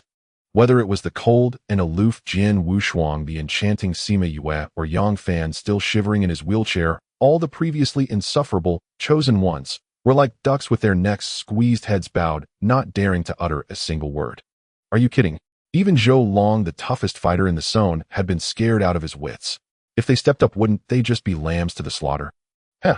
Lin Ye let out a sneer, his eyes full of contempt. A bunch of cowards who bully the weak. With that, he paid no more attention to these clowns. He had thoroughly cowed. Turning around under the gaze of everyone filled with awe and fear, he strode directly through the gate of the zone, which symbolized the highest honor. Phew. Only when Lin Ye's figure had completely disappeared did the crowd finally breathe a long sigh of relief, as if pardoned. Only then did they realize their backs were drenched in cold sweat. Monster. Zhou Long collapsed to the ground, his face ashen. That guy is an absolute monster. Is he really a crank support? Sima Yu's eyes were also filled with boundless shock and lingering fear. She had even considered using her charm skill to probe Lin Ye. Thinking back, it was a good thing she hadn't. Otherwise, she had no doubt that the next second that terrifying flaming hammer would have come crashing down on her head. It seems. Jian Wushuang, who had remained silent all along, finally spoke. His voice was hoarse and laden with immense gravity. Miss has truly misjudged this time. All of us have misjudged him. This man, he said, staring at the closed door of Villa 01, enunciating each word, is simply not someone we can afford to provoke. And at the center of this storm, Lin Ye acted as if nothing had happened. He strolled leisurely into the luxurious villa reserved for the top freshmen and was instantly stunned by the lavish interior decoration. Holy crap! A fully automatic massage bathtub, a 1,000-inch holographic projection screen, and a standalone gravity training room. Lin Ye couldn't help but curse inwardly as he beheld the opulent setup, rivaling a 5-star presidential suite. Damn capitalist excess. But he sprawled out like a starfish on the plush leather sofa, so soft it felt like sinking into it, and rolled around contentedly. I love it. However, before he could even get comfortable, bang, bang, bang, an extremely arrogant kicking sound echoed from the door. Immediately after, a voice equally filled with arrogance and tyranny came from outside. Whoever's inside, get the hell out here. This S01 villa is now requisitioned by me, Thor. I'll give you 10 seconds to scram, or face the consequences. Lin Ye. He sat up from the sofa with a hint of resignation and dug at his ear. Why is this genius training camp full of idiots who love telling people to get lost? He walked slowly to the door and opened it. Outside stood a tall, silver-haired youth with crackling arcs of electricity wreathing his body, looking extremely cool. He was staring at Lin Ye with his arms crossed, an expression of disdain on his face. Behind him trailed a large group of lackeys, all radiating considerable auras. Lin Ye couldn't even be bothered to use absolute insight to check their information, because he knew one way or another they'd be lying flat on the ground in a second. So you're the new top freshman? The silver-haired youth known as Thor looked Lin Ye up and down, his eyes filled with undisguised contempt. A crank support. How, what a colossal joke. Kid, I don't care what dumb luck got you to the top of the leaderboard, but I'm giving you a chance to choose again. He pointed at his feet. Option 1, roll yourself out of here. Option 2. A cruel glint flashed in his eyes. I break your legs and then throw you out. Breaking legs again. Lin Ye laughed upon hearing this. He looked at the Chinibya youth before him, whose expression screamed, I'm the greatest in the world, and slowly shook his head. You people. Can't you come up with anything original, since you're so fond of breaking people's legs? A devilish gleam of mischief sparkled in his eyes.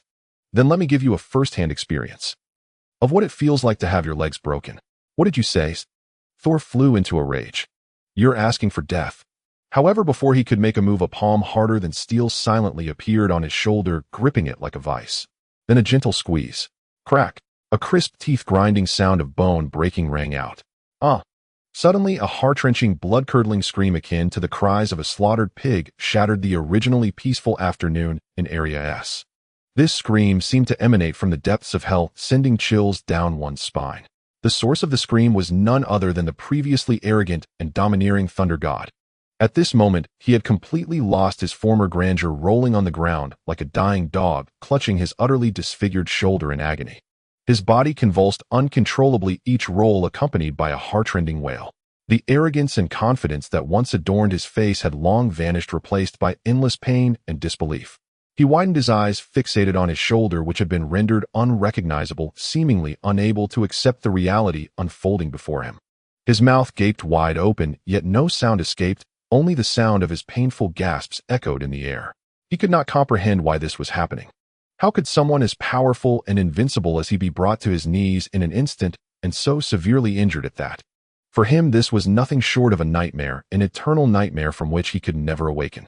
How could he, a level 28 or ranked Thunder Warrior, have his shoulder blade crushed with just one blow? Moreover, the opponent had not even used any skills from the beginning to the end, relying solely on pure physical strengths. What the hell is this monster? Boss, Thunder God. His group of equally arrogant lackeys finally snapped out of their brief stupor. Each one of them exploded with fury like cats whose tails had been stepped on. You bastard.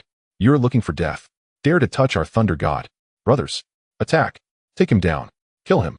Dozens of B and A ranked talents, all above level 20, instantly became bloodshot with rage. They activated their skills and charged towards Lin Ye with overwhelming killing intent. In an instant, the entrance of Villa S01 was ablaze with flashes of blades and roars of elemental power. The scene was even more shocking than a Hollywood blockbuster. However, facing such a terrifying onslaught that would send shivers down the spine of any awakened being below level 30, Lin Ye remained calm and composed. He was even too lazy to take action himself. He simply snapped his fingers. Corpse 3 silenced them. Yes, master. Boom. With a muffled sound, the terrifying figure of the raging warrior Corpse 3 once again appeared out of thin air. It landed steadily in front of Lin Ye, letting out a roar filled with ferocity and disdain. A visible dark red wave of energy erupted from it, causing the dozen or so aggressive talents to stagger and lose their balance. What is that? Holy shit. What a terrifying pressure. What kind of monster is this? Gulp. Every face was filled with intense horror and fear. They were all frozen in place as if under a stasis spell, not daring to move. They could clearly sense that the energy emanating from the monster wielding a flaming giant hammer far exceeded that of all of them combined. It was even nearing strength. A Lord-level undead that could reach level 40. What kind of joke is this? How the hell are we supposed to fight this? Are we just going to deliver ourselves as a meal? Now Lin Ye slowly stepped out from behind Corpse 3. He looked at the utterly dumbfounded crowd of talents, and a cruel smile curled at the corners of his mouth. Still want to take me down? No, we don't dare. A nearby branked ice archer was the first to react, kneeling on the ground in utter humiliation, repeatedly bowing to Lin Ye. Big brother, grandfather, I was wrong. I really was wrong. Please have mercy and let me go. Yes. We were blind to not recognize the mountain. We want dare again. With the first one leading the rest, all dropped their weapons like dominoes, kneeling on the ground, banging their heads like garlic. What a joke. Their boss Thunder God was taken out with a single blow. Now another even more terrifying demon god has appeared. If they dared to resist even a bit more, it would be like lighting a lamp in a restroom, seeking death. Lin Ye looked at the neatly kneeling talents before him, his eyes filled with disdain. A bunch of trash who bully the weak and fear the strong.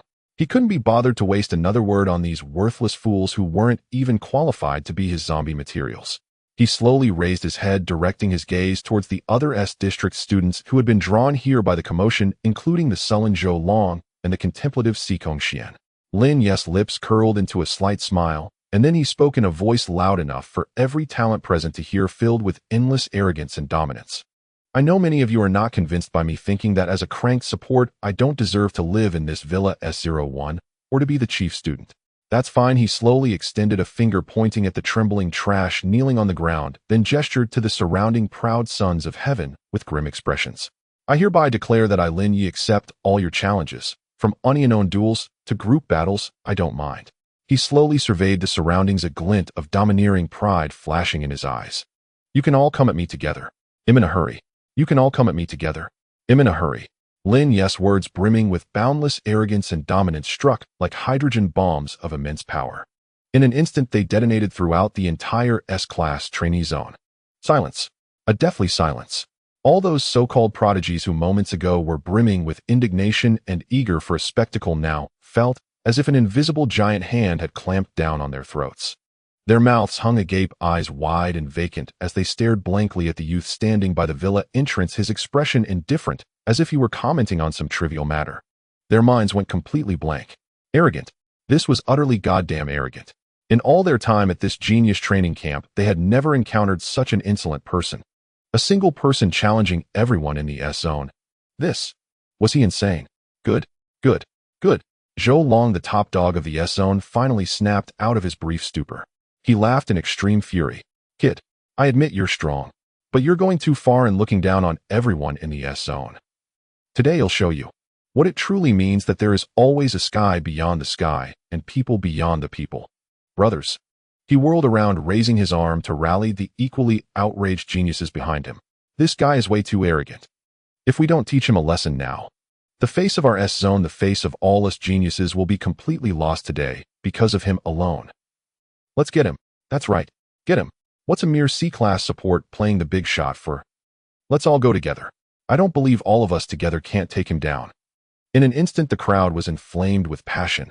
Dozens of A-class geniuses, all at least level 25, had their eyes turn bloodshot. One by one, they activated their class skills and surged towards Lin Ye with murderous intent, encircling him tightly. The scene was even more spectacular than the earlier one with the Thunder God group. The entire S-Zone was thrown into turmoil. Yet, facing this siege of geniuses that would give any S-class powerhouse a headache, Lin Ye's face remained as calm as ever. He couldn't even be bothered to utter another superfluous word. He merely snapped his fingers lightly. Corpse 1, Corpse 2, Corpse 4. Come out and stretch your limbs. Boom, boom, boom. As his words fell, 3 terrifying figures, equally exuding an aura of death and destruction, materialized out of thin air. They stood shoulder to shoulder with the Berserk warrior Corpse 3, who resembled a demon god descending to earth. They surrounded Lin Ye like stars clustering around the moon, guarding him at the very center. A heavily armored werewolf tank, a mysterious lightning warlock, a Berserk giant strength warrior, and a ghostly assassin who walked in the shadows. Lin Ye's 4 undead kings had finally revealed themselves to the world in their complete form for the first time. The entire S-Zone once again fell into a deathly silence. All those geniuses who had been so eager to act in heaven's stead moments ago found themselves frozen in place, as if struck by a paralysis spell, not daring to move an inch. They stared blankly at the 4 bizarre figures before them, each exuding a terrifying aura that made even their souls tremble. Their minds felt like they were about to shut down. 4. Foray. All of them were lore-tier monsters like that. How the hell were they supposed to fight this? With their heads. Now, Lin Ye looked at the thoroughly terrified rabble before him, a cruel smile curling at the corner of his mouth. Do you still want to teach me about the vastness of heaven and earth? Gulp. Zhou Long swallowed hard, his throat emitting a raspy bellows-like sound as he couldn't utter a single word. He finally understood the vast chasm between himself and this monster before him. It was not even in the same dimension. All troops hear my command. But Lin Ye was no longer willing to give them any time to think. He slowly raised his right hand like a lich king about to unleash a cataclysm. His voice was icy cold and filled with boundless authority. Level this place. Roar. The moment the command was given, the 4 demonic, terrifying figures suddenly sprang into action. A bloody massacre, a true dimensional reduction, had officially begun. Boom. The Berserk warrior Corpse 3 charged ahead. Its flaming giant hammer, carrying the force of a thunderbolt, smashed heavily into the crowd. Bang! A thunderous crash. The earth cracked. 3 unfortunate A-class geniuses, without even a chance to scream, were pulverized into a bloody pulp by the terrifying shockwave. Crackle.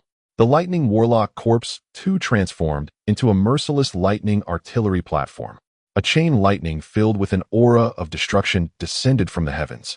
In an instant, the entire battlefield was turned into a lightning hell. Meanwhile, the shadow assassin Corpse 4 moved like a ghost walking in the darkness. With every blink, a fragile mage or marksman was inevitably struck down with a single fatal blow. And the heavily armored tank Corpse 1. He couldn't even be bothered to lift a finger. He simply stood silently at the entrance of the S-Zone, like a most loyal gatekeeper, despairingly blocking the escape of all those geniuses who tried to flee. The entire battlefield was in complete chaos. Screams of agony, shrieks, desperate pleas for mercy. They rose and fell one after another. The once arrogant prodigies of the S-Zone were now as fragile as lambs waiting to be slaughtered before Lin Ye's bugged undead legion. Their defeat was like a landslide. Meanwhile, in the training camp's instructor office, Red Lotus Sword 1 and the S-Class female instructor Ice Luan were staring blankly at the hellish scene unfolding before the S-Zone entrance on the surveillance screen. All 3 of them were as if struck by a petrification spell, their mouths agape, eyes wide, minds blank. Holy shit, Red Lotus finally managed to choke out after a long pause. This kid, is he for real? Taking on an entire squad by himself? Is he even human? Those 4 summons of his. The stoic Sword 1's eyes were also filled with immense shock.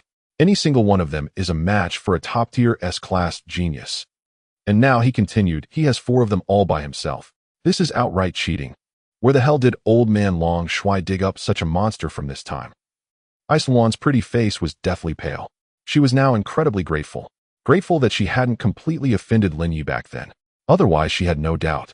Given that kid's ruthless methods, she would probably have become another member of his terrifying undead legion by now. Should we stop him? Red Lotus asked, looking a little pityingly at the geniuses who were now crying and begging for mercy. Stop him? Sword One let out a scornful laugh. Howie, are you going to go? Or am I it? Do you think the two of us combined would even be a snack for his four monsters, eh? Red Lotus. She opened her mouth, but couldn't utter a single word of rebuttal. Yeah, how could they stop him? Go and feed themselves to him. Sigh. She let out a helpless sigh, then dialed a special number. Hello? Marshal Long. MM. An authoritative voice came from the other end of the line. I already know about the S-Zone situation. What? What should we do about this? Don't interfere. Marshal Long's reply was concise. Let the kid have his fun. Our training camp has been too comfortable for too long. It's time for those clueless little brats to learn what true despair really means. Oh, and he added as if remembering something. After he's done, tell him for me. Tell him to go easy. Don't actually kill anyone. After all, his voice carried an extremely benevolent smile. Those are his future underlings after all. Those are all his future underlings. Upon hearing Long Shuai's remark, laced with mischievous amusement, Hong Lian's lips twitched sharply. She gazed at the horrific spectacle unfolding on the holographic screen, a cacophony of wails and screams, a veritable hellscape. Then she recalled Long Shuai's terrifyingly protective nature. For no apparent reason, she suddenly felt a quiet pang of pity for the arrogant prodigies of Sector S.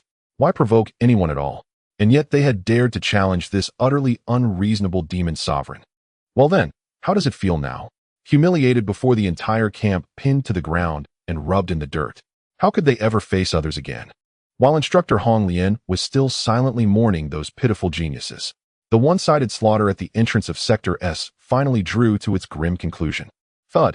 With the last resisting a rank holy light knight driven deep into the earth by Shursan's hammer, so deeply that he could not even be pried out. Sector S fell into absolute silence.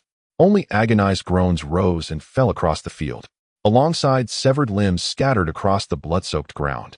Dozens of rank prodigies, each capable of dominating an entire region beyond the camp, now lay sprawled like harvested wheat, broken and motionless. Bruised, battered, limbless, disfigured. Their plight was unspeakably harrowing. Meanwhile, Lin Ye strode slowly through this mountain of corpses and sea of blood like a sovereign surveying his dominion. His expression remained serene and unruffled, as though the massacre, so staggering it would shake the entire training camp to its core, had nothing whatsoever to do with him. He approached Zhou Long, who stood frozen in terror, and crouched down before him. Now, a devilish curve lifted the corner of his lips. Are you convinced? Yes, absolutely. Zhou Long stared at the unscathed youth before him, and behind him the four monstrous godlike undead, then swallowed hard, his voice trembling uncontrollably. We submit. Good. Lin Ye nodded, satisfied. Since you yield, it is time to pay your protection fee. He slowly extended his hand. Hand over every point you possess. Then leave. Every surviving prodigy present froze for a beat upon hearing Lin Ye's brazen bully-like declaration. Then their faces twisted into grimaces more wretched than tears. Robbery. This was outright unvarnished banditry.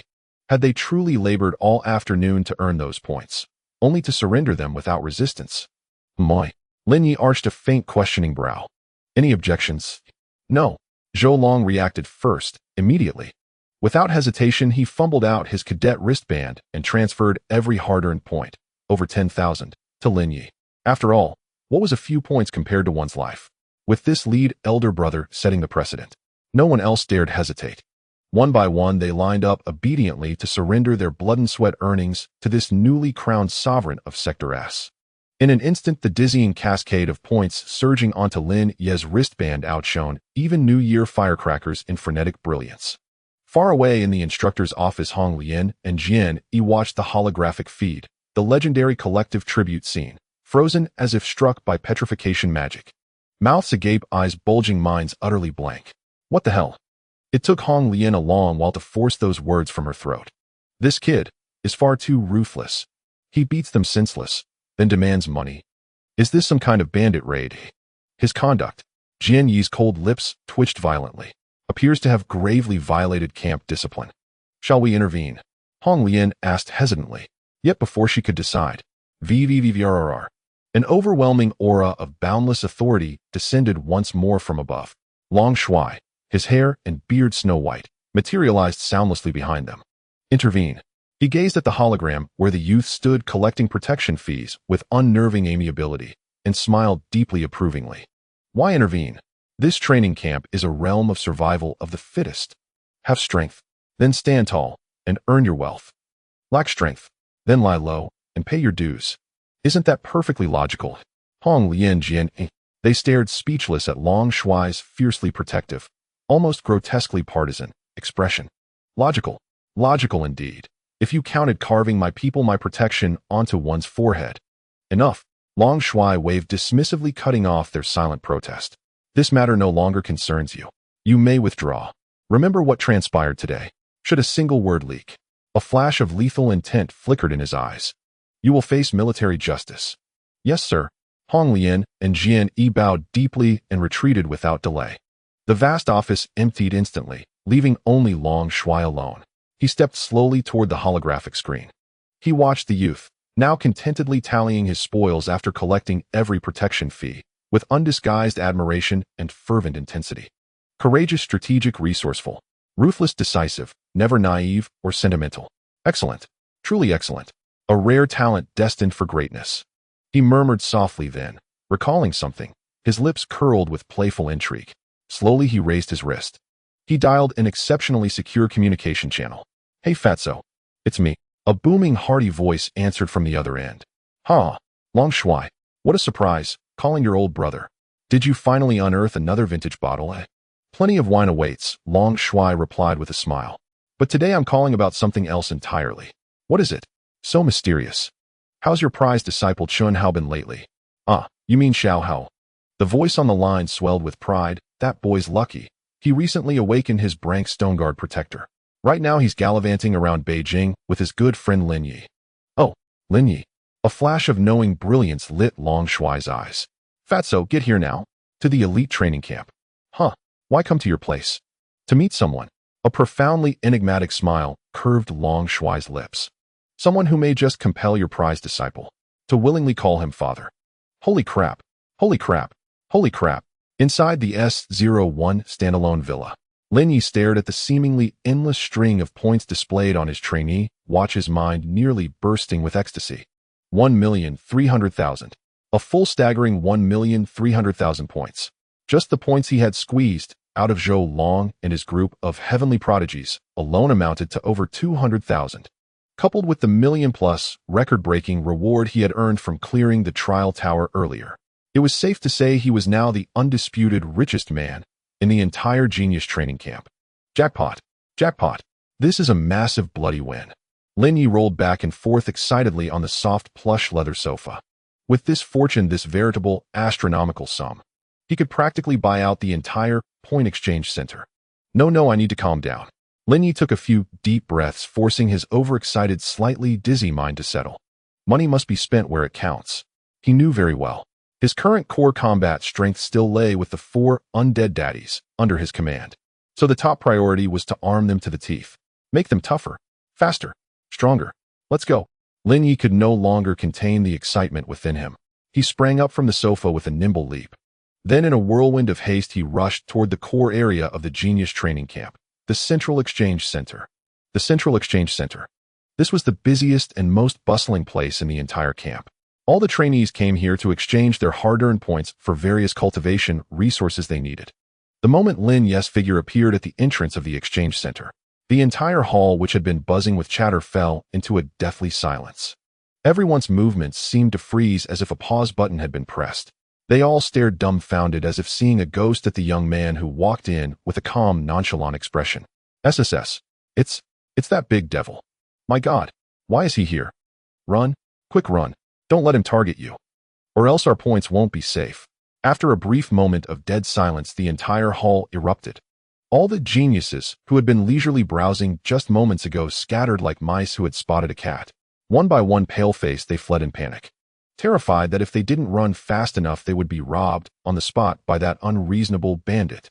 In the blink of an eye, the vast exchange center was left with only Lin Ye and a few equally bewildered staff members. Lin Ye. He touched his nose a little, speechless. Am I really that scary? Putting aside these trivial interludes, Lin Ye quickly focused his attention on the dazzling list of exchangeable items. A-grade weapon Stormblade price, 100,000 points. A-grade armor Heart of Earth armor price, 12,000 points.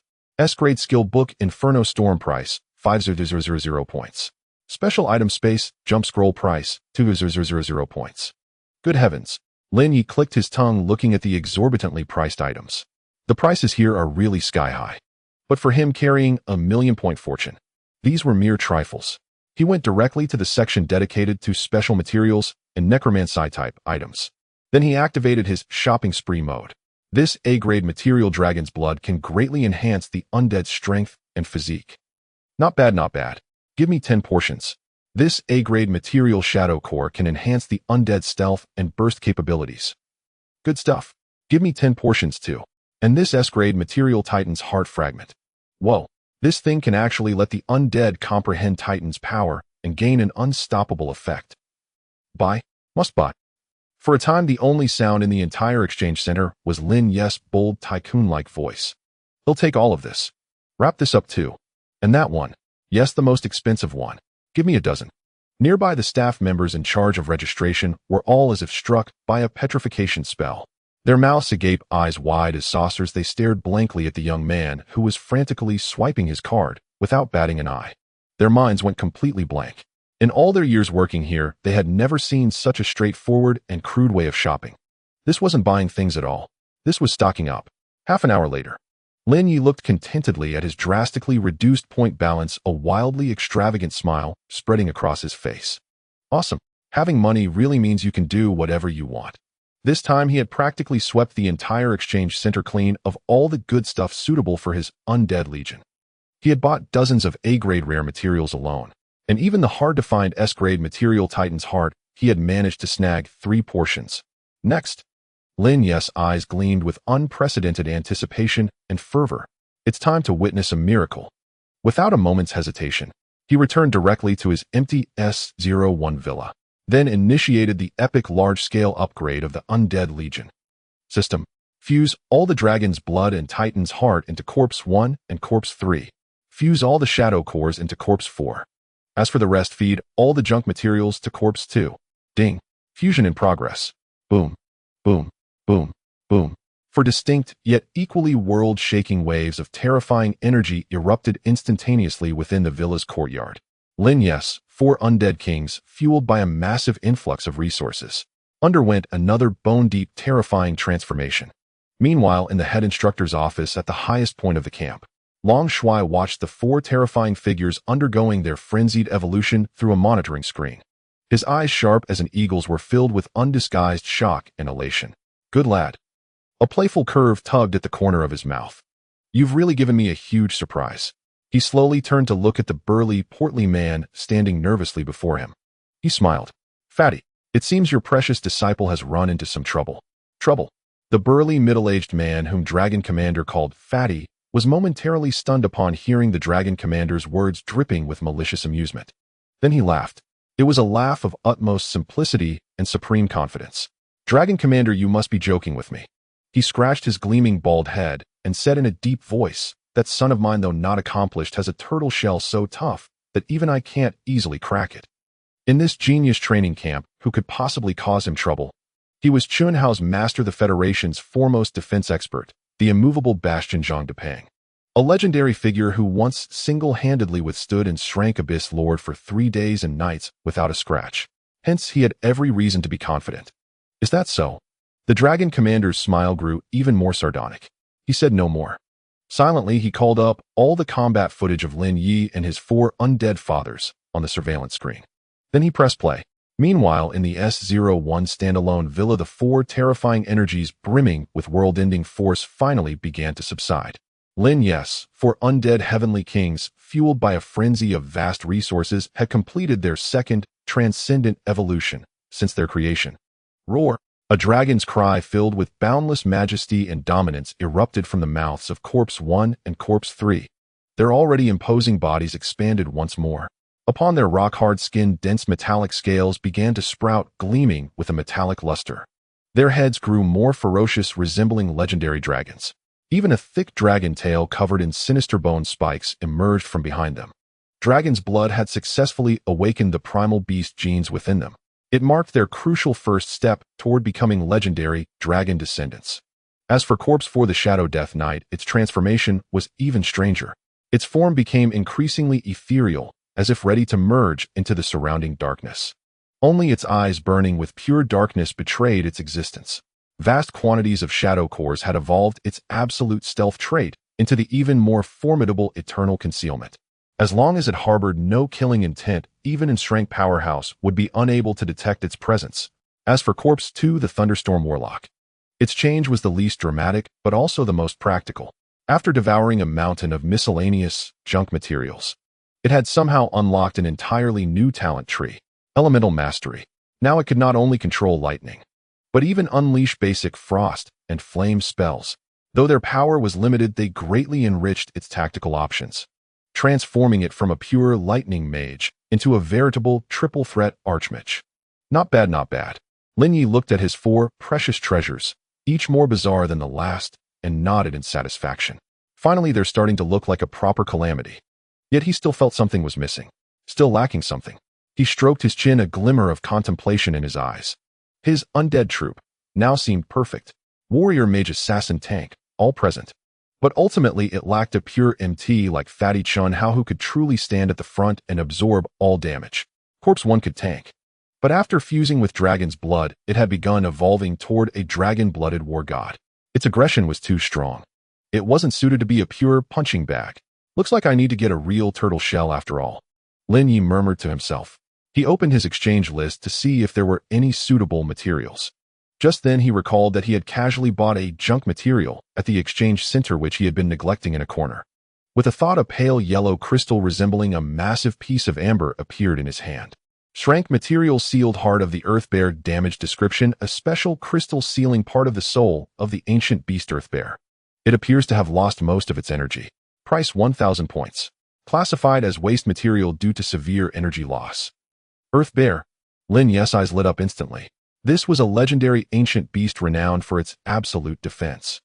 Though this heart was badly damaged, what if it could still be used? System. Can this be used for transformation?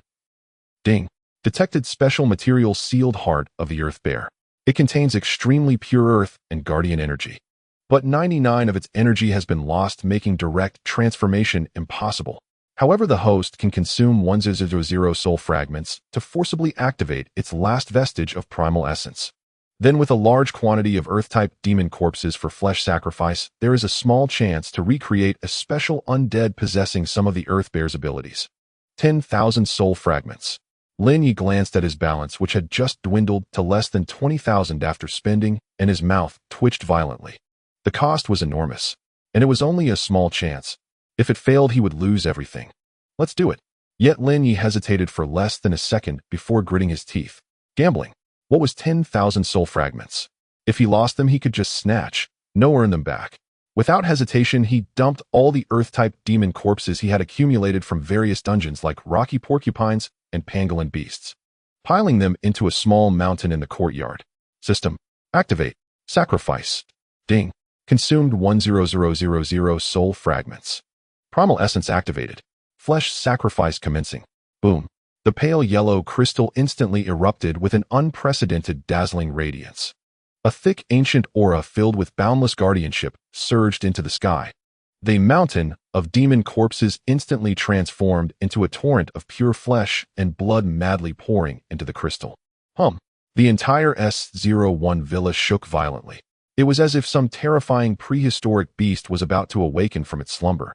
Meanwhile, in the head instructor's office, the legendary tank, who had been so confident moments ago, Zhang Depeng, was now staring dumbfounded at the earth-yellow pillar of light on the screen, which radiated boundless guardianship. His simple face was etched with profound disbelief. Thighs is the primal essence of Earth's. This kid. He turned abruptly to look at the dragon commander, whose expression read, just as I expected, his voice trembling uncontrollably. What kind of monster is he? Rumble. The entire S01 villa trembled violently. The towering earth-yellow pillar of light persisted for over 10 minutes before slowly dissipating. In the center of the courtyard, a terrifying figure over 3 meters tall, its body forged from the hardest obsidian, slowly emerged. It had no ferocious fangs or sharp claws. It possessed only a massive, majestic form as heavy and imposing as a mountain range. and a pair of amber eyes forged from the purest earth force. Ding. Congratulations, host. Fusion sacrifice successful. You have obtained the 5th Undead Servant. Undead Servant, unnamed type, Immortal Bastion, Mythic Unique, level 30 Strength, 30 Constitution, 80 Agility, 5 Spirit, 20 Skills, Earth Guardian, Taunting Roar Firm. As a Rock Bastion counter traits, Earth Affinity Damage Reduction, 50 Energy Absorption, Absolute Guardian. Wah. What the heck? Lin Ye was dumbfounded as he stared at the terrifyingly overpowered attribute panel of this newly conjured big guy. 80 points of Constitution, and a built-in 50% damage reduction. Was this still a tank? This was clearly a moving, indestructible superfortress. From now on you shall be called Corpse 5. Lin Ye swallowed hard and bestowed a name upon his newly appointed MT. With this, the final and most crucial piece of his Undead Legion was complete. 2 Berserker tanks with the bloodline of a dragon. A triple cultivating elemental mage. A shadowy assassin who appeared and disappeared without a trace. And an invincible turtle shell that simply could not be killed. Perfect. Lin Ye looked at his 5 precious treasures, each with a more absurd style than the last, and a supremely benevolent smile spread across his face. It's time to go out and stretch my limbs. The next day at the Genius Training Camp's mission hall. This was the second most bustling place next to the exchange center. All trainees came here to accept high-difficulty missions issued by the military and the Federation, earning points and honing their skills. When Lin Ye's figure appeared at the entrance of the mission hall, the previously clamorous hall was instantly plunged into a bizarre, eerie silence. Everyone's movements seemed to freeze in place. They all stared dumbfounded as if seeing a ghost at the young man who walked in with an expression of perfect calm. Sigh. It's that big devil. My God, what is he doing here? Run. Don't let him target you. Otherwise our points are done for. After a brief silence, the entire hall erupted. All the geniuses who had been leisurely browsing missions scattered like mice seeing a cat. Their faces pale with fear, they fled in panic. Afraid that if they were too slow, that unreasonable bandit would rob them on the spot. In the blink of an eye, the vast mission hall was left with only Lin Ye and a few equally bewildered staff members. Lin Ye. He rubbed his nose, feeling a bit speechless. Am I really that terrifying? Putting aside these harmless distractions, Lin Ye quickly focused his attention on the dazzling array of missions. S-rank mission: delve into the abyssal rift and investigate the demon god's whereabouts. A-rank mission: hunt the adult dragon entrenched at Falling Dragon Slope. B-rank mission: travel to the Forest of Death and collect 10 soul-eating flowers. This one, Lin Ye's gaze locked onto the seemingly simplest B-rank mission. Not that he didn't want to take S or A-rank missions. It was simply that he didn't want to draw too much attention yet. Stealthy growth was the way to go. Hello, we'll take this mission. Lin Ye walked to the counter and pointed at the B-rank mission. The registrar was a capable-looking young woman with short hair. She was momentarily stunned by Lin Ye's young, handsome face, her cheeks flushing slightly.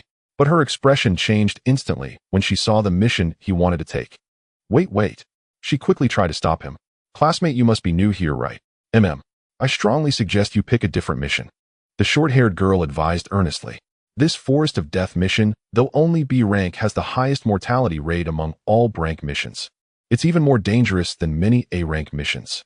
Oh, Lin Ye became interested. Why? Because that forest is very strange. A flicker of lingering fear passed through the short-haired girl's eyes. All awakened who enter that forest feel their mental energy and life force being constantly drained by a mysterious force. The longer you stay inside, the weaker you become. It's also infested with a particularly troublesome undead creature, the Wailing Banshee. They are immune to all physical attacks. Only pure energy attacks or holy light spells can harm them.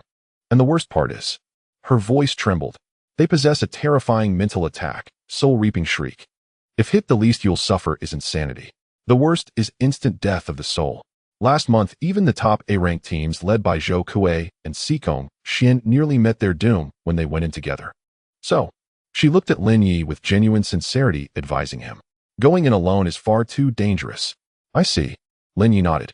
Then under the short-haired girl's utterly speechless gaze, he directly confirmed the mission. This is the one. Thank you for the warning. The short-haired girl. She looked at the young man with a face that said my mind is made up, opened her mouth, but ultimately let out a helpless sigh. All right. Good luck. Half an hour later. The outskirts of the Forest of Death. Lin Ye looked at the eerie forest shrouded in thick, gray mist before him. He felt the cold energy in the air saturated with the aura of death and decay. Yet there was not a trace of tension on his face. Instead, he wore an expression of profound enjoyment. Not bad, not bad. The negative energy here is quite rich. He slowly raised his right hand. A jet-black energy pulsing with the aura of death coalesced in his palm. For others, this place might be a forbidden zone of death. But for me, a devilish curve touched his lips. This place is paradise. All troops heed my command. He waved his hand.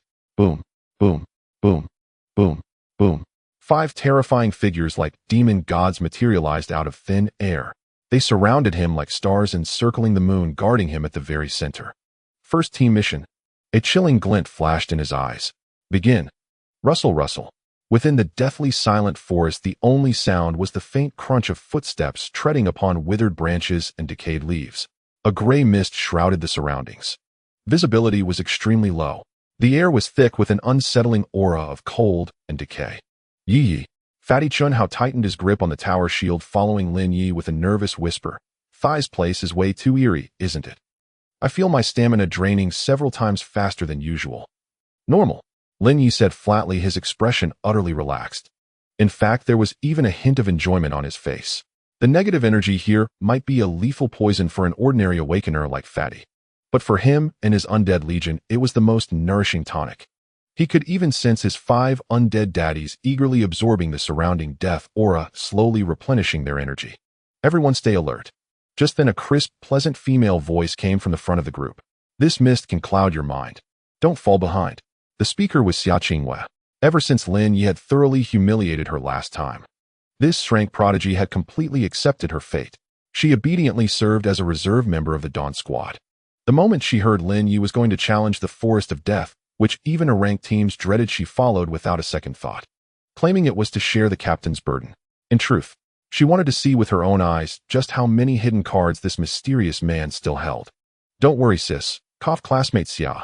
Fatty Chun Hao patted his chest, assuring her, with me the mobile fortress here. It's absolutely safe. Xia Qingyu's pretty face flushed slightly at his words. But she didn't refute him. She simply quickened her pace in silence. Just as they had penetrated less than a kilometer into the forest. Lin Ye suddenly halted. His brows furrowed slightly. What's wrong, Yi? Ahead there are people, Lin Ye stated calmly, and it seems they've run into some trouble. At the same time, on a clearing less than 500 meters ahead of Lin Ye's group, a rank squad of 5 seemingly experienced awakeners was completely surrounded by over a dozen translucent banshees with twisted faces and ethereal forms. These were the forest's most fearsome natives, the wailing banshees. Damn it, how are there so many of these things?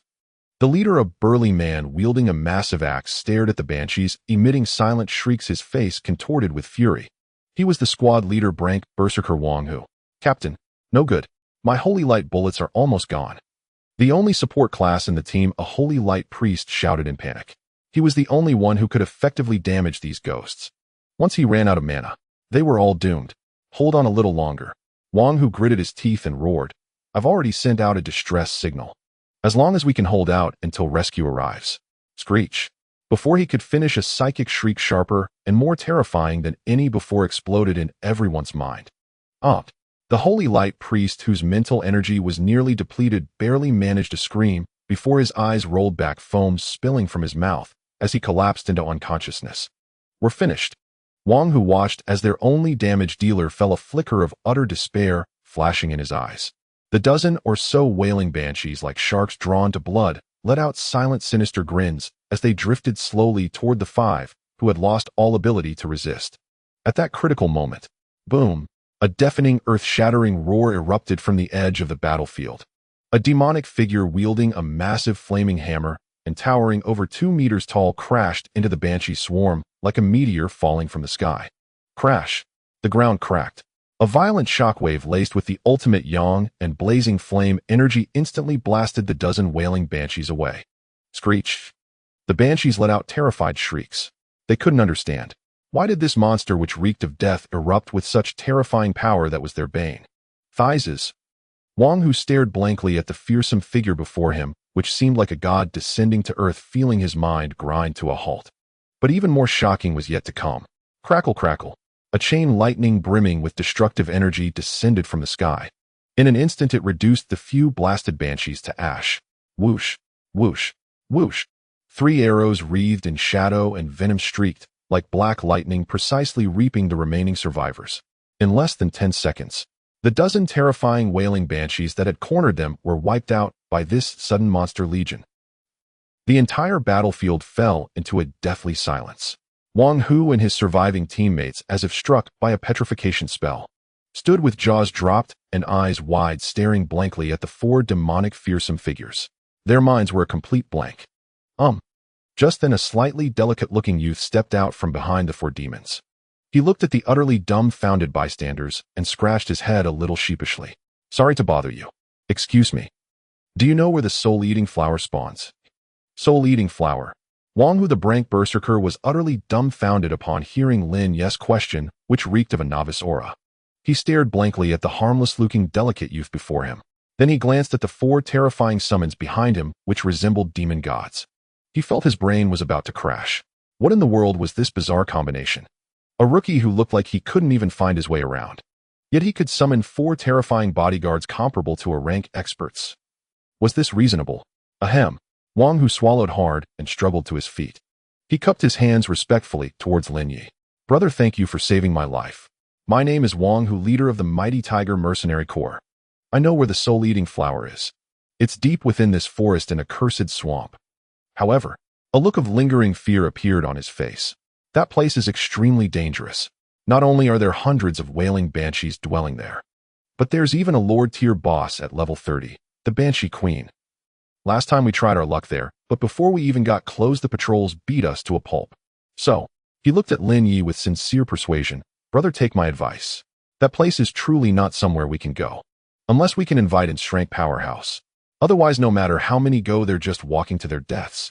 Oh, Lin Ye raised an eyebrow upon hearing this. A Lord-tier boss. Banshee Queen. Far from any fear, his face broke into a remarkably benevolent and radiant smile. Well, that's just perfect. My few unworthy underlings could use some new toys. Wang Hu.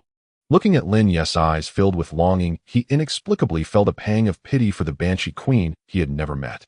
In the end, under Lin Ye's enthusiastic invitation, Wang Hu and his nearly crippled mighty Tiger Mercenary Corps chose to join the Dawn Squad, supposedly to guide their benefactor.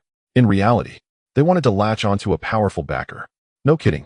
When would be a better time to cling to a golden thigh thicker than any Shrank expert?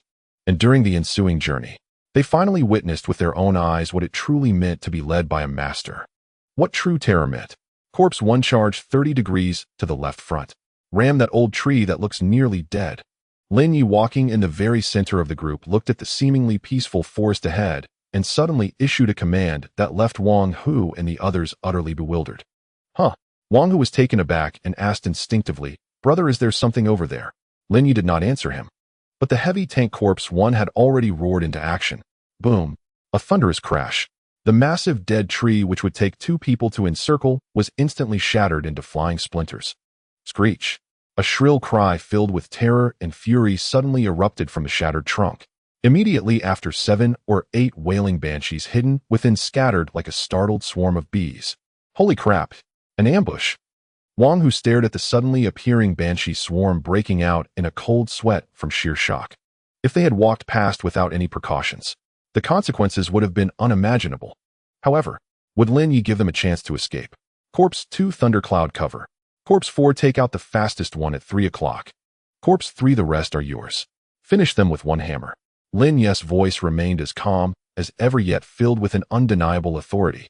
And his undead legion acted like 3 killing machines programmed with the most precise instructions. Crackle. Whooshed. Bang. Lightning flashed. Arrows pierced the air. The giant hammer descended. A seamless, perfectly executed combo brimming with brutal aesthetics was unleashed in an instant. In less than 5 seconds, the 7 or 8 wailing banshees, enough to trouble a Brank squad, turned into wisps of smoke, and a few soul crystals emitting a faint glow. The entire battlefield fell into a deathly silence. Wang Hu and his surviving team members were all as if struck by a petrification spell. Their mouths agape, eyes wide as saucers, they stared blankly at the 4 terrifying figures like demon gods. Their minds were a complete blank. What are you standing around for? Lin Ye glanced at them and spoke indifferently. Collect the materials. Oh, right. Wang Hu and the others snapped back to reality and scrambled to pick up the valuable soul crystals. Xiao Qingwei and the fat man Shun Hao, however, were already used to this. One wore a resigned expression, as if saying I knew it would be like this. The other had a proud look that screamed my big bro is awesome. They silently followed behind Lin Ye, acting as the most dedicated trash-picking squad. The journey that followed made Wang Hu and the others completely question their existence. They discovered their only role in this divine team called Dawn was to pick up materials behind them. That's right, just picking up materials, whether it was the carrion worms hidden underground, or the strangler vines disguised as creepers, or the ghost-faced bat swarms descending from the sky. Any trap or ambush they deemed extremely deadly would be foreseen by the mysterious youth walking in the center, and then his 4 unreasonable monster bodyguards would obliterate them in an extremely brutal, crushing manner. They never even had a chance to lift a finger from start to finish. All they needed to do was rush in after the battle and pick up the freshly dropped loot. The feeling was simply too satisfying. Damn. Wang Hu looked at his storage ring nearly bursting with all kinds of rare materials and couldn't help but curse inwardly. Is this really traversing the forest of deaths?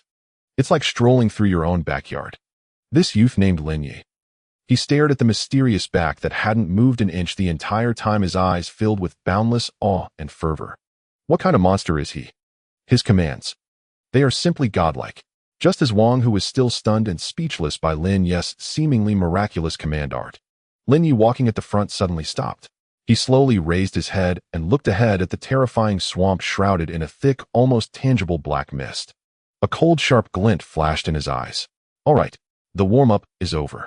Time for the main event to show itself. The true main character.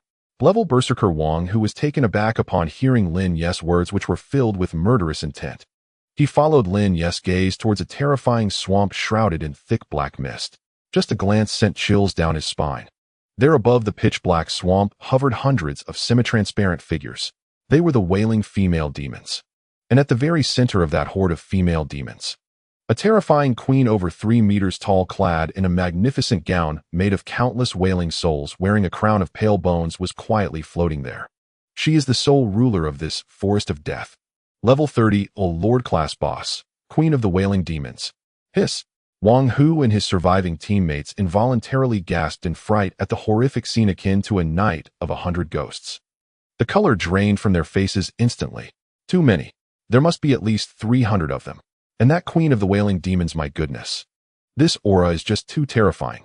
They were all so frightened by this epic display that their legs went weak, trembling uncontrollably.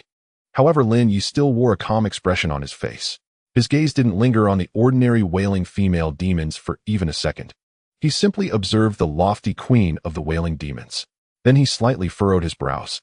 Something feels off, he murmured. What's wrong, Brother Ye? Asked the puzzled Chuanhao beside him. This Queen of the Wailing Demons is too quiet. Lin Ye's eyes flickered with seriousness. According to the guild's intel, this creature should be extremely violent and aggressive. Any creature daring to step into its territory would be relentlessly hunted down from the very start. But now, he pointed at the Queen of the Wailing Demons, who was just quietly floating in midair as if conducting some mysterious ritual. It seems like she hasn't even noticed us. This is unreasonable. Indeed, it feels a bit strange. Xia Qingwen nodded, her face frosted. Moreover, I can sense the surrounding negative energy gathering towards that direction at an incredibly alarming rate. It seems like they are performing some evil sacrificial ritual. Sacrifice. Lin Ye's heart jolted at the mention of these 2 words. A dire thought instantly surged in his mind.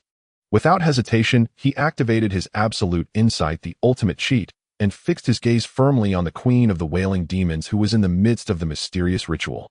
In the next second, when the detailed attribute panel unfolded before Lin Ye's eyes, his pupils constricted to the size of pinpricks.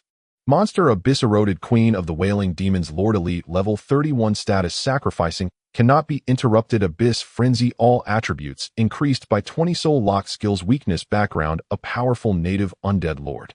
Recently, she was forcibly controlled by the followers of the Abyss cult using special Abyss runes and became a tragic sacrifice for the Abyss to descend. Abyss cult. Lin Ye's face darkened as he looked at the glaring 4 characters. Once again, it was that persistent nonsense organization. They actually extended their hands into the task map of the Genius Training Camp. What do they want? Corpse 4 sneak past. Lin Ye's eyes flashed with cold, killing intent. Let's see what they're up to. Yes, master.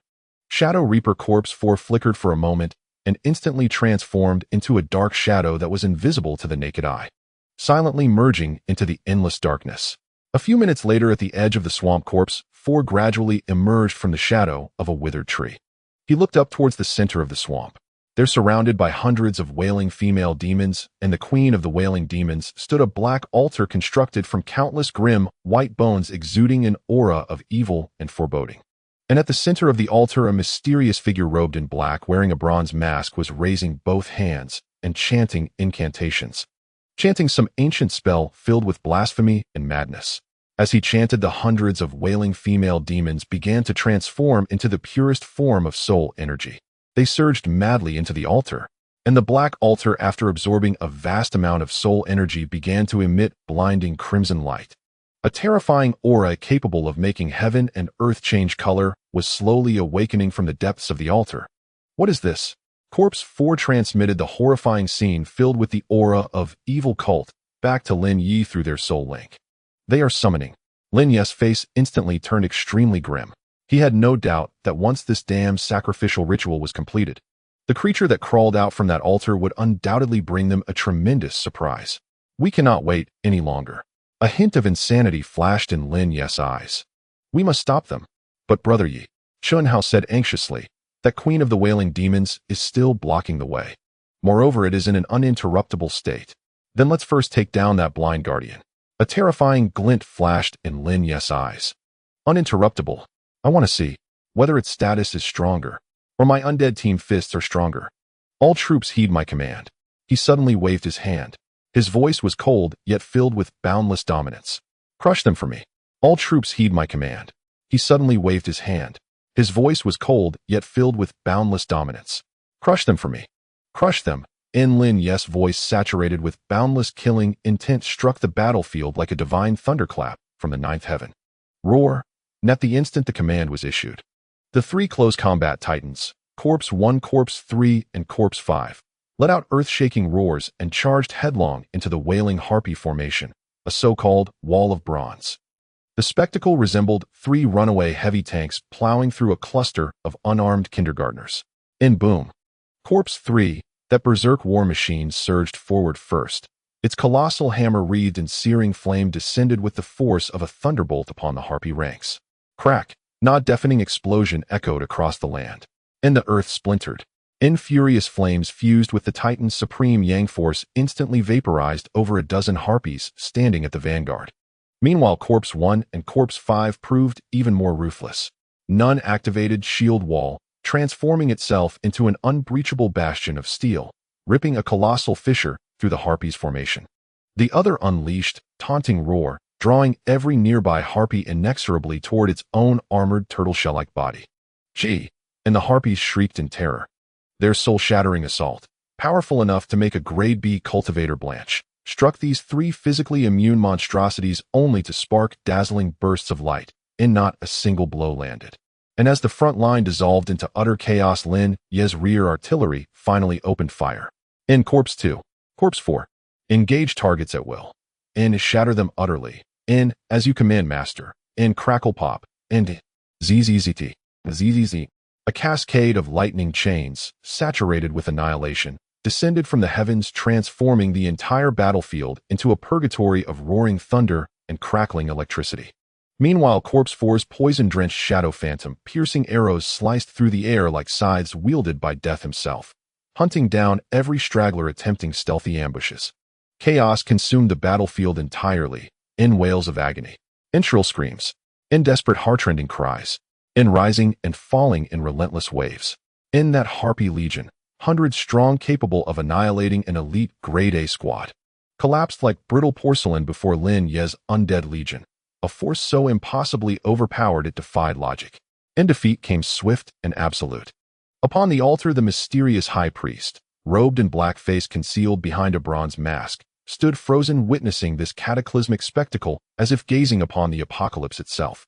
He stared blankly at the 4 monstrous undead rampaging with terrifying efficiency, then turned his gaze toward the distant youth whose expression remained as calm and detached as that of death incarnate. His mind threatened to shut down entirely. In what in the 9 hells? Was this creature? And the intelligence reports had said nothing of this. Damn it. Damn it all. Ni's eyes flared with savage desperation as he watched the blood-red altar, already surging with endless soul energy, on the verge of full activation. Just a little more. Just a little more. In absolutely no one shall disrupt my lord's descent. In with a guttural roar he tore a black crystal, oozing malevolence and dread, from his robes. Without hesitation he crushed it in his palm. In VVVVRRR. A visible torrent of ink-black abyssal energy surged forth, plunging directly into the body of the Queen of Wraiths who had remained locked in perpetual sacrificial stasis. J.E. In the Queen of Wraiths threw back her head and unleashed a piercing agonized shriek, a sound laced with madness and unspeakable torment. Her already translucent form began to coalesce, hardening under the violent corrosion of abyssal power, into blazing crimson flames, fueled by pure slaughterlust and savagery, ignited within her hollow, sightless eyes. Alert! Boss Queen of Wraiths has entered Phase 2 Abyssal Frenzy. Null attributes increased by 50. And new ability acquired Abyssal Touch. Bad. Night Brother, the boss is transforming. Shun how the stout youth cried out in shock, his voice cracking as he beheld the Queen of Wraiths, now radiating an aura tenfold more terrifying than before. Yet, transforming, a disdainful sneer curled Lin Ye's lips. In, trying the healthlock and power surge trick on me. And Yuri still far too green. He didn't waste another word. And instead he issued his final command, to his most devastating siege weapon. Corpse 3, in, smash her into oblivion, with one blow, in RR. And upon hearing his master's decree, Corpse 3's eyes blazed with incandescent crimson light. Its already massive frame swelled once more, every sinew ablaze with titan divine energy. Nit raised high its flaming hammer, now blazing like a miniature sun, then channeling its terrifying steer strength, pushed to the very limit. It brought the hammer down with cataclysmic force upon the newly transformed Queen of Wraiths, just as she prepared to unleash her ultimate technique. Kerkum, thunderclap louder than heaven's own judgment exploded across the skies above the forest of death.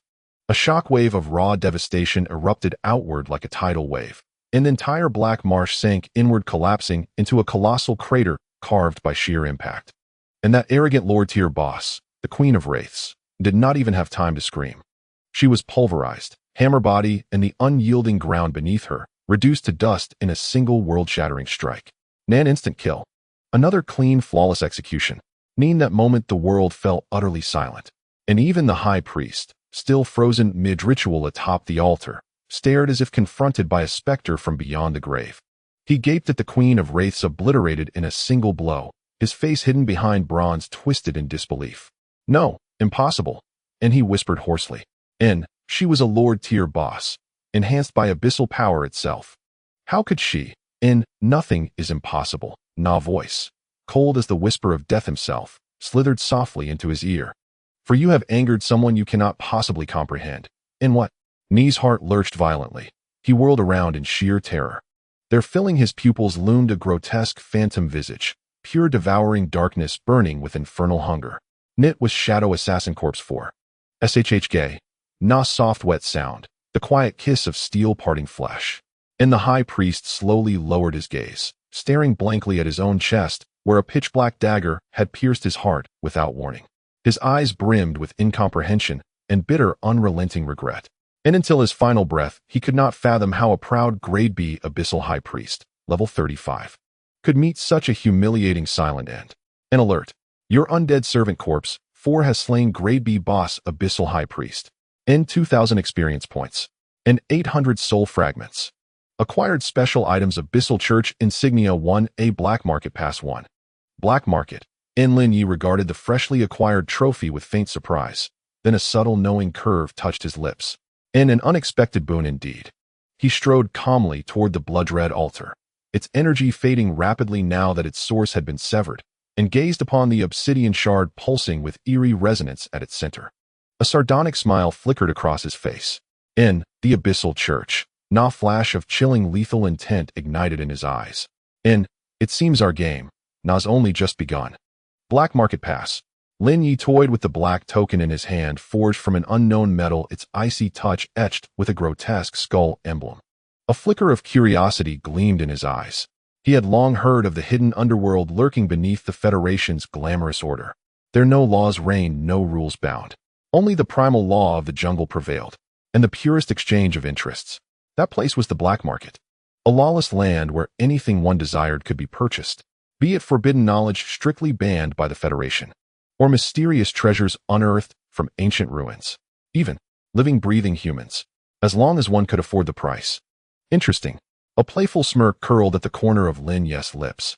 He had been fretting over his nearly depleted million credits. His funds were running low. Since such a treasure trove existed, wouldn't it be a shame not to browse it? Let's go. He pocketed the token and spoke flatly to the lackeys still frantically scavenging behind him. The mission is complete. Time to head back. Returning to the genius training camp, the first thing Lin Ye did was submit the Brank death mission at the mission hall. When the short-haired lady at the registration desk saw Lin Ye not only return unscathed, but also exceed expectations by bringing back over 20 soul-eating flowers, she was utterly dumbfounded. She stared blankly at Lin Ye's calm, composed face, feeling her mind grind to a halt. How did you manage this? She simply couldn't fathom it.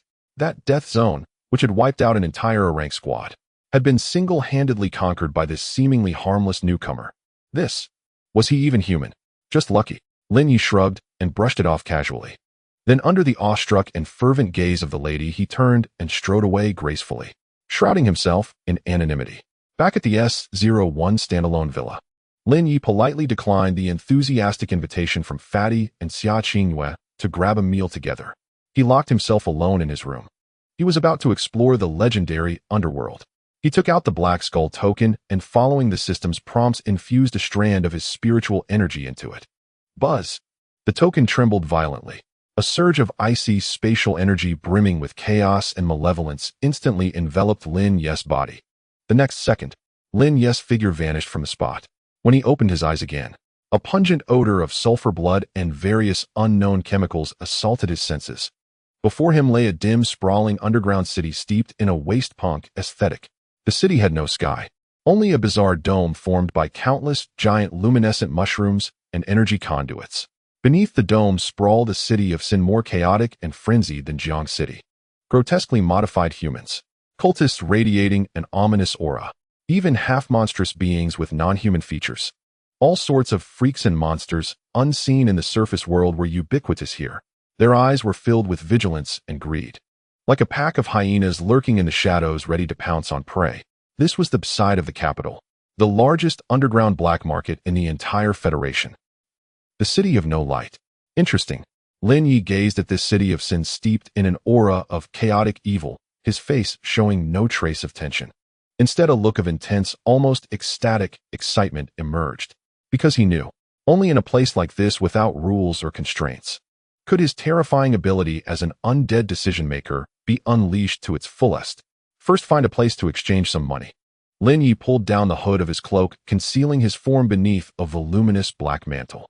Then he made his way toward the most prominent structure in the city's center, a massive exchange built from countless bones and metal. Inside the exchange, the clamor of voices filled the air. A dazzling array of bizarre stalls lined the space.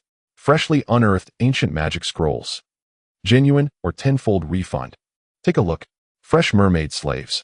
Take one home for just 100,000 Federation credits. For sale, a rank monster chimera crystal core. Highest bidder wins. Lin Ye clicked his tongue in amazement, watching these contraband items, sensational on the surface, being peddled like common cabbages. Truly, you can buy anything here. He didn't linger long at these stalls. Instead, he headed straight for a pawnshop specializing in fencing goods. Boss, taking in goods. He tossed a heavy sack onto the counter. The pawnshop owner, a one-eyed man with a scarred face, lazily glanced at Lin Ye and casually opened the sack. Just a pile of junk, he was about to sneer dismissively. But the next second, when he saw the items inside still radiating faint energy fluctuations, a blinding, unprecedented gleam erupted from his solitary eye. What the hell? He shot up from his chair like a cat whose tail had been stepped on. He clutched the sack tightly to his chest. Then, staring at Lin Ye with the fervent gaze of one beholding a priceless treasure, his voice trembled uncontrollably. Are these all core materials from lower-tier bosses? And from Wailing Banshee and Abyss Archbishop? Brother, did you ransack the Forest of Death, or what? And from Wailing Banshee and Abyss Archbishop? Brother, did you ransack the Forest of Death, or what? You plundered the Forest of Death. The one-eyed boss stared at Lin Ye's enigmatic face, half hidden beneath a voluminous cloak, and swallowed hard. His eyes brimmed with boundless reverence and terror. Having run a pawn shop in this city of no light for decades, he had weathered countless storms. But never had he witnessed anything so absurd. A lone man single-handedly clearing the forest of death and casually slaying a phantom-like abyss archbishop. This was inhuman. He was nothing less than a humanoid tyrannosaur draped in human skin. Spare me the chatter. Lin Ye, unwilling to elaborate, extended 2 fingers. These items a flat price, 2 million federal credits. Sell or not? Sell. Of course he'll sell. The one-eyed boss agreed without a second thought. Are you kidding? Any single one of these lower-tier core materials was a priceless treasure. 2 million for the whole lot. He was making a killing. Soon a colossal sum was transferred into Lin Ye's anonymous account. Gazing at his once again plump wallet, Lin Ye nodded in satisfaction. Earning money this way is indeed faster. He was about to turn and leave to scout for other treasures. But just then, dong! A deep ancient bell toll suddenly resonated across the entire city of no light. A mesmerizing voice then echoed through every corner of the city. The no light auction is about to commence. Tonight a big catch is on the block. Gentlemen with deep pockets do not miss out. An auction? Lin Ye raised an eyebrow. He turned to the one-eyed boss whose face was now plastered with a fawning smile. What good items are there today? Good items. The one-eyed boss' eyes lit up. Lowering his voice, he whispered mysteriously, good items. They're divine artifacts. I've heard tonight's grand finale is. His voice trembled with an excitement he couldn't conceal. A dragon egg. A dragon egg. Lin Ye's pupils constricted sharply. His normally placid heart surged with tumultuous waves at those words. A dragon. That legendary creature at the very apex of the planet's food chain. Anything related to dragons is priceless. Let alone a living dragon egg. Where? Lin Ye's voice grew urgent. At the city center, the Bone Coliseum. Before the one-eyed boss could finish, Lin Ye's form flickered. In an instant he dissolved into a dark blur and vanished, leaving only the boss still pointing the way, frozen in the wind. Well, what the hell? That speed. He stared blankly at the spot where Lin Ye had disappeared, swallowing hard. What kind of monster is that, gentleman? The Bone Coliseum. This was the bloodiest and most frenzied place in the city of no light. Tonight's auction was held here. By the time Lin Ye arrived, the massive arena capable of holding tens of thousands was packed to the rafters. Almost every notable figure in the city of no light was present. All exuded formidable auras. The weakest were rank elites above level 30. Lin Ye even sensed several rank big shots. Seems the dragon egg's allure is extraordinary, Lin Ye murmured to himself. He didn't draw attention. Silently, he found an inconspicuous corner to sit and wait. Soon the auction officially began. One by one, rare treasures that would cause a stir outside were presented. A rank magic scroll meteor shower, starting bid 300. Rank special item cloak of invisibility, starting bid 5000. Ancient alchemical potion blood of fury, starting bid 8000. The big shots below went wild, frantically raising their paddles and upping the bids. The scene was livelier than a market. Yet Lin Ye remained as steady as a mountain, not even lifting an eyelid. These so-called treasures were nothing but flashy garbage before his infinitely strengthenable undead legion. He was waiting for the divine artifact that would truly drive him wild to appear. Finally, after over an hour of agonizing waiting. All right, everyone. On the auction stage, the fiery bunyered auctioneer purred seductively. Now comes the grand finale of our auction tonight. Let's welcome our treasure. As her words fell, rumble. The entire Colosseum shook violently. A massive cage forged from the hardest obsidian rose slowly from the ground.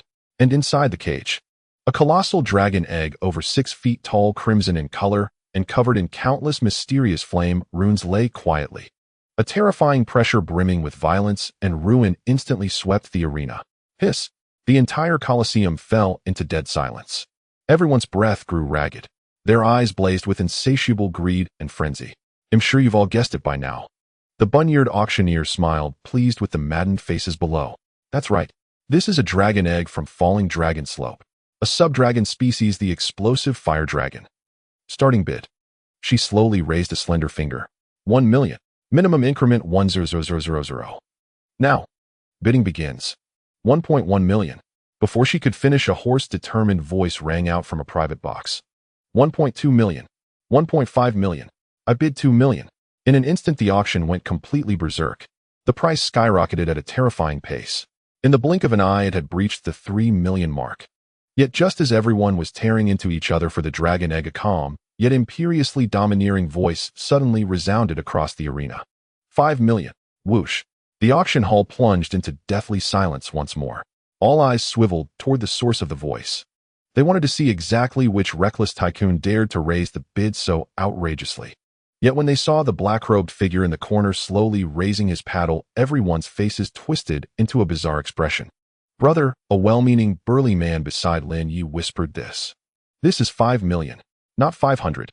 I know, Lin Ye nodded casually. Then under the gaze of everyone staring at him as if he were an idiot, he raised his paddle again. Oh, my mistake. It's...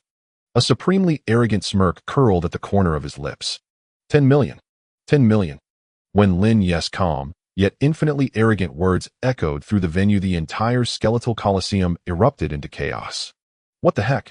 Did I hear that right? He just said 10 million. He's lost it. This guy is absolutely insane. A mere sub-dragon egg is worth at most 5 or 6 million, and he directly bids 10 million. Who the hell is this tycoon? Does he have no regard for money at all? No. Look at his shabby clothes. He can't even afford a private booth. How could he possibly have 10 million? I get it. This guy is here to cause trouble. After a brief shock, the entire auction hall erupted into a wave of skeptical and furious murmurs. Everyone wore a mocking grin, eager to see the show. They wanted to see what miserable fate awaited this arrogant brat when he couldn't pay up. In the city of no light, driving up prices maliciously meant being chopped up and fed to the dogs on the spot. Sir, are you certain you wish to bid 10 million? On the auction stage, the voluptuous bun-eared auctioneer snapped out of her brief stupor. She stared at Lin Ye, her seductive eyes filled with undisguised suspicion. Of course, Lin Ye shrugged, his expression as calm as a gentle breeze, as if he hadn't just called out 10 million, but 1,000. Fine. The bun-eared auctioneer's eyes glinted with icy resolve. Since this gentleman is so generous according to the rules, please present your asset verification. If you can prove your account holds over 10 million in liquid assets, then that dragon egg is yours today. But if you cannot... Her lips curled into a cruel smirk. Then I'm afraid your limbs will have to stay here today. A wave of gasps swept through the crowd. Everyone's faces twisted into cruel, gloating smiles. They could already envision the bloody scene of this reckless fool being dragged away and minced into meat paste. Yet faced with this blatant threat, Lin Ye's face remained as still as an ancient well. He couldn't even be bothered to utter another word. Silently, he tossed up his anonymous bank card, which had just been credited with 2 million. The bun-eared auctioneer's eyes flickered with disdain. Just an ordinary black card. How much could it hold? She casually swiped it through the nearby verification machine. The next second, beep, a faint prompt sounded. On the screen, a string of surreal numbers slowly appeared. Balance 2000000.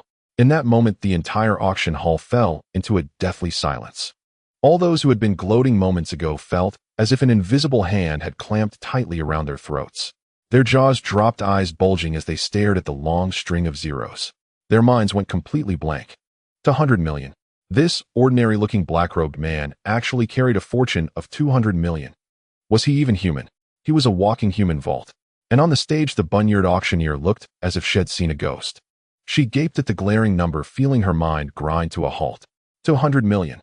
Her voice trembled uncontrollably. I am sorry, sir. She looked at Lin Ye, her eyes filled with awe and fear brimming with apology. Your assets seem to be a bit short. Is that so? Lin Ye smiled upon hearing this. He slowly rose from his seat.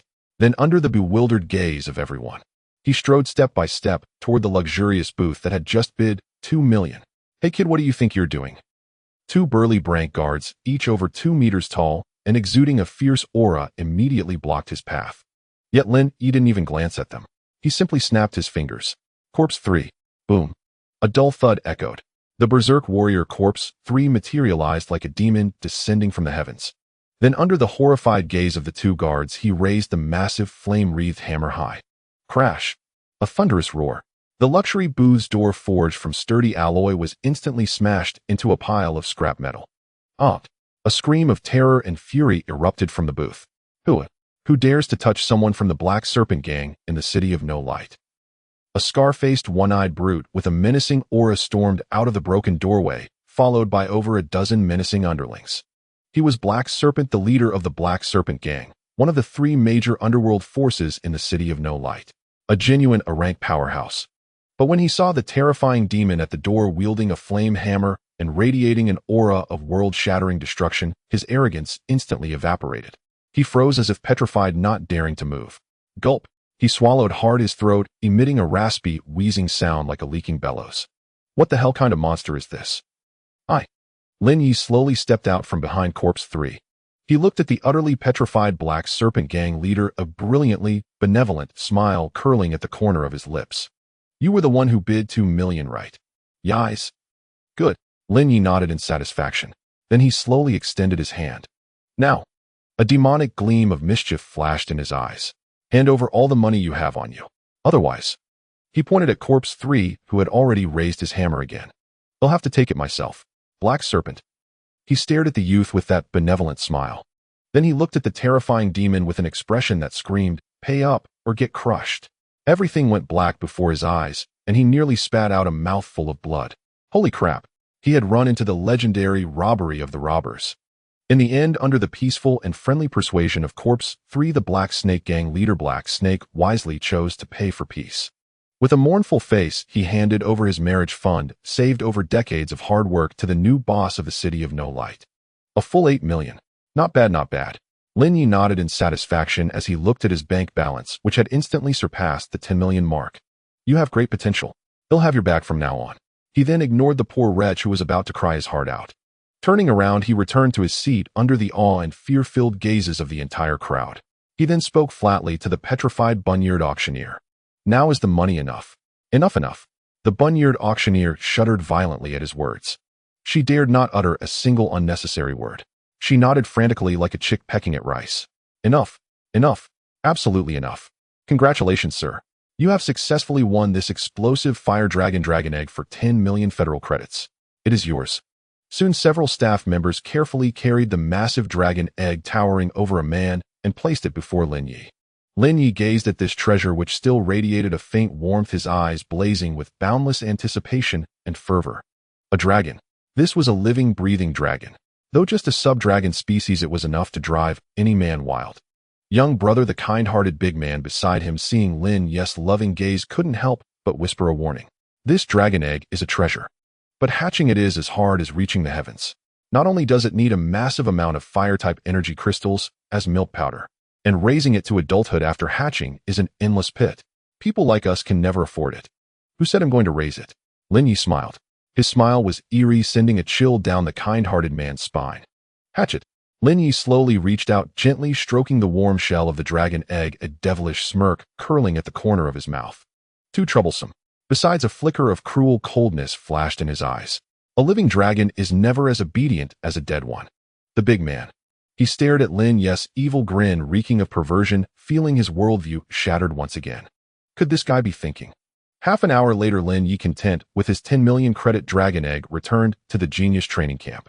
He didn't go back to his dorm.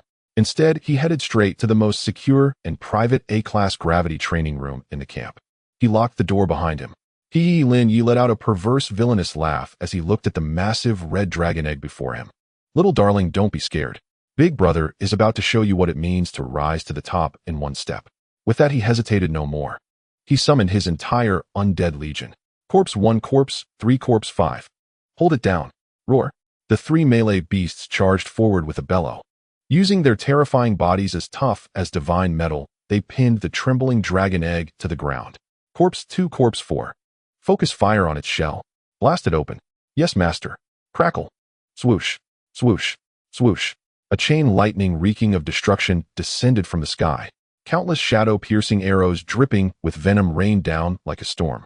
They relentlessly pounded against the hard red shell. Crack, crack. The dragon eggshell, normally capable of withstanding a full-force strike from an rank powerhouse, quickly became covered in dense fissures under the focused fire of these 2 long-range artillery pieces. Roar. Inside the shell, it seemed to sense the deadly threat from outside. A dragon roar filled with both innocence and fury echoed out. Then a violent surge of flame energy erupted. It tried to burst the damned shell from within. But would Lin Ye give it that chance? Now, a brilliant, unprecedented light blazed in Lin Ye's eyes. He dashed forward in a single stride. He slammed his palm onto the cracking shell. System. His voice trembled with sheer excitement. Convert it now. Ding. Warning. Target detected as a living being. Contains extremely powerful life force and soul energy. Forced undead conversion success rate is less than 1. Upon failure, the host will suffer a terrifying soul backlash. Please choose carefully. 1. Lin Ye smiled. That's enough. Convert it now. Whoom. The moment he confirmed, a burst of azure light more brilliant and dense than ever before exploded forth. It instantly engulfed the cracked dragon egg. Roar. A miserable, unwilling dragon cry of immense pain echoed from within the shell. The violent flame energy and the cold, undead power clash tore and merged wildly inside the egg. The entire A-class gravity training room shook violently. It seemed ready to be torn apart by this terrifying energy at any moment. Lin Ye bore the brunt of it. A horrific soul impact surged through his arm and into his mind. It tried to shred his consciousness completely. Huffed. He barely let out a grunt before a mouthful of blood sprayed out. He was sent flying as if struck by a high-speed truck. Brother Ye. Fatty Chun Hao, who was watching from a distance, was alarmed. He instinctively moved to help. But don't come near. Lin Ye struggled to his feet, wiping the blood from his lips, his eyes blazing with an unsettling intensity. I'm fine. He stared at the violently trembling dragon egg, a maniacally perverse grin spreading across his face. Almost there. Break for me. With a roar crack. A crisp sound like shattering glass rang out. The hard red dragon eggshell, unable to withstand the violent clash of the two energies, burst apart. Amidst the flying debris, a terrifying figure wreathed in ghastly green flames with two balls of crimson ghost fire flickering in its eye sockets rose slowly from the broken shell, a skeletal form. Ding. Conversion successful. Congratulations, host. You have obtained your 6th undead servant. Type Undead Bone Dragon Mythic Unique. Roar.